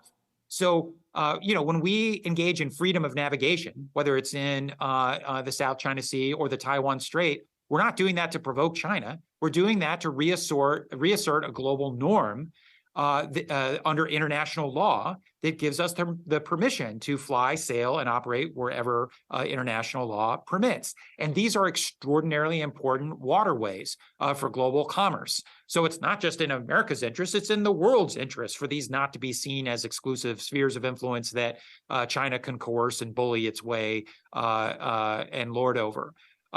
So we will stand up for our interests and for the rules-based international order. We will do it alongside our allies and partners so the PRC understands that it's not us versus them, but if they're challenging those rules, they are challenging a collection of most of the countries in the world that stand by those principles. By the same token, we need to build guardrails around our relationship so that we don't have incidents or that those incidents don't spiral out of control, which is one of the reasons why we have been encouraging the PRC to open up more and more frequent channels of communication. I think it was unfortunate that the Chinese Minister of Defense chose not to meet with the Secretary of Defense in Shangri-La. They had a passing handshake, but a handshake does not substitute for a substantive meeting between the two heads of the respective defense ministries. And so I would just hope that if China wants to be a great power on the global stage, with great power comes great responsibility, and they need to pick up the phone. Thank you, sir. Thank you, sir, for coming to talk to us. Zach Hill, George Washington University. So you had alluded earlier to the importance of the defense industrial base, how the war in Ukraine exposed deep deficits in defense stocks, particularly munitions stocks. What role do you see for U.S.-European defense cooperation to remedy this problem? Yeah, it's a great question. A couple of things. First, it's a legacy of the fact that the United States and other countries in NATO have for a long time overinvested in platforms relative to the munitions that launch off those platforms. I also think for a long time we were focused on conflicts in the context of the so-called global war on terror, not high-intensity conventional war fights like we're seeing in Ukraine. And so, the effort to assist the Ukrainians has put stress on our defense industrial base. It's also put enormous stress on Russia's defense industrial base.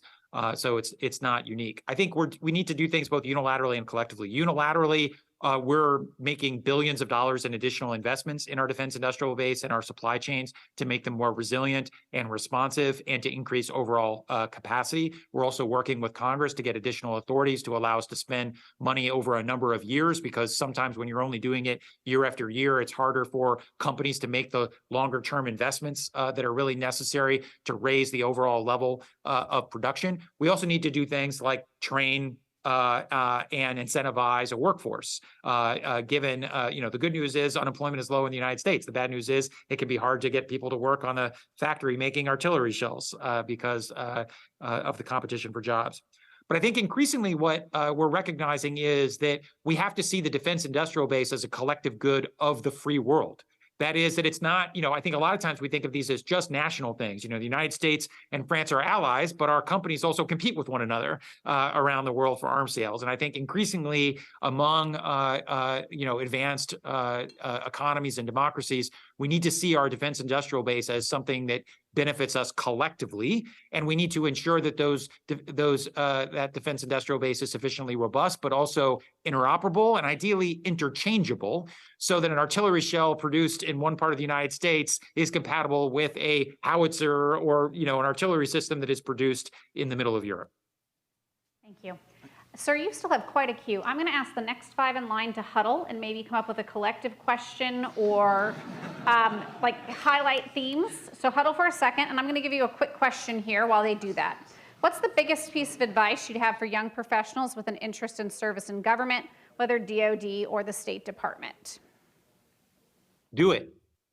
I think that, honestly, there are a lot of interesting career paths in the world, and public service is not the most remunerative. You can probably make more money doing other things, but you can find few things more rewarding than serving your country or serving an international organization with principles that you agree in, or working for a non-governmental organization domestically or internationally. Serve your community, serve your country, serve your world, because we need people who are not only looking out for themselves, but are really invested in making the world a better place, because there are plenty of people who are not invested in making the world a better place. So we need you.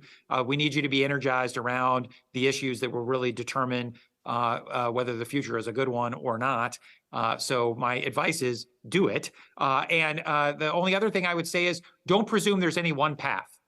There may be a path that starts with an internship or an overseas opportunity, or something, it may be that you want to work in a particular department or agency in the government, but you can't get in, you can't get a job as a foreign service officer. So instead you take a job working in the intelligence community for a period of time. There are many pathways, executive, legislative, and otherwise, and there's no straight line to success. So do it, and not only have a plan A, but have a plan B, C, D, E, and F to get you there.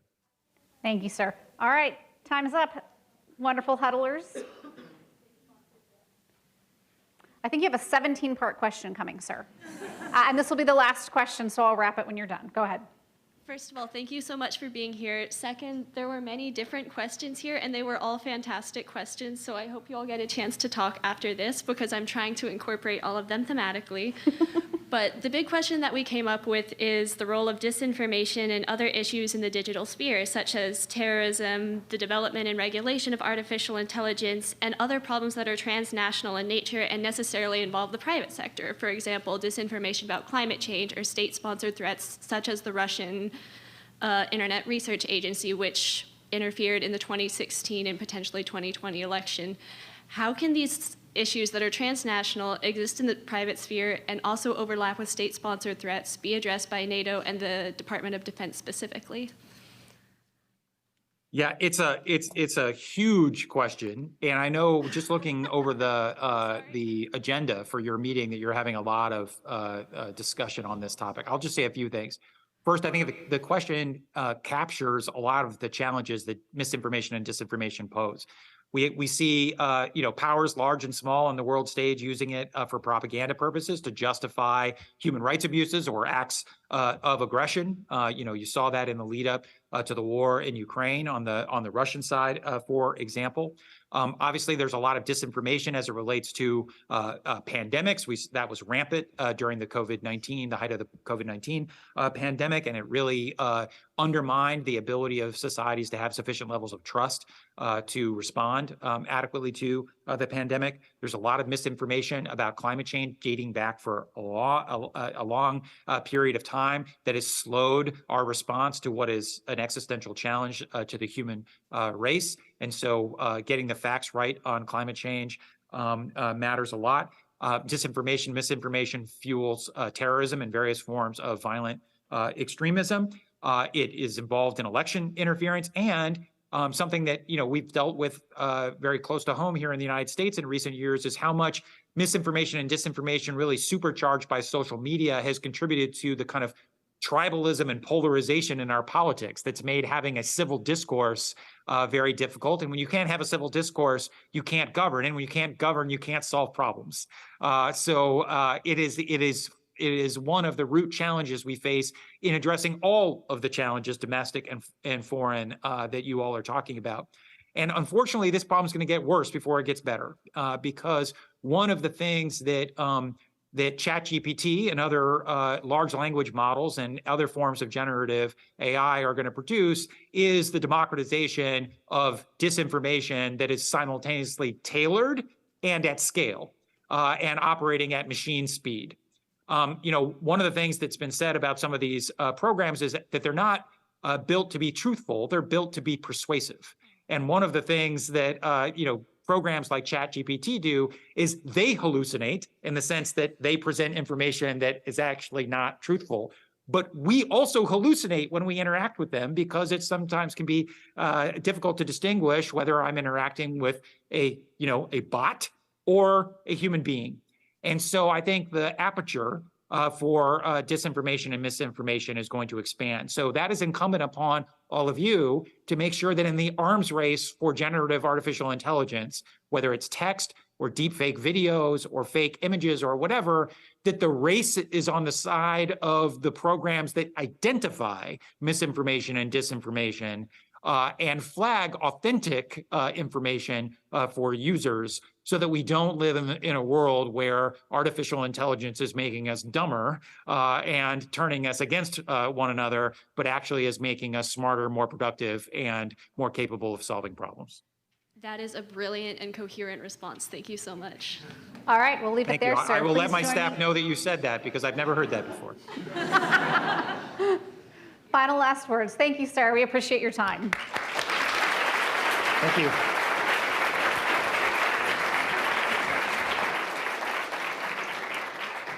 Okay, folks, we are out now on a 10-minute networking break. Please feel free to snap some photos in the banner in the hallway, and make sure you share those with hashtag NATO Youth Summit. Okay, so we'll be back in about 10 minutes, and then when you see and hear a video, that will be your signal to take your seats. Thank you.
I'm Irene Fellini.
Hello, team.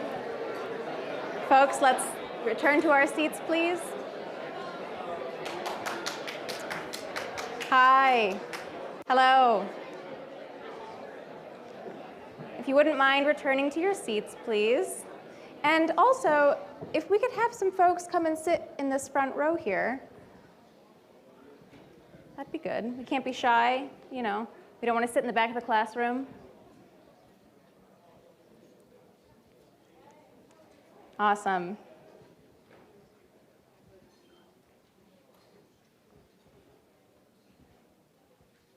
Okay, so I'm about to be joined by international relations content creator Ben Wheeler, who is about to debut a new video for us. Ben? Some European moralistic mumbo-jumbo about why we should stay in NATO. And we'll get to that, but let's talk about it really directly. NATO is a good deal. No, scratch that. It's a great deal. Look, at face value, U.S. mutual defense alliances with any individual country is a bad deal for us because we have the #1 military in the world by a wide margin. And the other country has, just by the process of elimination, not the #1 military. But if I pledge mutual protection to 30 different countries, I'm ending up with a force much larger than my own. Think of it like this. If the U.S. military is worth $10, and let's just say every European military is worth $1, initially I'm kind of a fool for starting this alliance, but we're 30 members deep now, which means we're receiving $30 of value for just $10. That's a steal. I mean, it's nothing like when I traded views for an aircraft carrier visit, but it's still a great deal. Many critics of NATO will say that Latvia and other smaller states have nothing to offer the United States individually, and that's true. I live in a city 5 times the size of Latvia. In fact, most of us live in metro areas larger than most members of NATO. But NATO is about collective might, not engaging with countries individually. These small states actually offer something very special because when you add them together, their value is realized. Combined all together, the Baltics have 0 fighter jets. They're the penguins of the alliance. Get it? Because they can't fly. Oh, brother, this guy stinks! But they make up for their inability to fly by having mandatory military service, which means everyone in the country has military training, so they're a pretty large military force by default. The rest of NATO is considerably larger than the US in manpower. They have nearly as many troops as China, with a lot of the smaller states doing the heavy lifting there. Shout out to the Penguin Squad. NATO also has more tanks than the US, and they have more artillery than us. Sure, they may not have anything mad dumb like a howitzer on a cargo plane, a bomb that shoots swords, or a Gatling gun with a plane strapped to it. But with less than 100,000 US troops in Europe, a NATO conflict of Russia will see mostly Europeans fighting initially, which is the most intense period of fighting, meaning the small states that we make fun of for having less people than the Kennedy family tree will be the ones stepping up initially. Every ally brings something to the table. It's like a potluck, but for kicking ass. In nearly every place we export security to, the local military is larger and more capable than the force we have designated to it. And not just in Europe, but also in Japan and South Korea. Currently, we have 200,000 internationally deployed troops, and they are the deterrent. So for the cost of deploying 200,000 troops, we get a force of 5 million non-Americans who are willing to fight beside us to protect our interests, which are also their interests. Do you understand how insane that is? I know I sound like the ShamWow guy right now, but these numbers demonstrate just how bad the misinformation in this country is about our presence abroad. And look, Americans may not understand just how incredible of an alliance system we've set up, but our adversaries certainly do. The American alliance system relies on preventing wars, not fighting them. Deterrence works because typically nations don't start wars they know they'll lose. Let's talk about nuclear weapons. Nuclear nonproliferation is a major part of American foreign policy, and as young people, we don't really think about it or truly appreciate how remarkable it is that only 2 countries in Europe have nuclear weapons, because that period feels so long ago. These are very wealthy countries who could develop nukes if they wanted to, but thanks to NATO nuclear deterrence and the nuclear nonproliferation regime, they have not. We've deployed nuclear weapons inside 5 NATO members as reassurance that if the day ever comes, we will nuke back on their behalf. Sure, the UK and France have nuclear weapons, but they have like 12 each, and they don't have a triad. It's not really much of a deterrent for Russia, who has 6,000 nukes. In a world where NATO doesn't exist, and in a world where the US left NATO, it's not crazy to think that there would be 6 to 8 nuclear countries in Europe. Now, that's enough war though. Let's talk about some added benefits that are NATO adjacent. We're stronger together, not just in war, but also just in general. Our presence in Europe and around the globe secures our global supply chain. Remember when the pandemic hit and there were supply shortages everywhere, but it wasn't as bad here as it was everywhere else? It's been 3 years since the pandemic, and Europe still doesn't have pizza rolls, ranch, air conditioning, good movies, ice, free public restrooms, good Mexican food, apparently deodorant, oh, also a flag on the moon. But because we're everyone's favorite and also the primary security provider and incredibly wealthy and hot and cool, we have such a large network to source from, and in many ways immune from being cut off from a resource disaster, disease, or international action. The US economy plus NATO partners is 75% of the world's economy. That is astronomical when it comes to imposing sanctions. We're also doing trade. The creepy weirdos of the world like Russia and China have this sick perverted fantasy of unseating the US dollar as the world's reserve currency. But good luck doing that when 75% of the world economy is allied with us. It pays to have friends. Life is easier with friends. I know the city has some of the most truly annoying people that this country has to offer, so I'm sure most of you can't relate, but just take my word for it. Countries want to be our friend. They like our vibe. It also helps that many of the ideas we advance, such as freedom of trade, freedom of navigation, international collaboration, self-determination, furtherance of democracy, are very attractive to many countries around the globe, even if America itself alternates between literally dying in a ditch to defend those values and actively undermining them. I know that we've convinced ourselves recently that we are rotten to the core and that we're beyond repair and that's time to pull back from the world. And look, I know that a lot of the energy directed towards that attitude really has nothing to do with our presence abroad or dislike for our European friends, but rather a belief that our politicians continue to spend more on defense without any pushback. Yet when it comes time to help us with healthcare, education, student debt, or infrastructure, or do literally anything that's not building a giant death robot, our leaders act as if we're a developing nation and not the richest country in the world. I hear you. I really do. I feel the same way. But I need you to know that leaving NATO will not solve that problem. It will only increase defense spending and make the war machine stronger. NATO fills the gaps in our capabilities and in our personnel shortages. It has allowed us to spread our defense burden across 30 countries. We've really struggled to recruit soldiers recently, and now that they've entered production of the Dodge Charger, how else are we going to get young men to join if they can't buy a car at 27% APR? Leaving NATO will not save us money, and it won't keep us safer. It will put us at more of a risk because wanting to leave NATO is appeasement and accommodation. It is a pro-war position because history tells us that peace will only come through strength. Life is easier with friends. Thank you.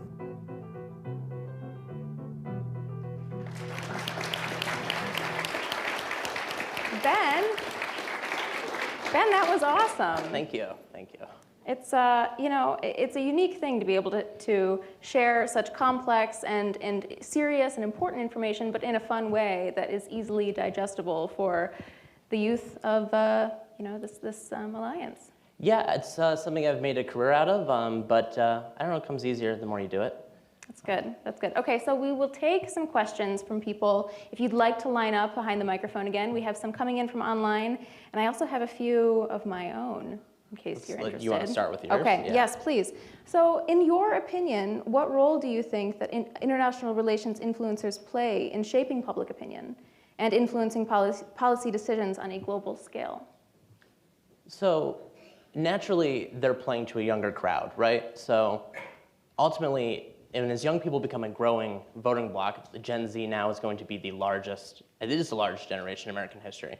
I could be wrong, but I'm up here and you guys don't have mics, so you can't dispute that. And so they're becoming that, and so by having a TikTok channel or YouTube channel, you're directly influencing their opinions, not just on domestic politics, but also internationally.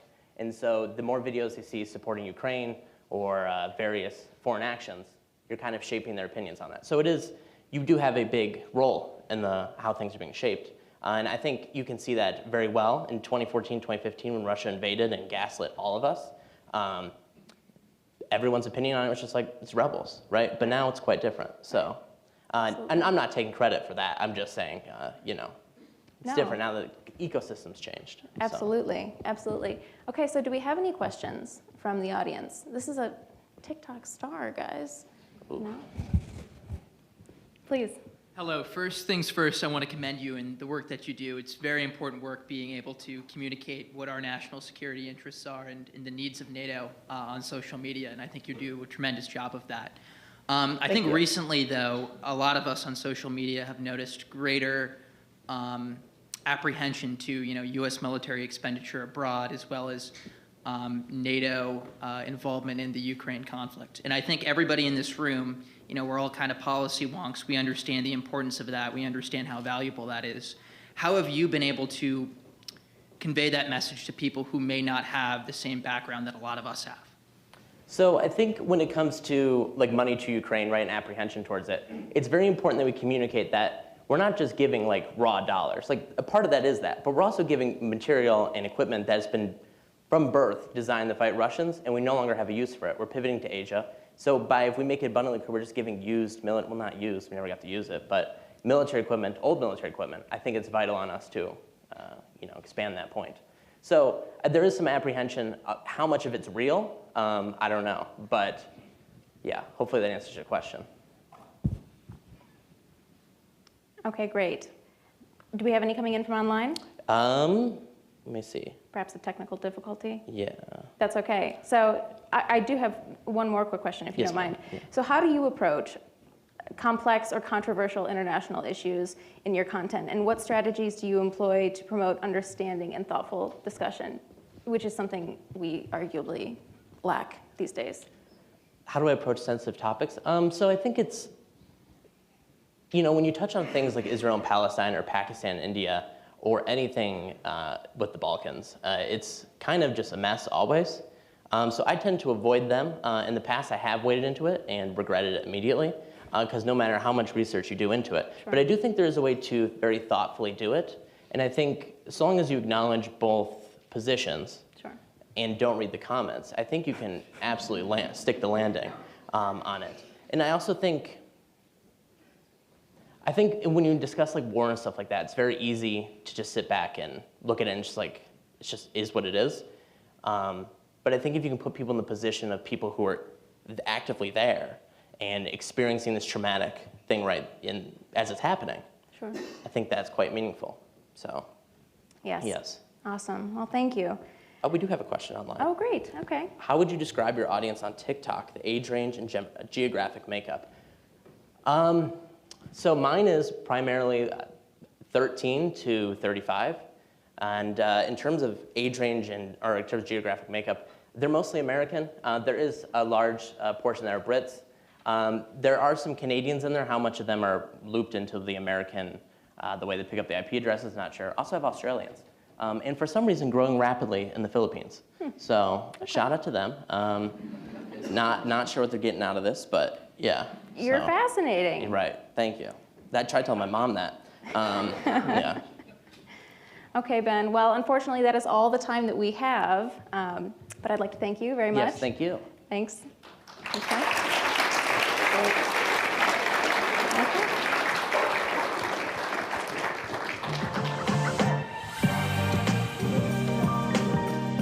And now I would like to welcome Elena Ptáčková from the Center for European Policy Analysis to join me on the stage with her panel on countering and deterring adversarial threats, Russian invasion of Ukraine. Thank you. Well, thank you so much, and good morning to everyone here in DC and in Brussels. My name is Elena Ptáčková, and I'm a Democracy Fellow at the Center for European Policy Analysis. And I'm honored to be here and to moderate this panel discussion on countering and deterring threats and talk about Russia's invasion of Ukraine. And I'm absolutely delighted to be joined by our distinguished panelists, Her Excellency Ambassador Oksana Markarova and Geospatial Intelligence Team Lead George Barras. Greetings to you. And before we dive in the discussion, I would like to ask you brief questions on this 1 year and 3 months of Russia's full invasion. How has your life been changed, and what is the biggest takeaway so far? Your Excellency, let's start with you. Thank you. Thank you. It's great to be here with the NATO Youth Summit. I don't think I can qualify as youth anymore, but I really hope my country will qualify to be part of NATO. So, my life actually changed in 2013 when Russia attacked us the first time. And it was a continuation of all kind of hybrid wars that we experienced before.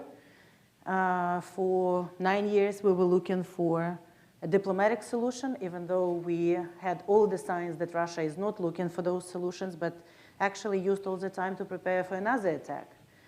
And this past 467 nowadays have been probably the most difficult days in the lives of every Ukrainian.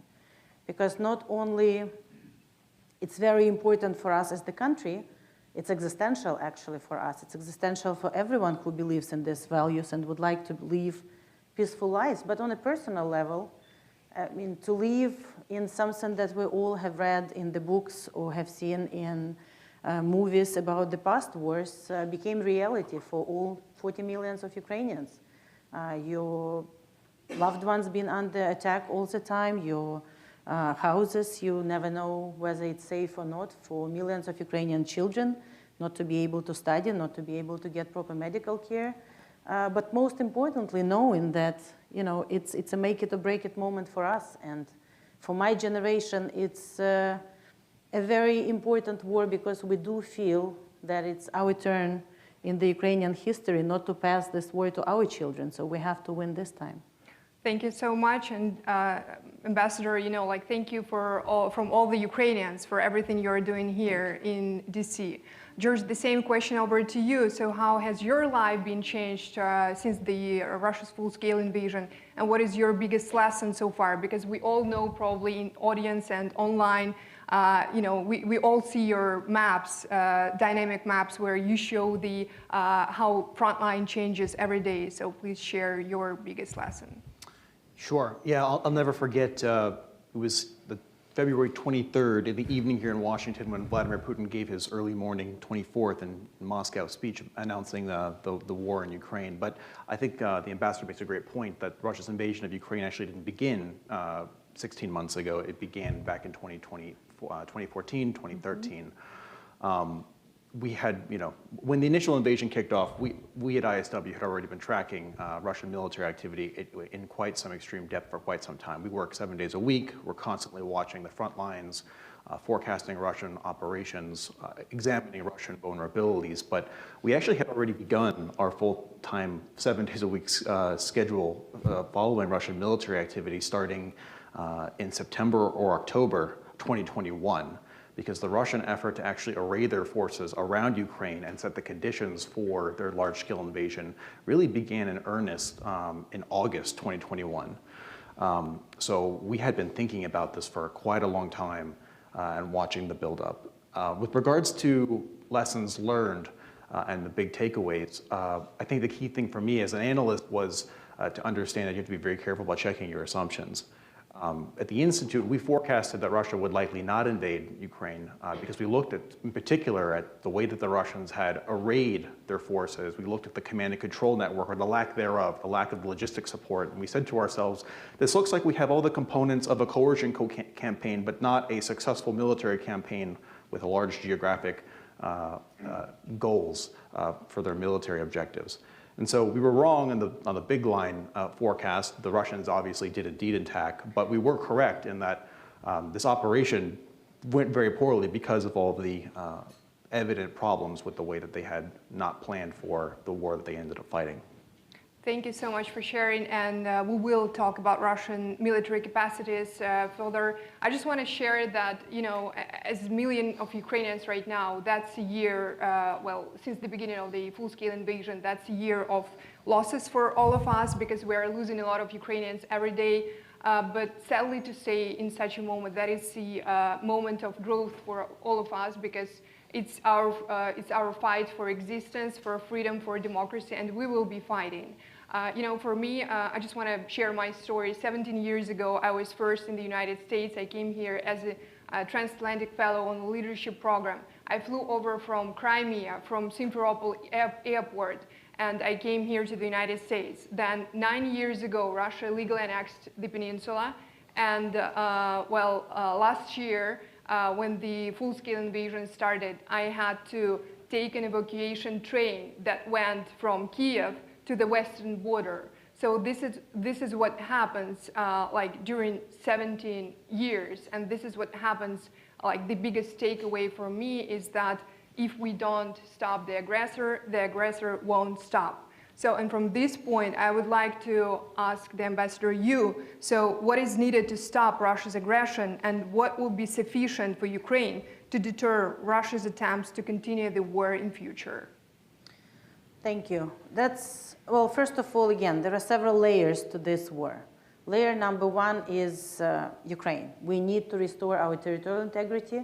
We need to deoccupy all the territory of Ukraine and liberate all our cities and villages, not only because of the UN principles and territorial integrity as the basis principle for how we all in the civilized world organize our living, but also because we all know what happens on these territories which are under Russian occupation now. You have all seen the scenes of Bucha and Izium and Kherson and all the places where we have seen that civilians are being tortured, raped, killed, kidnapped, the Ukrainian children are being, so it's a matter of physically saving Ukrainians from the brutal aggressor who realized, I think by now, that their assumptions, not only, the civilized world assumptions, but Russian assumptions have been completely wrong. We are separate nation. We are a separate country. Ukrainians never wanted to live under Russian occupation. We fought against it during the imperial Russian times, during the Soviet times, and this period is no different.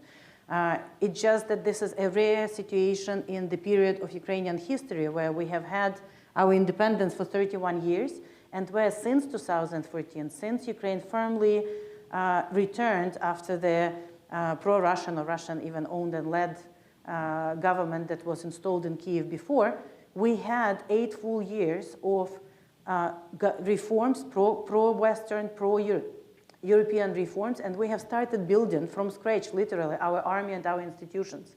Just 8 years was enough to add to the will of Ukrainian peoples to fight, the capacity to do so. And of course, with the help of the civilized world, for which we're very grateful, we can do that. Now, what is necessary to do so? I mean, Ukrainians are capable of fighting on our own. We are not asking any of our friends to give us the personnel to fight.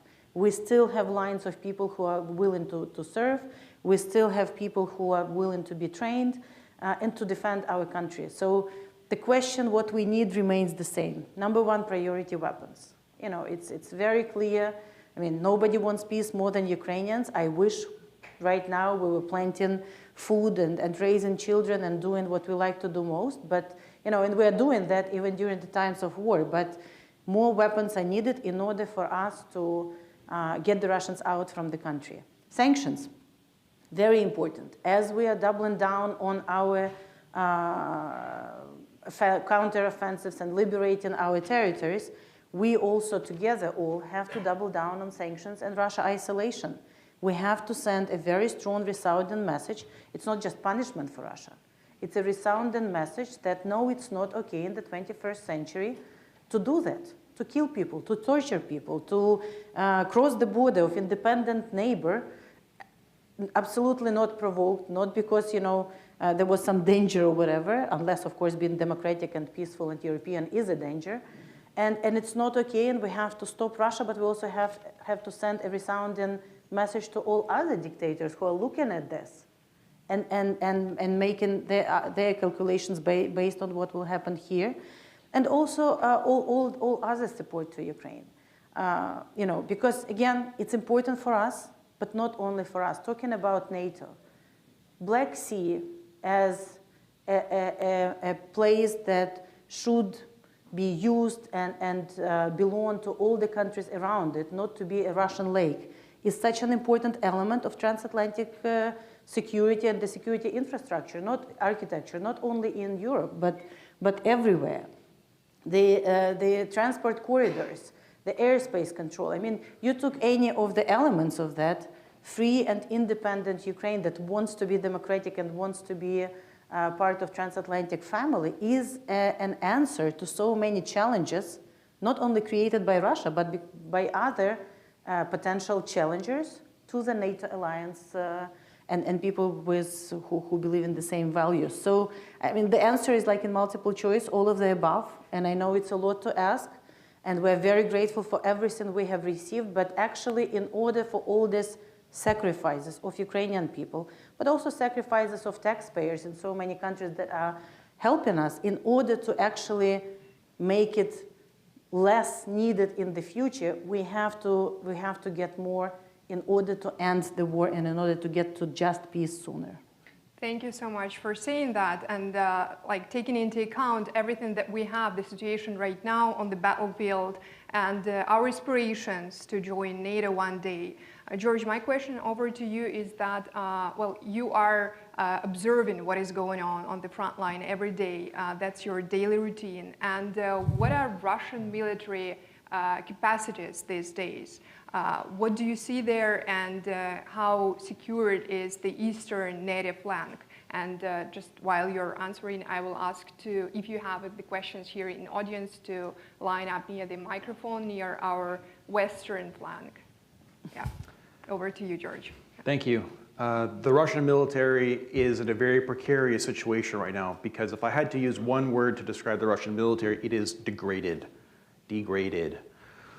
The Russians actually began facing an acute combat power crisis in May 2022. I want to dispel any notions. There is no prepared reserve force that the Russians have that is clean, that has not been tapped, the red horde that they're waiting to just release, and that's their trump card. It does not exist. Because of the way that the Russians set up their campaign, they've already cannibalized their military. They've tapped every single one of their maneuver brigades and regiments to create ad hoc assault units, which were wasted in a very, and frankly, a way that actually goes against their own doctrine that the General Staff has developed. We know that the Russians are all out of these clean forces because they've had to resort to pulling in the volunteers and conducting a partial mobilization in September, when really Putin should have done it back in May. We also know that the Russians have also resorted to using human wave tactics with tens of thousands of pardoned prisoners that are told to fight for their freedom or die in prison. We also know that Russian morale is quite low. They spent the last 6 months using what few elite elements they had remaining within their military, conducting quite fruitless offensive operations. Really starting since December, maybe January, we saw elements of 5 or 6 Russian divisions, some of their elite forces, their airborne forces, conducting offensive operations in Luhansk Oblast on the Svyatova-Kremenna line. They made extremely tactical gains, if any at all. And then, of course, the Wagner group with Yevgeny Prigozhin, he's burnt all of his combat power and his bridges with the Russian General Staff and Ministry of Defense in extremely attritional fights for the city of Bakhmut, which has no tactical and arguably lost its operational significance after the Ukrainian forces liberated Izium in September. The Russians would have been much better served if they had actually conserved those Wagner forces and those 5 or 6 divisions in order to consolidate their gains and actually prepare to defend against Ukraine's summer counteroffensive. So right now, the Russians are in a very vulnerable position, and they've actually done Ukrainian forces a favor by setting themselves up to be exploited by the upcoming counteroffensive. Thank you so much for sharing the latest updates. I will just say that, Ukraine needs to liberate all the occupied territories because that territories are used by Russia. You know that since 2015, Russia conscripted over 30,000 Ukrainians in Crimea into the ranks of the Russian army, and definitely there are volunteer battalions right now in Kherson or Zaporizhia Oblast which are newly occupied. So that is why it is very important to liberate their territories. Definitely we have a few questions online, but I just want to start with our audience here. So please, the first question here, I just want to make sure that we will manage to ask all the questions. So that is why I ask you to be brief. Yes. Hello, my name is Jacob Levitan. I'm a Johns Hopkins SICE class of 23. I wanted to ask you about the end game of the war, ensuring that there can be a peace settlement that will prevent a renewal of the war 5, 10, 15 years from now. How vital do you see taking back Crimea, for example, as ensuring that the Russians cannot renew or start a second war or a continuation of this war, depending on how you look at it? Thank you. Thank you. Ambassador? I'll respond very quickly with President Zelensky's 10-step peace formula. So the end game for us is very clear, to liberate all Ukraine, and Crimea is no different for us than from any other oblast. So for us, it has been since 2014 always talk about all Ukraine within the recognized international borders, by the way, recognized by Russia too, when in 1991, when 92% of Ukrainians voted to be independent everywhere, including Crimea. So it's getting our country freed, returning all the Ukrainian people justice, so all the international courts, 3 of them, where we have cases, all the now more than 90,000 criminal cases inside Ukraine, 24 countries that have their own prosecution. So yes, we would like to have Mr. Putin and all these war criminals indicted and prosecuted according to the very fair judicial process for what they have done, from the crime of aggression to all the war crimes in Ukraine, and then rebuilding of Ukraine, which again, it's not only for us an exciting project to create new, innovative Ukraine, leapfrog into the future, but also Ukraine that can be a solution to so many global problems created by Russia or existed even before, food security, energy security, and everything else. And plus, let's not forget that after this, Ukraine will have one of the strongest battle-tested armies that will be instrumental for the countries with the same principles. So yes, for us, the future membership in the European Union and future membership in NATO is not something that is in our constitution, our inspirations, but also that the majority of Ukrainians believe and will do everything in order to continue reform our country to be able to join both. Thank you so much for the question. Just one question from online, Ambassador, over to you because it follows the same topic. Does NATO's plan to have Ukraine join NATO after the war incentive for Russia to remain in Ukraine? Say it again. So does NATO's plan to have Ukraine join NATO after the war incentive for Russia to remain in Ukraine? Well, in 2008, Georgia did not intend to join NATO, and there was nothing in any of the constitution. In 2013 and 14, Ukraine was still neutral. That didn't stop Russia. So let's not fall for this pure Russian propaganda, essentially saying that whatever they do is somehow response to NATO enlargement. First of all, I think we should stop using the word NATO enlargement. NATO doesn't enlarge. It's the individual countries that want to be part of that system that join it. Finland joined it. Sweden is about to join it. Ukraine would like to join it. And I just think, we have to completely stop, responding to this false narrative, because what Russia has done, not only to us, not only to Georgia, but to Moldova, to Syria, poisoning people on the streets in Great Britain, shooting down MH17 from the skies, they've done all of that simply because they are aggressive, totalitarian, imperialistic countries that do not believe in the same values, do not believe in rule of law, and everything we do, we just have to do based on the principles and values and the national security agenda that all of us have individually, but also where it coincides, we have together, and this is what it is. So again, I think, whatever we can do in order to be together, stick together with the like-minded countries is actually that what it will bring peace rather than provoke or not provoke Russia to do something. They've already done everything bad without any provocation. Thank you so much for the reply. We have 9 minutes left, but I want to make sure that we hear all the questions. Please, over to you. Hi, thank you. My name is Karlis Kuskovics. I'm from the University of Maryland, representing Latvia today. I have another question for the ambassador. So all eyes are on the upcoming NATO summit in Vilnius in Lithuania. Unfortunately, some indicate that full membership for Ukraine is not currently on the table until was hopefully a clear Ukrainian victory in the future. But are there any specific steps that you want to see from the NATO summit, and what does Ukraine want to see? Thank you. Well, as I said, our aspiration to be part of NATO, the 2008 summit clearly said that there will be a way that the NATO doors are open. We just, again, we're realists. We understand, that we're not asking anyone to apply Article 4 now, and we're not asking anyone to fight for us now. We're asking for the help so that we can fight this war. But in general, I think all the summits is a great opportunity for all of us together to discuss not only the confirmation of the previous statement that the doors are open and Ukraine could be, but that Ukraine will be, and how we can get there. So we're looking forward to this summit. Thank you so much. Yeah, thank you. And George, one question over to you from our online. To be fair, how will Ukrainians receive proper training with these weapons without personnel? So basically, you talked about the capacities of the Russian army, but what are Ukrainian army capacities, and do you think it's possible? Yeah, I think it's possible. I mean, the United States and NATO, we have training infrastructure within continental Europe. We have training infrastructure within North America where Ukrainians have come to train. Ukrainians train on Patriots within the United States.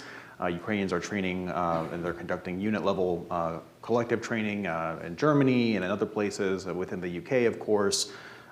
So actually, the rate determiner for Ukraine to train and become effective on these weapon systems isn't actually, I think, the bodies, and it's not the hardware, it's the political decisions. Because the unfortunate fact is that for some of these more sophisticated weapon systems, there are necessary long logistical requirements that have to be spun up, and it takes X number of months to make your recipient host operational on a particular system.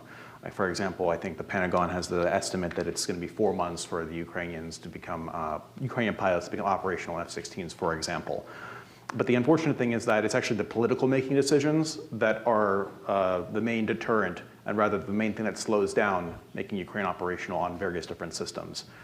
For example, I see no compelling reason why, if you look at the list of all the various weapon systems that NATO members have pledged to give Ukraine today, Abrams tanks, Leopard tanks, Strykers, Bradleys, NASAMS, HIMARS, Patriots, and now upcoming F-16s. I see no compelling argument for why Brussels and Washington could have made the same determination that it's okay to send Ukraine all this equipment any later than after Ukraine had demonstrated that there are cunning warriors and they defeated the Russian effort for the decapitation strike against Kiev in April 2022.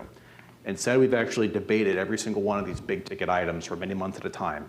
And then we agree it's okay, we can send them this thing, and then debate progresses to the next big ticket item.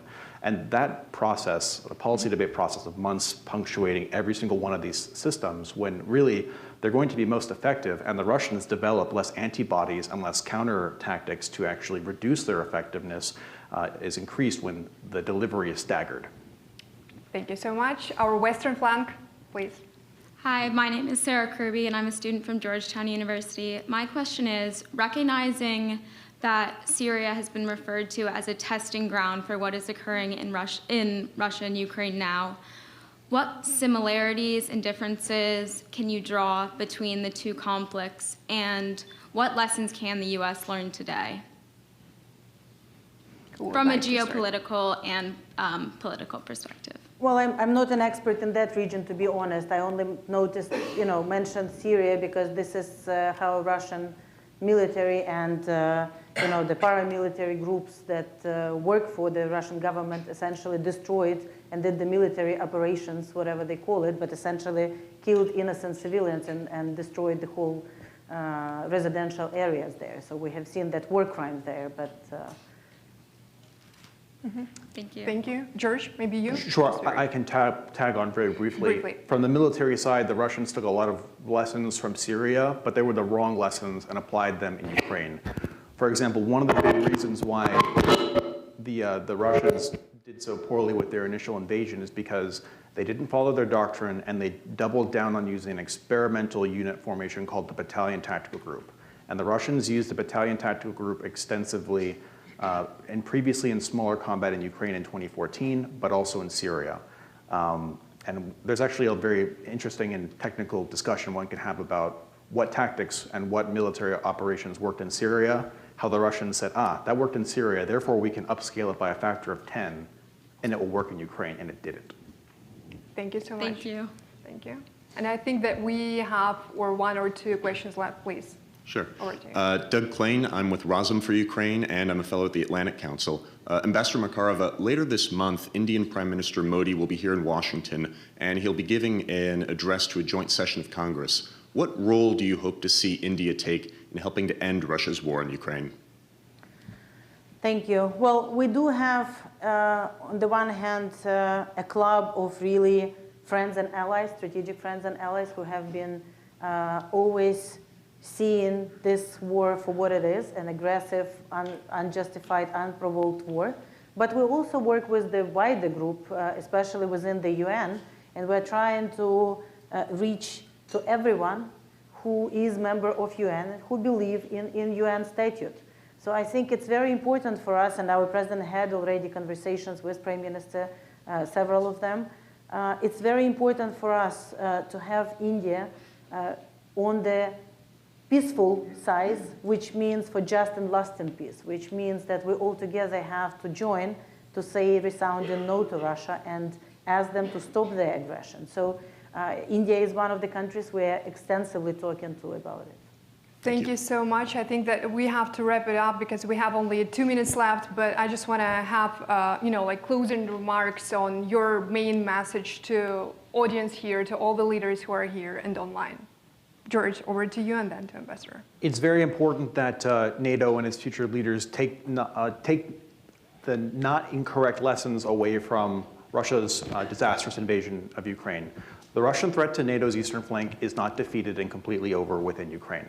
Russian Minister Sergei Shoigu in January articulated intent for Russia to recreate a Soviet-style military. He stated his intent for the Russian army to create 12 new maneuver divisions.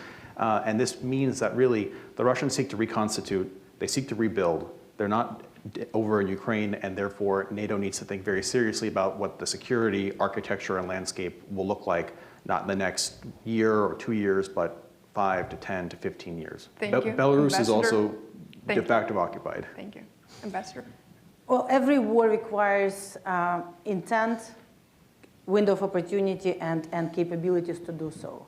And we have to believe Putin and everyone in Russia when they say what their intent still is, to recreate the Russian or Soviet empire, which not only includes Ukraine, but a number of NATO countries. So it's in our vital, it's existential, vital for all of us, not only to stop them while it's still in Ukraine, but also get to the strategic win of all of us and strategic defeat of Russia, so that we actually can live in the safer place. And when we win, that work will not end. We have to reform the whole global infrastructure, which actually did not prevent this war. So like the League of Nations did not do it before the World War II, unfortunately, even though 143 countries condemned Russia for it, even though in March 2022 the court mandated them to stop it, they didn't. We have to change that too in order to save not just Ukraine, but others from the future wars. Thank you so much, and thank you so much for everyone who is here. Thanks to NATO and to the University of Martina and William. And we will close with a video from NATO about its commitment to Ukraine. We will continue to support Ukraine for as long as it takes. We will not back down.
Microsoft and A-Data is going to begin with a video message by Brad Smith, the Vice Chair and President of Microsoft. Thank you.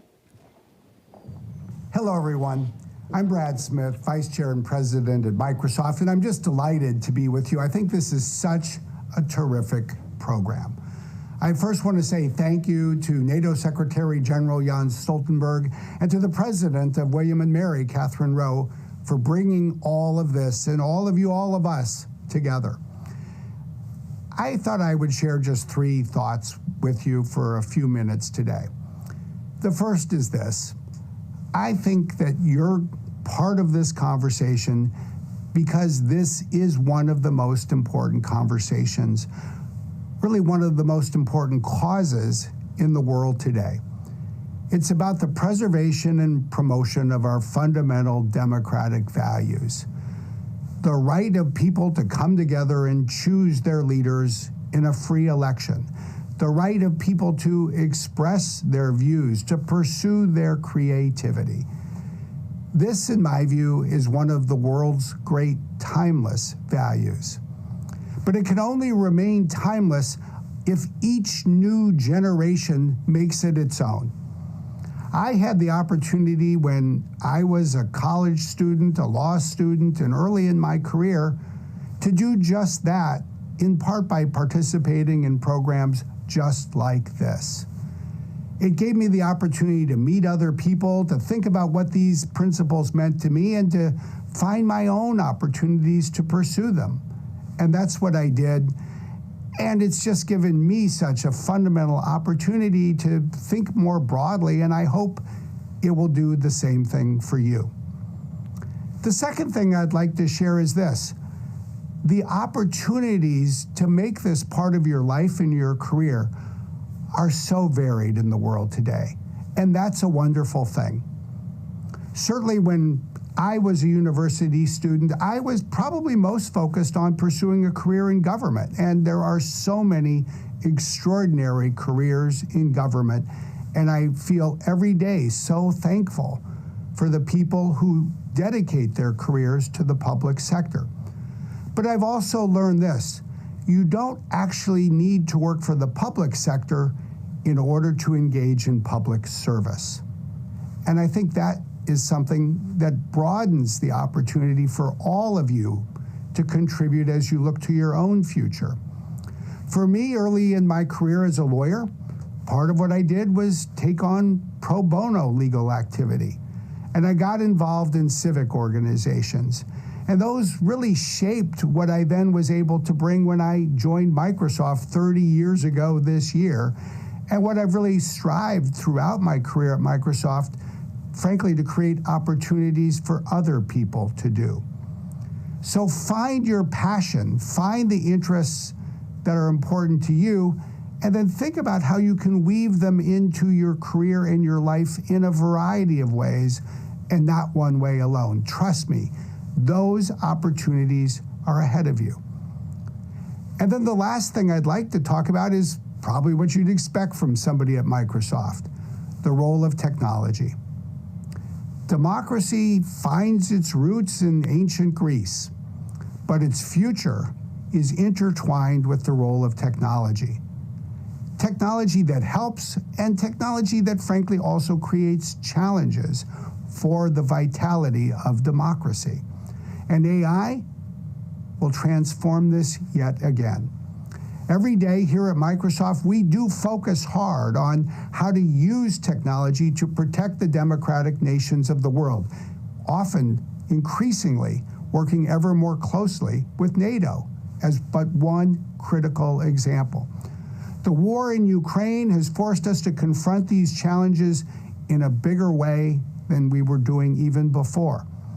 But I view our role fundamentally as providing the digital infrastructure that protects the democracies of the world from both foreign influence and cybersecurity operations, and preserves the infrastructure needed for elections to go forward securely, for people to share opinions with each other, for us to protect against fake content, or at times the use of the internet for, say, acts of extreme or terrorist violence.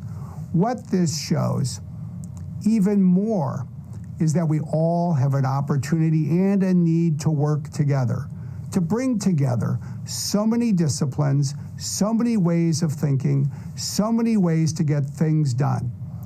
And I know this is fundamentally about your future around the world. This event brings people together. You all have the opportunity to contribute your ideas and share them with others.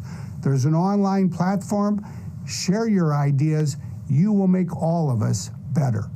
Thank you for what you have the opportunity to do.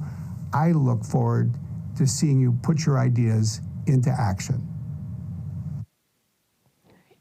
Good afternoon, everybody. Welcome to this panel, this conversation on leveraging data to strengthen democracy and security. We don't have to convince you that data is important. Tim, let's begin with you. You had a seat at the table in developing a response to COVID-19. Can you walk us through the role of data in responding to a crisis like that, and also what it takes to do that successfully? Sure. And just to provide a little bit of context for what my role is at Microsoft, so I'm the weather and climate portfolio lead within Azure Engineering, which means, and if you heard Brad's comments, what I get to do is what he mentioned at the end. I get to take the technology that we've got in order to enable predictive modeling and data analytics and get that to you all. Get those technologies into the hands of not just the people in this room, but to the hands of anybody in any corner of the earth that has a better idea and an opportunity to act on it. And so what we saw during COVID was this very compressed time frame where people understood the value of that. So if you think about what happened when the early indications came out that we had a problem, there was data coming in from multiple sources that people were trying to parse through. And there were predictive models being built of what would happen were this virus to be abated, unabated, those other pieces. And so we worked very aggressively and actively to be able to pull that data together and be able to process it in a time frame that we could get near real-time output from it in order to formulate responses. But what COVID really presented to us as a planet was this notion that it wasn't just anymore about science to science talking each other. What we needed to do is we needed to take those outputs and we needed to get them into the hands of the policymakers so that they could make literally near real-time decisions about how we would allocate resources, remediate those other pieces. And so it was really the first time in the 20 years that I'd been doing this that we had this notion where there was an equal imperative to not only get the answer faster, but to be able to get it into the hands of the policy community and individual citizens so that they could understand just the gravity of the situation that we were in. Yeah, and speaking to that, once you get data into the hands of ordinary citizens, to everybody, I think there are also times when that doesn't go as planned or it doesn't go quite as well as we hope it would. Dave, and then Rachel after that, do you want to speak to some of the threats presented by data to democracy and security? Absolutely, thanks for the question. And again, for context, I am in our Democracy Forward team. So we literally are tasked with safeguarding democracy for Microsoft. And I cover elections and civic engagement for the team. Look, with data in the hands of so many people and at such volume and scale today, I think information integrity is probably the defining issue of our society today, whether that's good or bad. That's what we're all dealing with in this room, and as young professionals, I think it's a difficult time to be coming up in the professional space right now. You've got so much, but Brad likes to say, all emerging technologies can be used as a tool or a weapon, right? And there's so much potential for emerging technologies here. They can cause harm to society, right? I think we see the impacts of especially foreign malign propaganda on every aspect of our lives at this point. And in dealing with elections, I see it everywhere around the world. But you have an opportunity here. We talk about the advent of AI and what's going to happen. Are we in a Terminator movie? Maybe, but we're also at the cusp of something big. The ability, it'll be not who has the better AI, but who is able to use AI better, right? How are you all going to use AI to pick out insights, to do your jobs better, to sift through those mountains of data and pick out insights that genuinely help, advance democracy, advance your missions? That's what the immediate future is going to be about here. And it's a weird time, but it's also an exciting time. There's a lot of potential there. I'd love to build on that. Yeah. We have, coupled with an amazing increasing body of information, not only we have threats posed by that information to democracy and security, but we're able to leverage that information to a greater degree than we ever have before to solve security challenges. I'm thinking in particular of how much of a cybersecurity advantage we've gained because of all the information that we're able to parse through. So there are some absolutely serious benefits of the amount and volume of information that we can process today. At the same time, we have an incredibly contested information space. We have a contested information space in the military domain, in the public sphere, in social media conversations. And when you bring in emerging technologies into this mix, we're not creating necessarily new problems. We're exacerbating and accelerating existing problems.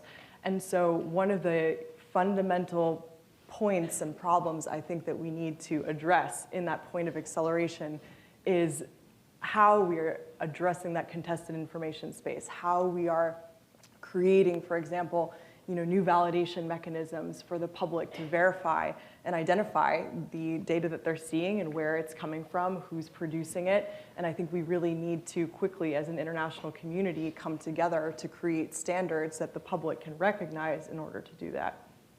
Yeah, and that's important because once we start losing trust in our data, we start losing trust in our democratic institutions. Then we have a problem that's difficult to back ourselves out of. Rachel, maybe we'll start with you, and then Dave, Tim, have you join in too. So how do you think we build resilience to that manipulation? How do we actually hold someone responsible, and who is responsible for information online? It's a great question. I think we need a recognizable, standardized way, as I had mentioned, to validate and verify data. One practice that is increasingly developing, Microsoft is participating in this, other tech companies around the world are participating in standardization as well, especially for content provenance. That's one point that I really would like to emphasize. When we have synthetic data production, and I don't want to use the word manipulated data or generated data, I really would like to focus on the term synthetic data because it is not all bad information.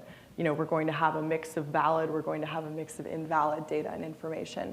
And so being able to identify that information through traceable methods that are easily accessible to both the public and social media platforms, we can actually start to modify and create a content ecosystem where we can more easily identify information that has been mass-produced, altered in some way, perhaps by AI.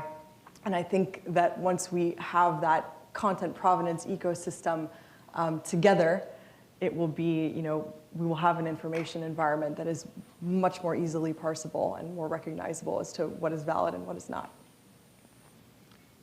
I think, especially in today's society, a lot of this comes down to teaching people how to interpret data, right? I mean, again, mountains of data coming at you, lots of information, a lot of it false.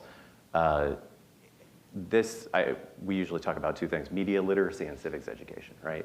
We need to be training kids in school on how to interpret the things that are coming at them, especially in social media, in a responsible way, in a contextualized way, in a way that helps them, pick things apart and what is, not necessarily what is true and what is not, but how do you trust a source? What is a source? What are good journalistic practices? Things like that.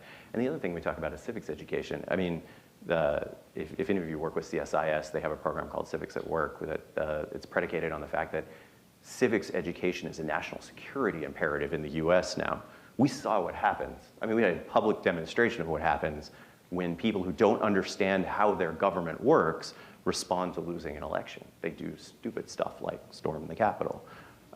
That becomes a national security problem when they, maybe take it to the next level. So getting to people and helping them understand how the government works, but also encouraging them to take an active role and gain a stake in their own society. Promoting not just civics education, but civic involvement. Go to your school board meetings, take part in your neighborhood associations, right? These are the things that we've kind of lost in the last 15 years with the advent of social media. And those are the things that connect you to your community. They're the things that help you not respond in a way. They help you contextualize the things that are going on. And so I think both of those things are absolutely critical. I have a slightly different perspective because of my background, where I've for most of my career, I've had the ability to focus on the infrastructure behind what was driving. But I'm also, at the same time, I'm still trying to recover from Nadia Nadim this morning saying, "I belong to the earth." That was one of the most powerful statements I've heard in a long time, especially from someone with her background. And in terms of weather and climate and what we do, we have an opportunity not just within the field of weather and climate, but we also have data that in a certain respect, it just is. Geospatial data and sensor data about weather, about wind, humidity, temperature, this is data that's irrefutable, right? And we have the ability to collect this.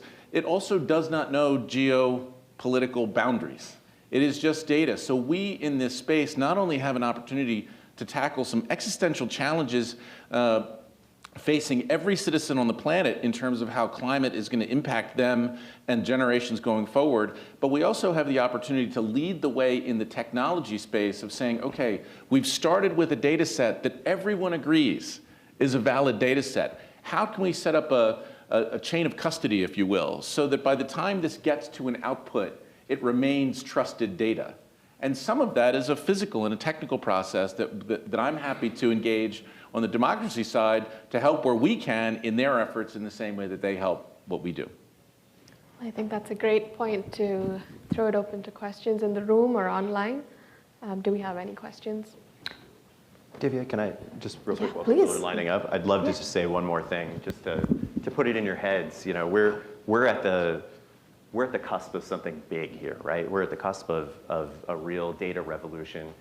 And you all in the room owe it to yourselves to take ownership of that and make sure that the next iteration of this information environment, this data environment, is inclusive, that all voices are heard. I mean, that's the bedrock of democracy, right? So I'd put it to all of you to say, like, make sure you're part of that solution. Make sure you're including all voices in these solutions.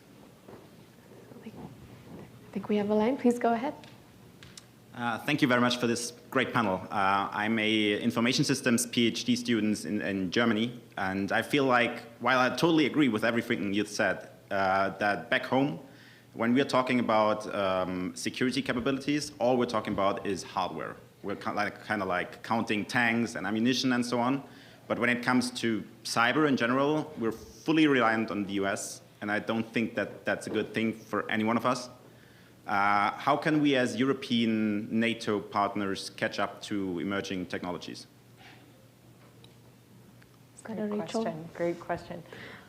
You know, I think one critical piece of technology in this equation is definitely going to be AI. I think that that's a pretty indisputable piece of information. Microsoft processes per day more than 60 trillion security signals from around the globe that we get. And that is an inhumanly large number of data points for any single person to process. So in order to shift security balances and imbalances, we are going to have to learn and act on employing technology to aid us in that process. And we are going to have to increase our information sharing as between allies and in between industry and also the public sector to facilitate that. And it's going to have to be, I think, a critical investment as well in skills, because at the same time, while we have these technologies, we need to also be able to, again, validate and verify the information that we're seeing. So I think it's going to be a blend of we still need to partner. We still need to partner to facilitate this. Technology is going to give us a critical information security advantage, and then we also need to recognize that skills, while we will be able to automate some of these tasks, are going to be incredibly important moving forward. Thank you. We have a request for people waiting to ask questions, which is, would you be able to group questions, also state them as briefly as possible, please, in the interest of allowing as many people as possible to ask them. While we're doing that, we have one question from online. I think, Tim, maybe this one is for you.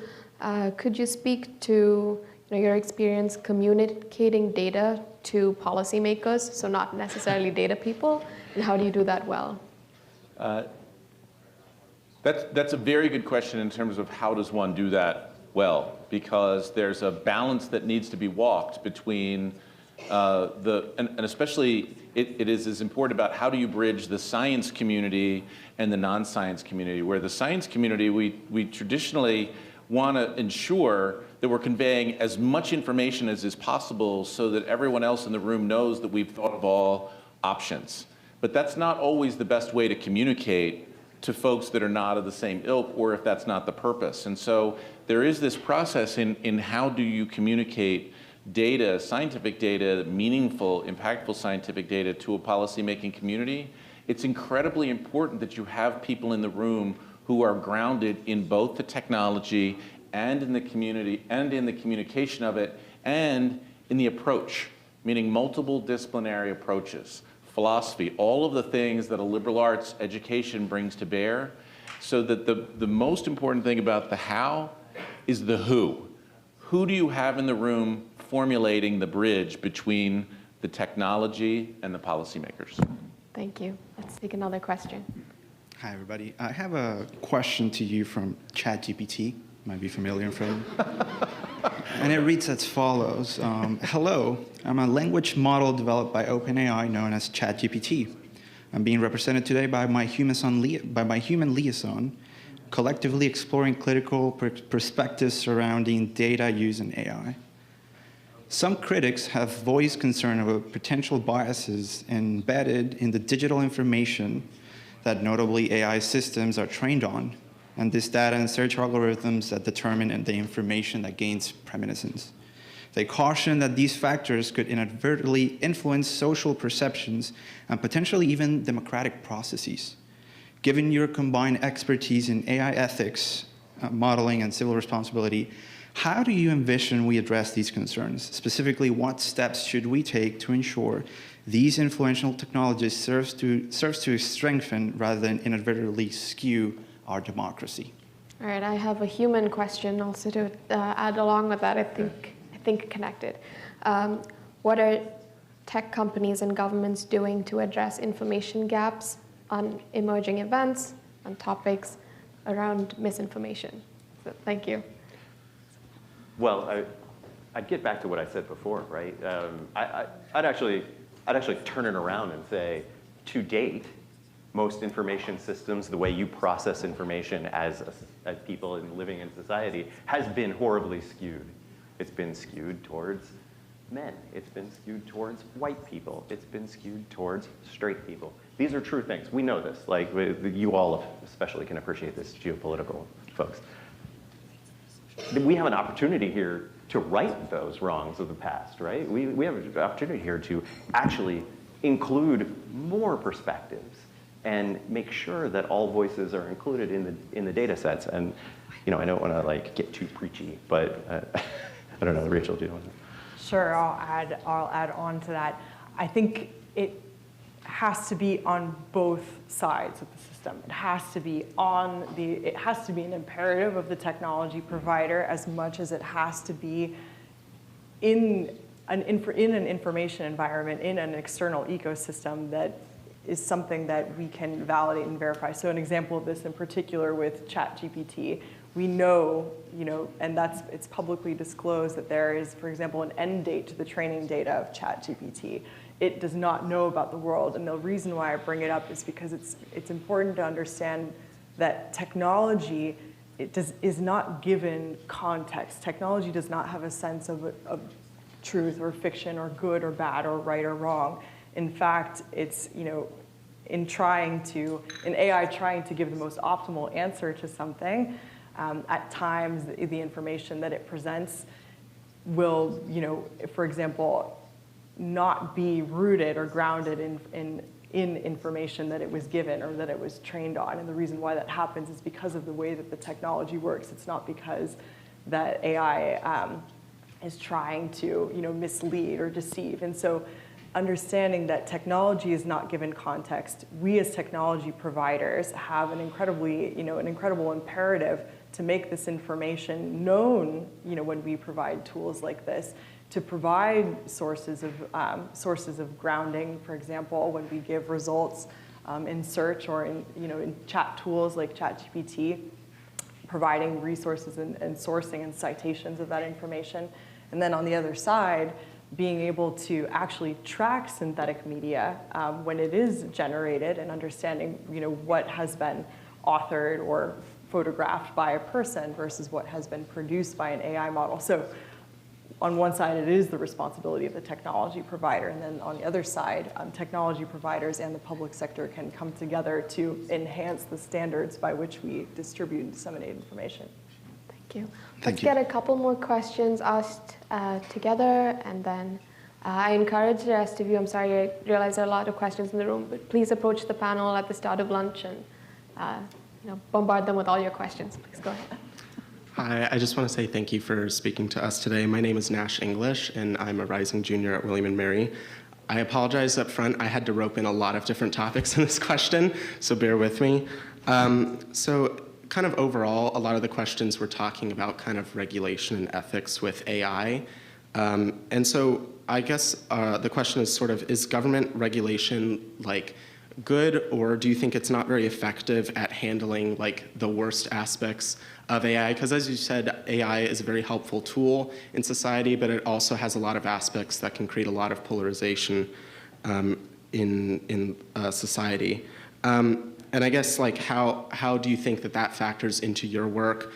So for example, Section 230 has been getting a lot of attention, and like how monitoring the worst aspects of AI, how that factors into freedom of speech, and I guess how Microsoft deals with that kind of like tension of, you know, allowing the public to have AI to use it to their benefit, but then also ensuring that it doesn't tear us apart.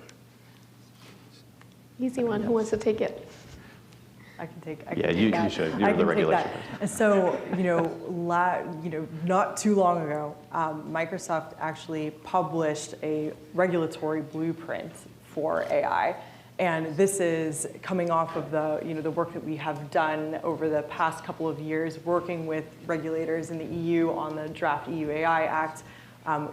We believe that regulation is necessary in order to get this technology to work in a good way for society. One of the reasons being that governments are the ones holding public interest, and it's very important that if we want to couple technology with public interest, that we actually have the right stakeholder in the room to achieve that. So we absolutely are supportive of AI regulation, and in that blueprint, we look at the entire ecosystem all the way through from infrastructure providers and securing cloud infrastructure all the way through to not only the providers of AI models, but also those who are building AI applications on top of those. And so it's really this entire stack that we look at when we look at successful, or what we see as a successful picture of AI regulation that has to touch all of these pieces in order to achieve that end.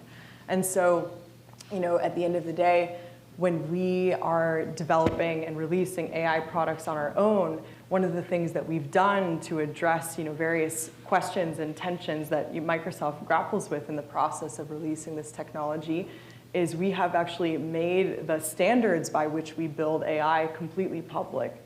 So our responsible AI standard, our engineering requirements that every single team building an AI system at Microsoft must follow, that is entirely publicly available information. We also, all of the tools that we use, our engineers use to test and validate against our responsible AI standard are open source as well. So we haven't kind of kept it close to the vest to say, this is how we're doing this, we don't know if we're doing it right. We've actually published that information to invite criticism, to invite dialogue on what we're doing and how we can improve it. All right, just to close us out here, 10 seconds each. What is one thing you want to leave with all of these young leaders as they go away today? So Rachel, I'll start with you, Dave, and then Tim to close. Use the technology. I think it's important if you want to govern it, make policy for it, is to use it. Dave? First of all, try pride. But also, we all went to William & Mary because that wasn't stated.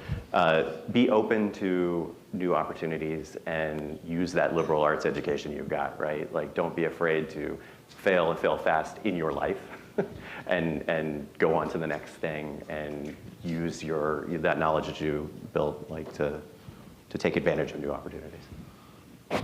And I'm changing my answer that I thought I was going to give after listening to that last response that we gave, is that I've sat in many of these conversations about, can we legislate good ethical use of AI? Can we build technology and then ensure it's good youth?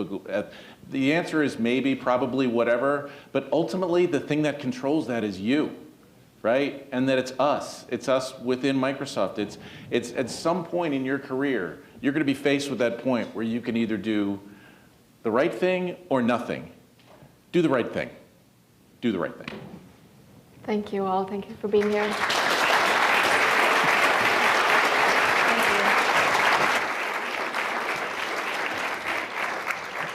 Okay, and now we have a special message from the Deputy Secretary of NATO. Thank you.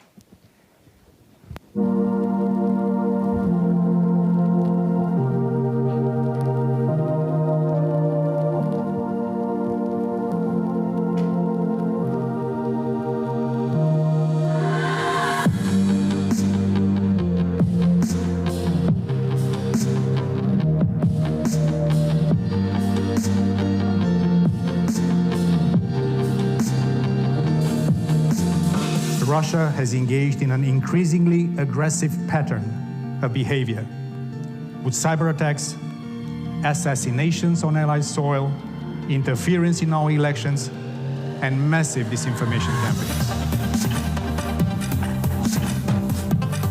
Around 36 million years worth of high-definition video content. This was produced only last year. That number is set to double every 2 years, rising to nearly 100,000 zettabytes by 2043. So currently only 0.5% of digital data is being exploited. So the possibilities seem literally endless. This has never, ever happened before. I grew half of my life, I grew in communist Romania. And I know the alternative to our free, open societies: fear, repression, stagnation, loss of human dignity. It is the same alternative that is being promoted today by our authoritarian competitors.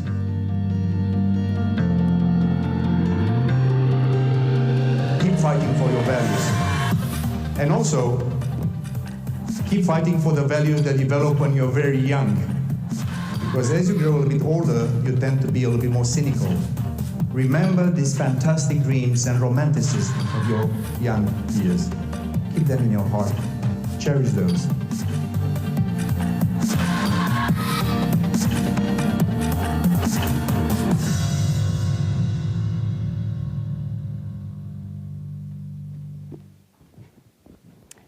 Okay.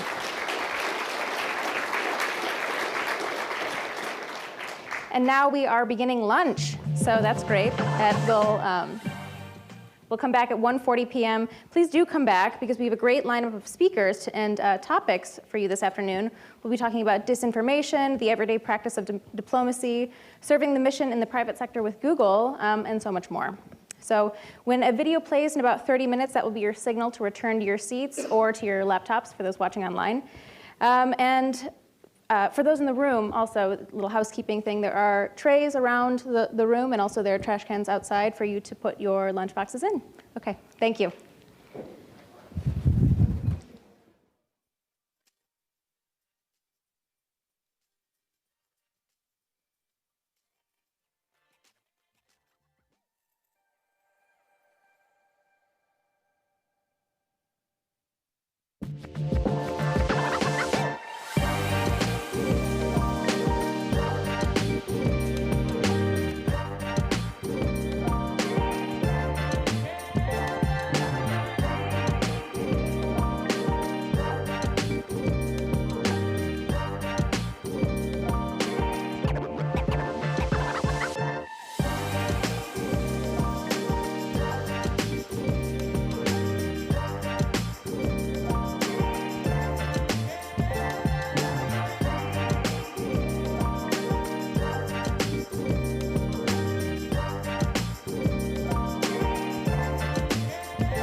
Welcome back, folks. Please make your way to your seats as we enjoy this video on resilience from NATO. Please take your seats.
Next, we should have a video from the Office of Student Veteran Engagement from William and Mary.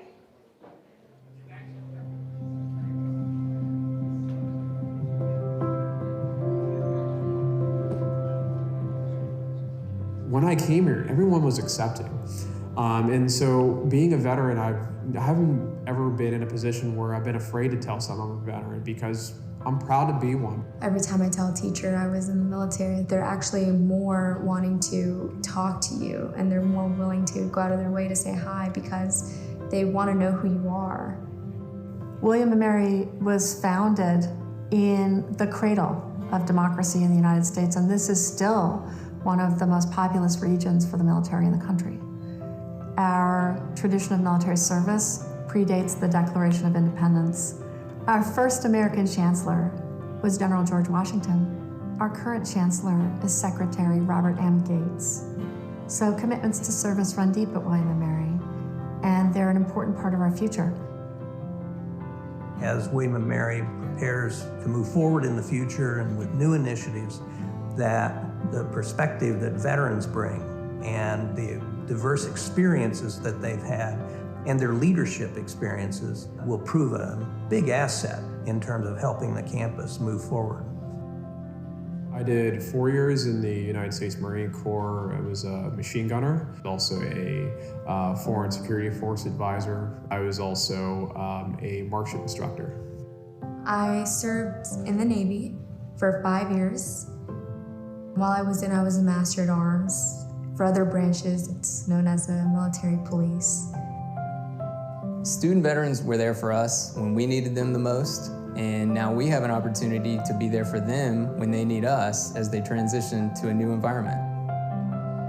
My biggest challenge has been trying to get back into a student life. The college has a lot of programs here, such as the Writing Resource Center is one huge one that I utilize, and also the Office of Student Veterans Engagement has helped me in a lot of ways. So the mission and goal for this office is to make sure that every student veteran has everything that he or she needs to have success at William and Mary. Well, we want to establish points of contact in offices across campus so that we can make their transition as smooth as possible and make sure they can achieve as much as they want to while they're here. I think the best way that's helped me on campus is connecting me to all of the support apparatus on campus. So the Office of Student Accessibility, the Cohen Career Center. We're able to get resources and how to use, like the GI Bill was a huge thing when starting school. I feel like it's very important for the college to help the people transitioning from a military lifestyle into a student lifestyle. Just 30 minutes down the road, we have Navy Station Norfolk, the biggest Navy base in the world, and then we have Portsmouth. We have about 7 other military bases. So it's extremely important, in Williamsburg to have in the college especially to have a veterans program. So my hope for this office is for William Mary to be the number one choice for every student veteran who separates in Virginia and beyond, for them to want to come to William & Mary, and for us to be able to give them the information to be able to make that choice and to eventually come here. So we really hit the ground running when we started. Last year, we've stood up lots of programs that are currently serving the students. But they have lots of great ideas going forward, and what we want to do going forward is things like travel and really contribute to the research on student veterans around the country to make sure that other institutions know about the great work that we're doing and that we can learn from some of the great things that are happening across the country in serving student veterans. Among our most important values are belonging and service. The Office for Student Veteran Engagement brings them both together. We're committed to being a national model.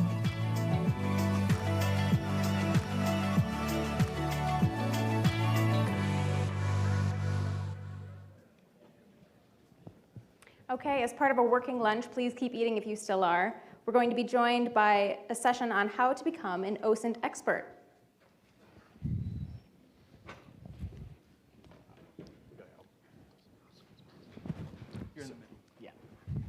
Perfect. So thank you so much for having us. My name is Michael, this is John, and this is Andrew, and it's an absolute pleasure to be here today. What we're going to be talking about is OSINT, which is open source intelligence, and how to verify it. Now, a lot of what we're going to talk about is quite basic here today, but it's amazing tools that you can use to effectively get through most of the disinformation. Because we live in this amazing age where Russia crosses the border and we have 40,000 images of Russian soldiers within just hours. But with all that new great information came so much disinformation. So the aim here today is to give you a bunch of tools you can walk away with, you can use, give to your mum, your dad, your uncle, and you know the uncle that you would give it to teach them to just in 5 minutes debunk 90% of the misinformation out there. So what we're going to be doing is, if you're on WebEx, there'll be lots of exercises you can do, as well as QR codes that anyone in the room can scan using their phone and play along with a few exercises that we have today. So what are we up against and how do we solve it? Now, this photo is quite a famous photo, the original is somewhere in the building here, of the 1948 election with Truman holding a newspaper that he lost to Dewey, even though that Dewey actually won the election.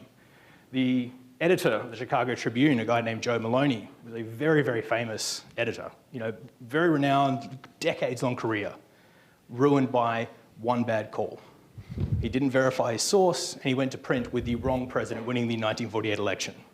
And it has this photo. His entire career has been made by this photo, and it just, for all the people in this room who are looking at getting into analysis or journalism, one non-verification can give you decades of your career. So the good news is that 90% of this false information can be knocked out in 5 minutes. The disinformation people usually aren't that smart. Hopefully Vlad's listening. So my part I'm going to be taking you through is verifying images. So this is an image I came across in my Instagram feed, and you can take a look at it. It's apparently of a COVID protest in 2020 in Paris with some of the worst grammar I've ever seen in my life. So they're all in really similar color outfits, and that was the first thing that set my spider sense tingling. So let's go and do exactly what I did, step by step. I downloaded the image, I cropped it, and then I put it into Google reverse image search. Now again, it sounds basic, but when was the last time you actually did it as a person?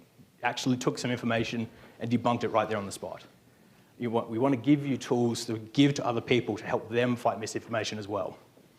Now, when I reverse image searched it, I came up with this, which actually looks like a pretty similar image. So when I came and put it in, I found a Express article, and I won't make my comments on the Express. And we come with this image, which actually looks really similar to the one we had before, which was a COVID protest. And when I check it against it, yeah, that's a pretty similar image. I'm pretty comfortable with that.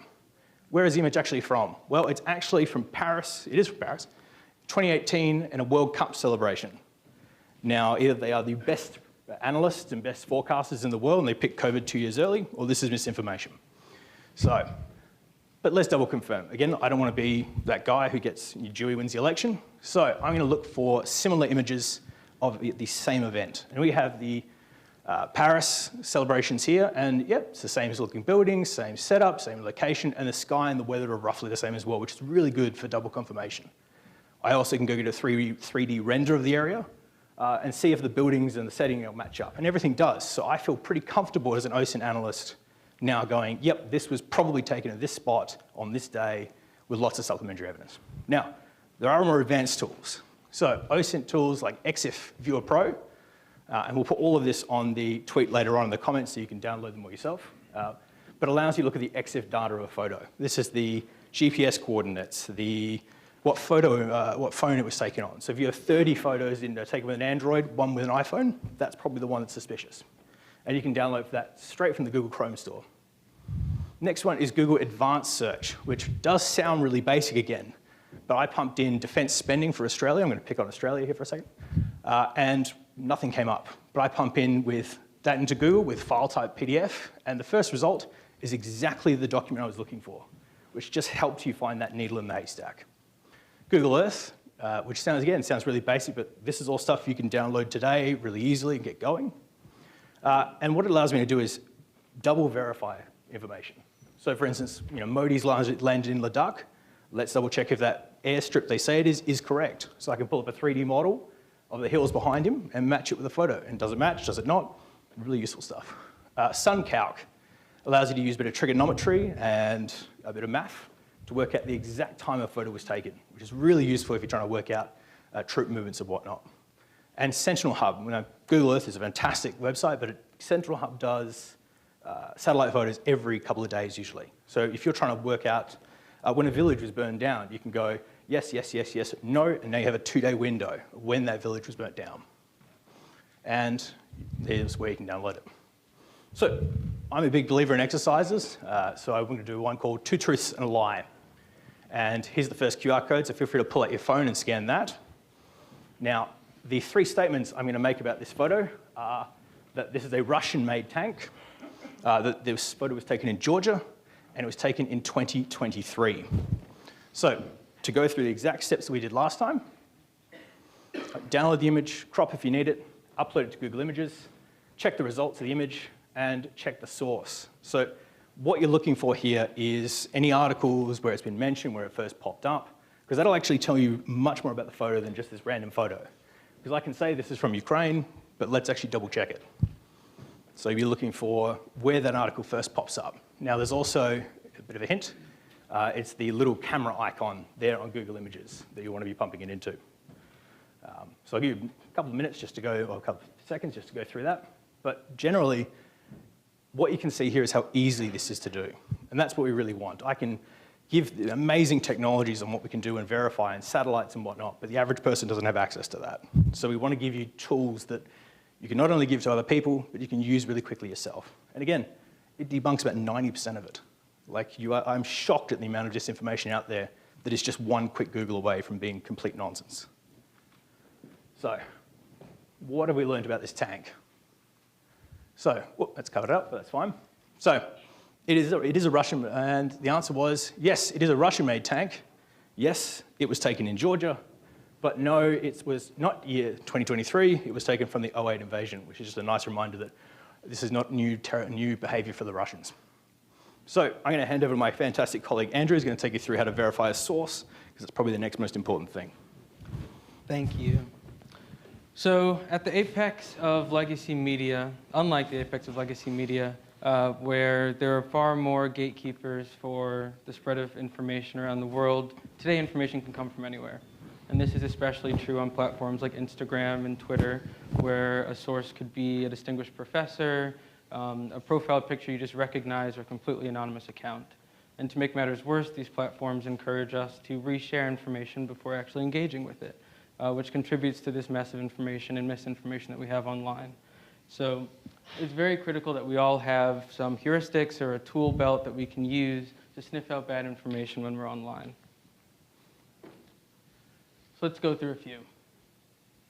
1, and this is very simple, but we don't do it often. Check the source's previous work. Are they a beat reporter on this topic? Is their past work of similar quality? These are things that can raise a red flag very quickly. 2, look at their social media.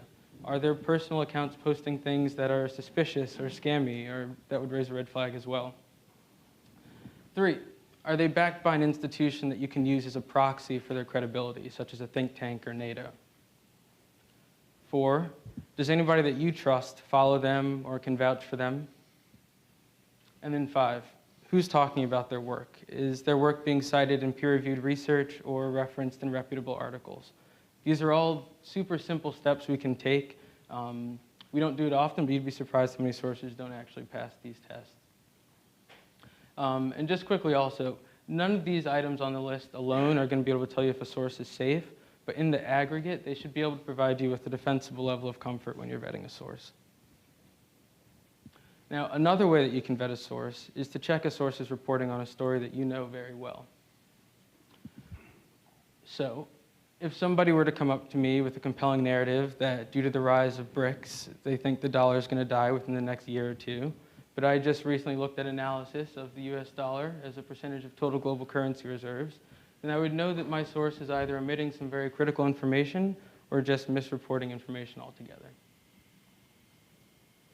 So, back to our exercises, and this one's not for now, but tonight when you get home, I would suggest that all of you pick a story, find a few sources that are covering that story, and then read their respective analyses to build a perspective on their credibility. Try and look out for tone, bias, and verify the sources that they're using some of the steps that we talked about earlier. And then finally, score each of those sources based on your own personal weightings and priorities to see which of the 3 that you find most credible. And as a bit of extra credit, try ranking those sources before you carry out the activity. What this will do is it'll give you a set of preliminary rankings and final rankings that you can compare at the end. Now, if your preliminary rankings and final rankings line up pretty closely, then that means that you're probably well calibrated to this current media environment. But if they're far off, then you might want to pay a bit closer attention to the information that you're consuming online. And now I'm going to pass it off to my colleague John to take a step back and not just talk about sources, but the stories that they're reporting. Thank you very much, Andrew. So what Michael and Andrew have talked about before is kind of investigating the things within a story. How can you kind of check what's going on within a story? We're going to zoom out now and kind of take it as a whole. How can you be sure that a narrative or a story that's been written is credible, or get pretty close to understanding that? I'm going to use a tool that we call the 6-foot versus 10,000-foot story. And 6 foot is the personal level. You're seeing it from a 6-foot person versus a 10,000-foot story, which is, you know, a plane in the sky, kind of getting more context. Take a look at the quick differences and kind of give you some ideas about which might be more credible. So the 6-foot story, as I said, super easy to understand. It's on the ground. Think a war journalist, think a reporter in an economic summit, kind of listening to speeches as they're going on. The idea is that it's real time and it's from a person, you know, witnessing events in real time. Some of the pros of that kind of reporting: first-hand accounts. We know what's happening, or if we trust that source, we know what they're saying is true. It's up to date. This stuff can be instantaneously sent back to headquarters or published or, you know, put up online.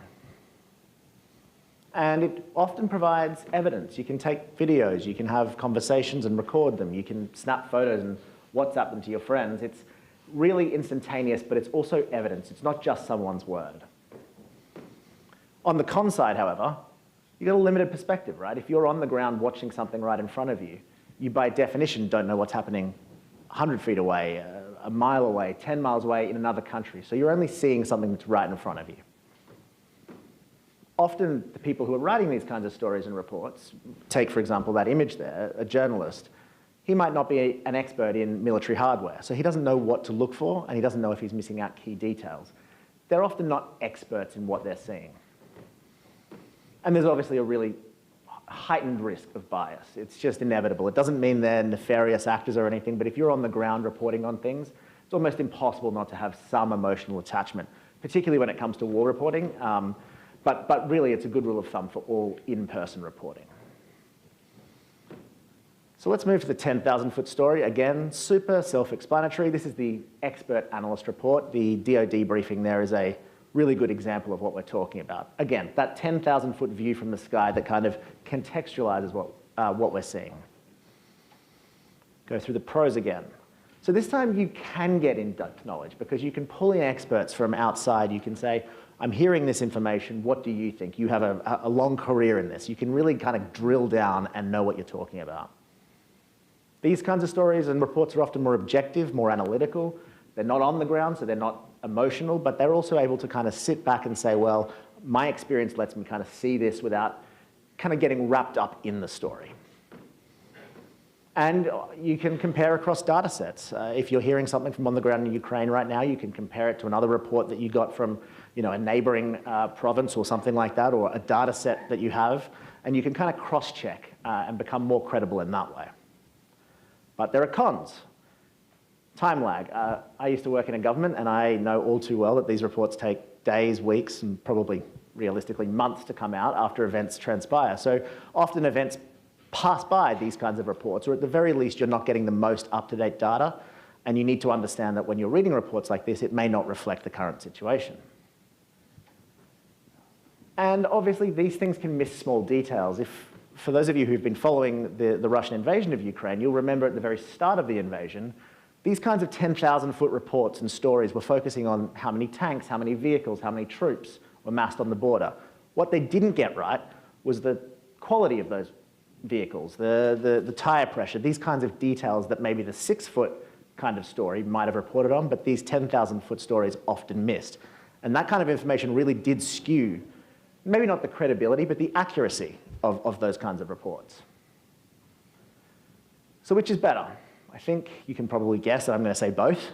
The gold standard here is to be using as much of this kind of stuff as possible, but being aware of what differences between the stories are. So we're going to do another quick exercise. If you want, you can get out your phones again and do a QR scanning exercise. We've got 2 stories here. I'm not going to tell you where they're from, but they both cover North Korea's launch of a solid-state fuel ICBM earlier this year. Same event, very different stories, and I want you basically just to go through and come up with an idea of which story you think is more credible, gives a better analysis. And remember, just for a little bit of cheat sheeting here, what we've talked about already, putting back Michael and Andrew's points as well, we're looking for like multiple credible sources within the story. What I've just talked about, the idea of different kinds of sources, not just all sources, but are they giving me different perspectives, different contexts? Neutral tones. We don't want emotional language. We don't want lots of adjectives. We want facts. We want things that say this happened, this happened, this happened. Visual evidence, as Michael talked about, links to previous work, as Andrew talked about, and it's always great if you can get supplementary evidence from experts that aren't necessarily involved in that issue. So I'll give you a couple of minutes. You don't actually need to read the stories. We like to say that people go, oh, I trust my gut, but really when you trust your gut, what you're doing is you're relying on many, many years of intuition that you've built up through doing these kinds of exercises. There's no such thing as being born knowing the truth. You have to develop this stuff till it becomes instinctual. And looking for these kinds of things is precisely how you do it. Okay, so we'll cut to the chase here, and I will tell you that the story on the left as I'm looking at it, the Al Jazeera story was the one that we think is more credible. And I didn't tell you before it, but the other story is by North Korean state media. Right. If I told you that, you would have jumped immediately to disregarding it, right? And fair enough. But what happens if I put up the exact same text, but changed the title and you didn't know it was from the North Korean state media? You need to be able to go through these exercises and understand why the North Korean state media is so uncredible, non-credible. And we chose the Al Jazeera story. Again, I've gone through this, but it used multiple sources. It had people on the ground. It had analysts at the 10,000-foot level, pretty balanced language, linked to some of its previous work on it, which gives it more credibility, visual evidence, supplementary evidence. I think they spoke to a seismologist about kind of seismic tremors in the region. And so you can really kind of be comfortable, not 100% comfortable, but you can be more comfortable that that story is more credible than the North Korean state media. I'm going to pass it over to Andrew just to wrap up again. Thank you. So as Mike mentioned at the beginning of the presentation, our goal today was just to provide you with some concrete steps you can take to sniff out bad information online and verify your sources. So let's just do a quick recap. 1, use the tools that Mike mentioned at the beginning of the presentation to verify your images and videos. I know it's exciting to share things on Twitter, but it's even cooler to share accurate information. 2, examine the source's previous work to establish credibility. I like to say, don't just consume journalism, but try and be a bit of a journalist yourself. 3, check the source's work against a story you know well. This is a very easy sniff test, and anybody that has a field of expertise can use this tool very easily. Be mindful of the 6-foot versus 10,000-foot view. Understand the pros and cons of each that John mentioned and find a balance. Start off as a neutral consumer of information and make sources tick boxes of credibility to earn your trust. You can now verify sources, images, videos, so you can raise your bar for good information. And then finally, in this line of work with OSINT, there's always going to be some level of uncertainty, but by using some of these steps, you can lower those levels quite a bit.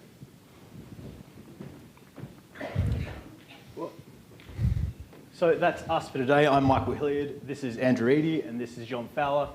It has been absolutely amazing to be speaking with you today, and there's one thing I want you to take away from this. It is that this generation, this group of people in the room, are the people to regain the general public's trust with information that comes out.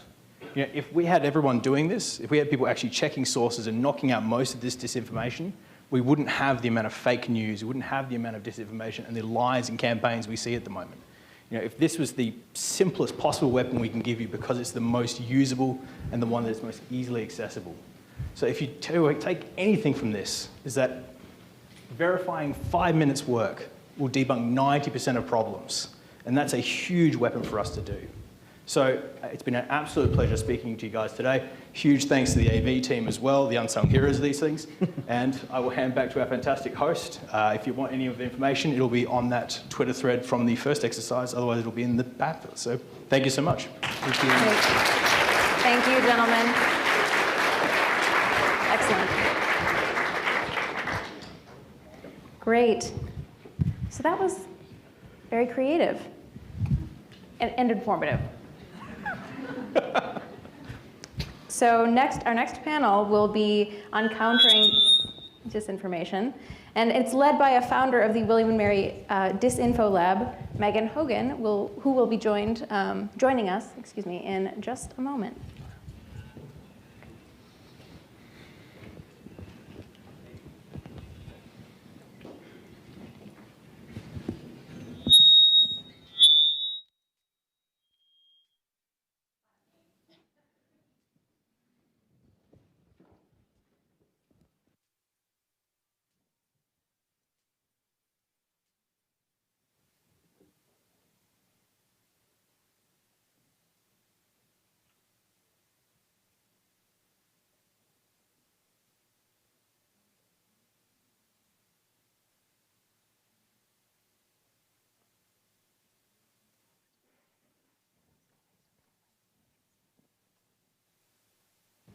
Okay, team, while we wait, I think that we should all take out our phones again and sign on to the WebEx app so that we can participate. Oh, here we go. You can still sign on to the WebEx app and participate that way. Thanks very much. Okay. Good afternoon, everyone, or good evening if you're joining us virtually from Brussels. My name is Megan Hogan, and I am the Aranda Rothschild Foundation Junior Fellow at the Peterson Institute for International Economics in Washington, D.C. I'm also the founder and former co-director of Disinfo Lab, which is an undergraduate disinformation research lab based at the College of William and Mary's Global Research Institute. It is my distinct honor and pleasure to moderate this session on countering disinformation. We have two panelists with us today, Dr. Hayden Bassett and Mr. Ben Dubois, with unique and complementary backgrounds and perspectives, which I anticipate will make for a highly informative and enlightening session. So I would like to begin the conversation by discussing the inherent vulnerabilities we all have that make us susceptible to disinformation. During the ongoing Russian invasion of Ukraine, Russian President Vladimir Putin has made Ukrainian cultural heritage an object of war, promoting an ideology that Ukraine is a part of larger Russia, and provoking a number of crimes against tangible Ukrainian heritage, such as monuments, buildings, works of art, etc. Dr. Bassett, your research with the Cultural Heritage Monitoring Lab is at the forefront of this issue. What role does cultural heritage play in disinformation, particularly with regards to the Russian invasion of Ukraine? And is cultural heritage a vulnerability? Absolutely, and I'll just step back and say, one thing we've heard throughout today is the information environment described as an ecosystem. And parts of that ecosystem are both tangible and intangible. Much of us, when we think about information, we think about it in its intangible form. But one thing that my lab studies is the tangible manifestations of that. And so cultural heritage being a key tangible manifestation of the information environment, particularly in Ukraine right now.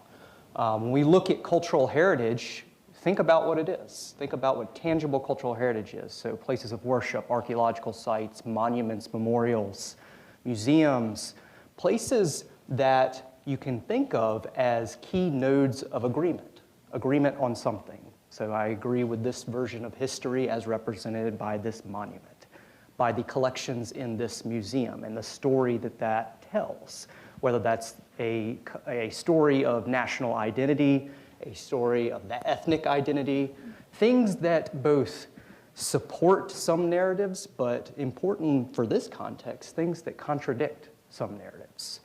So when we think about the invasion of Ukraine, we see cultural heritage in places like Eastern Ukraine contradicting Russia's narrative. And that narrative is one in which, there is no such thing as Ukraine, as Ukrainian identity. But what I often tell people is that cultural heritage is, one of the most dangerous things about cultural heritage is it's three things.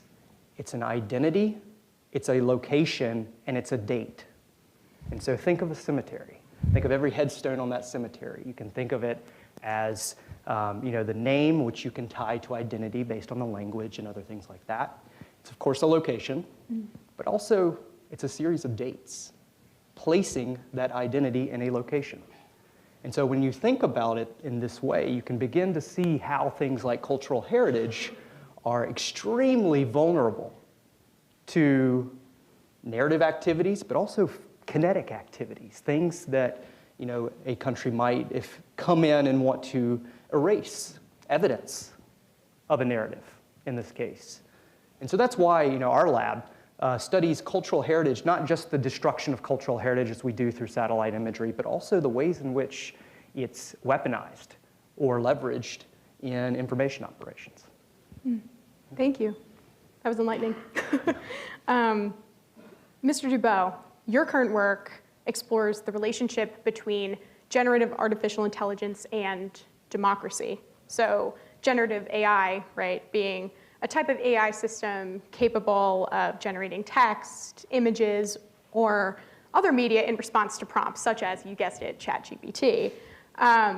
There are a myriad of think pieces, which I'm sure many people in this room have read, right, about the threats that this technology will bring to or pose to democracies and how they will make disinformation more effective. And while that's certainly interesting, and you can certainly talk about that, a more interesting angle, in my opinion, is, and what's far less discussed, are the opportunities that generative AI present to democracies. So can you expand a bit on the opportunities that generative AI present for preserving and actually expanding pro-democratic narratives? Yeah, definitely.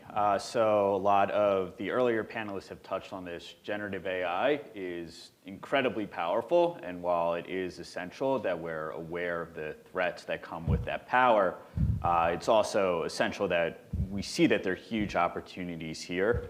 And in my work, a lot of that focuses around the idea of narratives.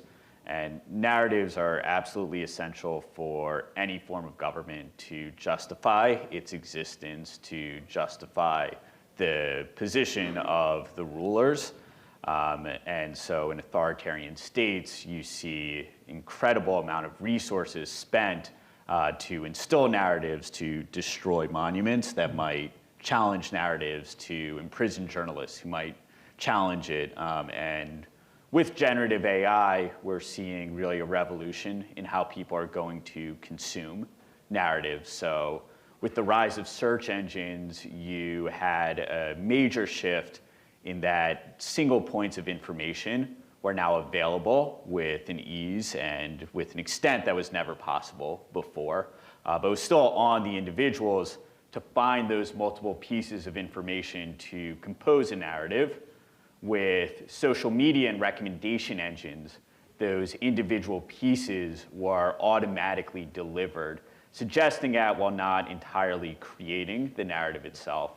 With generative AI, the entire narrative from start to finish, the multiple points of information are delivered to you in a way that's automatic, in a way that is totally done on the side of the computer instead of us actually creating the narratives ourselves. And that's incredibly powerful in itself. That has the ability to provide people with counter-narratives to the dominant narratives in authoritarian states. It has the ability to deliver narratives that support a democratic worldview over an authoritarian worldview. And what's actually going to determine what LLM, what other generative AI tool people use isn't going to be its quality of historical narratives, but rather how good it is at helping you to code, at helping you to edit, helping you finish your homework, whatever else it is. So as long as those most advanced AI systems are ones that are in turn promoting democratic narratives that are challenging authoritarian hegemony over their countries, we have a real opportunity with generative AI to begin to open up more space for democracy. That's awesome. That's really exciting. People aren't talking about that. So, with that being said, we are going to turn to some questions from the audience, both online and in person. So if you can line up, you know the drill. The microphone's over there, and we can take some questions.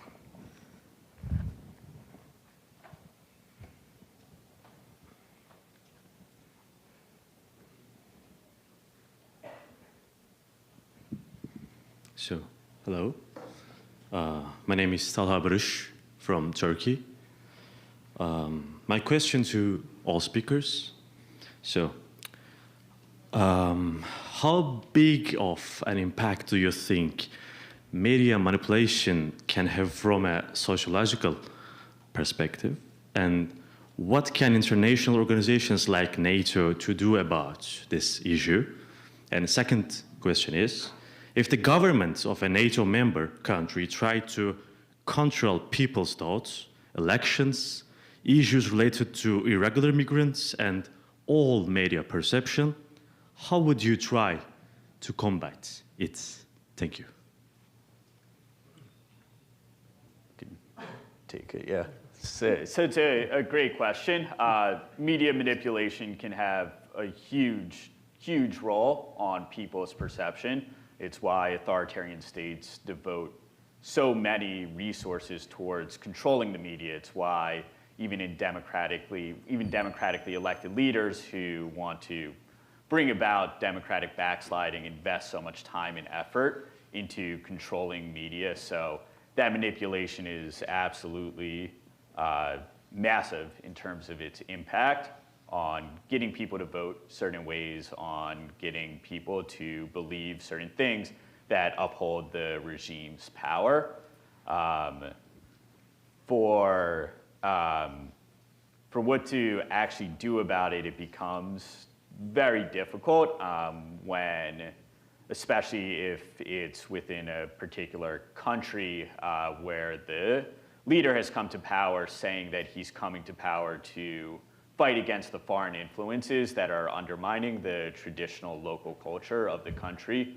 Because when you do that, a lot of times those efforts that, from our point of view, are very well-meaning, are just meant to build up civil society, are just meant to improve media literacy, can really backfire. And it's very easy for authoritarian leaders, would-be authoritarians, to point at those examples and just say, don't listen to them, this proves my point. Look at how these Western powers are trying to force their values of media on ours. So it's very difficult. What we can do is continue to fund independent journalists, continue to provide a safe space for journalists to promote their message, make sure that there continues to be a free internet, free ways to get around firewalls, to use VPNs to access free information, but it can be very, very challenging, and you have to be very careful not to overextend yourself in getting involved in a partner country's media environment. Yeah, great. Now we're going to take a question from online. Dr. Bassett, this one's for you. It goes, can you give some specific examples of the disinformation efforts about cultural heritage perpetrated by Russia in the current conflict in Ukraine? Absolutely. So there's several big ones, but I'll give just a few. One thing that we see is with every, I'll start with the beginning. One thing our lab picked up, we had a key lab member who was tracking what was going on in Ukraine for several months, 6 months, 8 months, leading up to the invasion in February of 2022. And one thing that he picked up on was that we weren't actually seeing things what I just described as cultural destruction. We were actually seeing cultural construction. And what I mean by that is throughout eastern Ukraine, all of a sudden, what we were seeing were statues going up, new cultural heritage being constructed.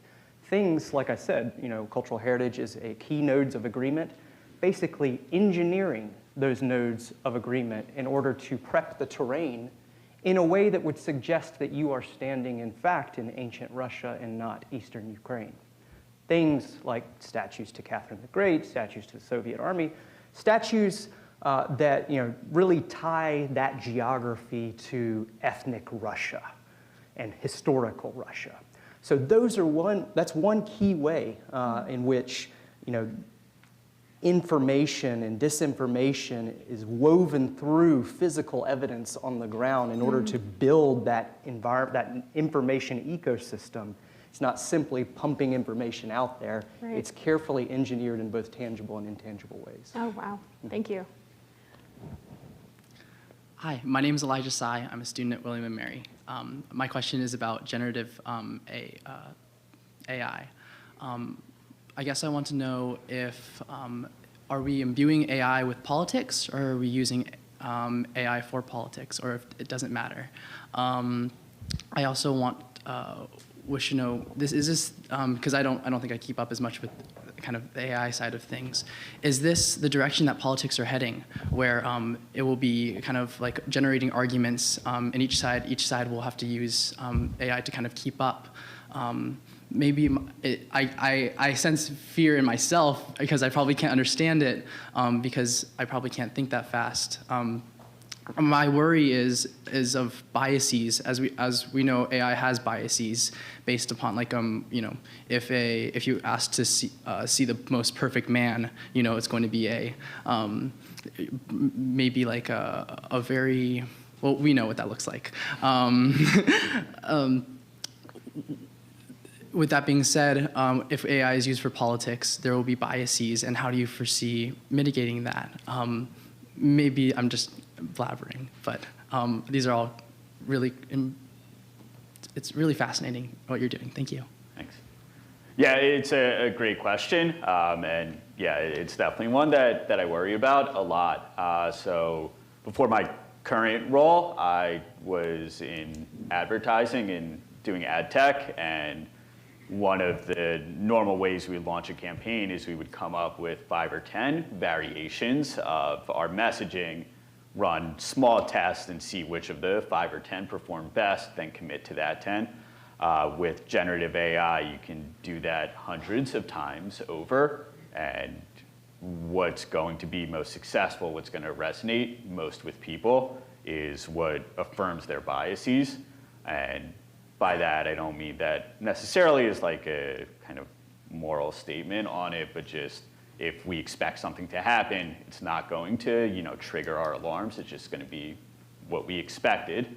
And when you can do 100, 1,000 different variations and you can segment it, the incredible detail that's already available in advertising, you're going to be able to find for increasingly small parts of the market the exact message that plays to all of their biases, that plays to all of their assumptions that they're likeliest to go with and that they're likeliest to believe. I started with like a very positive, that could be good for democracy. I don't have a good answer for what to do about that. The big tech companies could choose not to enable that. They control most of the advertising market. They could choose not to do it for politics.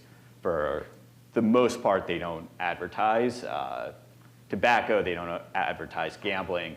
That's without any government intervention. So the big tech companies can choose not to make that available. At the same time, the government could regulate it, although that probably would take significantly longer. Hopefully not so long that by the time it gets around, it's all people who are in office because their AI put them there. Just to comment real quick, if what it takes to control like the information sphere is like in the future is, or even right now, is AI, I worry for marginalized and indigenous kind of politics who may not know how to access this or come from different, like we believe in Western science, because we were brought up in Western science, but there are many people in the world that do not, or that were brought up on different ontologies. So that's all. Thank you. Yep. Great, thank you. Another question is coming from online. So we can't put the genie back into the bottle. So what tools can people equip themselves with to pick out true from false? Just to kind of begin and give a little bit of background about myself, I introed myself in the panel, but I'm the founder of Disinfo Lab at William & Mary, which is still an undergraduate disinformation research lab. But we were founded to spread media literacy for American citizens and basically make disinformation scholarship more accessible to more people. And the number one way, right, to equip yourself against disinformation is to become more media literate. It's been proven time and time again that when you expose yourself to differing points of view, you become more resilient to disinformation and to false narratives. So just to start the answer to this question, my recommendation to everyone who is here, there is a fantastic book by a CIA analyst, and it's called True or False. It is really basic, but it brings you into like a very elementary way of identifying literally what is true or false. I think that's just textbook for any citizen, especially for NATO allies now who are facing disinformation threats. But then I would really encourage people to engage with differing viewpoints. That is not to say to seek out extremist content, surely, but it is to, when you see and encounter things online that you have like a visceral emotive reaction to, or emotional reaction to, like ask yourself why you're having that reaction. That's always because disinformation preys principally on your emotions. That would be my recommendation. But either panelist, whoever wants to answer. Yeah, I'll quickly build on that and just say that what did we do during the pandemic, and how did people adopt the procedures and safeguards so quickly? And it was because there was a big educational push to figure out exactly and disseminate exactly how the virus worked. Mm-hmm. And I think that's a good analogy for disinformation as well. Is not only seeing what it looks like, but also figuring out exactly how that ecosystem, that disinformation, actually in its parts works. And then once people consume information as a part of their daily lives, they're skeptical. They're understanding, okay, here are the vulnerabilities in the facts that were just presented to me. Is actually that narrative woven between those facts. And with that skepticism and understanding how disinformation works, I think we'll be in a better position to move forward and critically think about all of the information that we consume. Yeah, I think you two covered it. I would just add disinformation preys on our subconscious because it's only our conscious that's capable of skepticism. So if you see a headline that seems too perfect, it probably is. Yeah. Okay. Hello. So if we develop generative AI models that have these democratic counter-narratives, how do we essentially prevent people from just simply rejecting those models altogether if it doesn't agree with their preconceived notions? Yeah, that's another great question. The very short answer is we can't. It's definitely not going to be a solution for everything. But what it does allow is it allows those messages to get out into places where right now they're really being stamped out. And it allows the people who are receptive to those messages, who want to know why, you know, a 3-day special military operation is now a year and a half almost in, and you know, tens of thousands of their neighbors are dying when the media says that it's going to be over tomorrow, why that's happening.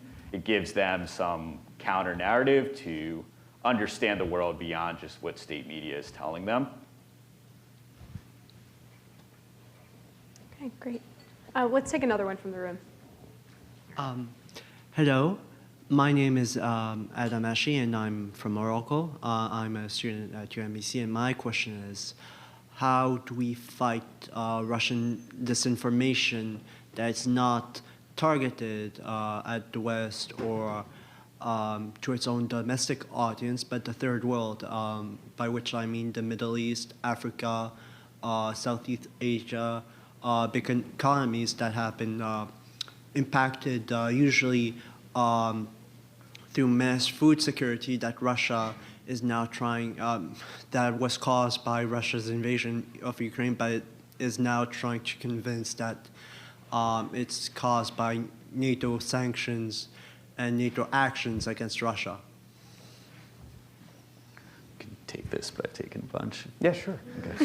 Yeah, so one of the areas that our lab really focuses on is disinformation from Russia in Africa in particular. And one thing that we see is that makes it very difficult. And this isn't true. This is true for Russia, and it's true for other kind of engineers of disinformation in places like Africa, is that they're using media that does not leave a digital footprint that allows us to track it or combat it as closely as we would something on the internet. Play things like local radio, things like local television, broadcast television, and at the end of the day, person-to-person contact, whether through cultural centers, embassies, institutes of higher education that are sponsored by these states. These are the things that actually are most difficult to counter. And there's not necessarily a great solution right now while we are focused on the cyber-enabled disinformation. But all that's to say is that it's going to ultimately take a large-scale educational initiative like we were just talking about in order to combat some of these non-digital media and consumption, how people are consuming these non-digital medias. That's where I would go with that. Thank you very much. Sorry. Yeah, I would just add too, I think it's a great example of where the diversity of NATO countries is our strength. Russia certainly has its share of diversity. It has speakers of a lot of languages, but we attract people from all over the world. And we need to take advantage of that. We need to engage with those communities. We need to make sure that Spanish speakers, Arabic speakers within the NATO alliance are front and center for fighting this info all around the world. We'll take another question from online. Thank you. So will open source AI models on the internet create more risks or opportunities for democracy enhancing AI? It's going to do a lot of both. Yeah. It's very hard to predict which will be more. I mean, it's like I do think it's a revolution on the scale of the internet. Mm-hmm.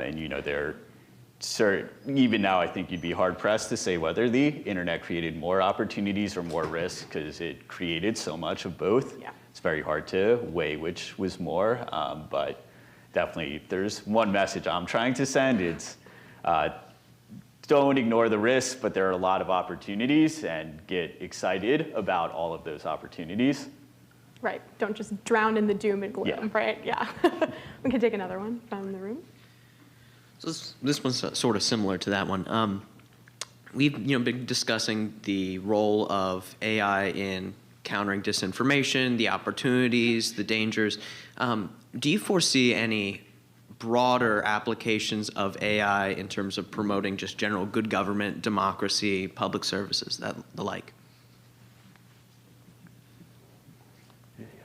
Yeah, absolutely. I mean, just in terms of good government, so much of I've worked in city government before, so much of it is just kind of like mind-numbing data entry Excel work, and getting AI to do that, I think, can make government work much better.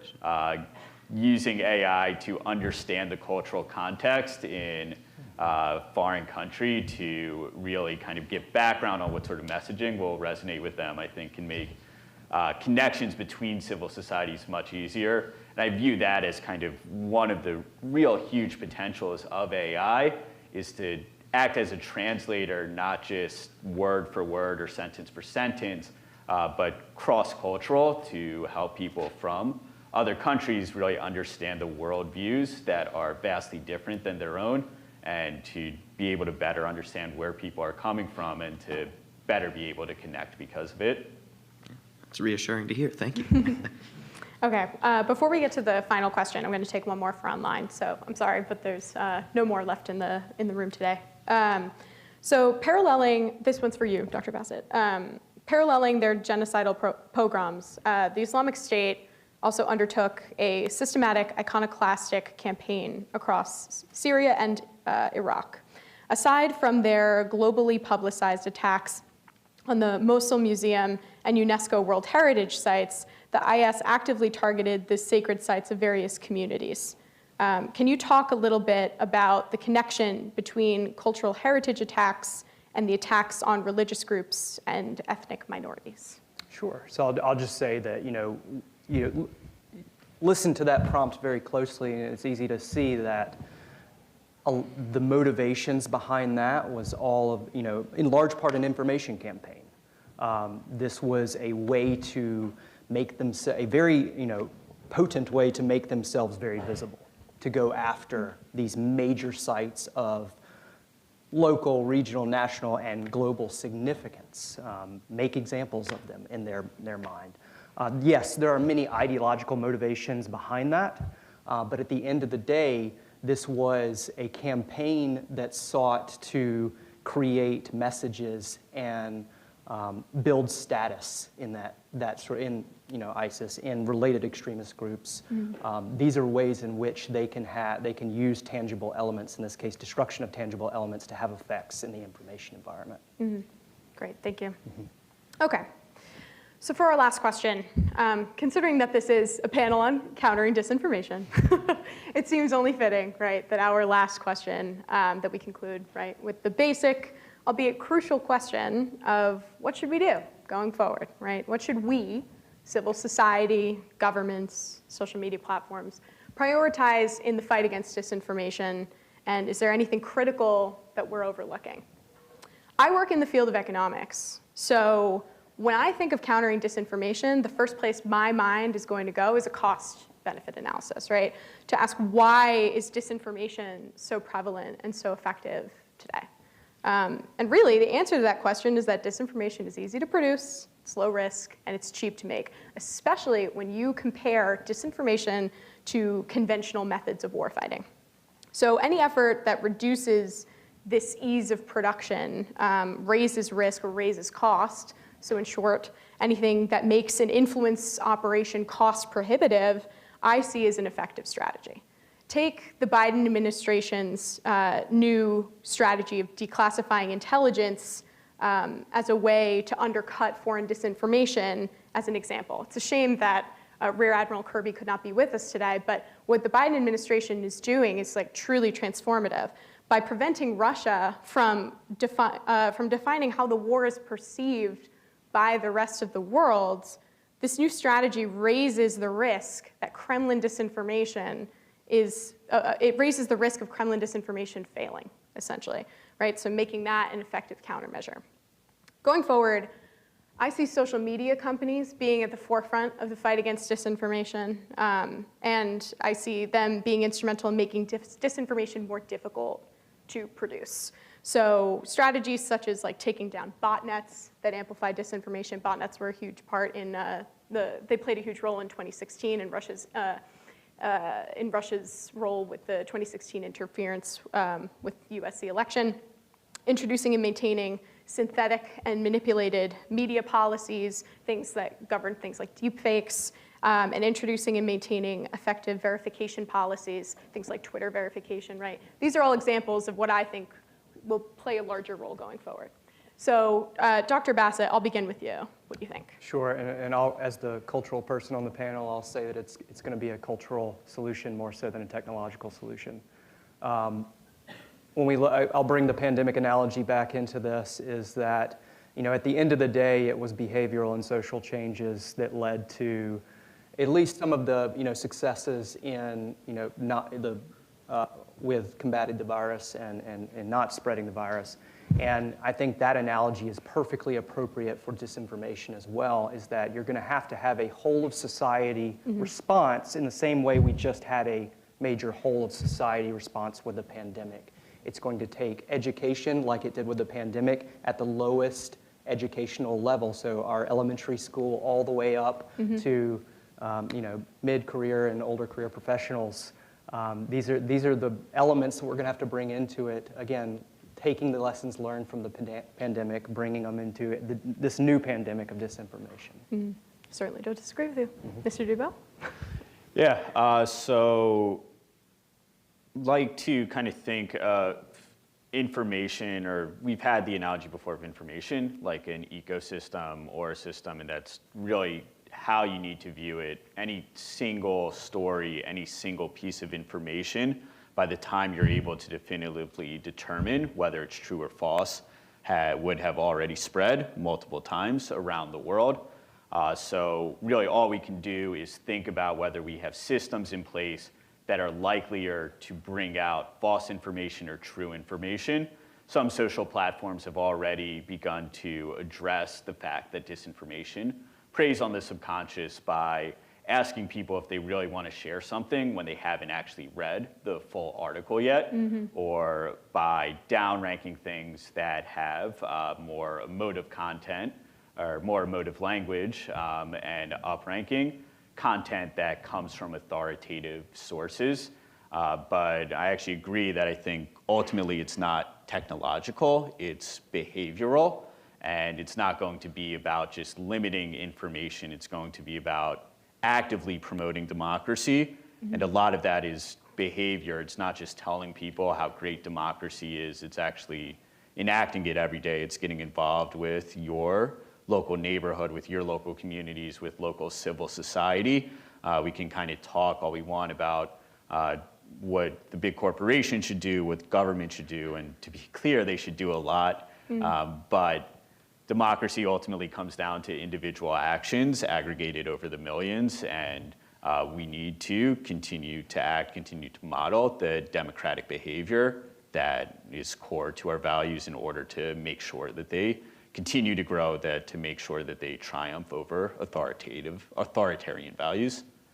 Okay, so it can't just be one solution, right? Like not just government, not just private sector. Google can't solve all our answers, right? Yeah. It has to be all of us together. Awesome, great, thank you so much.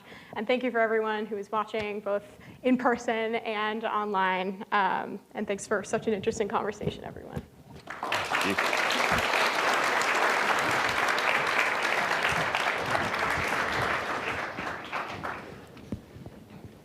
Okay, folks, we are now on another networking break. Don't forget to snap some pictures out in the hallway in front of the banner and post those with the hashtag NATO Youth Summit.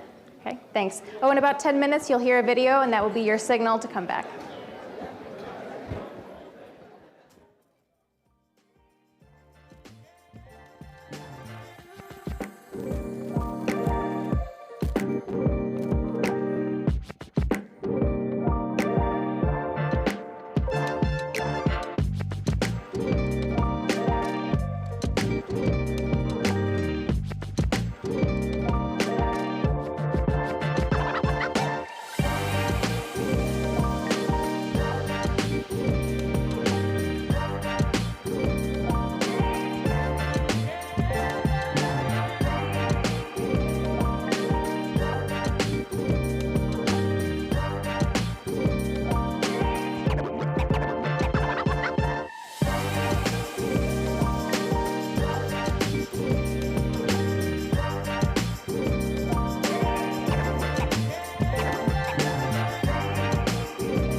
we need you to be builders.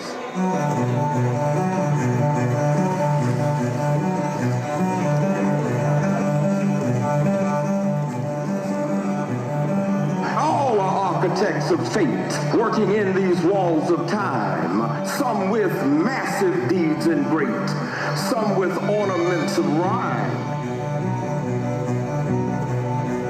Nothing useless is or low, each thing in its place is best, and what seems but idle show strengthens and supports the rest.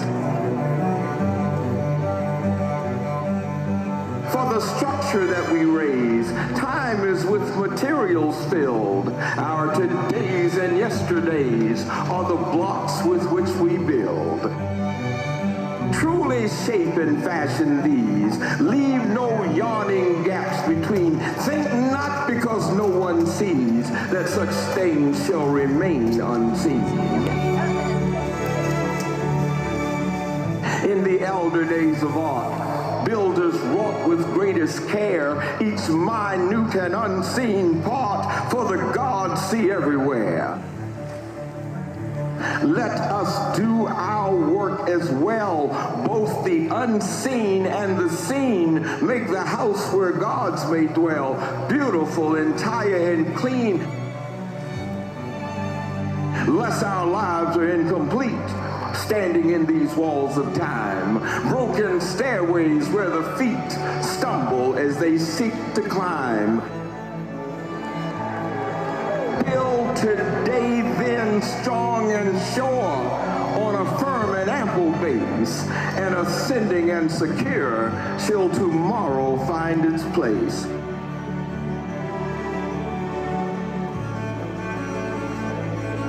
Thus alone can we attain to those turrets where the eye sees the world as one vast plain and one boundless reach of sky.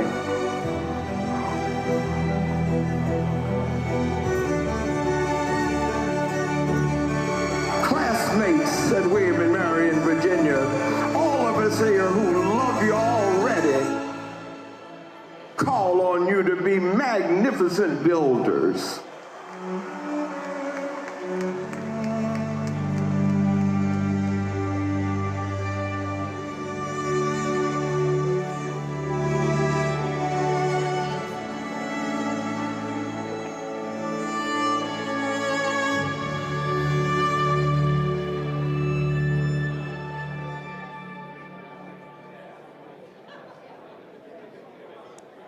Hi, folks. If you could all make your way back to your seats. How was lunch? That's good. Okay, well, that's fine. How's the coffee? Excellent, right? Yeah, that's good. In just a few moments, we'll have the stage, some important youths will take the stage who are making their marks and winning key contests to share their important messages. But until that time, in just a minute, does anyone have like a buzzword, an adjective to describe the day that they'd like to shout out to the room? A good one. We're on camera. Anyone? Any kind of an adjective? Empowering, perhaps? Informative, lovely. Anything else? Enlightening. Oh, productive. See this side of the room? Come on. That's where the smart kids are. Did I hear one more? Okay. So yes, please, I'd like to welcome Elsa Barron from the Council on Strategic Risks, who will introduce their winning video and its author, Michelle Ramirez.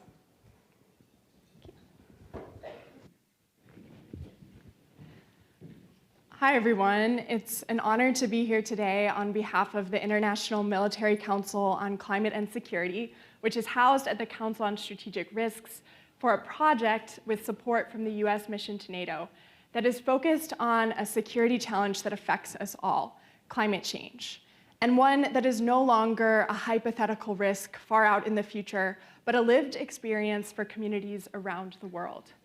This project, aptly named Climate Security in My Backyard, seeks to address two multifaceted issues within this security threat. The first is that traditional security threats from malign state actors, exemplified by Russia's invasion of Ukraine, are now layered and multiplied by the effects of climate change. And the reality is that a continued reliance on fossil fuels not only harms our climate future, but also prevents the kind of concerted action and tampering back of aggressors such as Russia. The second reality is that the perspectives of young communities on the security risks that are at greatest importance for their future are shifting. And younger communities increasingly place climate change higher on the list of security threats than many other issues that we often talk about. And so therefore, as the NATO alliance seeks to develop their ambition and their ideas and planning on climate security, it is critical to engage the perspectives and the voices of young people on these issues. And so in response to these two challenges, we launched a program under the name Climate Security in My Backyard, calling for young leaders to submit videos, particularly from key regions including the Arctic, Eastern Europe, and the Mediterranean, but also beyond. Today, we will showcase one of those fantastic video submissions from Michelle Ramirez, who is based in Fairbanks, Alaska. Her submission stood out amongst the pool in the way that it showcased the way that climate change impacts her day-to-day and the well-being and security of her home community. Michelle, in recognition of her efforts, has been invited to Vilnius this July for events on the sidelines of the NATO Summit, as well as public forum. And along with a select group of young leaders from this program, will have the opportunity to share their perspectives on climate security and other issues with NATO leaders. So as you sit back, relax, and watch Michelle's submission, I would encourage you to think about the climate security risks and also solutions that might be in your own backyards as we work towards a collectively secure and sustainable future for us all. So with that, and on behalf of the International Military Council on Climate and Security, I turn it over to Michelle's video presented by the Council on Strategic Risks.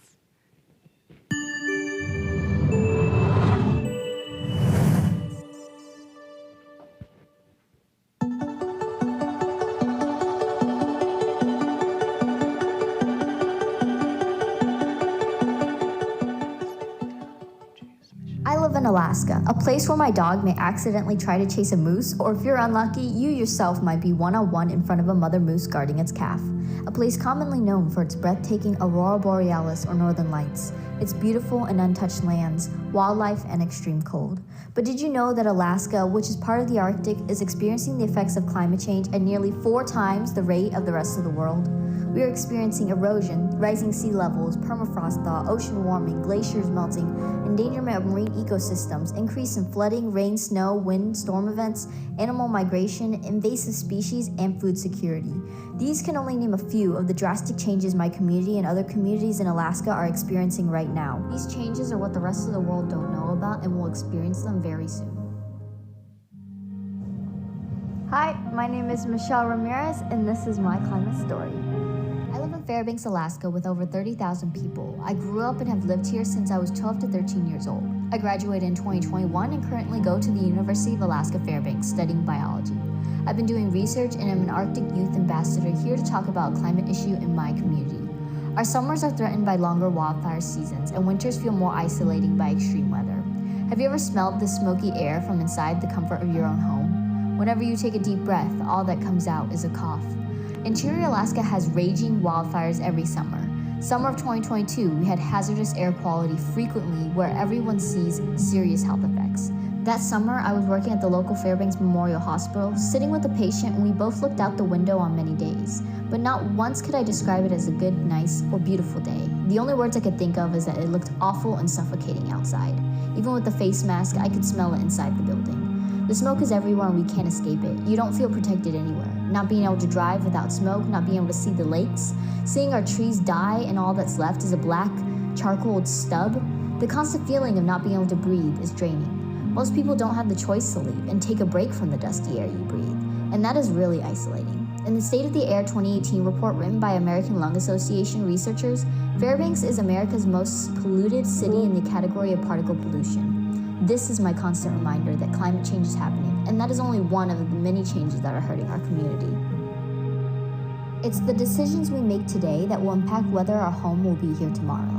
I propose to the leaders of our government and to NATO member states to assist with these issues by funding and supporting research that gives us needed baselines or solutions to climate change, by creating fitter protocols to better educate and prepare our communities for disaster mitigation and responses, by collaborating with indigenous people, local organizations, and those who've lived here all their life, by allowing more representation of the people who are actually experiencing these changes and where they can decide what gets to happen to their communities. Think of the rapid change occurring where you grew up. If this happened to your home, you would want everyone to be as alert as I am about these climate issues.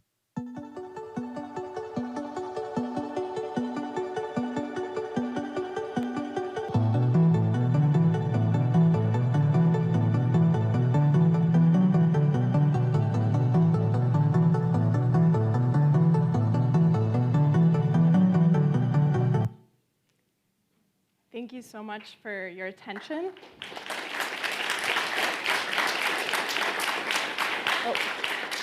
I'm good to go. And now I have the privilege of introducing Michelle herself, who is joining us online from Fairbanks, Alaska, and ready to share a couple of remarks and reflections on her story.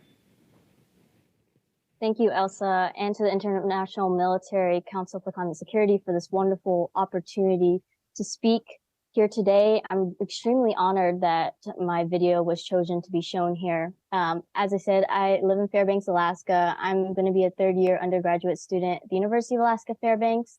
My video mentions wildfires as one of the issues that the Arctic is facing. Another one is permafrost. I'm doing research currently on permafrost thaw and the impacts that it has on the infrastructure and land and waters.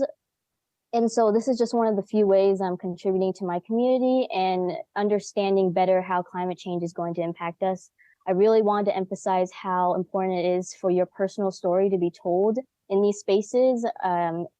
Storytelling is often overlooked, but it can be a powerful tool to gain knowledge and to express it and to have our diverse cultures and values united. And I share my story because I know there are similar experiences from other people, and it's important to guide our decision makers with these stories. And so as youth, I hope to empower and bring more perspective and strategies to these spaces and have youth take control of the future decisions being made for them. I hope that in the future that our policymaking can be more inclusive to other groups of people, including youth is a wonderful way, but I do believe that we need to address the climate justice issues, that disproportionate amount of people are experiencing the impacts of climate change, yet are not having the cause, and their voices aren't being heard at the table and as decision makers, especially like indigenous people or people of color. And so when we work towards a more inclusive and diverse place where languages and cultures are also valued in the same space that policy and science is, because they are all interconnected, overall, I think our decisions will have a healthier impact on all the communities, and it will lead to a more sustainable way of thinking. Thank you for having me here virtually and for having me share my perspective with you all.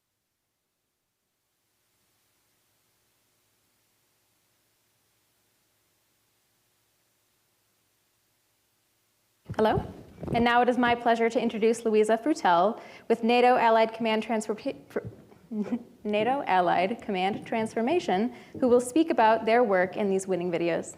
Thanks.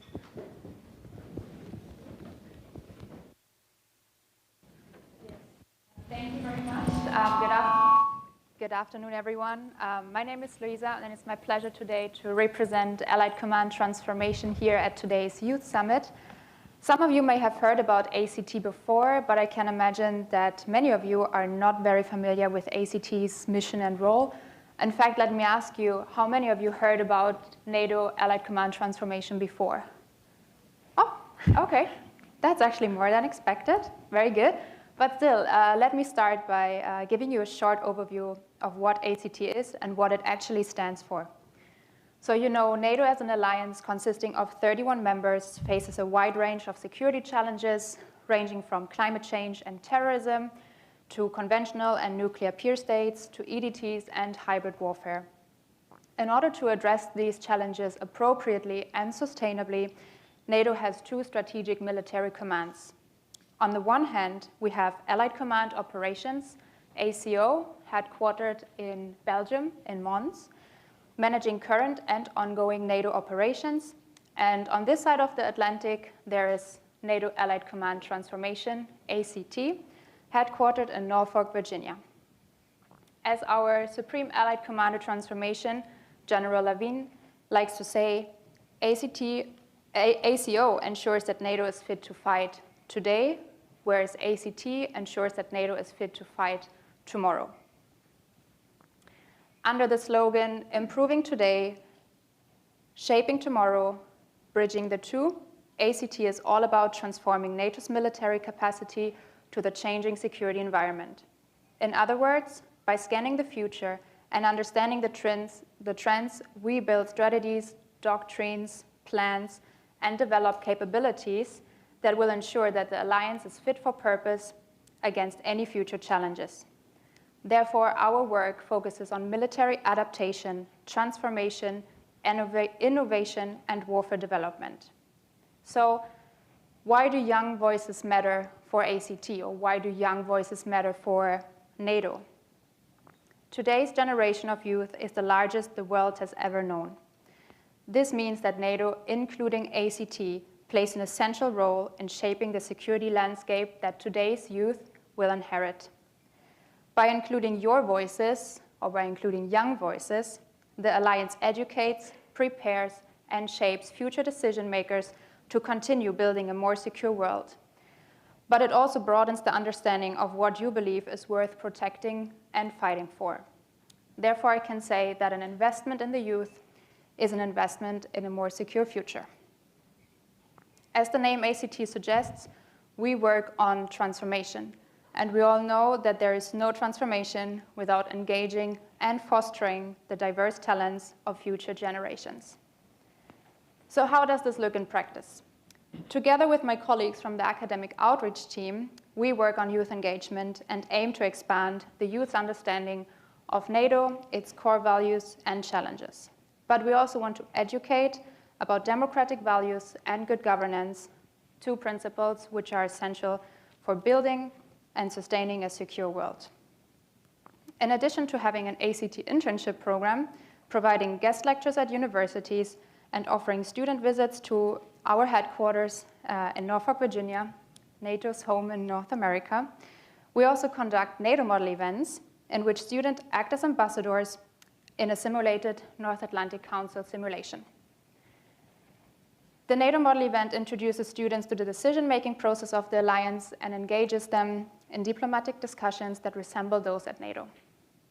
As part of the 20th anniversary of our ACT 20th anniversary, which we will actually celebrate in 2 days on Wednesday, we launched a student challenge in which students from across the Euro-Atlantic area and the MENA region were invited to answer the question how emerging and disruptive technologies impact the transformation of NATO.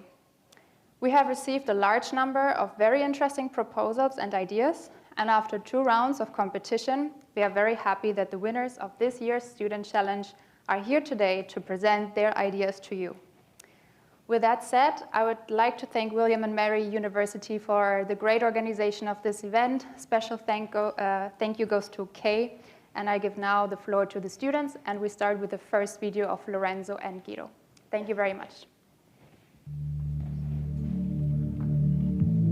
In 2021, NATO embraced a new strategy to guide its relationship to emerging and disruptive technologies. The Alliance's innovation activities center around 9 priority areas, and the synergy between 3 of these in particular, biotechnology, AI and data, raises fundamental questions on the future of international security.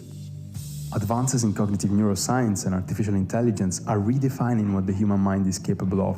What's more, AI and big data analytics allow to explore the human mind not just retrospectively, but also in real time and in a predictive manner. In a recent study, still to be peer-reviewed, researchers were able to reconstruct with high fidelity what participants were seeing by only using their brain data. The researchers fed AI with 10,000 images and brain response associations. They then had participants undergo brain scan while looking at an image.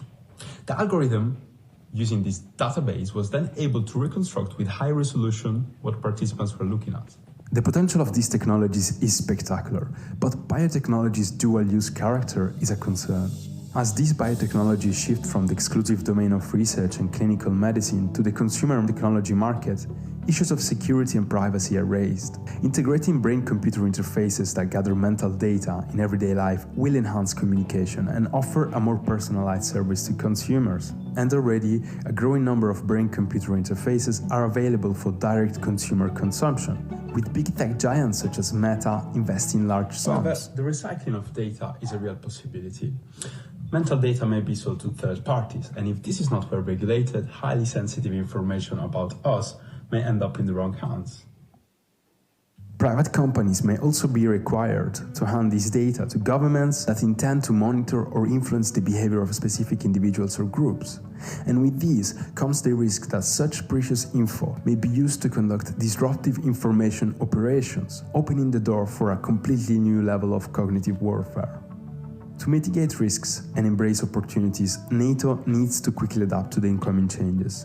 This will require adequate research to further understand the potential of the technology, substantial funding of the private sector to propel innovation, and a timely development of a regulatory framework that ensures sustainability, privacy, and the security of these products. NATO needs to encourage the triple helix of government, industry, and academia in the era of biotechnology.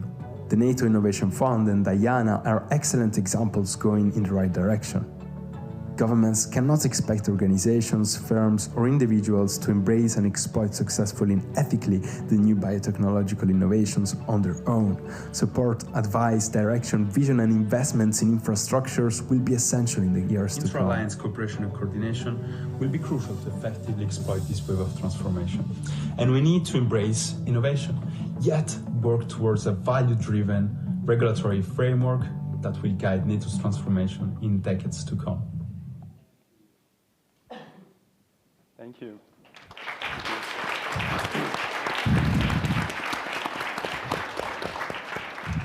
Thanks very much. So with this video, I hope to have conveyed the point that as these useful neurotechnologies advance, brain-computer interfaces become more widely available amongst an increasing number of consumers, there also are information security issues. Brain-computer interfaces gather data on our conscious or subconscious preferences, on biases, cognitive capacities, and aspects of our mental and physical health. And with this kind of information may be used to monitor or influence the behavior of individuals or even whole groups. The Cambridge Analytica scandal indicated that even a basic Facebook app was able to build psychological profiles on millions of users, deliver targeted political advertising, and affect the 2016 elections in the US. Now, the accelerating proliferation of brain-computer interfaces and the extent and depth of data, personal data that they gather, upgrade these risks. In my policy proposal for NATO, I suggest that the alliance's transformation in the coming years and decades must reflect this awareness. And the triple helix of government, industry, and academia is a holistic and appropriate approach. So the proposal involves strengthening collaboration with research institutions and academia and increasing public-private sector's partnerships, as well as developing collaboratively a legal framework that encourages innovation, yet safeguards privacy and that promotes awareness. And yes, there are several challenges. The issue of sovereignty and extraterritoriality is just one example. But these unknowns are exactly why we need to pay more attention to the world of neurotechnology. In order to mitigate risks and propel innovation. And as the next generation of innovators, we are just in the right place at the right time to do so. Thank you.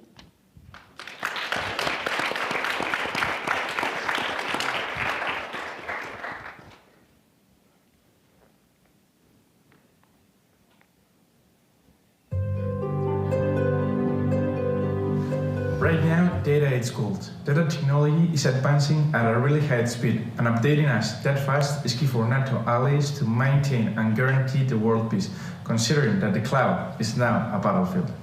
As I said, data is really important today, but in the history of defense, it has been the gateway to success in military operations. Knowing the status of the enemy and each of his movements have allowed effective interventions to put an end to devastating wars. Now, with the advancement and proliferation of new data collection methods and systems, we can go much further. If our military equipment and vehicles, tanks, ships, jets have sensors, cameras, and many data collection devices, every second we're obtaining a huge amount of information. The use that can be made of the enormous amount of data for our benefit puts the alliance in a great technological challenge. There are many examples of the use. The first one is the interconnection between the forces, air, land, sea, and space. Why don't we connect all that information with military and intelligence reports in real time automatically? We could have hundreds of perspectives of all the opportunities in the world, comparing them all in seconds, since we know exactly where each field is, vehicle, and devices, in what status they are via sensors, and what dangers are around them. Artificial intelligence will be able to compare all this huge amount of data.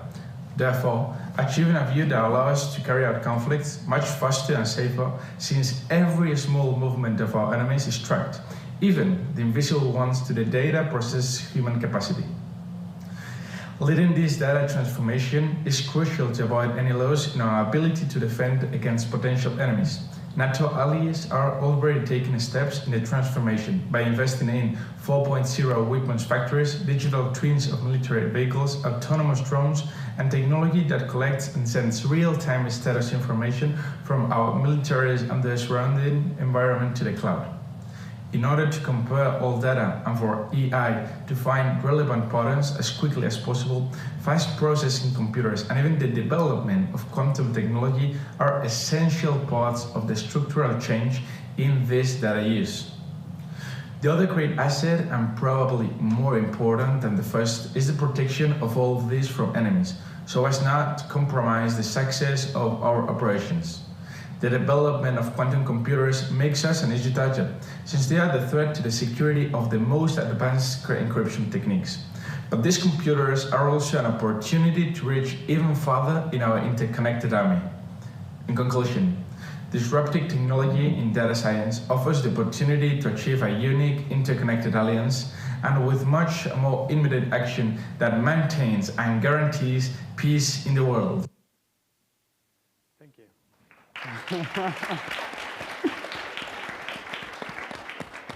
So, in order to explain it a little better, let us imagine NATO as a living organism, a complex entity with various components working together in harmony. Just like any human being, NATO requires a centralized and real-time nervous system that compares, that gather and process all that information efficiently. This concept led us to the idea of creating a digital twin at a structural level of NATO. The creation of this digital twin, in general terms, will be multiplying the sources of sensory information by creating smaller digital twins in military equipment and military infrastructure, and deploy programs that locally process this information. Subsequently, all this massive quantity information would be compared with intelligence and military reports in the cloud using data technologies.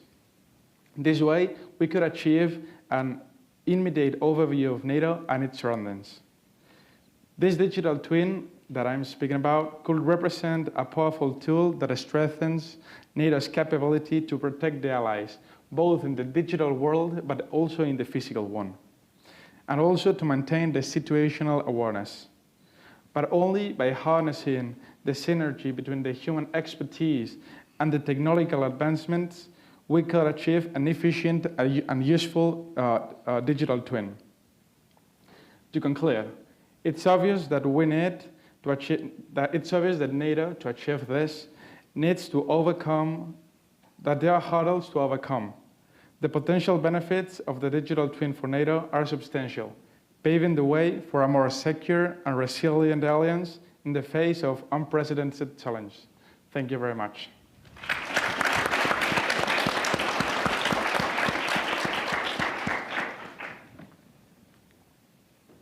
Emerging and disruptive technologies are reshaping the world in an unprecedented way.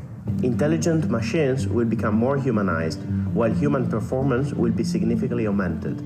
These technological advancements can act as threat multipliers and result in large-scale disruptions to the security and defense domains. They also bring many opportunities by enhancing chances of success to whoever detains technological premises. NATO, in its traditional boots of guarantor of world peace, is called to respond to the weaponization of high-level technology operated by its state and non-state competitors. NATO cannot merely rely upon technological parity, but has to maintain its technological superiority. To do so, in 2021, NATO has launched Diana, and in 2022, most of the alliance has committed to participate in the €1 billion NATO Innovation Fund. The modern structure of the defense market has radically changed. Today, technological development is not financially sustainable without partnerships with civilian markets leveraged on transparent principles of responsible use.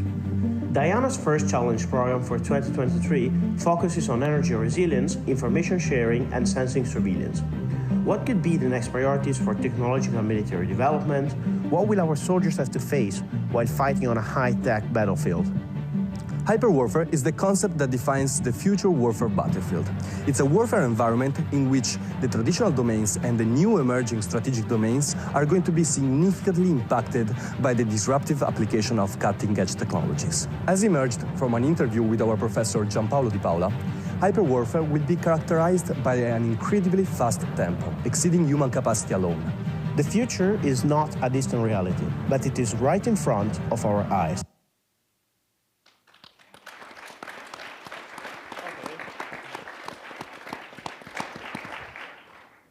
Thank you very much. So try to picture a world where an AI superintelligence takes complete control of our military operations.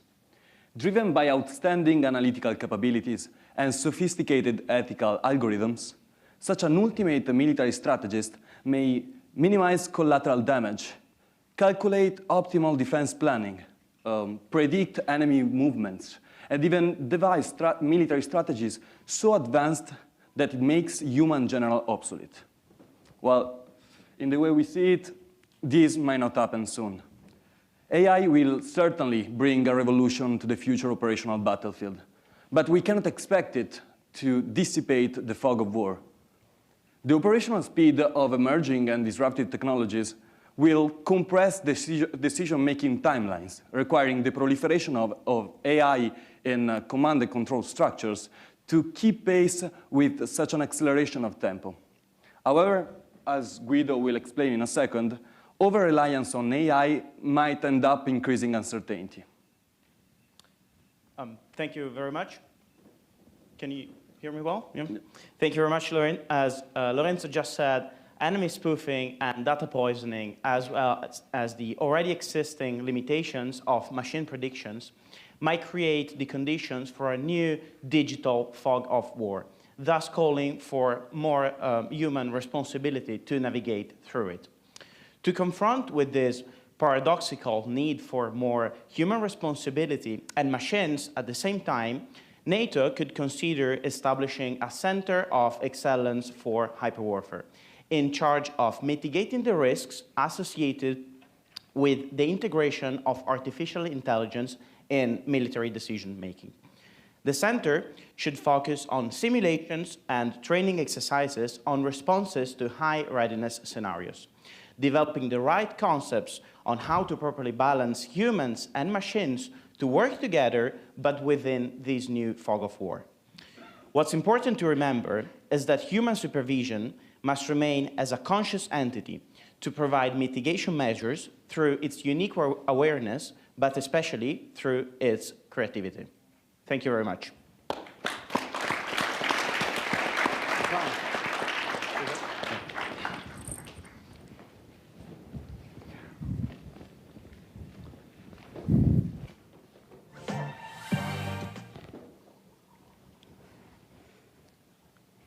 Okay, so led by a star from Howard University's Model United Nations team, Sana Archie, please allow me to introduce our next panel on serving the mission in the private sector, lessons from government service to Google. Thank you.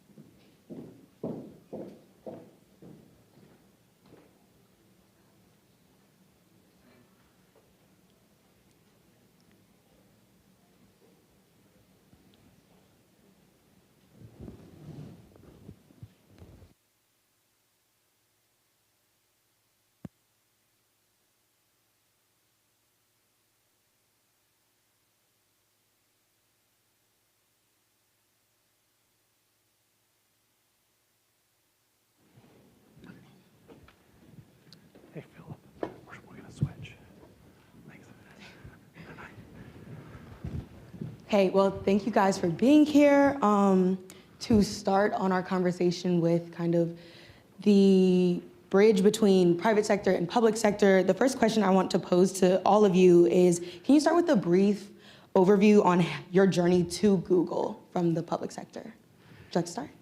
Sure, and thank you so much for having us here. It's great to be with this incredibly diverse and vibrant audience for this event. So my path to Google is a bit winding. I started my career as an Army officer a long time ago, went to law school, then worked in industry for a while, in government for a while, and then came here to Google because my expertise as a government contracts lawyer is helping a company in the private sector sell to the public sector. Okay, fantastic. Next. Again, thank you for having us. Yes. My name is Jared Bomberg. I work on Google's public policy team. I work primarily on privacy and data security matters and focusing a lot on what's coming at Google in terms of new legislative and regulatory proposals. I came from the US Senate, where I led the Senate Commerce Committee subcommittee on consumer affairs for Chairwoman Cantwell. And so in that role, we were writing proposed legislation to regulate tech companies and other data collectors.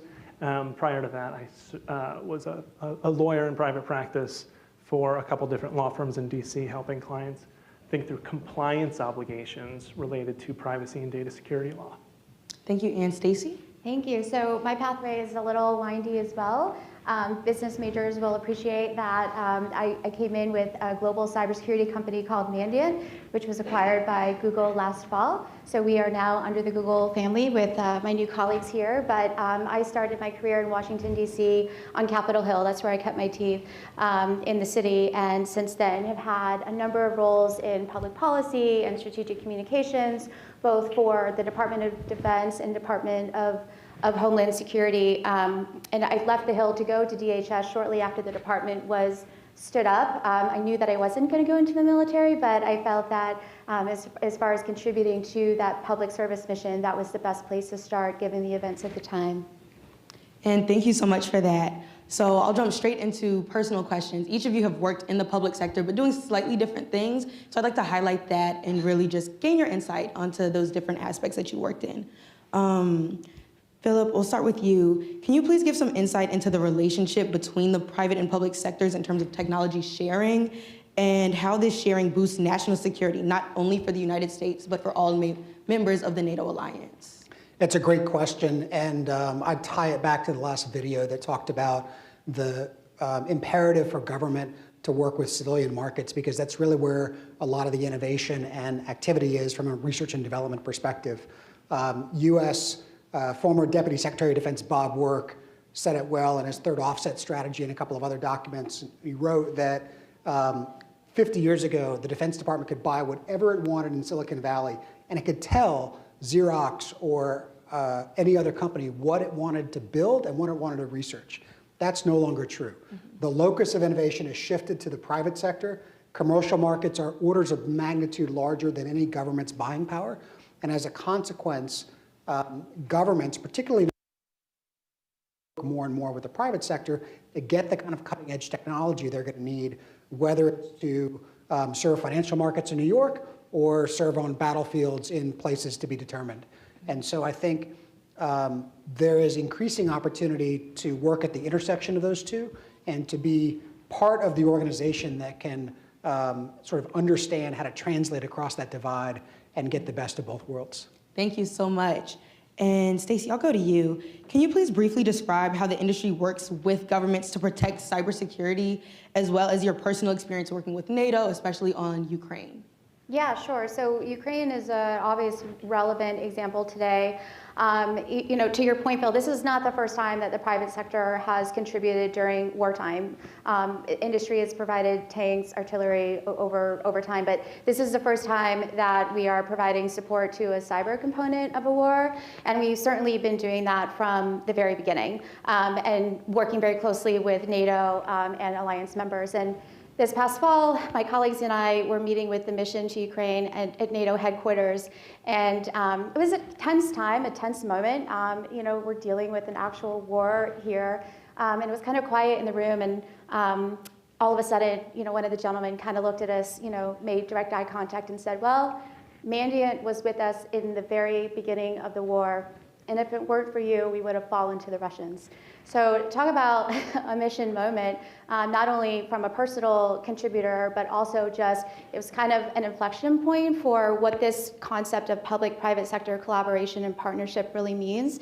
And to that end, you know, it really highlighted that industry had been there supporting Ukraine and working with the alliance to do so. And we've seen 3 different ways to do that kind of emerge since the war started. So the first is around direct commercial support. So companies like Mandiant, other cybersecurity firms, IT companies, were providing direct commercial support, not only to Ukraine, but to alliance members as well. So also before the war and then during the war, which was very helpful because we could activate very quickly and get those services and solutions as fast as possible. The second is around the multilateral, multinational engagement. So, you know, we've been asked to go to NATO headquarters and share our observations of what we're seeing in Ukraine. What are the lessons learned? What are the best practices? How do we work together within the international community to help defend Ukraine in the short term, but then also think about what cyber defense assistance looks in the long term. And then finally, you had this vertical of an esprit de corps. So again, other cybersecurity like-minded companies like Mandiant came together very quickly and at scale was able to provide support into Ukraine and alongside alliance members. Thank you so much. Jared, I'll go to you. So your background really is in data privacy policy. You worked on the Senate and all that good stuff. So can you share your thoughts and input on privacy policy in the US as well as greater NATO and the line between privacy and national security? Yeah, sure. And you know, it's a big question. We could probably spend all day on it. And this is going to sound slightly different from the conversation that you were just having with my colleagues. But you know, the line between privacy and national security is really drawn by governments directly or in collaboration with one another. So in the US, for instance, it takes different forms. Like the government has different ways of obtaining data about individuals. It could buy data on the open market. It could use data it has through government services, whether that's by using driver license information or benefit information. And then, of course, there's surveillance that could occur through legal means. And so Google, for instance, has a transparency report, like many companies, that details how many law enforcement access requests we get each year. And so that line between privacy and national security is really different in each country. And there are ways to make it harder to reach over that line to grab that information. For instance, by erecting additional judicial and legal barriers. There's ways to do it from the sort of private sector side or the consumer side by minimizing the data that's collected or giving consumers more control over their information. And so that line can be breached, but depending on the corpus of data that's collected, there may or may not be the data that's needed, which gives individuals more privacy protections and makes the government think even more sort of strategically about what it needs and what it's asking for. So for instance, with Google, when there's a law enforcement access request or a national security access request, we will make sure that first it complies with all legal processes, second, that it's tailored to the information that is needed, and third, we'll notify users unless we're told not to. Okay, fantastic. And a question that I'll pose to the group before we take questions from the audience is, what is one skill or experience that you gained from working in the public sector that has helped you to excel in your